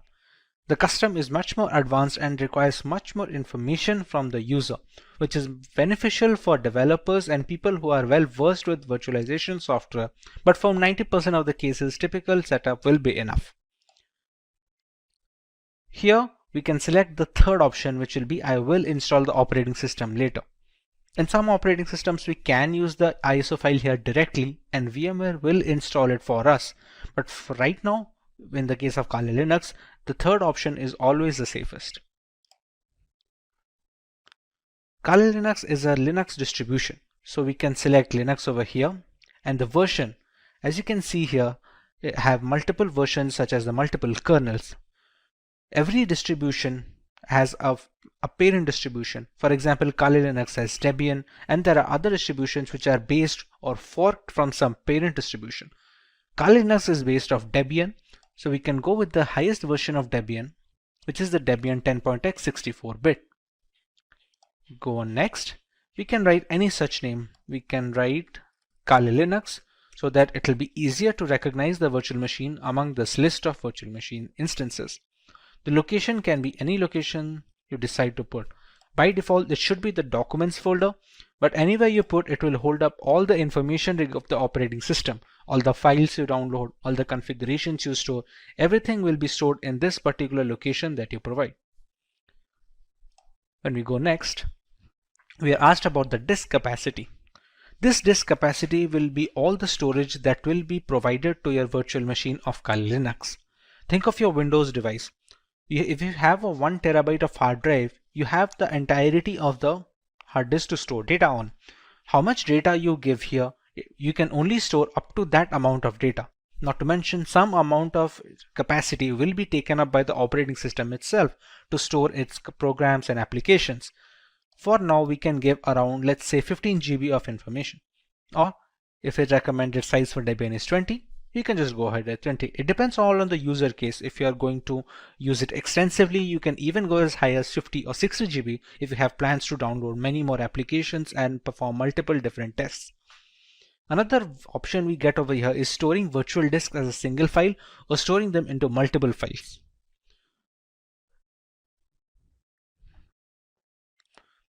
As we already know, this virtual machine runs entirely on VMware. Sometimes when transferring these virtual machine instances, let's say from a personal computer to a work computer, we're going to need to copy up the entire folder that we had mentioned before over here. Instead, all virtual machines have a portability feature. Now this portability feature is possible for all scenarios, except it is much easier if they split the virtual disk into multiple files. Now even if this makes porting virtual machines easier from either system to system or software to software, let's say if you want to switch from VMware to VirtualBox or vice versa, the performance takes a small hit. It's not huge, but it's recommended to go with storing the virtual disk as a single file if you have no purposes of ever moving the virtual machine. Even if you do, it's not a complete stop that it cannot be ported. It's just easier when using multiple files. But in order to get the best performance out of the virtual machine, we can store it as a single file over here. This is a summary of all the changes that we made and all the configurations that have been settled until now. Now at this point of time, we have not provided the .iso file yet, which is the installation file for the Kali Linux that we downloaded from this website. As of right now, we have only configured the settings of the virtual machine. So we can press on Finish. And we have Kali Linux in the list. Now, to make the changes further, we press on Edit Virtual Machine Settings. The memory is supposed to give the RAM of the virtual machine. The devices with RAM of 8 GB or below that, giving high amount of RAM will cause performance issues on the host system. If the memory has some amount of free storage left, let's say on idle storage, my Windows machine takes about 2 GB. So I have 6 GB of memory to provide. Although if you provide all of the 6 GB, it will be much more difficult for the host system to run everything properly. So for this instance, we can keep it as 2 GB of memory for the virtual machine instance. Similarly, we can use the number of processors and we can customize it according to our liking. Let's say if we want to use one processor, but we want to use 2 different cores, we can select them as well. Hard disk is pre-set up as the SCSI hard disk and it does not need to be changed for the installation of this operating system at all. CD-ID DVD. This is where the installation file comes. You can think of the ISO file that we downloaded as a pen drive or a USB thumb drive which is necessary to install an operating system. To provide this, we're going to select Use ISO image file. We're going to click on Browse. Go to Downloads and select the ISO file over here. Select Open and you can see it is already loaded up. Next, in the network adapter, it is recommended to use NAT. This helps the virtual machine to draw the internet from the host machine settings. If your host machine is connected to the internet, then the virtual machine is connected as well. There are some other options such as host only or custom segments or LAN segments, but those are not necessary for installation. Rest of them are pretty standard, which do not need any extra configuration and can be left as it is. Press OK. And now we can power on this virtual machine.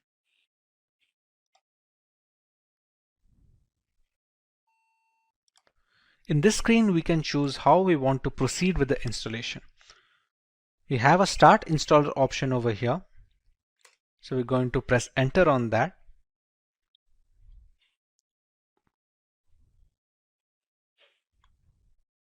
We're going to wait for the things to load from the ISO file.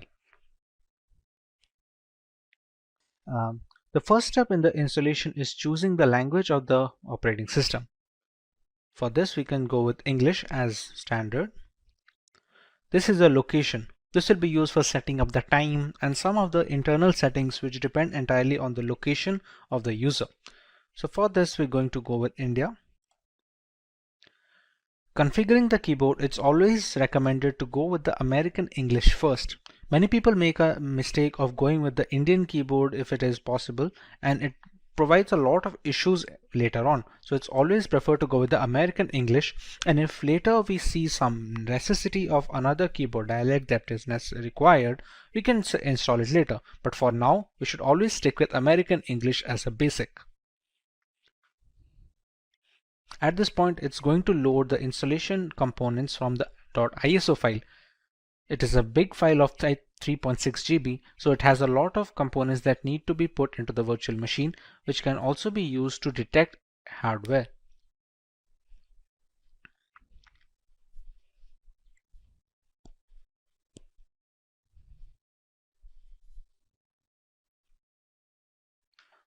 Once the hardware and the network configuration is done by the ISO file, we want to write a host name for the system. This host name can be anything which is used to recognize this device on a local network or a LAN cable. Let's say if we use the name Kali. Domain name, we can skip it for now. It's not necessary as such for the installation. This is the full name for the user. Let's say we can provide the name as Simplilearn as a full name. Next, we're going to set up a username. This username is going to be necessary to identify the user from its root accounts and the subsequent below accounts. For now, we can give it as something as simply123. Now we have to choose a password for the user. Now remember, since this is the first user that is being added onto this newly installed operating system, it needs to be a password for the administrator. We can use whichever password we like over here and use the same password below and press on continue. At this point, it's going to detect on the components on which the operating system can be installed. Like here, there are multiple options like the use entire disk and set up LVM, use entire disk and set up encrypted LVM. For newcomers, it is recommended to just use the first one, since LVM encryption is something that you can learn afterwards when you're much more hands-on with the Linux operating system. For now, we're going to use the use entire disk guided installation and press on continue. When we set up the virtual machine on VMware, we had set up a disk capacity. There we gave a purpose 20 GB. That is the hard disk which is being discovered here. Even though it is a virtual disk, on VMware it acts as a normal hard disk on which an operating system can be installed. So we select this one and press on continue. Here there is a multiple partition system. All the operating systems that are installed have different components. One is used for the keeping of the applications, one for the files, other for the RAM management and other things. For newcomers, it is always recommended to keep it in one partition. And we're going to select that and press on continue. This is just an overview of the partition it's going to make. As you can see, it has a primary partition of 20.4 GB and a logical partition of 1 GB used for swap memory. Now these kind of naming can be confusing for people who are not well versed with Linux operating systems or in general virtualization. But for now, you can go ahead and press on continue, as this will be fine. We can press on finish partitioning and write changes to disk and continue. It's just a confirmation page. As you can see, it's wrote that SCSI3 is our virtual hard disk of 20 GB disk capacity. We write the changes to the disk. We press yes and click on continue.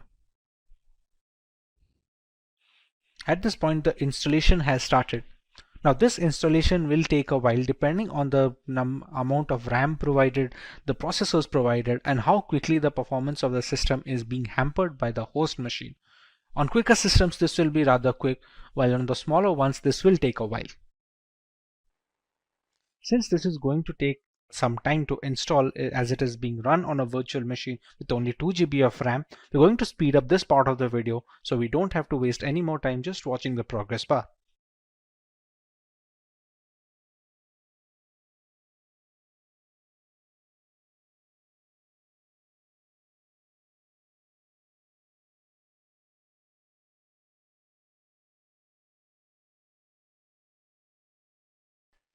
Now that our core installation is completed, it's asking us to configure a package manager. The work of a package manager on Linux operating systems is similar to the Google Play Store on Android mobile devices and on the App Store for the Apple devices. It's an interface to install external applications which are not installed by default. Let's say for Google Chrome or any other browser which can be used to browse the internet. At this point of time, it's asked us to select a network mirror. We're going to select as yes and move forward with this. Next, it's going to ask us for an HTTP proxy, which we can leave it as blank and press it as continue forward. At this point of time, it's looking for updates to the Kali Linux installation.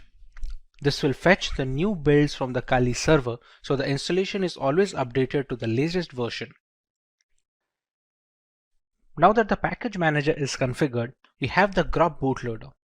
The grub is used for selecting the operating system while booting up. Its core functionality is to allow the operating system to be loaded correctly without any faults.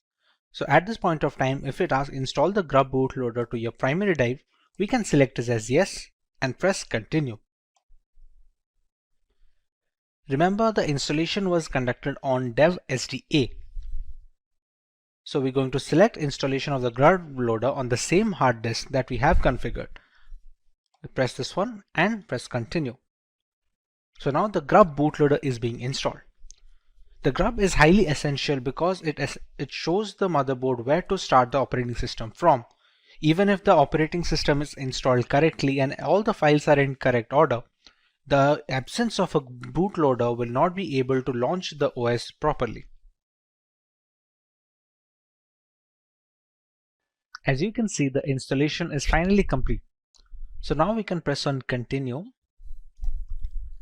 and it's going to finalize the changes.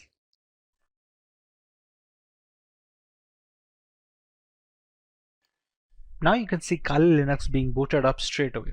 It doesn't check for the ISO file anymore since the operating system is now installed onto the virtual hard disk storage that we had configured before.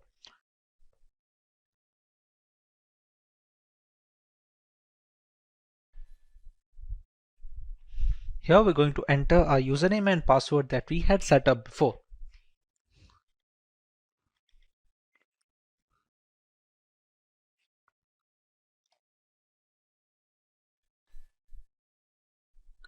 And we have the Kali Linux system booted up.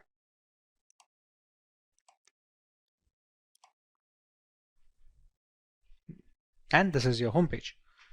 We can see the installed applications over here, which are being used for penetration testing by multiple security analysts worldwide. All of these come pre-installed with Kali Linux, and others can be installed using the apt package manager that we had configured. We can see a full name over here. And with this, our installation of the Kali Linux is complete. With cybercrime getting more and more complex by the day, corporations are in the need of trained personnel in the field of cybersecurity.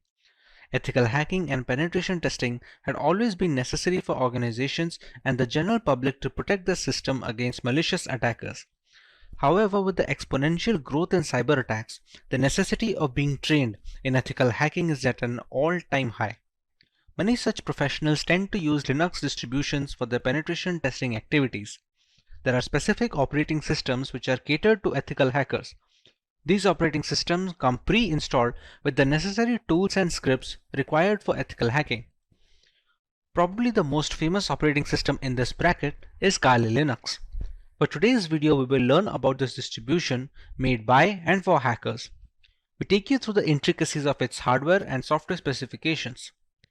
Let's take a look at the agenda for today.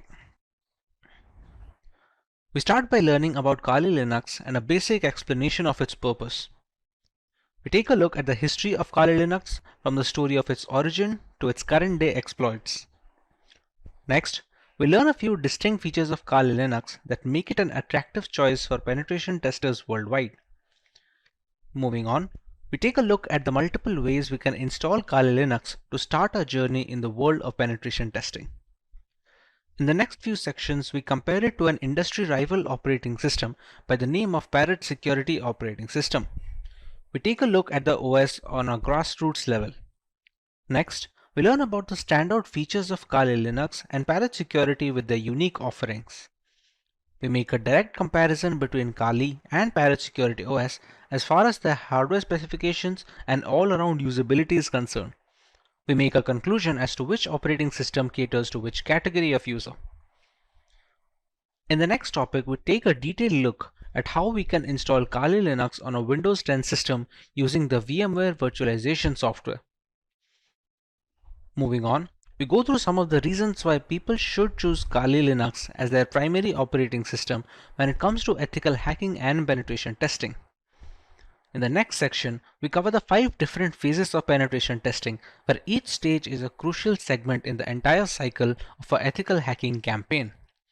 We also take a look at the most popular tools installed in Kali Linux that are used regularly by ethical hackers as a part of their professional work. Coming to a few live demonstrations, we start by learning some Linux terminal basic commands, set up proxy chains to maintain our privacy on the internet, run a few Nmap scans to find information about our victims, use Wireshark to detect insecure browser traffic traveling through HTTP web pages, learn about Metasploit and its components, and finally use Metasploit to hack into a Windows 10 machine and grant ourselves root access or the admin access, which basically gives us the key to the entire machine. It's no secret that the majority of our internet usage is at the risk of being hacked, be it via unsafe messaging applications or misconfigured operating systems. To counteract this void of digital security, penetration testing has become the norm when it comes to vulnerability assessment. Kali Linux is an operating system that has become a well-known weapon in this fight against hackers. A Linux distribution that is made specifically for penetration testers, Kali Linux has layers of features that we will be covering in today's lesson. Let's take a look at the topics to be covered in this video. We start by learning about Kali Linux and a basic explanation of its purpose. We take a look at the history of Kali Linux from the story of its origin to its current day exploits. Next, we learn a few distinct features of Kali that make it an attractive choice for penetration testers worldwide. Finally, we take a look at the multiple ways we can install Kali Linux to start our journey in the world of penetration testing. Let's start by learning about Kali Linux in general. Kali Linux, which is formerly known as Backtrack Linux, is an open source Linux distribution aimed at advanced penetration testing and security auditing. It contains several hundred tools that are targeted towards various information security tasks such as penetration testing, security research, computer forensics, and reverse engineering. Kali Linux is a multiple platform solution accessible and freely available to information security professionals and hobbyists. Among all the Linux distributions, Kali Linux takes its roots from the Debian operating system. Debian has been a highly dependable and stable distribution for many years, providing a similarly strong foundation to the Kali desktop. While the operating system is capable of practically modifying every single part of our installation, the networking components of Kali become disabled by default. This is done to prevent any external factors from affecting the installation procedure, which may pose a risk in critical environments. Apart from boosting security, it allows a deeper element of control to the most enthusiastic of users. We did not get Kali Linux since the first day. How did it come into existence? Let's take a look at some of its history. Kali Linux is based on years of knowledge and experience in building penetration testing and operating systems. During all these project lifelines, there have been only a few different developers, as the team has always been small. The first project was called WOPEX, which stands for White Hat Knopex. As can be inferred from the name, it was based on the Knopex operating system as its underlying OS. WOPEX had releases ranging from version 2.0 to 2.7. This made way for the next project, which was known as VAX, or the longhand being White Hat Slacks. The name change was because the base OS was changed from Knoppix to Slacks. WAX started at version 3 as a nod, it carrying on from Wapix. There was a similar OS being produced at the same time, Auditor Security Collection, often being shortened to just Auditor, which was once again using Knoppix. Its efforts were combined with WAX to produce Backtrack. Backtrack was based on Slackware from version 1 to version 3, but switched to Ubuntu later on with version 4 to version 5. Using the experience gained from all of this, Kali Linux came after Backtrack in 2013. Kali started off using Debian Stable as the engine under the hood before moving to Debian testing when Kali Linux became a rolling operating system. Now that we understand the history and the purpose of Kali Linux, let us learn a little more about its distinct features. The latest version of Kali comes with more than 600 penetration tools pre-installed.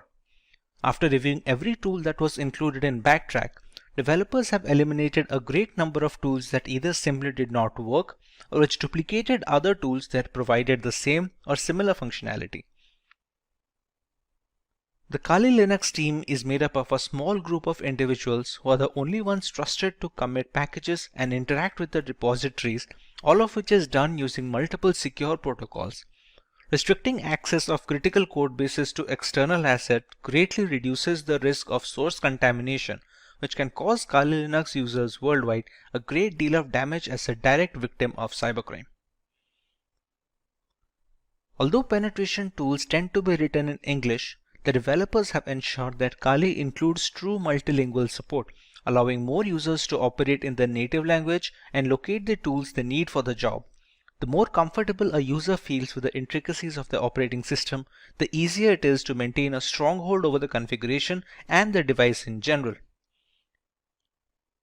Since ARM-based single-board systems like the Raspberry Pi are becoming more and more prevalent and inexpensive, the development team knew that Kali's ARM support would need to be as robust as they could manage with fully working installations. Kali Linux is available on a wide range of ARM devices and has ARM repositories integrated with the mainline distributions, so the tools for ARM are updated in conjunction with the rest of the distribution. All this information is necessary for users to determine if Kali Linux is the correct choice for them. If it is, what are the ways that they can go forward with this installation and start their penetration testing journey? The first way to use Kali Linux is by launching the distribution in the live USB mode. This can be achieved by downloading the installer image file or the ISO file from the Kali Linux website and flashing it to a USB drive with a capacity of at least 8 GB. Some people don't need to save their data permanently, and a live USB is the perfect solution for such cases. After the ISO image is flashed, the thumb drive can be used to boot a fully working installation of the operating system, with the caveat that any changes made to the OS in this mode are not written permanently. Some cases allow persistent usage in live USBs, but those require further configuration than normal situations. But what if the user wants to store data permanently in the installed OS? The best and the most reliable way to ensure this is the full-fledged hard disk installation. This will ensure the complete usage of the system's hardware capabilities and will take into account the updates and the configurations being made to the OS. This method is supposed to override any pre-existing operating system installed on the computer, be it Windows or any other variant of Linux. The next alternative route for installing Kali Linux would be to use virtualization software such as VMware or VirtualBox. The software will be installed as a separate application on an already existing OS, and Kali Linux can be run as an operating system in the same computer as a window. The hardware requirements will be completely customizable, starting with the allotted RAM to the virtual hard disk capacity.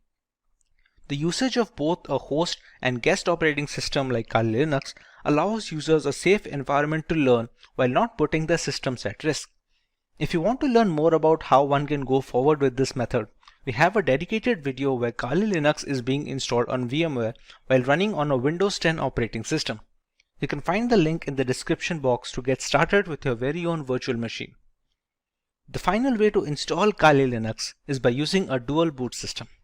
To put it in simple words, the Kali Linux OS will not be overwriting any pre-installed operating system on a machine, but will be installed alongside it. When a computer boots up, The user will get a choice to boot into either of these operating systems. Many people prefer to keep both the Windows and Kali Linux installed, so the distribution of work and recreational activities is also allotted effectively. It gives users a safety valve should their custom Linux installation run into any bugs that cannot be fixed from within the operating system. Professionals in security testing, penetration testing, and ethical hacking utilize Linux as their preferred operating system. It provides several configurable distributions that you may configure based on your end use. Kali Linux and Parrot OS are two popular penetration testing distributions. While these operating systems each have unique offerings, the overall choice can differ between personnel thanks to their various tools and hardware specifications. Today we will look at both these distributions and settle on the perfect choice for each type of user. Let's go through the agenda for this video. We will learn about Kali Linux and Parrot Security OS from scratch, while understanding their primary selling points as a Linux distribution catered towards penetration testers. Next, we know about some features of these operating systems that stand out of their package. Finally, we directly compare Kali Linux and Parrot Security OS, thereby making a clear-cut conclusion on which OS is perfect on a per-requirement basis. So let's start by learning about Kali Linux from a ground level. Kali Linux, which is formerly known as Backtrack Linux, is an open source Linux distribution aimed at advanced penetration testing and security auditing. It contains several hundred tools targeted towards various information security tasks such as penetration testing, security research, computer forensics, and reverse engineering. Kali Linux is a multi-platform solution, accessible and freely available to information security professionals and hobbyists. Among all the Linux distributions, Kali Linux takes its roots from the Debian operating system. Debian has been a highly dependable and a stable distribution for many years, providing a similarly strong foundation to the Kali Linux desktop.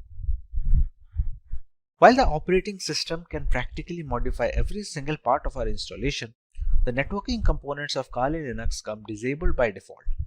This is done to prevent any external factors from affecting the installation procedure, which may pose a risk in critical environments. Apart from boosting security, it allows a more profound element of security control to the most enthusiastic of users. Now, let's take a look at Parrot Security operating system.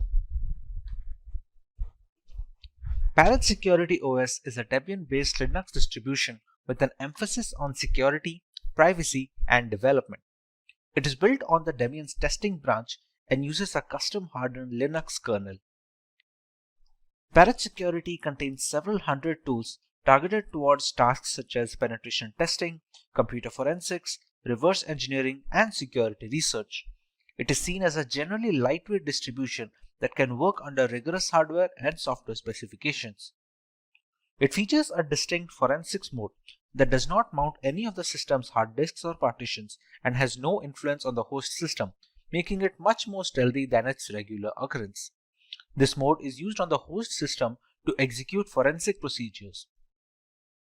A rolling release is a paradigm in which software upgrades are rolled out constantly rather than in batches of versions in software development. This ensures that the software is constantly up to date. A rolling release distribution such as Parrot Security OS follows the same concept. It provides the most recent Linux kernel and software versions as soon as they become available.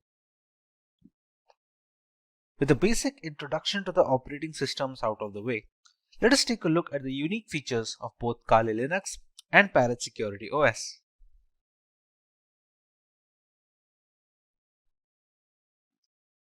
The latest version of Kali Linux comes with more than 600 penetration tools pre-installed. After reviewing every tool included in Backtrack, developers have eliminated a significant number of tools that either simply did not work or duplicated other tools that provided the same and similar functionality. The Kali Linux team comprises a small group of individuals who are the only ones trusted to commit packages and interact with the repositories, all of which is done using multiple secure protocols. Restricting access of critical code bases to external assets dramatically reduces the risk of source contamination, which can cause Kali Linux users worldwide a great deal of damage as a direct victim of cybercrime. Although penetration tools tend to be written in English, the developers have ensured that Kali includes proper multilingual support, allowing more users to operate in the native language and locate the tools they need for their job. The more comfortable a user feels with the intricacies of the operating system, the easier it is to maintain a strong hold over the configuration and the device in general. Since ARM-based single-board systems like the Raspberry Pi are becoming more prevalent and inexpensive, the development team knew that Kali's ARM support would need to be as robust as they could manage with fully working installations. Kali Linux is available on a wide range of ARM devices and has ARM repositories integrated with the mainline distribution, so the tools for ARM are updated in conjunction with the rest of the distribution. Let's take a look at some of the features of Parrot Security operating system now. Along with a giant catalog of scripts, Parrot Security OS has its own hardened Linux kernel modified explicitly to provide as much security and resistance to hackers as possible in the first line of defense. The configurations in the operating system act as the second gateway, taking care of malicious requests and dropping them off. This is particularly beneficial since should there be a scenario where the latest Linux kernel is causing some particular issue, the Parrot OS development team will most likely iron it out first before passing it on as an update. If the custom hardened kernel wasn't reason enough, Parrot Security developers managed to install more hacking tools and scripts to ensure a smooth transition for the Kali Linux users. All the tools you find in Kali are present in Parrot OS and a few extra ones for good measure. And this has been achieved while keeping roughly the same operating system size between both of them. However, it's not all productivity points for Parrot OS. They provide a choice between two different desktop environments, Mate, which comes pre-installed by default, and KDE. For those unfamiliar with Linux terminology, you can think of desktop environments as the main UI for a distribution. Being highly modular in nature, one can use Parrot Security OS while adding another desktop environment that they find appealing. While Kali Linux has only a single option, Parrot Security has provided two optimized builds with Mate Desktop and KDE Desktop. One of the primary advantages of Parrot OS over Kali Linux is that it's relatively lightweight. This implies that it takes significantly less disk space and computing power to function correctly, with as little as 320 MB of RAM required. In reality, Parrot OS is designed to operate successfully off a USB stick, but Kali Linux does not work well from a USB drive and is generally installed in a virtual machine. Parrot OS is more of a niche distribution if you're searching for something lighter than Kali Linux. Features are great, but what about performance? Real-world metrics. Let us compare both these operating systems directly with respect to their hardware specifications and usability. In the end, we can decide on what distribution is fit for each type of user.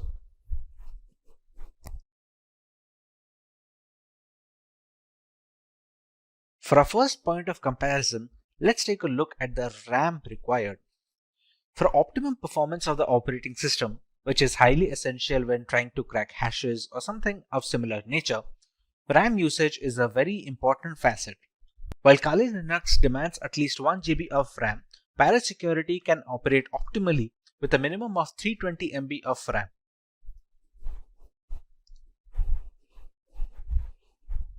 For correctly displaying graphical elements, Kali Linux requires GPU-based acceleration, while this is not the case with Parrot Security OS, which doesn't require any graphical acceleration needed from the user side. Once these operating systems are installed on VMware using their live boot ISOs, they take up a minimum amount of hard disk storage. Both of these operating systems have a recommended disk storage of minimum of 20 GB in Kali Linux and a minimum of 15 GB in Parrot Security, so they can install all the tools necessary in the ISO file. When it comes to the category and the selection of tools, Kali Linux has always been the first in securing every single tool available for hackers in the penetration testing industry. Security, on the other hand, has managed to take it up a notch. While specializing in wireless pen testing, Security makes it a point that all the tools that Kali Linux provides has been included in the ISO, while simultaneously adding some extra tools that many users will have to install from third-party sources in Kali Linux. Being a decade-old penetration testing distribution, Kali Linux has formed up a very big community with strong support signature. Security, on the other hand, is still growing, and it is garnering much more interest among veteran penetration testers and ethical hackers. A primary drawback of Kali Linux is the extensive hardware requirement. To perform optimally, it requires higher memory than Security. It also needs graphical acceleration while demanding more virtual hard disk storage. Security, on the other hand, was initially designed to run off a USB drive directly, thereby requiring very minimal requirements from a hardware perspective, like just 320 MB of RAM and no graphical acceleration needed. This means Security is much more feasible for people who are not able to devote massive resources to either their virtual machine or on their laptop hard disk directly. With the comparison done between both of these operating systems, let's take a look at the type of users both of these are catered to.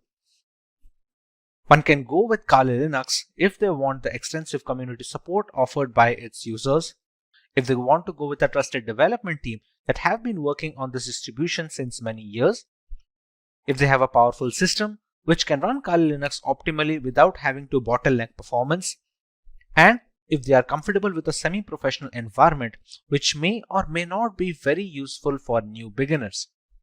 One can decide to go with Security if they want to go with a very lightweight and lean distribution that can run pretty much on all systems. It also has a lot of tools pre-installed, and some of them are not even present on Kali Linux. It is much more suitable for underpowered rigs where users do not have a lot of hardware resources to provide to the operating system, and thereby it is much more feasible for people with underpowered laptops or no graphical acceleration. Compared to Kali Linux, Security's desktop environment is also relatively easier to use for new beginners.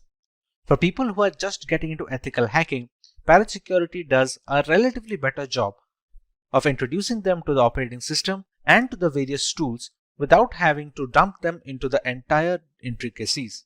The installation of Kali Linux. There are multiple ways to install Kali Linux. We can either install it on a normal hard drive in a virtual machine software such as VMware or VirtualBox, or we can do that in hard bare metal machines. Now, for the convenience of explanation, we're going to install Kali Linux today on a virtual machine software known as VMware. VMware is able to run multiple operating systems on a single host machine, which in our case is a Windows 10 system. To get started with Kali Linux installation, we have to go to the website to download an image file. We go to Get Kali, and as you can see, there are multiple platforms on which this operating system can be inverted. As per our requirement, we're going to go with the virtual machine section. As you can see, it is already recommended by the developers. This is the download button, which will download a 64-bit ISO file. We can download 32-bit, but that is more necessary for hard metal machines, or if you're going to use it for older devices which do not support 64-bit operating systems yet. After clicking on the download button, we can see we have a WinRAR archive which will have the ISO files. For now, we have downloaded the ISO file and it is already present with me. So we can start working on the VMware side of things.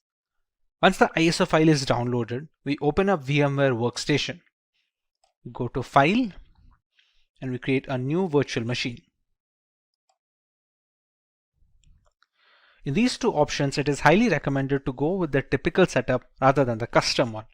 The custom is much more advanced and requires much more information from the user, which is beneficial for developers and people who are well versed with virtualization software, but for 90% of the cases, typical setup will be enough.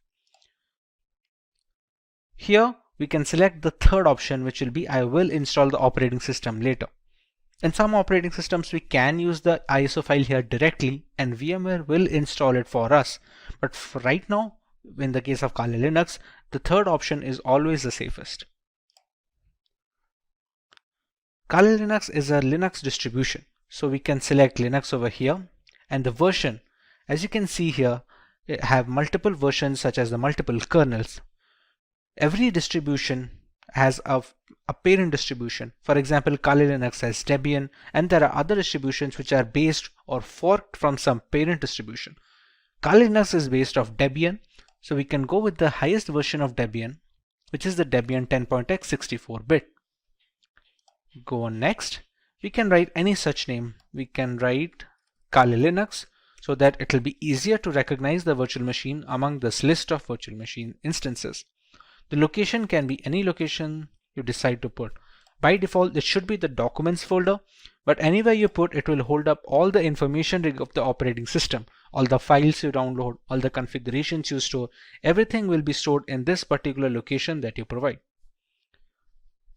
When we go next, we are asked about the disk capacity. This disk capacity will be all the storage that will be provided to your virtual machine of Kali Linux. Think of your Windows device. If you have a 1 terabyte of hard drive, you have the entirety of the hard disk to store data on. How much data you give here, you can only store up to that amount of data. Not to mention, some amount of capacity will be taken up by the operating system itself to store its programs and applications. For now, we can give around, let's say, 15 GB of information. Or if the recommended size for Debian is 20, we can just go ahead at 20. It depends all on the user case. If you are going to use it extensively, you can even go as high as 50 or 60 GB if you have plans to download many more applications and perform multiple different tests. Another option we get over here is storing virtual disks as a single file or storing them into multiple files.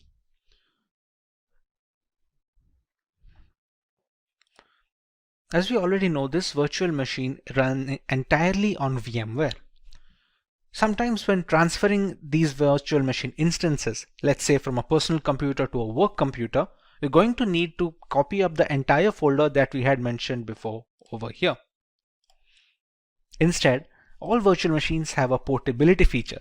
Now this portability feature is possible for all scenarios, except it is much easier if they split the virtual disk into multiple files. Now even if this makes porting virtual machines easier from either system to system or software to software, let's say if you want to switch from VMware to VirtualBox or vice versa, the performance takes a small hit. It's not huge, but it's recommended to go with storing the virtual disk as a single file if you have no purposes of ever moving the virtual machine. Even if you do, it's not a complete stop that it cannot be ported. It's just easier when using multiple files. But in order to get the best performance out of the virtual machine, we can store it as a single file over here. This is a summary of all the changes that we made and all the configurations that have been settled until now. Now at this point of time, we have not provided the .iso file yet, which is the installation file for the Kali Linux that we downloaded from this website. As of right now, we have only configured the settings of the virtual machine. So we can press on Finish. And we have Kali Linux in the list. Now, to make the changes further, we press on Edit Virtual Machine Settings. The memory is supposed to give the RAM of the virtual machine. The devices with RAM of 8 GB or below that, giving high amount of RAM will cause performance issues on the host system. If the memory has some amount of free storage left, let's say on idle storage, my Windows machine takes about 2 GB. So I have 6 GB of memory to provide. Although if you provide all of the 6 GB, it will be much more difficult for the host system to run everything properly. So for this instance, we can keep it as 2 GB of memory for the virtual machine instance.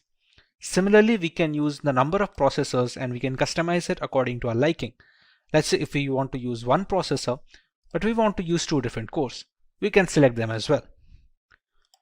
Hard disk is pre-set up as the SCSI hard disk and it does not need to be changed for the installation of this operating system at all. CD-ID DVD. This is where the installation file comes. You can think of the ISO file that we downloaded as a pen drive. or a USB thumb drive which is necessary to install an operating system. To provide this, we're going to select Use ISO image file. We're going to click on Browse. Go to Downloads and select the ISO file over here. Select Open, and we can see it is already loaded up. Next, in the network adapter, it is recommended to use NAT. This helps the virtual machine to draw the internet from the host machine settings. If your host machine is connected to the internet, then the virtual machine is connected as well. There are some other options such as host only or custom segments or LAN segments, but those are not necessary for installation. Rest of them are pretty standard, which do not need any extra configuration and can be left as it is. Press OK, and now we can power on this virtual machine.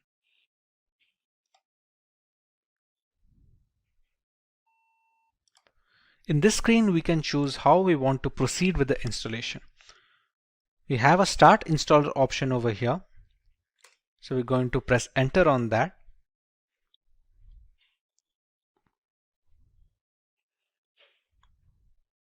We're going to wait for the things to load from the ISO file. The first step in the installation is choosing the language of the operating system. For this, we can go with English as standard. This is a location. This will be used for setting up the time and some of the internal settings which depend entirely on the location of the user. So for this, we're going to go with India. Configuring the keyboard, it's always recommended to go with the American English first. Many people make a mistake of going with the Indian keyboard if it is possible, and it provides a lot of issues later on. So it's always preferred to go with the American English, and if later we see some necessity of another keyboard dialect that is required, we can install it later. But for now, we should always stick with American English as a basic. At this point, it's going to load the installation components from the .iso file. It is a big file of 3.6 GB, so it has a lot of components that need to be put into the virtual machine, which can also be used to detect hardware.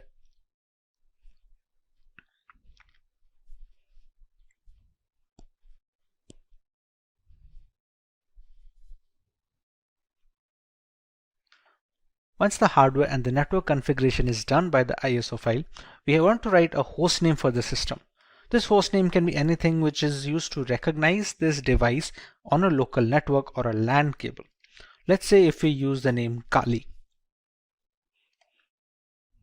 Domain name, we can skip it for now. It's not necessary as such for the installation. This is the full name for the user. Let's say we can provide the name as Simplilearn as a full name. Next, we're going to set up a username. This username is going to be necessary to identify the user from its root accounts and the subsequent below accounts. For now, we can give it as something as simply123. Now we have to choose a password for the user. Now remember, since this is the first user that is being added onto this newly installed operating system, it needs to be a password for the administrator. We can use whichever password we like over here and use the same password below and press on continue. At this point, it's going to detect on the components on which the operating system can be installed. Like here, there are multiple options like the use entire disk and set up LVM, use entire disk and set up encrypted LVM. For newcomers, it is recommended to just use the first one, since LVM encryption is something that you can learn afterwards when you're much more hands-on with the Linux operating system. For now, we're going to use the use entire disk guided installation and press on continue. When we set up the virtual machine on VMware, we had set up a disk capacity. There we gave a purpose 20 GB. That is the hard disk which is being discovered here. Even though it is a virtual disk, on VMware it acts as a normal hard disk on which an operating system can be installed. So we select this one and press on continue. Here there is a multiple partition system. All the operating systems that are installed have different components. One is used for the keeping of the applications, one for the files, other for the RAM management and other things. For newcomers, it is always recommended to keep it in one partition, and we're going to select that and press on continue. This is just an overview of the partition it's going to make. As you can see, it has a primary partition of 20.4 GB and a logical partition of 1 GB used for swap memory. Now, these kind of naming can be confusing for people who are not well versed with Linux operating systems or in general virtualization. But for now, you can go ahead and press on continue, as this will be fine. We can press on finish partitioning and write changes to disk and continue. It's just a confirmation page. As you can see, it's wrote that SCSI3 is our virtual hard disk of 20 GB disk capacity. We write the changes to the disk. We press yes and click on continue. At this point, the installation has started. Now, this installation will take a while depending on the amount of RAM provided, the processors provided, and how quickly the performance of the system is being hampered by the host machine. On quicker systems, this will be rather quick, while on the smaller ones, this will take a while. Since this is going to take some time to install, as it is being run on a virtual machine with only 2 GB of RAM, we're going to speed up this part of the video so we don't have to waste any more time just watching the progress bar.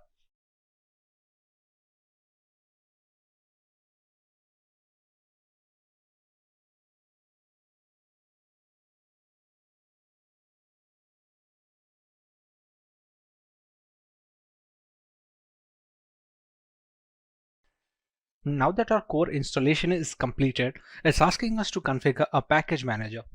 The work of a package manager on Linux operating systems is similar to the Google Play Store on Android mobile devices and on the App Store for the Apple devices. It's an interface to install external applications which are not installed by default.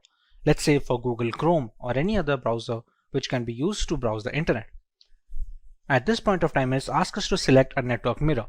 We're going to select as yes and move forward with this. Next, it's going to ask us for an HTTP proxy, which we can leave it as blank and press it as continue forward. At this point of time, it's looking for updates to the Kali Linux installation. This will fetch the new builds from the Kali server, so the installation is always updated to the latest version. Now that the package manager is configured, we have the grub bootloader. The grub is used for selecting the operating system while booting up. Its core functionality is to allow the operating system to be loaded correctly without any faults. So at this point of time, if it asks install the grub bootloader to your primary drive, we can select this as yes and press continue.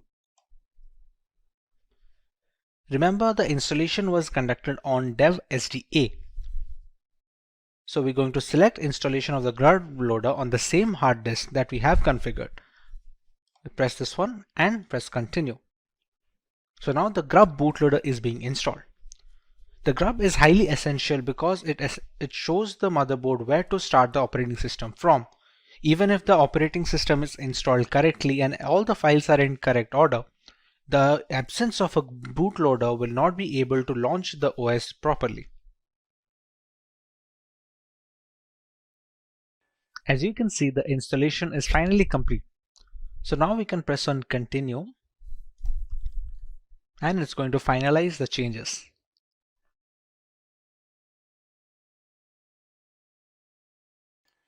Now you can see Kali Linux being booted up straight away.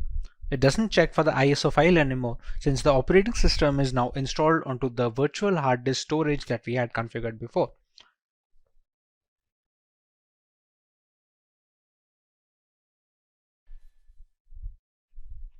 Here we're going to enter our username and password that we had set up before.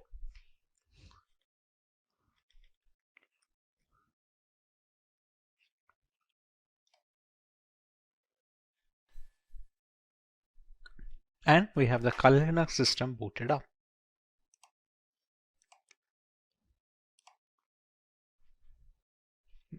And this is your homepage.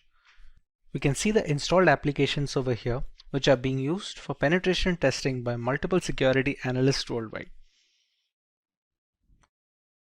All of these come pre-installed with Kali Linux, and others can be installed using the apt package manager that we had configured. We can see a full name over here. And with this, our installation of the Kali Linux is complete. It's no secret that the vast bulk of our internet usage is vulnerable to hacking, whether it's through hazardous messaging apps or faulty operating systems. Penetration testing has become the norm for vulnerability assessment in order to fill this vacuum in digital security. Kali Linux is a well-known operating system in this fight against hackers. Kali Linux, a distribution designed specifically for penetration testers, has layers of features that we will go over in today's lesson and take a look at some of the tools and features that the operating system has to offer. Let's take a look at the video's topics and features that the operating system has to offer. Let's take a look at the video's topics. We start by learning the requirements of an operating system like Kali Linux. We learn more about the core features of the OS and its intricacies. Moving on, we take a look at the 5 distinct stages of penetration testing that dictate the flow of vulnerability assessment in general. Next, we learn about some important tools that can be found on Kali Linux which are geared specifically for ethical hacking purposes. And finally, we have an extensive demonstration where we work on some basic terminal commands, proxy tools, and a couple of highly regarded software from the crux of the operating system. Choose from over 300 in-demand skills and get access to 1,000 plus hours of video content for free. Visit SkillUp by Simplilearn. Click on the link in the description to know more. Let's start by learning why one should learn Kali Linux in the first place. In today's world, an organization's most valuable asset is its information or data. This is true for all kinds of businesses, be it public or private. On a daily basis, they all deal with enormous amounts of sensitive information. As a consequence, terrorist groups, hacking teams, and cyber thieves often attack them. To ensure this safety and protection, businesses use a variety of security measures and regularly update their index. Organizations must be proactive in this age of digitalization by regularly assessing and updating their security. Every day, hackers discover new methods to breach firewalls. Ethical hackers or white hat hackers provide a fresh perspective on security. They conduct penetration tests to validate security measures. Generally, they will penetrate your networks and give you relevant information about your security posture. Once an organization has this knowledge, it may upgrade its security procedures accordingly. The latest version of Kali Linux comes with more than 600 penetration tools pre-installed. After reviewing every tool that was included in Backtrack, developers have eliminated a great number of tools that either simply did not work or which duplicated other tools that provided the same or similar functionality. Occasionally, when conducting penetration testing or hacking, we must automate our activities since there may be hundreds of conditions and payloads to test, and manually examining everything is time-consuming. To improve our productivity, we utilize tools that come pre-packaged with Kali Linux. These tools not only save us time, but also accurately capture and process the data. The Kali Linux team is made up of a small group of individuals who are the only ones trusted to commit packages and interact with the repositories, all of which is done using multiple secure protocols. Restricting access of critical code bases to external assets greatly reduces the risk of source contamination. Although penetration tools tend to be written in English, the developers have ensured that Kali includes true multilingual support, allowing more users to operate in their native language and locate the tools they need to do for the job. Since ARM-based single board systems like the Raspberry Pi are becoming more and more prevalent and inexpensive, the development team knew that Kali's ARM support would need to be as robust as they could manage with fully working installations. Kali Linux is available on a wide range of ARM devices and has ARM repositories integrated with the mainline distribution, so tools for ARM are updated in conjunction with the rest of the distribution tools. Now that we understand the necessity for an operating system like Kali Linux, let us take a look at some of its core features and offerings to the ethical hacking world. Kali Linux, formerly known as Backtrack Linux, is an open source Linux distribution which is aimed at advanced penetration testing and security auditing. It contains several hundred tools targeted towards various information security tasks such as penetration testing, security research, computer forensics, and reverse engineering. Kali Linux is a multi-platform solution accessible and freely available to information security professionals and hobbyists. Among all the Linux distributions, Kali Linux takes its roots from the Debian operating system. Debian has been a highly dependable and stable distribution for many years, providing a similarly strong foundation to the Kali Linux desktop. While the operating system is capable of practically modifying every single part of our installation, the networking components of Kali Linux come disabled by default. This is done to prevent any external factors from affecting the installation procedure, which may pose a risk in critical environments. Apart from boosting security, it allows a deeper element of security and control to the most enthusiastic of users. Let us now take a look at the 5 stages or phases of penetration testing. This is the first stage of the penetration test, which is known as the reconnaissance phase. In this stage, the security researcher collects information about the target. It can be done actively, which means you are collecting information without contacting the target, or even both. It helps security firms gather information about the target system, network components, active machines, open ports and access points, operating system details, etc. This activity can be performed by using information available in the public domain and using different tools. The next phase is more tool-oriented rather than performed manually, and it is the scanning phase. The penetration tester runs one or more scanner tools to gather more information about the target. The penetration tester runs one or more scanner tools to gather information about the target.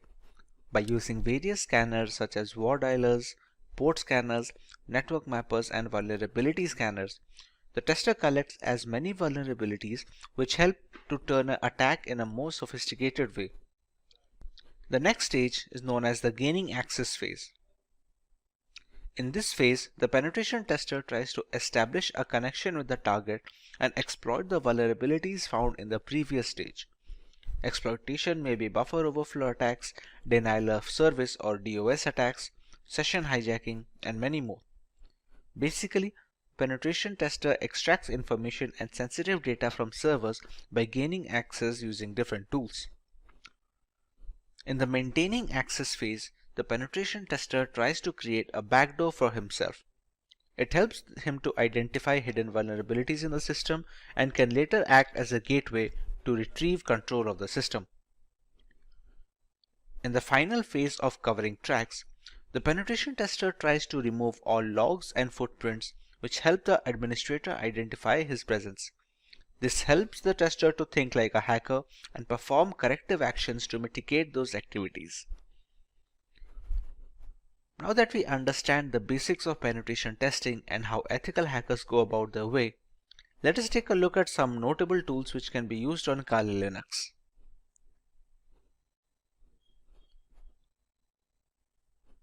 At the top of the chain lies Nmap. Nmap is a free and open source utility port scanner which can be used for network discovery and security auditing. Many systems and network administrators also find it useful for tasks such as network inventory, managing service upgrade schedules, and monitoring host or service uptime. It is most beneficial in the early stages of ethical hacking, where a hacker must figure the possible entry point to a system before running the necessary exploits, thus allowing the hacker to leverage any insecure openings and breach the device. It's a part of the scanning phase of the penetration testing. Nmap uses raw IP packets in novel ways to determine what hosts are available on the network, what services these hosts are offering, what operating systems they are running and their versions, what type of packet filters and firewalls are in use, and dozens of other characteristics. It was designed to rapidly scan large networks but works fine against single hosts as well.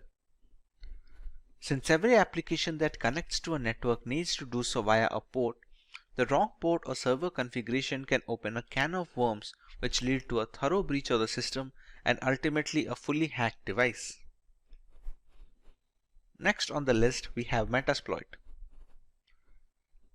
The Metasploit framework is a very powerful tool that can be used by cybercriminals as well as ethical hackers to probe systemic vulnerabilities on networks and servers. As a part of the third stage of penetration testing, it's an open source framework which can be easily customized and used with most operating systems. With Metasploit, the ethical hacking team can use a ready-made or custom code and introduce it into a network to probe for weak spots. As another flavor of threat hunting, once these flaws are identified and documented, the information can be used to address systemic weaknesses and prioritize solutions. Once a particular vulnerability is identified and the exploit is fed into the system, there are a host of options for the hacker. Depending on the vulnerability, hackers can even run root commands from the terminal, allowing complete control over the activities of the compromised system as well as all personal data stored on the device. A big advantage of Metasploit is the ability to run full-fledged scans on a target system, thereby giving a detailed picture of the security index of said system. This also provides the necessary exploits that can be used to bypass the firewalls and the antivirus software. Having a single solution to gather almost all the necessary points of attack is very useful for ethical hackers and penetration testers, as denoted by the high rank in this list. At number 3, we have Wireshark. Wireshark is the world's foremost and widely used networking protocol analyzer. It lets you see what's happening on your network at a microscopic level and is the de facto standard across many commercial and non-profit enterprises, government agencies, and educational institutions. Wireshark is a popular open source tool to capture network packets and converts them to human-readable binary format. It provides every single detail of the organization's network infrastructure. It consists of devices designed to help measure the ins and outs of the network. The information collected through Wireshark can be used for various purposes, such as real-time or offline network analysis, identification of the traffic coming onto your network, its frequency, and its latency between specific hops. This helps network administrators generate statistics based on real-time data. Wireshark is also a cross-platform tool that can be installed on Windows, Linux, and Mac systems to enable hackers in all ecosystems to monitor network traffic irrespective of the operating system. The development team is determined to maintain this level of freedom for their users in the foreseeable future. The next tool on our list is AirGarden, which is a part of the third phase of penetration testing. This is a multi-use bash script for Linux systems to hack and audit wireless networks like our everyday Wi-Fi router and its counterparts. Along with being able to launch denial of service attacks on compromised networks, this multi-purpose Wi-Fi hacking tool has very rich features which support multiple methods for Wi-Fi hacking, including multi-fi WPS hacking modes, all-in-one WEP attack, handshake file capturing, evil twin attacks, pixie dust, and so much more. It usually needs an external network adapter that supports monitor mode, which is necessary to be able to capture wireless traffic traversing the air channels. Thanks to its open source nature, AirGarden can be used with multiple community plugins and add-ons, thereby increasing its effectiveness against a wide variety of routers, both in the 2.4 GHz band and 5 GHz band. The next tool is John the Ripper. John the Ripper is an open source password security auditing and password recovery tool available for many operating systems. John the Ripper Jumbo supports hundreds of hash and cipher types, including for use of passwords of operating systems, web apps, groupware, database servers, network traffic captures, encrypted private keys, file systems, and document files. Some of the key features of the tool include offering multiple modes to speed up password cracking, automatically detecting the hashing algorithm used by the passwords, and the ease of running and configuring the tool, making it a password cracking script of choice for novices and professionals alike. It can use dictionary attacks along with regular brute forcing to speed up the process of cracking the correct password without wasting additional resources. The word list being used in this dictionary attacks can be used from the user's end, allowing for a completely customizable process. Now that we have covered the basics of Kali Linux, let us take a look at the agenda for our demo today. We start out with a few terminal commands that are a basic part of a Linux operating system. We configure our own proxy chains to maintain anonymity while running penetration testing attacks on our victims. Next, we run a few Nmap scans on a local Windows 10 machine to find out the type of information that can be gathered in such a scenario. Moving on, we use Wireshark to monitor internet traffic and understand the importance of encryption and security when browsing the World Wide Web. Next, we learn about Metasploit and its various applications in the line of vulnerability assessment of a device. And finally, we use Metasploit to take root access of a fully updated Windows 10 computer system. Let's begin with some terminal basics on Kali Linux. When most people hear the term Linux, they envision a complex operating system used only by programmers. However, the experience is not as frightening as it appears. Linux is an umbrella term for a collection of free and open source Unix operating systems. There are many variants like Ubuntu, Fedora, Debian. These are distributions, which will be a more precise term. When using a Linux operating system, you will most likely utilize a shell, which is a command line interface that provides access to the operating system services. The majority of Linux distributions ship with a graphical user interface, also known as GUI, as their primary shell. This is done to facilitate user interaction in the first place. Having said that, a command line interface is suggested due to its increased power and effectiveness. By entering the commands into the CLI, tasks that require a multi-step GUI procedure may be completed in a matter of seconds. You can start the terminal by clicking on the prompt icon here on top. Once the terminal is opened, we can put up our commands. The first command that we are going to look into is pwd. pwd stands for present working directory. As of right now, what you are seeing is the terminal window by default. If I write pwd and press enter, this shows the directory in which the terminal is being run on. As of right now, it's in the nf folder of my desktop, which is specifically this folder. If I open up this folder, you can see it is currently empty, as in it has no contents.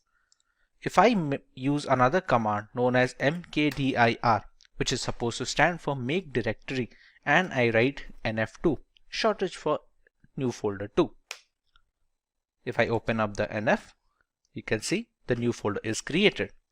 This is how the pwd command works. Another important command to change directories, it's called the cd command. Let's say right now if I am in nf, I want to create a new file in nf2 folder or something else in the nf2 folder. I have to shift to cd nf2. Now if I write pwd, it will show the present working directory of home, Simplilearn, desktop, nf, and inside that I am in nf2 right now. It is done to navigate through the Linux files and directories. It requires either the full path or just the name of the directory.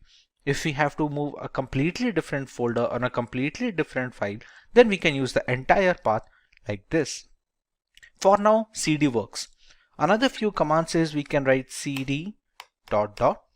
and it will come back one folder.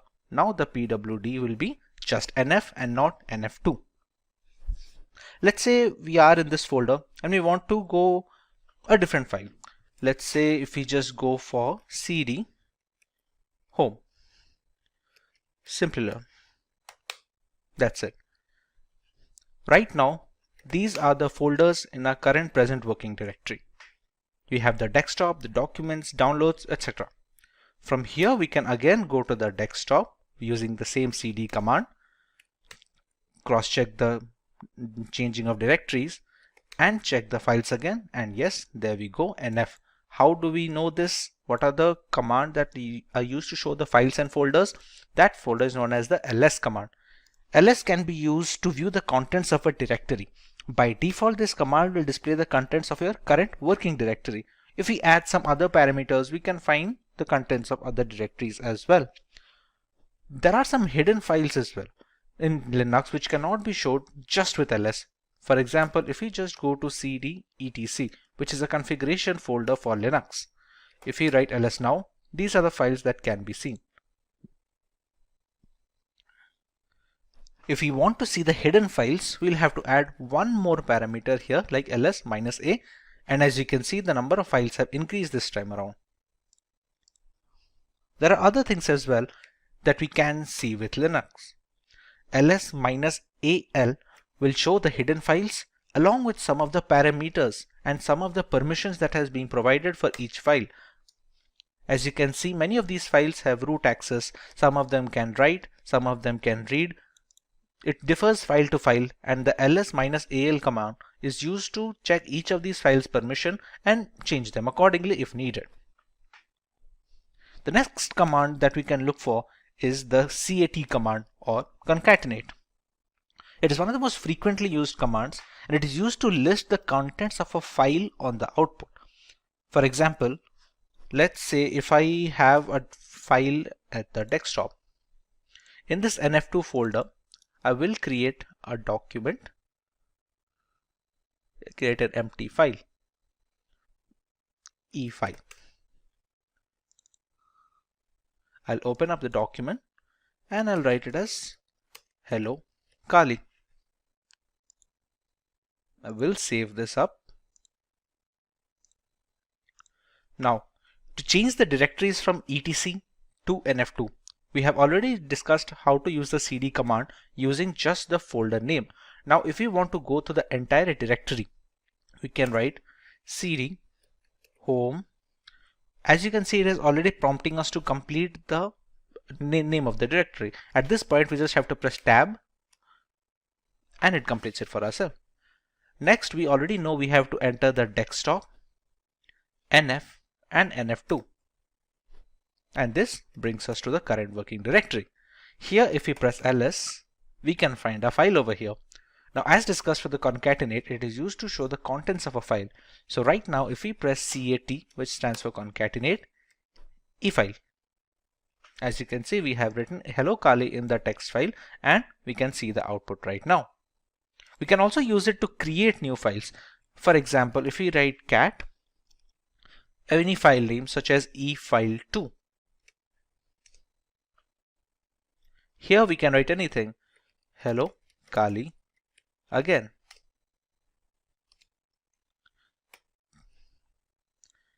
Once we press Ctrl C here, we can check e-file2 and we have hello Kali again printed over here.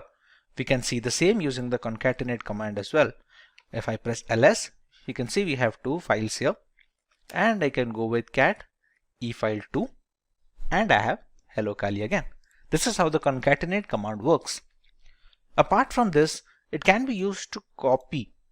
There is a different command like called cp, which is used to copy the files from one place to another. Mind you, this is not moving. This is only going to copy the command. For example, currently our pwd, which is the present working directory, is in the nf2 folder, as you can see over here. Let's copy the e-file2 to the nf folder. We can write cp e-file2 and give the path of the nf folder, which will be home, Simplilearn, desktop, and nf. Now if I press ls, I'll find both the files in nf2 since I copied. To go back to the nf folder again, we can again use the same command of we can again use the home, Simplilearn, desktop, and just nf. No nf2 this time, just nf. As you can see, this will change back our present working directory. Now when we press ls, we will find the e-file2 file and the nf2 folder, and we can confirm this using the GUI as well. This is the nf folder, and you can see the nf2 folder and the e-file2 document. If I write cat e-file2,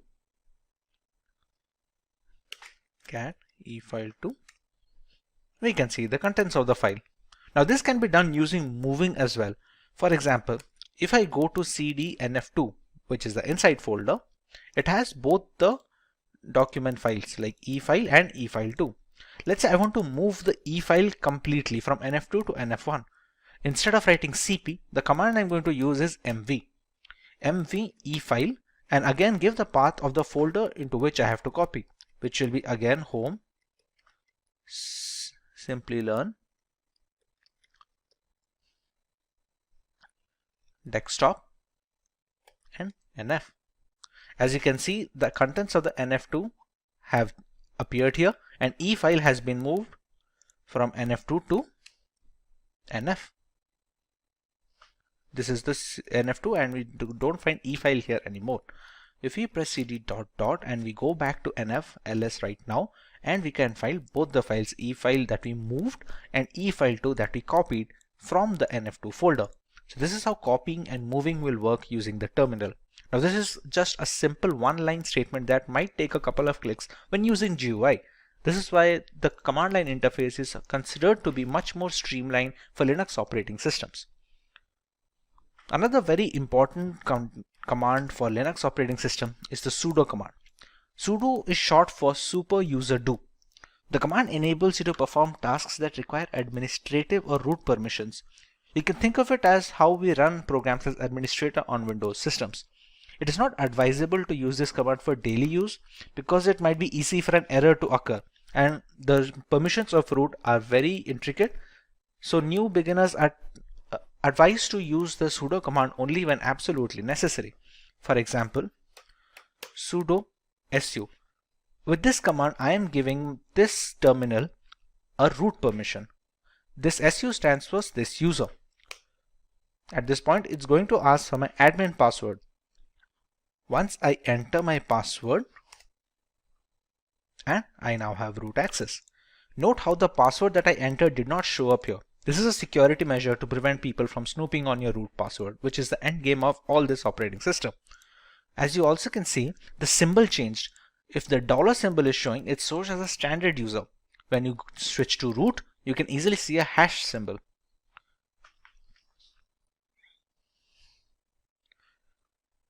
This opens up a separate shell inside this terminal command. For example, we can exit out of the root user to the standard user using the command exit. And once again, we have the dollar sign and the root has vanished over here. There are some commands that will only work with administrative access. For example, when updating the Kali Linux system, we have to use apt update. As you can see, it says problem unlinking the file because permission denied. Now let's try this using sudo apt update. As you can see, it is updating the package repositories which work as the software installed on the system. This can be done using either writing the sudo command every time we want to perform a root access, or we can just write sudo su once and write apt update alone. The fetching is complete over here. For the second example, let's say I just write sudo su, and this time it's not going to ask me the password because at this current terminal process, I've already provided the root password once and it is in memory right now. Now, when we used to update the system, we had to write sudo apt update. That was because we were running it as a standard user. Now we are running it as a root user. So all we have to write is apt update, and it's going to continue its work.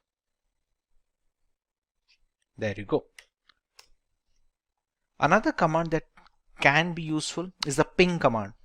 It's pretty self-explanatory. It's going to be checking the internet connectivity. You can be used to check internet connectivity, or you can see if there is a local server on your system which needs to be pinged, then you can check that. For example, if we have to write ping, and we can use either IP address or domain. Let's say if we want to check that if we can access google.com using this Kali Linux installation or not, we can write ping google.com, and you can see it shows the bytes being sent and received and how much time it took to take up the request. This can be done for local systems as well. For example, this installation of Kali Linux is being run on a virtual machine.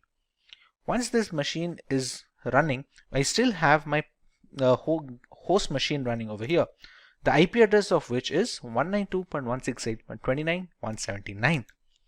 If I try to ping this from here,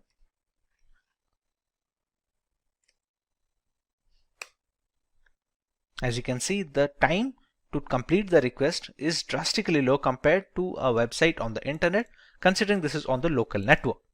This is how the ping command is worked, and it can show you what kind of packages are transmitted, how many are received, if there was any kind of packet loss between the connection window, and other details. A very important command when working with the terminal for a long duration is the history command. Pretty self-explanatory. There are so many commands that are being run, sometimes people forget what was the change they did or what was the directory name they put.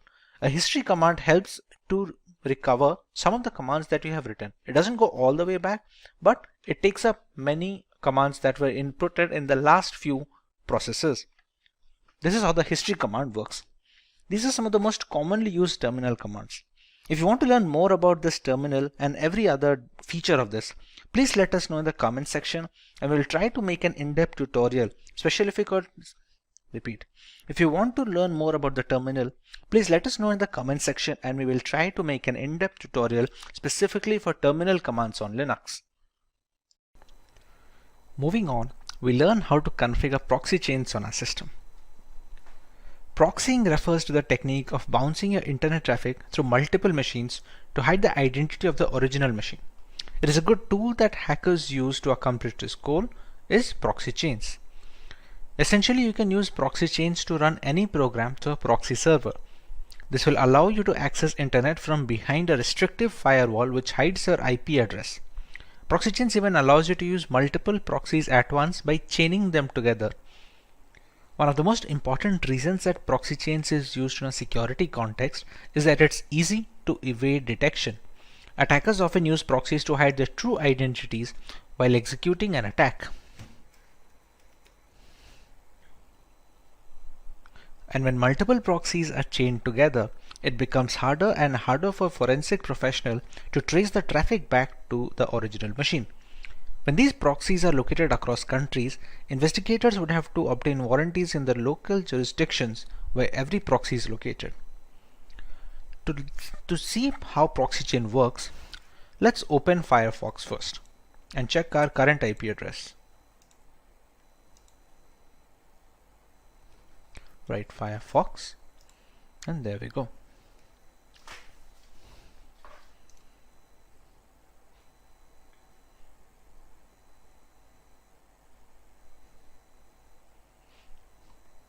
As we can see, Firefox is now open. Let's check our current IP address right now. If we go to an address called myip.com,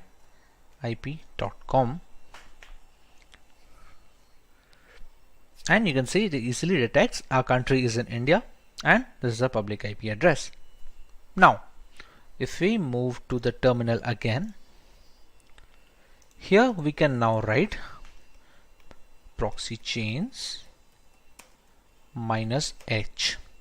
What this -h does is it finds a help. It stands for the help file.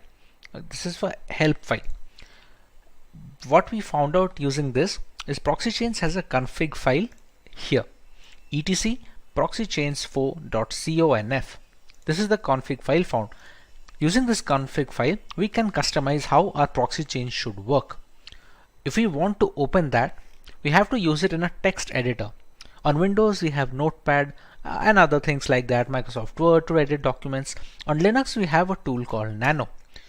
To access the Nano, we use the command nano and give the path of the file that we want to check. As of right now, the proxy chains config file is located over here. So we're going to follow the path there.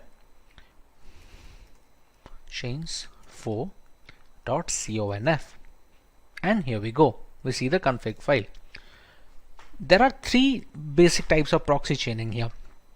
We have a strict chain where all the proxy in the list will be used and they will be chained in order. We have a random chain where each connection made through proxy chains will be done by a random combo of proxies in the proxy list. And you have a dynamic chain. It's the same as strict chain, but dead proxies are excluded from the chain. And here we can set up whichever type we want. To enable or disable a particular type, we use the hash symbol here. As you can see right now, all the lines have a hashtag symbol at the front, except this one, a dynamic chain. This is the current one being used. Let's say if I want to use a strict chain method. So I can add a hash value here and remove the hash here.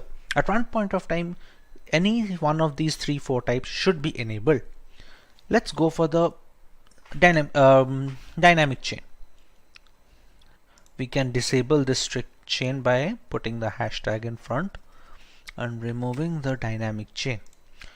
As you can see below, we have few commands to how to handle the nano text editor. This symbol is known as the control button on your keyboard. Now if we want to write out, which is synonymous to saving the file, it's supposed to go with Control O. So if I press Control O on my keyboard, it says file name to write, and we have to press enter here since we want to overwrite the proxy chains 4.conf file. We don't want to create a new file over here. So just press enter and we get a permission denied. This permission denied we're getting is because we have opened this using a standard user. etc is a system folder. To be able to make some changes, we have to use it using a sudo command. To exit this nano, we have to use the Control X command. We use Control X. We're going to clear, and this time we're going to use the sudo command. Sudo nano etc proxy chains 4.conf, and we have the same file open up again. Now this time if we want to make a change, let's say we're going to add a strict chain instead of a dynamic chain, we remove the hashtag from strict. We're going to use Control O for the save file option. We're going to press enter and it says wrote 160 lines. Again, if we want to reverse this change, we put the hashtag over here, enable dynamic chain, we press Control O, press enter, and it says wrote 160 lines. Now we can exit straight away using the Control X format. Right now we have not provided any file or a proxy chain. We can have proxy IP addresses from the internet, but we have to make sure that they are safe and they don't snoop on our data. When there is no proxy chains being provided personally, it's going to use the Tor network, but for that we have to start Tor. Tor is a service in Linux. To know more about this Tor, we can write sudo systemctl, which is used to know the status of services on the Linux operating system, and status of Tor. Systemctl, sorry, instead of stl, it should be systemctl status Tor. As you can see, it is a Tor service, anonymizing overlay network for TCP connections, and it's currently inactive. Now to start this up, we have to write sudo systemctl start Tor. Now if we repeat the same sudo systemctl status Tor, as you can see, it's active now. You can see the green logo over here. Okay. To integrate the Firefox and the browser, we can use the proxy chains command directly over here. We can write proxy chains. We can use Firefox to launch our web browser, and let's say if we want to visit google.com. We press enter and the Firefox window is launched, and it should open up google.com next. And there we go. If we go to myip.com once again, as you can see, we have a different IP address and the country is unknown as well. So this is how we can use proxy chains to anonymize internet usage when using Kali Linux. Next on our agenda is the ability to scan networks using Nmap. At its core, Nmap is a network scanning tool that uses IP packets to identify all the devices connected to a network. You can learn more about Nmap using their help file. As you can see, these are some of the parameters that can be used when scanning ports of a system. You can see the version and the URL of the service over here. The primary uses of Nmap can be broken into 3 core processes. First, the program gives you detailed information on every IP active on your network, and then each IP can then be scanned. Secondly, it can also be used to providing a lot of live hosts and open ports, as well as identifying the OS of every connected device. Thirdly, Nmap has also become a valuable tool for users looking to protect personal and business websites. Using Nmap to scan your own web server, particularly if you're hosting your website from home, is essentially simulating the process that a hacker would use to attack your site. Attacking your own site in this way is a powerful way of identifying security vulnerabilities. As we already discussed, the host Windows 10 machine on this system has an IP address of 192.168.29.179. If you want to test the OS scan of this system, we're going to first get the root permission over here. We use the sudo command, and now we are a root user. We're going to launch the command nmap -o, which is supposed to be an OS detection scan. The IP address we can use of the host system 192.168.29.179. In a legitimate penetration testing scenario, we can use the IP address of the vulnerable device over here. We are going to let it scan for a while, and it's going to give us some guesses on what can the OS be.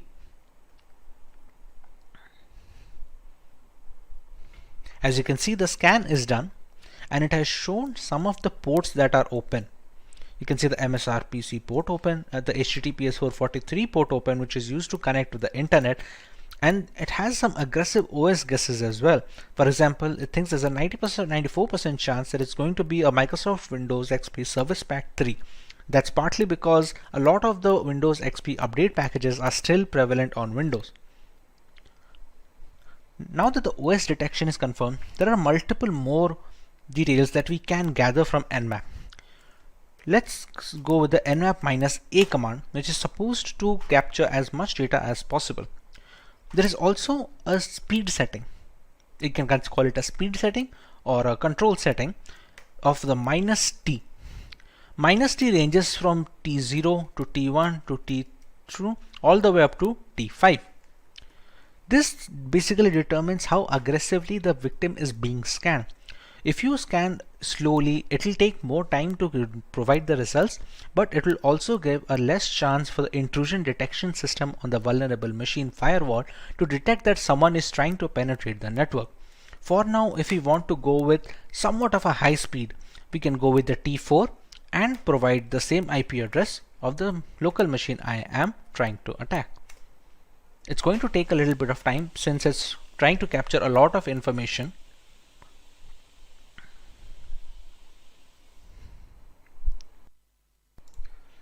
As you can see, the results are now here. It launched a scan and took a few top ports that are most likely vulnerable from a Windows XP perspective, and it showed a few ports over here. It has not shown 991 filtered ports, which could not be attacked anyway since they were closed for outside access. It shows a few fingerprint settings like the connection policies and the port details. It shows an HTTP options, some other intricate details that can be used when you attacking its servers.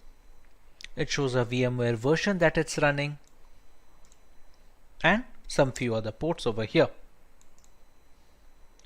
Apart from that, we also have the aggressive OS guesses over here, just like we did with the -o, and you can see this time it is showing Windows 7 as 98%. No exact OS matches, since if there was any exact OS matches, we could have seen 100% chances over here. This is a trace route. A trace route will be the time and the path a connection request takes from the source to the destination. For example, this request went from 192.168.72.2 to a destination address. Since this is a local machine, it took only a single step.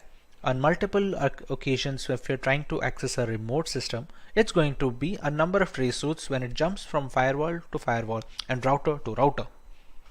This is how we can use Nmap to find information about a system and find some vulnerable ports we can access. Moving on, we have a tutorial on how to use Wireshark to sniff network traffic. To start using Wireshark, we're going to have to open the application first. Now, during installation of Wireshark, there is an option to enable if non-root users can be able to capture traffic or not.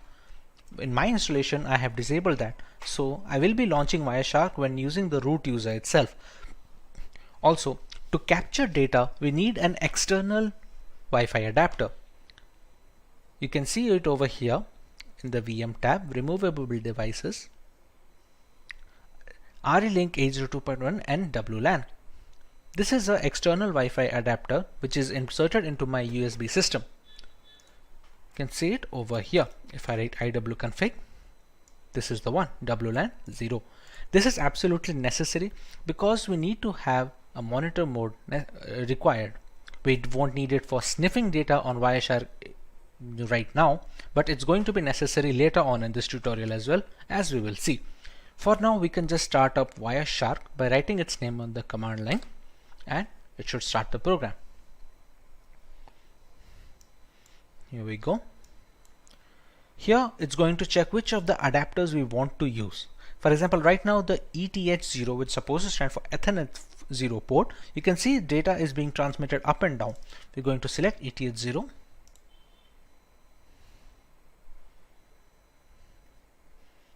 And we have started capturing data. You can see this data request from the source to destination, from the time and which protocol it is following, everything we can see, and we can see the IPv4 flags here as well, as you can see over here. To capture internet traffic, we can try running Firefox.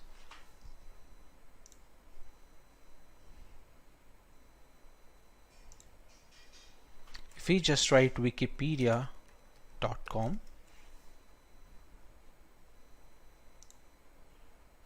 and you can see the number of requests increasing.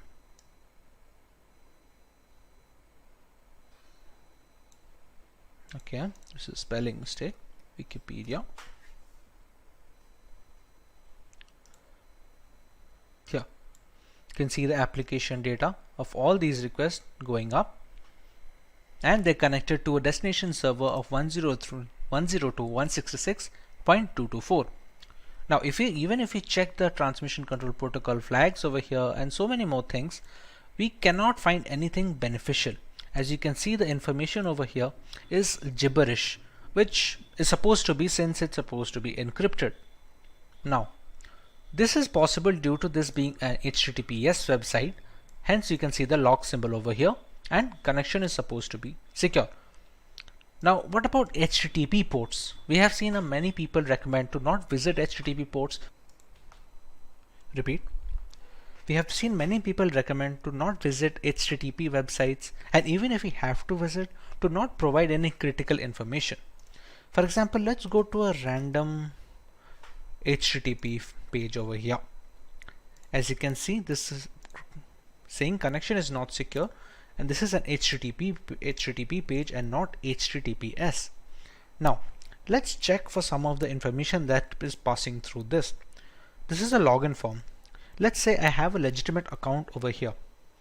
If I write my account name, and my password is supposed to be password 1234. I press login, and the password does not match because I do not have an account over here. But let's say I did and I was logged in as expected. We can go to Wireshark. We can use filters over here. Now all the requests that I am sending, it's a TCP request. So I can write a filter containing TCP contains whatever string if it is being passed. Let's say for the end username, I write my account name. So I can just write my account name over here and press enter to find a request over here. Now as you can see, there are many flags over here. If we go to the HTML form URL encoded and open up some of its flags, as you can see, I can see my account name and Simplilearn password over here. This is the same details that I input on the website. Let's say I did have a legitimate account on this website. I would have logged in with no problems, but anyone who would be using Wireshark to sniff on the data can easily get my credentials from here. This is why it's recommended to not provide any information on HTTP pages.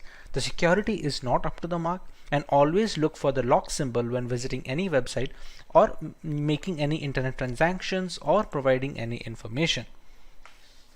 This is how we can use Wireshark to detect transmission and sniff packet data that is being transferred to the network adapter. Next, we have to learn about what is Metasploit. The Metasploit project is a computer security project that provides information about security vulnerabilities and aids in penetration testing and IDS development. We can open up the terminal here. We're going to allow root access. And to open up Metasploit, the keyword is MSF console. It's going to take a little bit of time to start it up. Now the Metasploit console has been loaded.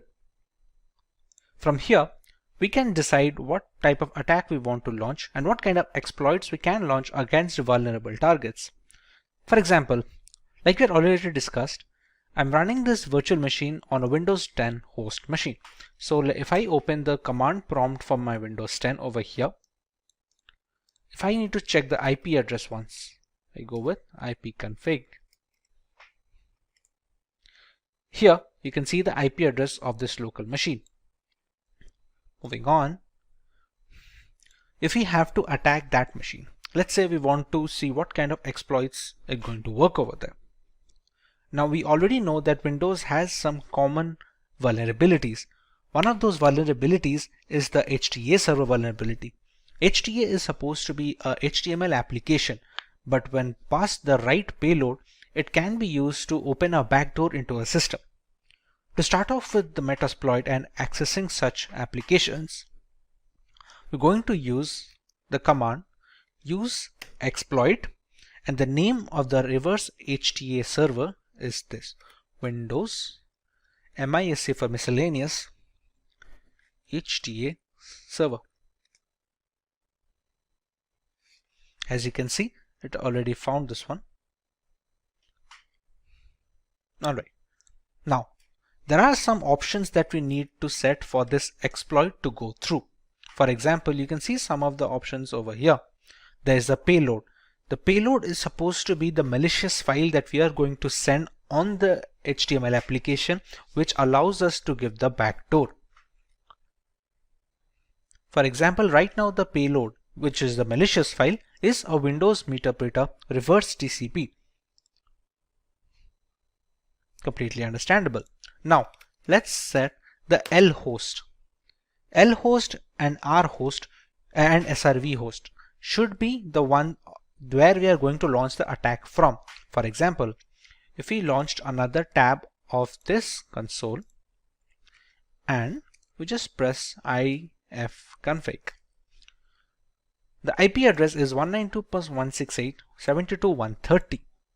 So we're going to set the L host as 192.168.72.130, and we're going to do the same thing with SRV host.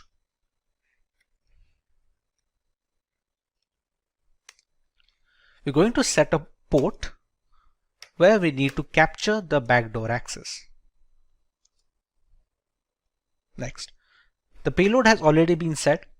This payload will launch a backdoor and give us Meterpreter access to the system. Meterpreter can be considered as an upgrade of a normal command prompt shell. We will look into it once we get the access in the first place. Now that we have set the commands, we can press on exploit and press enter. Now you can see we have a URL over here. We're going to copy this URL .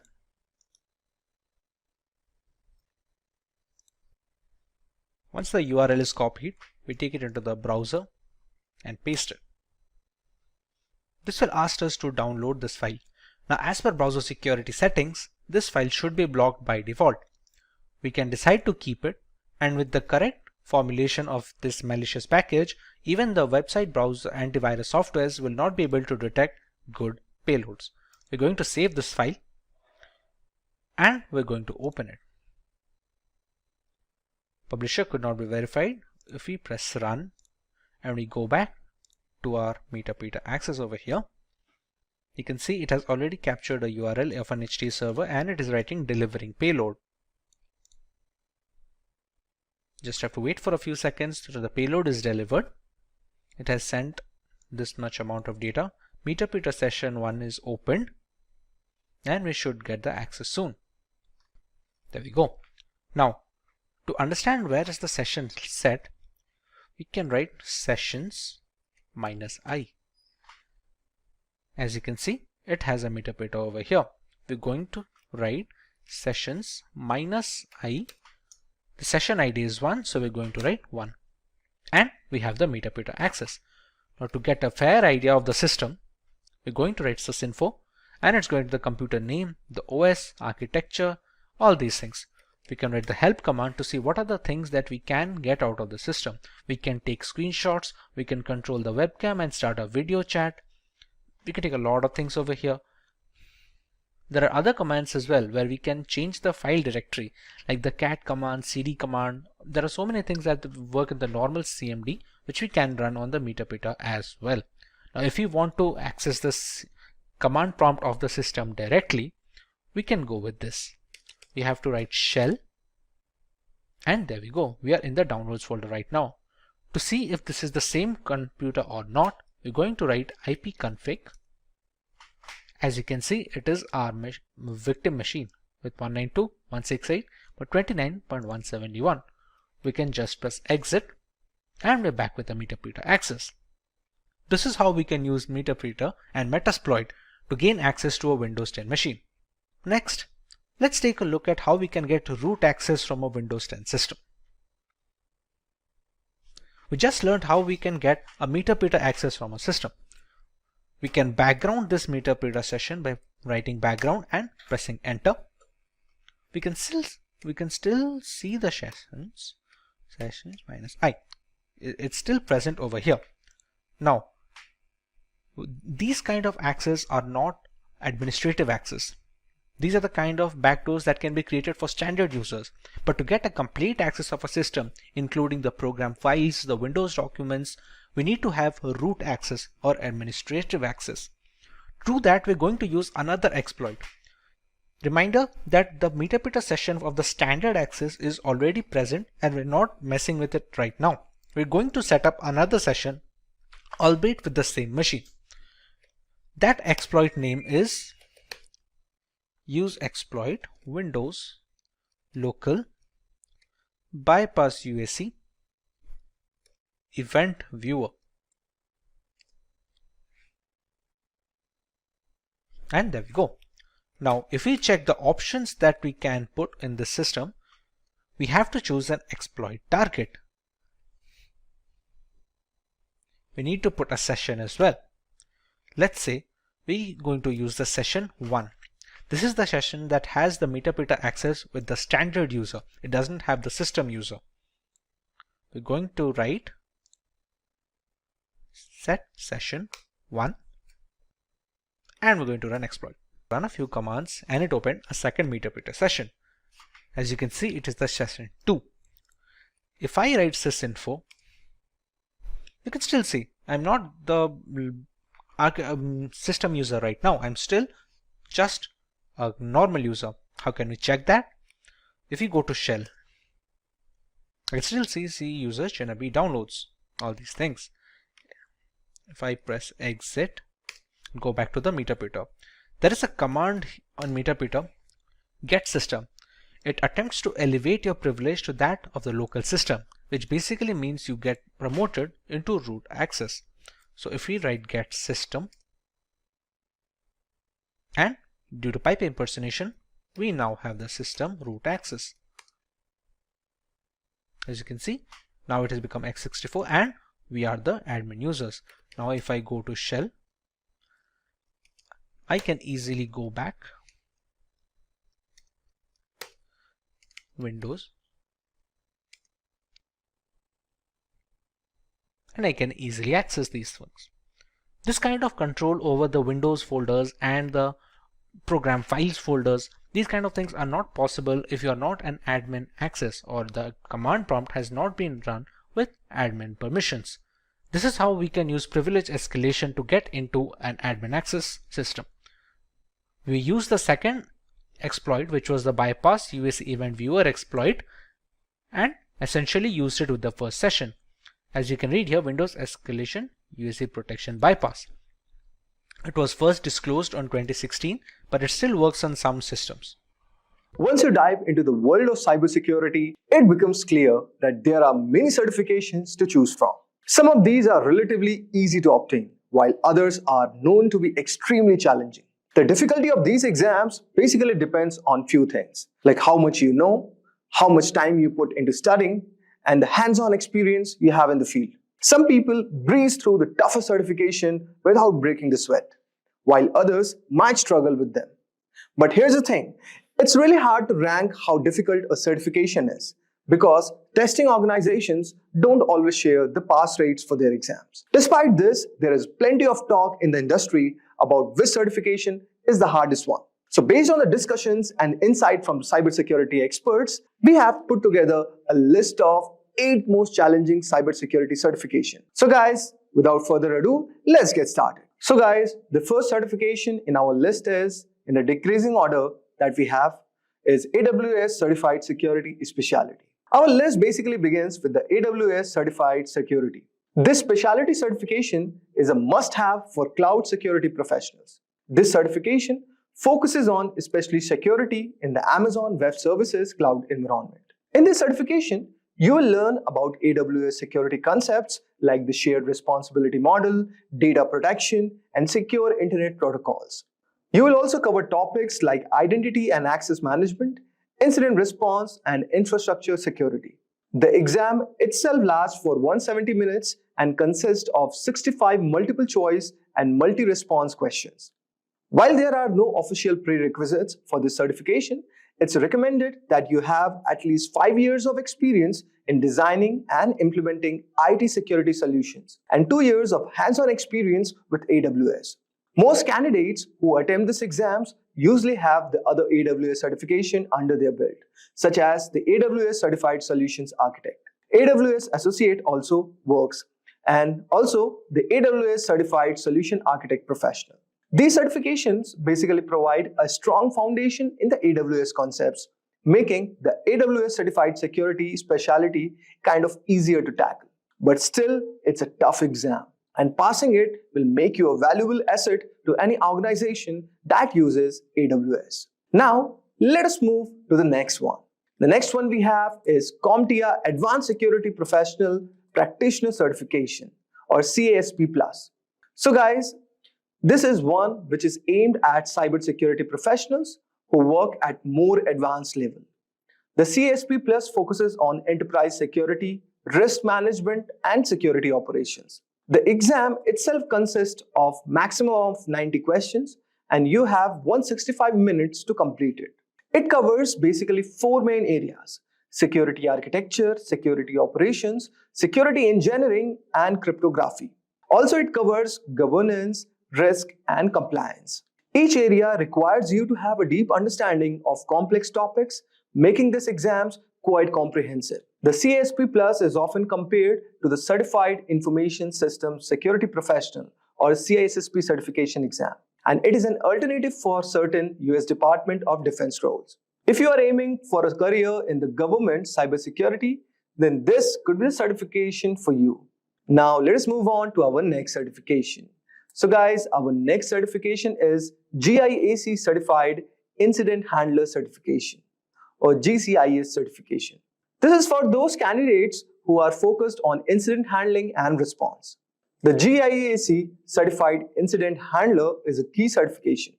With cybersecurity threats becoming more sophisticated, the ability to handle incidents effectively is very critical. This certification teaches you how to respond to incidents, investigate computer crimes, and understand common hacks and exploits. The GCIS exams include 106 questions and last for 4 hours. You will need to have scored at least 70% to pass this certification exam. It is a certification that's perfect for people working on the front lines of cybersecurity, such as system administrators, security experts, and security architects. This certification will give you a hands-on experience with tools like Nmap, Metasploit, and Netcat, which are basically used to carry out some of the most common hacks. So if you are a part of first response team in the cybersecurity, then this certification will be extremely useful for you. Now, let us move to our next certification. That is CISM, or Certified Information Security Manager certification. So guys, the Certified Information Security Manager certification is highly valued for those aiming to move into leadership roles within the cybersecurity. It is specifically focusing on the management side, making it ideal for professionals who want to lead and govern an organization's information security program. Rather than diving deep into the technical aspects, CISM is all about managing the overall security infrastructure, accessing risk, and also implementing policies that ensure security at the organizational level. To earn the CISM certification, candidates must have at least 5 years of work experience in the field of information security, with at least 3 years of those as an information security management role. The exam is going to test your knowledge in the 4 key areas: information security governance, risk management, information security program, and incident management. This ensures that you are well versed in both designing security systems and managing them within a real-world business environment. The exam consists of 150 multiple choice questions, and the candidates are given 4 hours to complete it. The scoring system is based on a scale of 200 to 800, and you will need to achieve at least 450 to pass this exam. This means that not only do you need to be well prepared, but you will also need to manage your time efficiently to complete all the questions within the allocated time. Although guys, the CISM focuses more on the management side than the technical cybersecurity. The experience required to even sit for these exams makes it one of the most challenging certification exams to earn. You will need to demonstrate your ability to assess risk, develop comprehensive security strategies, and manage a security program in a business context. For those aiming for higher level of management role, this is a must-have certification that you should go for. Now, let us move to our next certification. That is Certified Information Security Professional certification. The CISSP certification is often considered the gold standard in the field of information security. It is one of the most respected and recognized certifications worldwide, both in the private sector and within the government institutions. If you are aiming to establish yourself as a serious cybersecurity professional, then the CISSP can be a career-defining certification. The CISSP is designed for experienced professionals who create and manage security policies and procedures. It's not an entry-level certification, but it also requires a high degree of expertise and experience. To even qualify for the exam, you need to have at least 5 years of relevant work experience in the field of information security. If you have a 4-year degree in a related field, you can reduce the work experience requirement to 4 years. But this still leaves a substantial barrier to entry. The exam itself is not easy feat. Okay, so it uses basically computerized adaptive testing format and can range from 100 to 150 questions, which you must complete in 3 hours. The questions are drawn from 8 different domains, covering a wide range of topics from security and risk management to security operations. To pass this exam, you need to score at least 700 out of 1000 points. So guys, passing the exam is just the first step. After earning your CISSP, you need to maintain it by completing 120 hours of continuing professional education in CPE every 3 years and paying an annual fee of $135. This commitment to ongoing education ensures that the CISSP holders stay current in a rapidly evolving field. The difficulty of this certification lies not only in the challenging exam itself, but also in the preparation. Many candidates spend up a year studying for this exam, and those who don't meet the experience requirements can still take the exam. But they will be classified as an ISC2 associate until they gain the requisite experience. Once you have earned the CISSP, you will be well positioned for advanced role in cybersecurity. So whether you are aiming to be a security manager, auditor, or consultant. Now let us move to our next security certification. So our next certification is CCIE Security, or Cisco Certified Inter-Network Expert Security Certification. This is known for its incredibly challenging process. It's widely recognized as one of the most prestigious certifications in the field for the network security professionals, and the number of individuals who hold this certification globally is quite small, around 4,000 as of now. The certification commands respect because of the depth of the knowledge required and the difficulty of the exam. The CCIE Security Certification requires candidate to pass 2 exams. First, a written qualification exam implementing operating Cisco Security Core Technologies or SCOR 35701. And the second is an 8-hour lab exam. The lab portion of the exam is where many candidates struggle, and it's designed to test your ability to secure real-world networks in a hands-on environment. You will need to configure and troubleshoot a series of complex networks using Cisco Core Security Technologies. The lab exam is grueling, lasting an entire workday and testing not only your technical knowledge but also your ability to work under pressure. It's designed to simulate the real-life scenarios where quick thinking and problem solving are very essential. So guys, passing this exam is a massive achievement, and the CCIE security certification is highly sought after by employers. Due to the difficulty of both written and lab exams, the CCIE security certification is generally aimed at high experienced professionals who have extensive knowledge of Cisco technologies. So guys, for those who are looking to specialize in network security and are prepared for rigorous challenge, the CCIE security certification career can be a very defining achievement for your next role. Now, let us move to our next certification, which is Offensive Security Certified Professional Certification or OSCP. For those interested in penetration testing, Offensive Security Certified Professional Certification is one of the most respected and challenging certifications available. The OSCP is unique because it focuses on practical, hands-on skill rather than just theory. During the exam, candidates must hack into a series of virtual machines to demonstrate their ability to exploit vulnerabilities and securing systems. The exam itself lasts 23 hours and 45 minutes with an additional 15 minutes of proctoring. Candidates are given access to a virtual environment where they must identify vulnerabilities, exploit them, and then provide detailed reports on how they did it. To pass this, you need to score at least 70 points out of 100. So guys, before taking this exam, candidate must complete the Penetration Testing Kali Linux or PEN 200 course, which teaches them the necessary skills for the OSCP exam.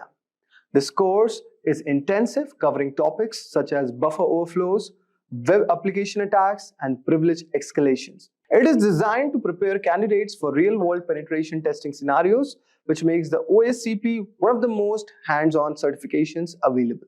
So guys, let us move to our next certification, which is GIAC Security Expert Certification. At the top of our list is the GIAC Security Expert Certification, which is often described as most difficult certification to earn in cybersecurity.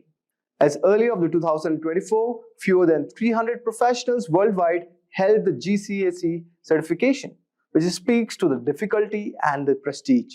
The GSC certification requires candidates to pass a challenging multiple choice exam, submit a research paper, and complete 2-day hands-on lab exam. Welcome to our video on top cybersecurity interview questions. Are you having a hard time landing that coveted interview, or even worse, bombing interviews left and right? It might be time to start prepping for those tough interview questions. Preparing for interview questions is an important part of the job search process and can greatly increase your chances of getting the job you want. The cybersecurity field is constantly evolving, which means that you need to have a strong understanding of the latest technologies and techniques in the industry. This makes cybersecurity interviews challenging, as interviewers may ask many complex questions about various cyber threats, security controls, and vulnerabilities. By spending time preparing for these questions, you will have the knowledge and skills required to tackle them with ease. And if these are the types of videos you would like to watch, then hit the subscribe button, like, and press the bell icon to never miss any update from Simplilearn. So without any further ado, let's get started with the top most important cybersecurity interview questions. So we'll start with the first question. That is, what is CRF? Or you can say the interview asks, can you explain what CSRF in the context of cybersecurity? And we can answer that certainly. CSRF stands for cross-site request forgery. It is a type victim is authenticated. The attack takes advantage of the trust a website has in the authenticated user's browser. Now, we'll see how it works. So, security vulnerability that occurs when an attacker tricks a victim into performing an unwanted action on a website or web application, in which the attacker creates a malicious website or injects malicious code into a legitimate website that the victim visits. And when the victim visits the attacker's website or the compromised legitimate website, the malicious code can execute without the victim's knowledge. The malicious code sends a request to the targeted website or application on behalf of the victim. This request may include sensitive actions like changing the victim's password, making financial transactions, or modifying personal information. Since the request originates from the victim's browser, the targeted website or application considers it legitimate and processes the request. The victim's account is compromised, and the attacker gains unauthorized access or performs unwanted actions. To protect against CSRF attacks, web developers can implement several countermeasures, including using anti-CSRF tokens. Using anti-CSRF tokens, web applications can generate and include unique tokens in each form or request. These tokens are verified by the server before processing the action, ensuring that the request originated from the same website. The next is same-site cookies attribute. Web developers can set the same-site attribute on cookies, which prevents them from being sent with cross-site requests, thus reducing the risk of CSRF attacks. Verifying the origin header. Servers can check the origin header to ensure the request originates from the same domain. The next is implementing strict access control. Web applications should enforce strict access controls and authorization mechanisms to ensure that only authorized actions can be performed. And the next measure can be by implementing these countermeasures, organizations can significantly reduce the risk of CSRF attacks and protect their users' sensitive information and accounts. And the next question is, that is the most important question, which interviewer asked, that is difference between XSS and CSRF. So XS, that is XSS, cross-site scripting, and CSRF, cross-site request forgery, are both common web application vulnerabilities, but they differ in their nature and the risk they pose. So XS is a vulnerability that occurs when an attacker injects malicious scripts into a trusted website, which is then executed by the user's browser. This can happen when the website does not properly validate or sanitize user input. The injected scripts can be used to steal sensitive information such as login credentials or session cookies, and can also be used to modify the content of the website or redirect users to malicious websites. CSRF, on the other hand, is a type of attack where an attacker tricks a user's browser into making unintended or unauthorized requests to a website. This attack relies on the fact that many websites use cookies or other mechanisms for session management, and these cookies are automatically sent with every request made to the website. By tricking a user into visiting a specially crafted website or clicking on a malicious link, the attacker can perform actions on behalf of the user without their knowledge or consent, potentially leading to unauthorized actions, data manipulation, or account compromise. In summary, XSS is concerned with injecting and executing malicious scripts within a website, while CSRF involves tricking users into performing unintended actions on a trusted website. Both vulnerabilities can have serious consequences, and it is important for web developers to understand and mitigate these risks through proper input validation, output encoding, and security mechanisms such as CSRF tokens and secure session management. Now moving to next question. Is XSS client-side attack or server-side attack? So XSS, that is cross-site scripting, attack can occur on the client side, which means it targets vulnerabilities in the user's web browser or the client application. This type of attack takes advantage of security weaknesses in the client-side code, allowing an attacker to inject malicious scripts into a trusted website or web application. Once the script is executed by the user's browser, it can lead to unauthorized actions, data theft, or other malicious activities. And it's important to note that while XSS attacks primarily target the client side, they can have significant consequences on the server side as well. The injected script may interact with the server or exploit vulnerabilities in the server-side code to perform actions on behalf of the attacker. Therefore, XSS attacks can have an impact on both the client and server components of a web application security. And the next question is, what is IOC? In cybersecurity, IOC stands for Indicators of Compromise. These are pieces of evidence or artifacts that suggest the presence of malicious activity or a security breach within a system or network. IOCs are used to identify, detect, and respond to potential security incidents. There are several types of IOCs that security professionals look for. The most common types include file-based IOCs. These include malicious files such as malware, executables, scripts, or documents that have been identified as part of a cyber attack. File-based IOCs can be identified through file hashes, file names, or specific file content. The next is network-based IOCs. These indicators relate to network traffic associated with malicious activities. They can include suspicious IP addresses, domain names, URLs, or patterns of network communications that indicate a potential security threat. The next we have is behavioral IOCs. These indicators are based on abnormal behavior exhibited by users, systems, or applications. For example, a sudden increase in failed login attempts, unusual file access patterns, or unauthorized system modifications can serve as behavioral IOCs. The next is registry or system configuration IOCs. These indicators involve changes or additions to the Windows registry, system configuration files, or other system settings. Attackers may alter these configurations to gain persistence on a compromised system. The next is threat intelligence IOCs. These IOCs are derived from external sources, such as cybersecurity vendors, government agencies, or threat intelligence platforms. They provide information about known malicious actors, their tactics, techniques, and procedures, and specific indicators associated with their activities. When organizations collect and analyze IOCs, they can proactively detect and respond to security incidents. By monitoring for these indicators, security teams can identify potential threats, investigate the scope of an attack, and take appropriate measures to mitigate the risk. It's worth noting that IOCs are not static and continuously evolve as attackers develop new techniques. Therefore, staying up to date with the latest threat intelligence and sharing information within the cybersecurity community is crucial for effective defense against cyber threats. And now moving to another question, that is fifth question. And it is that can you explain the difference between antivirus and EDR in cybersecurity? So antivirus and endpoint detection and response, that is EDR, are both important components in cybersecurity, but they serve different purposes. We'll see them. That is, first, antivirus, that is also known as anti-malware software. It is designed to detect, prevent, and remove known types of malicious software such as viruses, bombs, trojans, and ransomware. It relies on signature-based detection, where it compares the code patterns or files or programs against a database of known malware signatures. When a match is found, the antivirus software takes appropriate action to quarantine or delete the infected file. On the other hand, the EDR goes beyond traditional antivirus solutions by providing real-time monitoring, detection, and response capabilities at the endpoint level. EDR solutions are designed to detect and respond to sophisticated and advanced threats that may evade traditional antivirus software. They use a combination of techniques including behavioral analysis, machine learning, and threat intelligence to identify malicious activities and potential threats. EDR solutions continuously monitor endpoints such as workstations, servers, and mobile devices for any suspicious activities or anomalous behavior.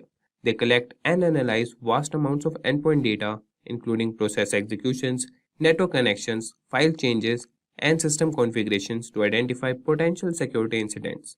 If a threat is detected, EDR solutions provide detailed visibility into the incident, allowing security teams to investigate, contain, and respond to the threat in real time. While antivirus focuses on known threats and relies on signature-based detection, EDR solutions are more proactive and capable of identifying previously unseen or zero-day threats. They offer enhanced threat hunting capabilities, allowing security analysts to search for indicators of compromise, that is IOCs, and identify potential vulnerabilities or security gaps in the environment. In summary, antivirus is an essential component in protecting against known malware, while EDR provides advanced threat detection, real-time monitoring, and incident response capabilities to defend against sophisticated and emerging threats. Combining both antivirus and EDR solutions can significantly enhance an organization's overall cybersecurity posture. Now, moving to another question, that is IPS versus firewall. That is, can you explain the difference between IPS and a firewall in cybersecurity?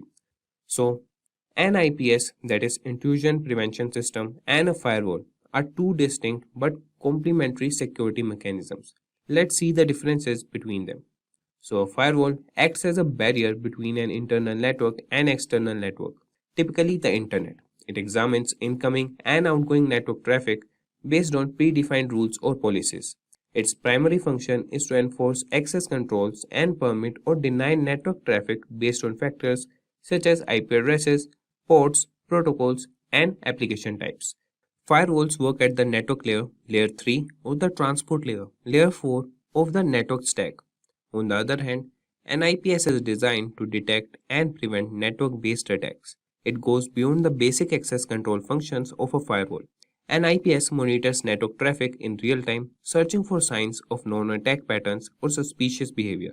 It can detect and block unauthorized access attempts, malware, network intrusions, and other malicious activities. IPS systems are typically placed in line with network traffic and can operate at the network layer, that is layer 3, transport layer, layer 4, or even the application layer, that is layer 7. To summarize, a firewall acts as a gatekeeper, controlling the flow of traffic into and out of a network based on predefined rules. It focuses on access control. On the other hand, an IPS is a more advanced security mechanism that actively inspects network traffic, identifies potential threats or attacks, and takes action to prevent them. It focuses on detecting and preventing intrusions. In practice, organizations often use both firewalls and IPS systems together to provide layered security. Firewalls protect against unauthorized access and filter out unwanted traffic, while IPS systems add an additional layer of protection by actively monitoring and blocking malicious activities. So, this was all for firewall and IPS. Now, moving to what is security misconfiguration. So, security misconfiguration refers to the improper or insecure configuration of systems, software, applications, or network components that can lead to potential security vulnerabilities. It occurs when security settings, permissions, or configurations are not appropriately defined or implemented, leaving systems and data exposed to potential attacks or unauthorized access. Security misconfiguration can take various forms, such as using default or weak passwords, leaving unnecessary services or ports open, not applying necessary security patches or updates, misconfiguring access controls, or failing to implement secure communication protocols. These misconfigurations can provide attackers with entry points into a system, allowing them to exploit vulnerabilities, gain unauthorized access, or carry out malicious activities. Organizations often face security misconfigurations due to human error, lack of awareness, or inadequate security practices. It's crucial to regularly review and audit system configurations, apply secure defaults, disable unnecessary features, follow security best practices, and stay updated with the latest patches and updates. By addressing security misconfigurations, organizations can significantly reduce their attack surface and enhance the overall security posture of their systems and networks. So moving on to next question, that is what is WAF and its types. So WAF stands for Web Application Firewall. It is a security measure used to protect web applications from various types of cyber attacks. A WAF acts as a filter between the web application and the external network, monitoring and analyzing incoming and outgoing web traffic. There are primarily two types of WAFs commonly used in cybersecurity, that are network-based WAF. This type of WAF is implemented at the network parameter, typically as a dedicated hardware appliance or a virtual appliance. It intercepts web traffic before it reaches the web application server. And network-based WAFs examine packets at the network layer, inspecting IP addresses, ports, and protocols to detect and prevent malicious activities. They are effective in protecting multiple web applications hosted on the same network infrastructure. And the next is host-based WAF. This type of WAF is installed directly on the web application server or within the application itself. It operates at the application layer and has a deep understanding of the application structure and logic. Host-based WAFs monitor and analyze HTTP, HTTPS traffic, inspecting the content of requests and responses. They are often integrated as a module or a plugin within the web server or the application framework. Host-based WAFs provide granular control and can protect specific applications or modules within a server. Both network-based and host-based WAFs have their strength and can complement each other for enhanced security. Network-based WAFs are suitable for large-scale protection across multiple applications and servers, while host-based WAFs offer more precise control and visibility into application-specific vulnerabilities and attacks.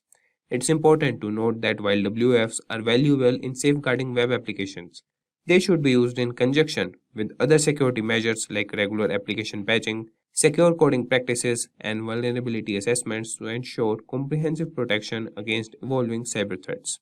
Now we'll see another question, That is, could you please explain the difference between blue teaming and red teaming? So, blue teaming and red teaming are two distinct approaches used in cybersecurity to enhance the overall security posture of an organization. And blue teaming primarily focuses on defense and proactive measures. Blue teams are responsible for protecting the organization's assets, systems, and data from potential threats and attacks. They typically include cybersecurity professionals within the organizations who work to identify vulnerabilities, monitor networks, and implement security controls. Blue teams conduct risk assessments, perform security audits, and develop incident response plans. They also monitor security systems, analyze logs, and use various tools to detect and mitigate threats. Essentially, blue teams act as a defenders, ensuring that the organization's defenses are strong and resilient. On the other hand, red teaming takes an offensive approach. Red teams are independent groups or individuals who stimulate real-world cyber attacks to evaluate the effectiveness of the organization's security controls and practices. Their goal is to identify weaknesses, gaps, and vulnerabilities in the system. Red teams use tactics similar to those of real attackers, such as social engineering, penetration testing, and vulnerability assessments to uncover potential security flaws. By adopting the perspective of an attacker, red teams provide valuable insights into the organization's security vulnerabilities, allowing the blue team to improve their defenses. In summary, blue teaming is focused on defense, while red teaming is focused on offense. Blue teams work to prevent and mitigate cyber threats, while red teams act as adversaries to identify weaknesses and improve the organization's security. The collaboration between blue and red team is crucial in maintaining a strong security posture and effectively protecting sensitive information. So this was all. That is the difference between blue teaming and red teaming. Now moving on to the 10th question, that is what is false positive and false negative in case of IDS. So in the context of intrusion detection system, that is IDS, false positive and false negative are two important terms used to describe the accuracy of the system in identifying and classifying security events.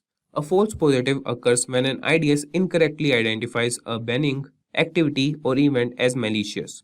On the other hand, a false negative happens when an IDS fails to detect an actual malicious activity or event. It occurs when an intrusion or attack goes unnoticed and is not flagged by the system. This can be quite dangerous as it allows malicious activities to go undetected, potentially causing harm to the system or network. Ideally, an IDS should strive to minimize both false positives and false negatives. However, there is often a trade-off between the two. Increasing the sensitivity of an IDS to reduce false negatives may result in more false positives, and vice versa. Balancing the detection accuracy is crucial to ensure that genuine threats are identified while minimizing the number of false alarms. So, to improve the effectiveness of an IDS, continuously monitoring, fine-tuning of detection rules, and incorporating machine learning algorithms can be employed. Additionally, it's important for security teams to carefully analyze and validate alerts to distinguish between false positive and true threats, ensuring efficient incident response and mitigation. Now moving to another question, that is what is TLD? So TLD stands for top level domain in the field of cybersecurity. In the context of the internet, a top level domain refers to the last segment of a domain name located after the final dot. It is also commonly known as domain extension. Examples of TLDs include .com, .org, .net, .gov, .edu, and country-specific TLDs like .uk, .fr, or .au. TLDs play a significant role in cybersecurity as they help identify the purpose or category of a website. Cybersecurity professionals often analyze TLDs to assess potential security risk or determine the legitimacy of a domain. Malicious actors may exploit certain TLDs such as those associated with phishing, malware distribution, or fraudulent activities. Security measures like blacklisting or filtering can be implemented based on TLDs to protect users from accessing potentially harmful websites. Overall, understanding TLDs is essential in the cybersecurity field as it aids in identifying and evaluating potential threats, enhancing website security, and safeguarding users' online experiences. So this was all about TLD. So the next question is, can you explain what name servers are in the context of cybersecurity? So in the realm of cybersecurity, name servers play a crucial role in functioning of the internet. A name server, also known as a DNS server, domain name system, is responsible for translating human-readable domain names such as www.example.com into IP addresses such as numerical representations that computers use to communicate with each other. In simple terms, when a user types a domain name into a web browser, the name server is responsible for resolving that domain name to the corresponding IP address of the server hosting the website. This process is essential for establishing connections and enabling communication between devices on the internet. From a cybersecurity perspective, name servers are vital because they act as authoritative sources for domain names resolution. However, they can also be targeted by malicious actors in various attacks such as DNS spoofing or DNS hijacking, which aims to manipulate the translation process. So, to mitigate this risk, organizations employ various security measures such as implementing DNSSEC, domain name system security extensions, to secure ensure the integrity and authenticity of DNS data. DNS firewalls and intrusion detection systems can also be utilized to detect and prevent malicious activities targeting name servers. Overall, name servers serve as critical infrastructure component for the internet, and safeguarding their integrity is essential in maintaining a secure online environment. So the next question is, what is canonical name in the context of cybersecurity? So canonical name refers to a standardized and authoritative name assigned to a network resource, such as a domain, host, or IP address. It is used to establish a consistent and unambiguous naming convention across different systems and networks. The canonical name serves as a unique identifier for the resource, ensuring that it can be accurately located and accessed within a network or across the internet. The canonical name is commonly represented as a fully qualified domain name, FQDN, for a website, which includes the domain name and all its subdomains. For example, www.example.com is the canonical name for the website example.com. By using the canonical name, organizations can maintain a centralized and reliable reference point for accessing resources, making it easier to manage and secure their network infrastructure. In cybersecurity, the concept of canonical name is particularly relevant when dealing with activities such as network monitoring, access control, and threat detection. It allows security administrators to establish policies and rules based on the canonical names of resources, ensuring consistent enforcement and effective security measures. By leveraging canonical names, organizations can enhance their cybersecurity posture by effectively managing and protecting their network resources, facilitating accurate identification and control of assets, and enabling efficient incident response and mitigation strategies. So, this was all about canonical name in cybersecurity. Now, moving on to another popular question, that is, what details you find when you search IP or domain for DNS lookup. So, when performing a DNS lookup for an IP domain in the field of cybersecurity, there are several key details that can be obtained. These details provide valuable information for assessing the cybersecurity posture and potential risk associated with the IP or domain in question. Here are some important details that can be found.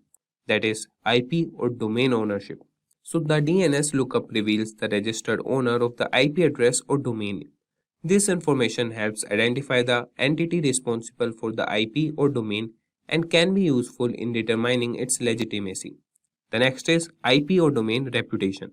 The DNS lookup may provide information about the reputation of the IP or domain. This reputation score indicates whether the IP or domain has been involved in malicious activities in the past. High reputation scores indicate a secure or lower risk level, while low scores may suggest a higher risk of involvement in cyber threats. The next we have is IP or domain geolocation. The geolocation information obtained from the DNS lookup reveals the physical location associated with the IP or domain.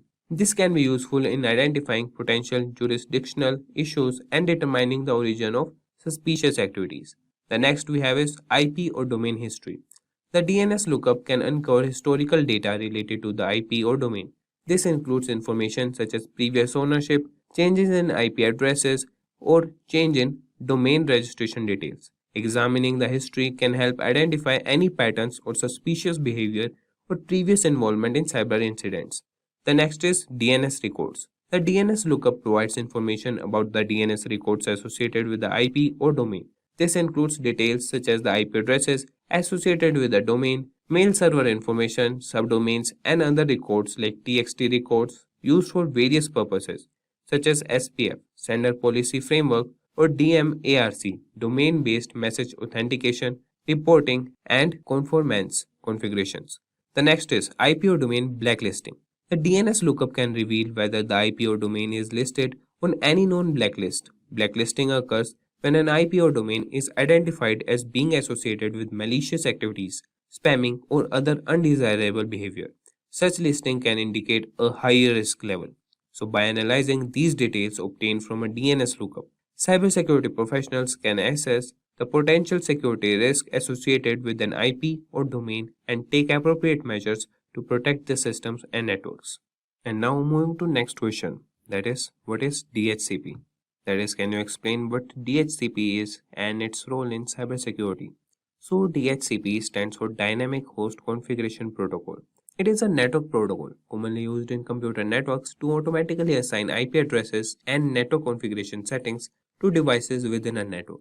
DHCP plays a crucial role in cybersecurity as it helps in managing and securing network resources effectively. One of the primary functions of DHCP is to introduce or provide IP addresses dynamically to devices when they join the network. By assigning IP addresses dynamically, DHCP prevents the need for manual configuration, making it easier to manage a large number of devices in a network.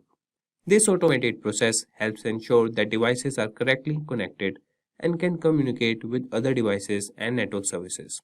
In the context of cybersecurity, DHCP helps in enhancing network security by enabling features such as IP addresses management and network access control. Here's how, that is IP address management. DHCP allows network administrators to centrally manage IP addresses. By controlling IP address assignments, administrators can prevent unauthorized devices from connecting to the network.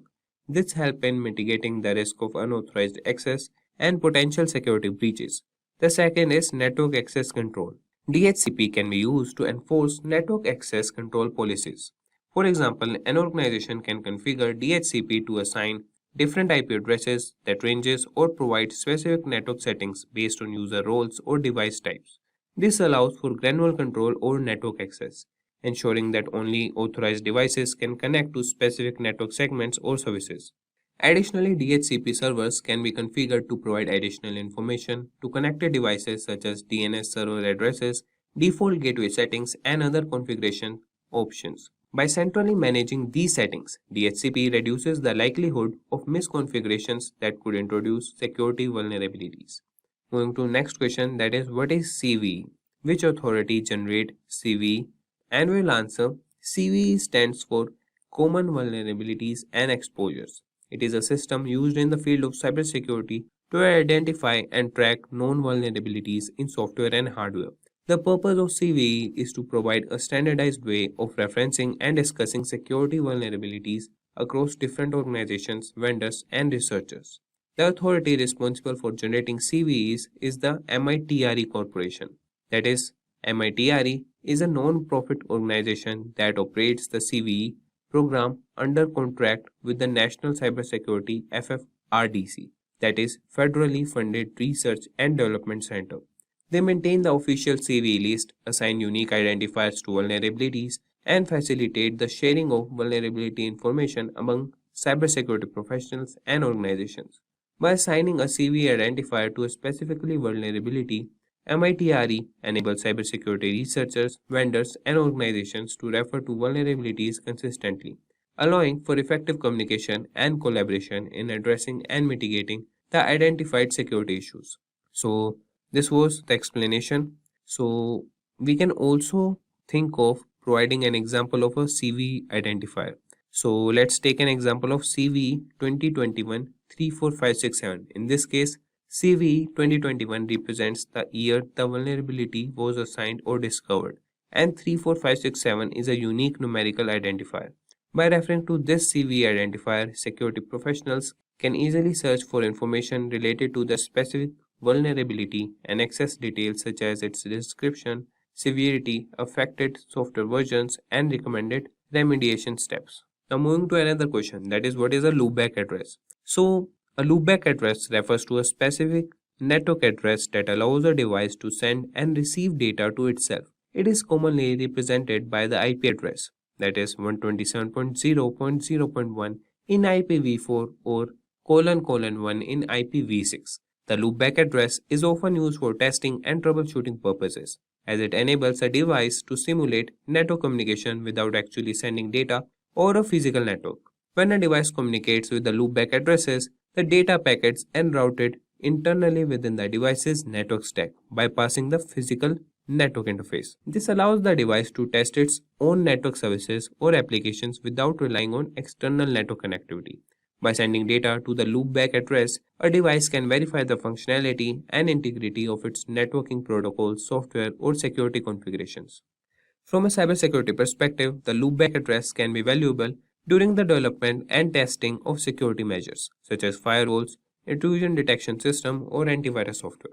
It allows security professionals to assess the effectiveness of these measures by emulating attacks or monitoring the device's response or stimulate malicious activities, all within the controlled environment of the loopback interface. Additionally, the loopback address is sometimes used by software developers to create a local development environment. By running services on the loopback address, developers can test and debug their applications without exposing them to potential external threats or interfering with other network resources. In summary, the loopback addresses provide some means for a device to communicate with itself internally, offering a convenient and secure method for testing, troubleshooting, and software development in the field of cybersecurity. And moving to next question, that is 18th question. Here we will explain the concepts of threats and processes.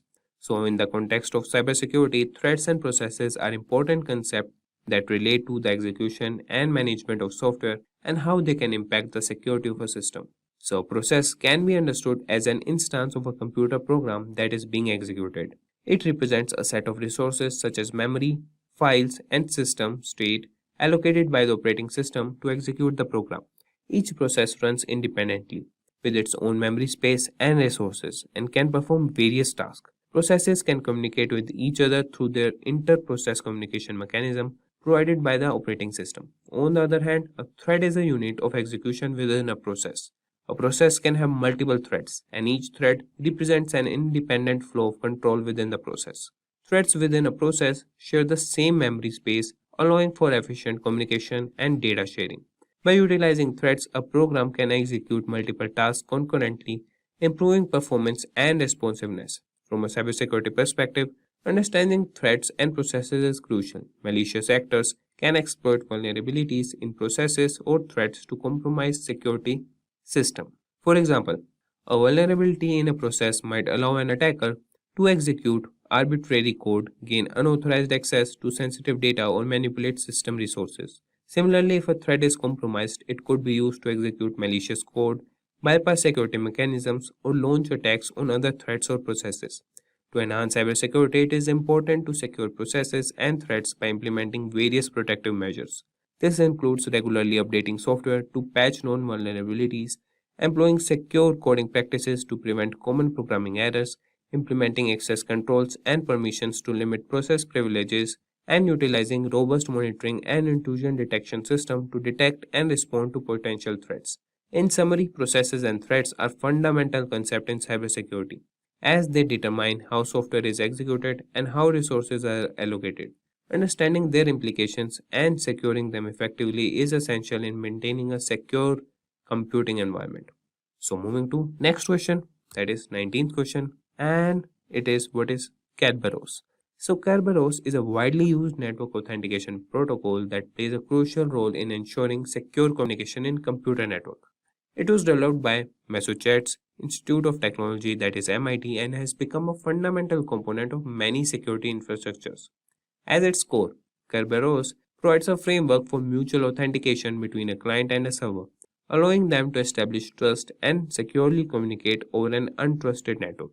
It relies on a centralized authentication server known as the Key Distribution Center, which acts as a trusted third party. When a client requests access to a network's resource, the Kerberos protocol enables the client to authenticate itself to the KDC using its credentials, typically a username and password. The KDC then verifies the client's identity and issues a time-limited ticket, also known as ticket granting ticket, which serves as proof of authentication.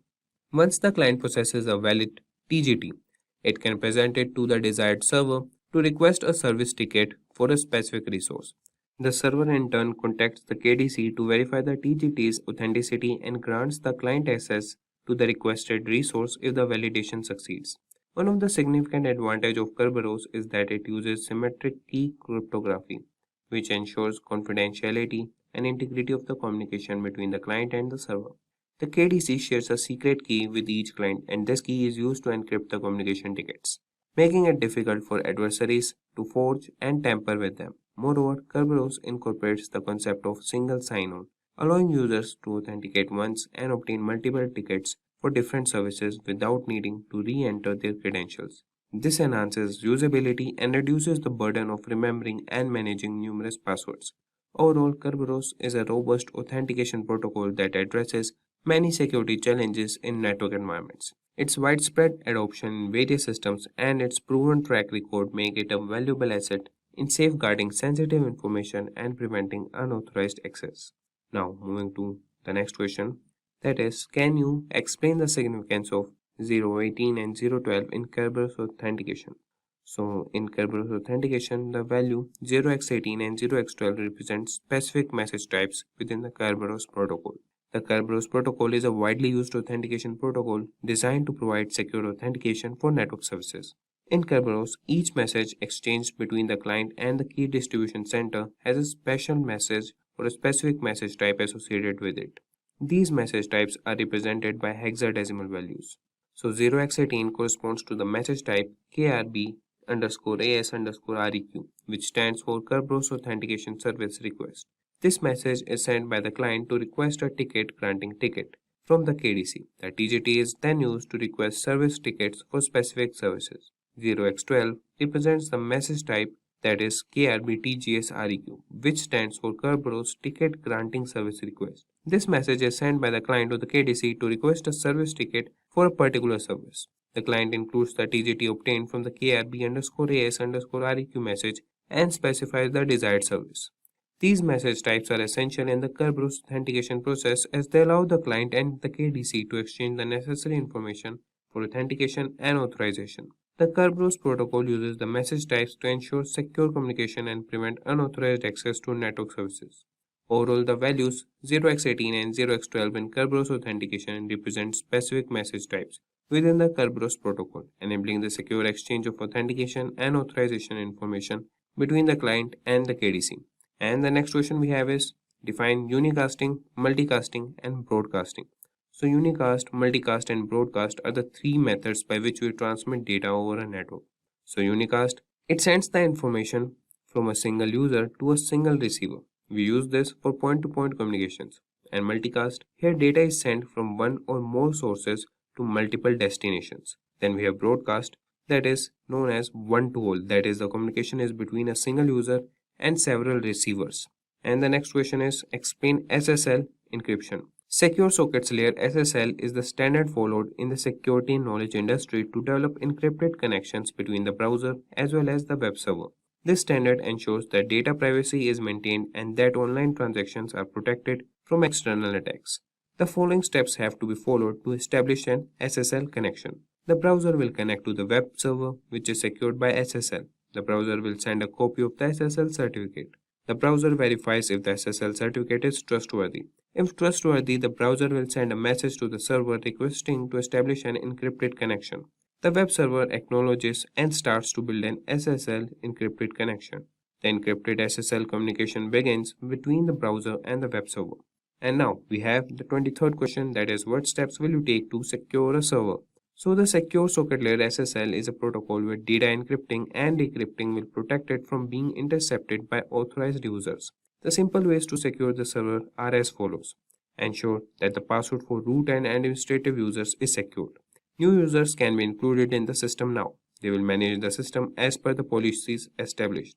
Remote access is removed from default administrator accounts. The following steps have to be followed to configure firewall rules for remote access. Now we have the 24th question, that is, what is data protection in transit versus data protection at rest. So when data is protected in transit, the data goes only from the server to the client. The effectiveness of data protection, repeat, the effectiveness of data protection is critical for ensuring that there is no loss of data. Data protection at rest, it is when the database is on the hard drive. The data at rest is sometimes less vulnerable than the data in transit. So this was all about it. And the next question is, what is the difference between VPN and VLAN? So VPN, the group workstations are within the same locations and in the same broadcast. The main logically segregated networks and have no physical connection. Whereas VLAN, this is related to remote access to the company network. The connection of 2 points within a secured and encrypted tunnel. There is no encryption technique involved and it slices the logical network into different sections to manage and secure different aspects. And this was all for this tutorial or the interview questions. Hope you guys found it informative and helpful. Let's take a minute to hear from our learners who have experienced massive success in their careers. Hey there learners, welcome to Simplilearn. Today, we will see the starting journey in cybersecurity that is super exciting but can be a bit daunting. So to help you out, we are going to talk about some common mistakes that beginners often make and how you can avoid them.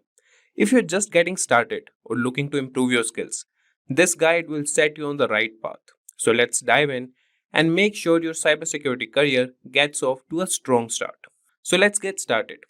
And we'll see the worst beginner cybersecurity mistakes everyone makes.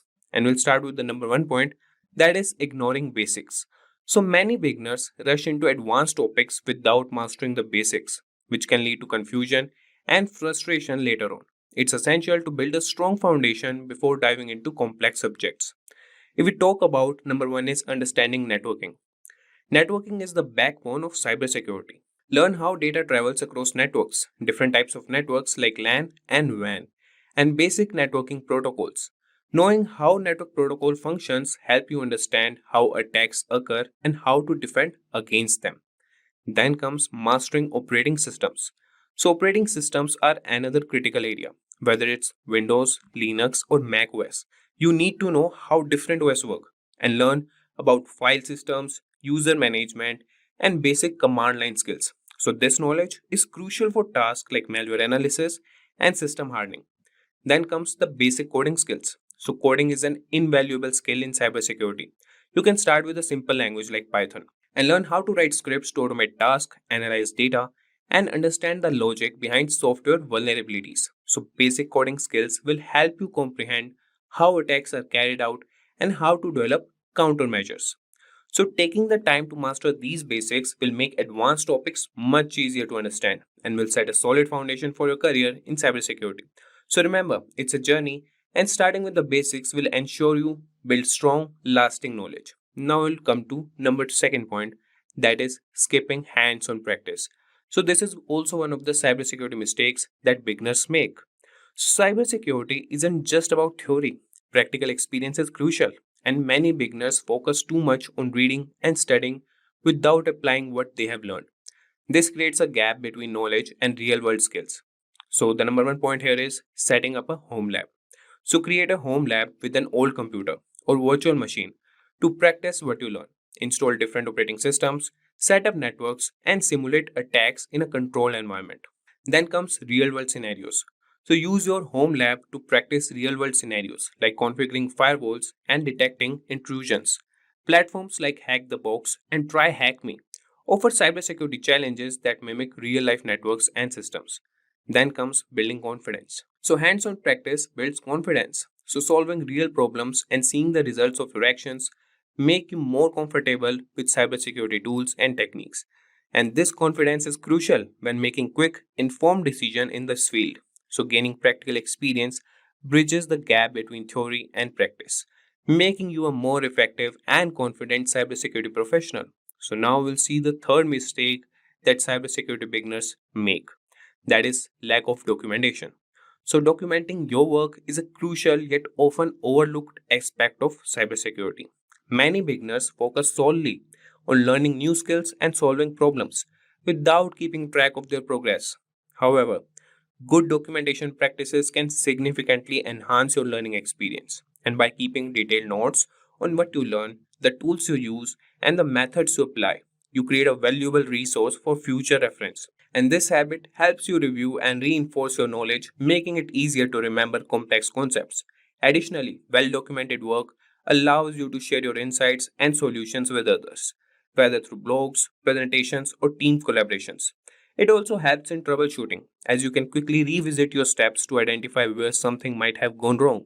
So, in the professional world, documentation is essential for maintaining clear and efficient communication within a team. And by starting this practice early, you will develop a habit that will benefit you throughout your career. And now we'll move to the fourth cybersecurity mistake for beginners, that is waiting too long to start applying for jobs. So, a common mistake many beginners make is waiting until they feel perfectly qualified before applying for cybersecurity jobs. This approach can be counterproductive. The truth is, you might never feel completely ready, and waiting too long can cause you to miss out on an valuable opportunity.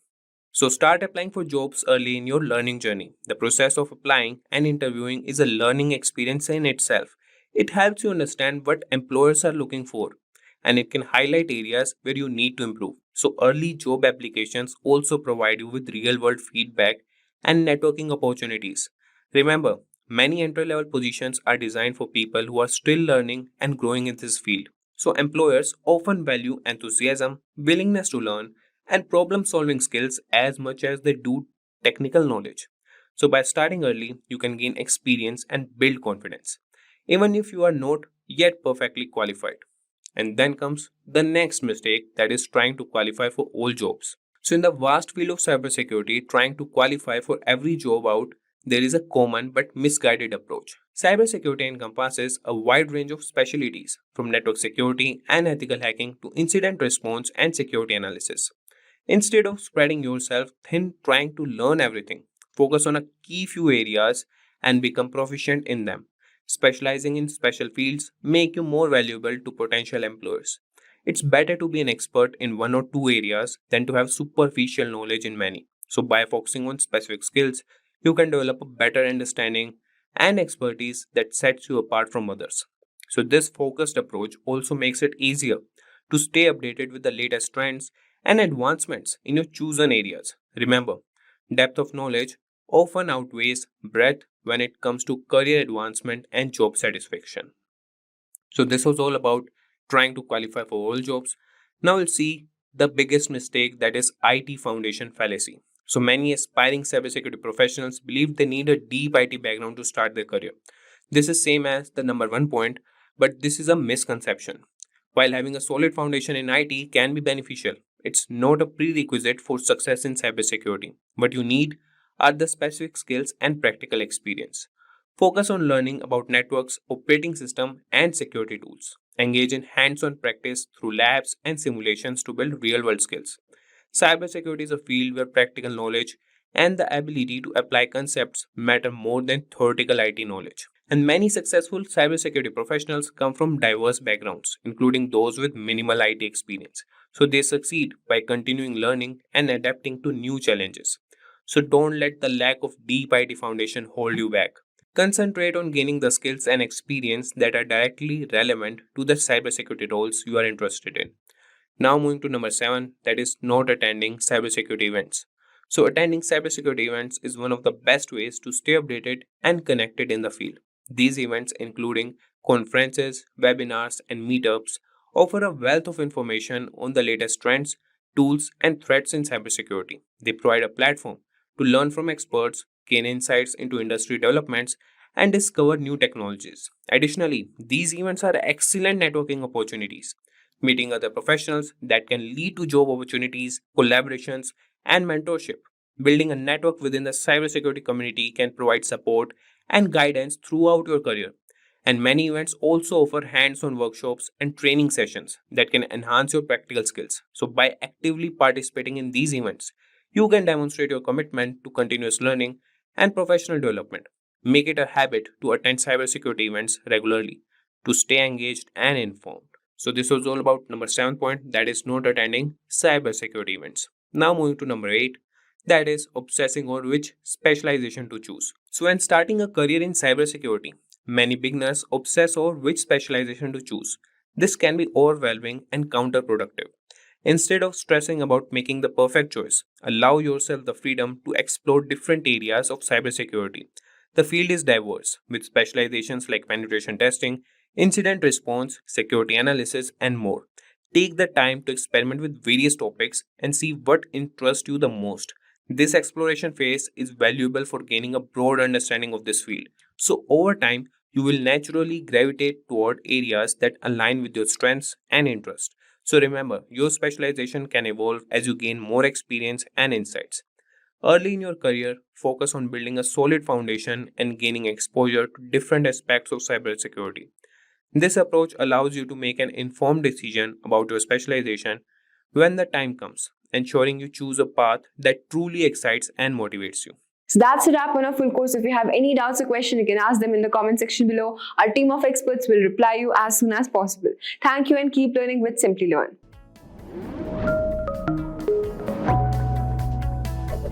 Hi there, if you like this video, subscribe to the Simplilearn YouTube channel and click here to watch similar videos. To nerd up and get certified, click here.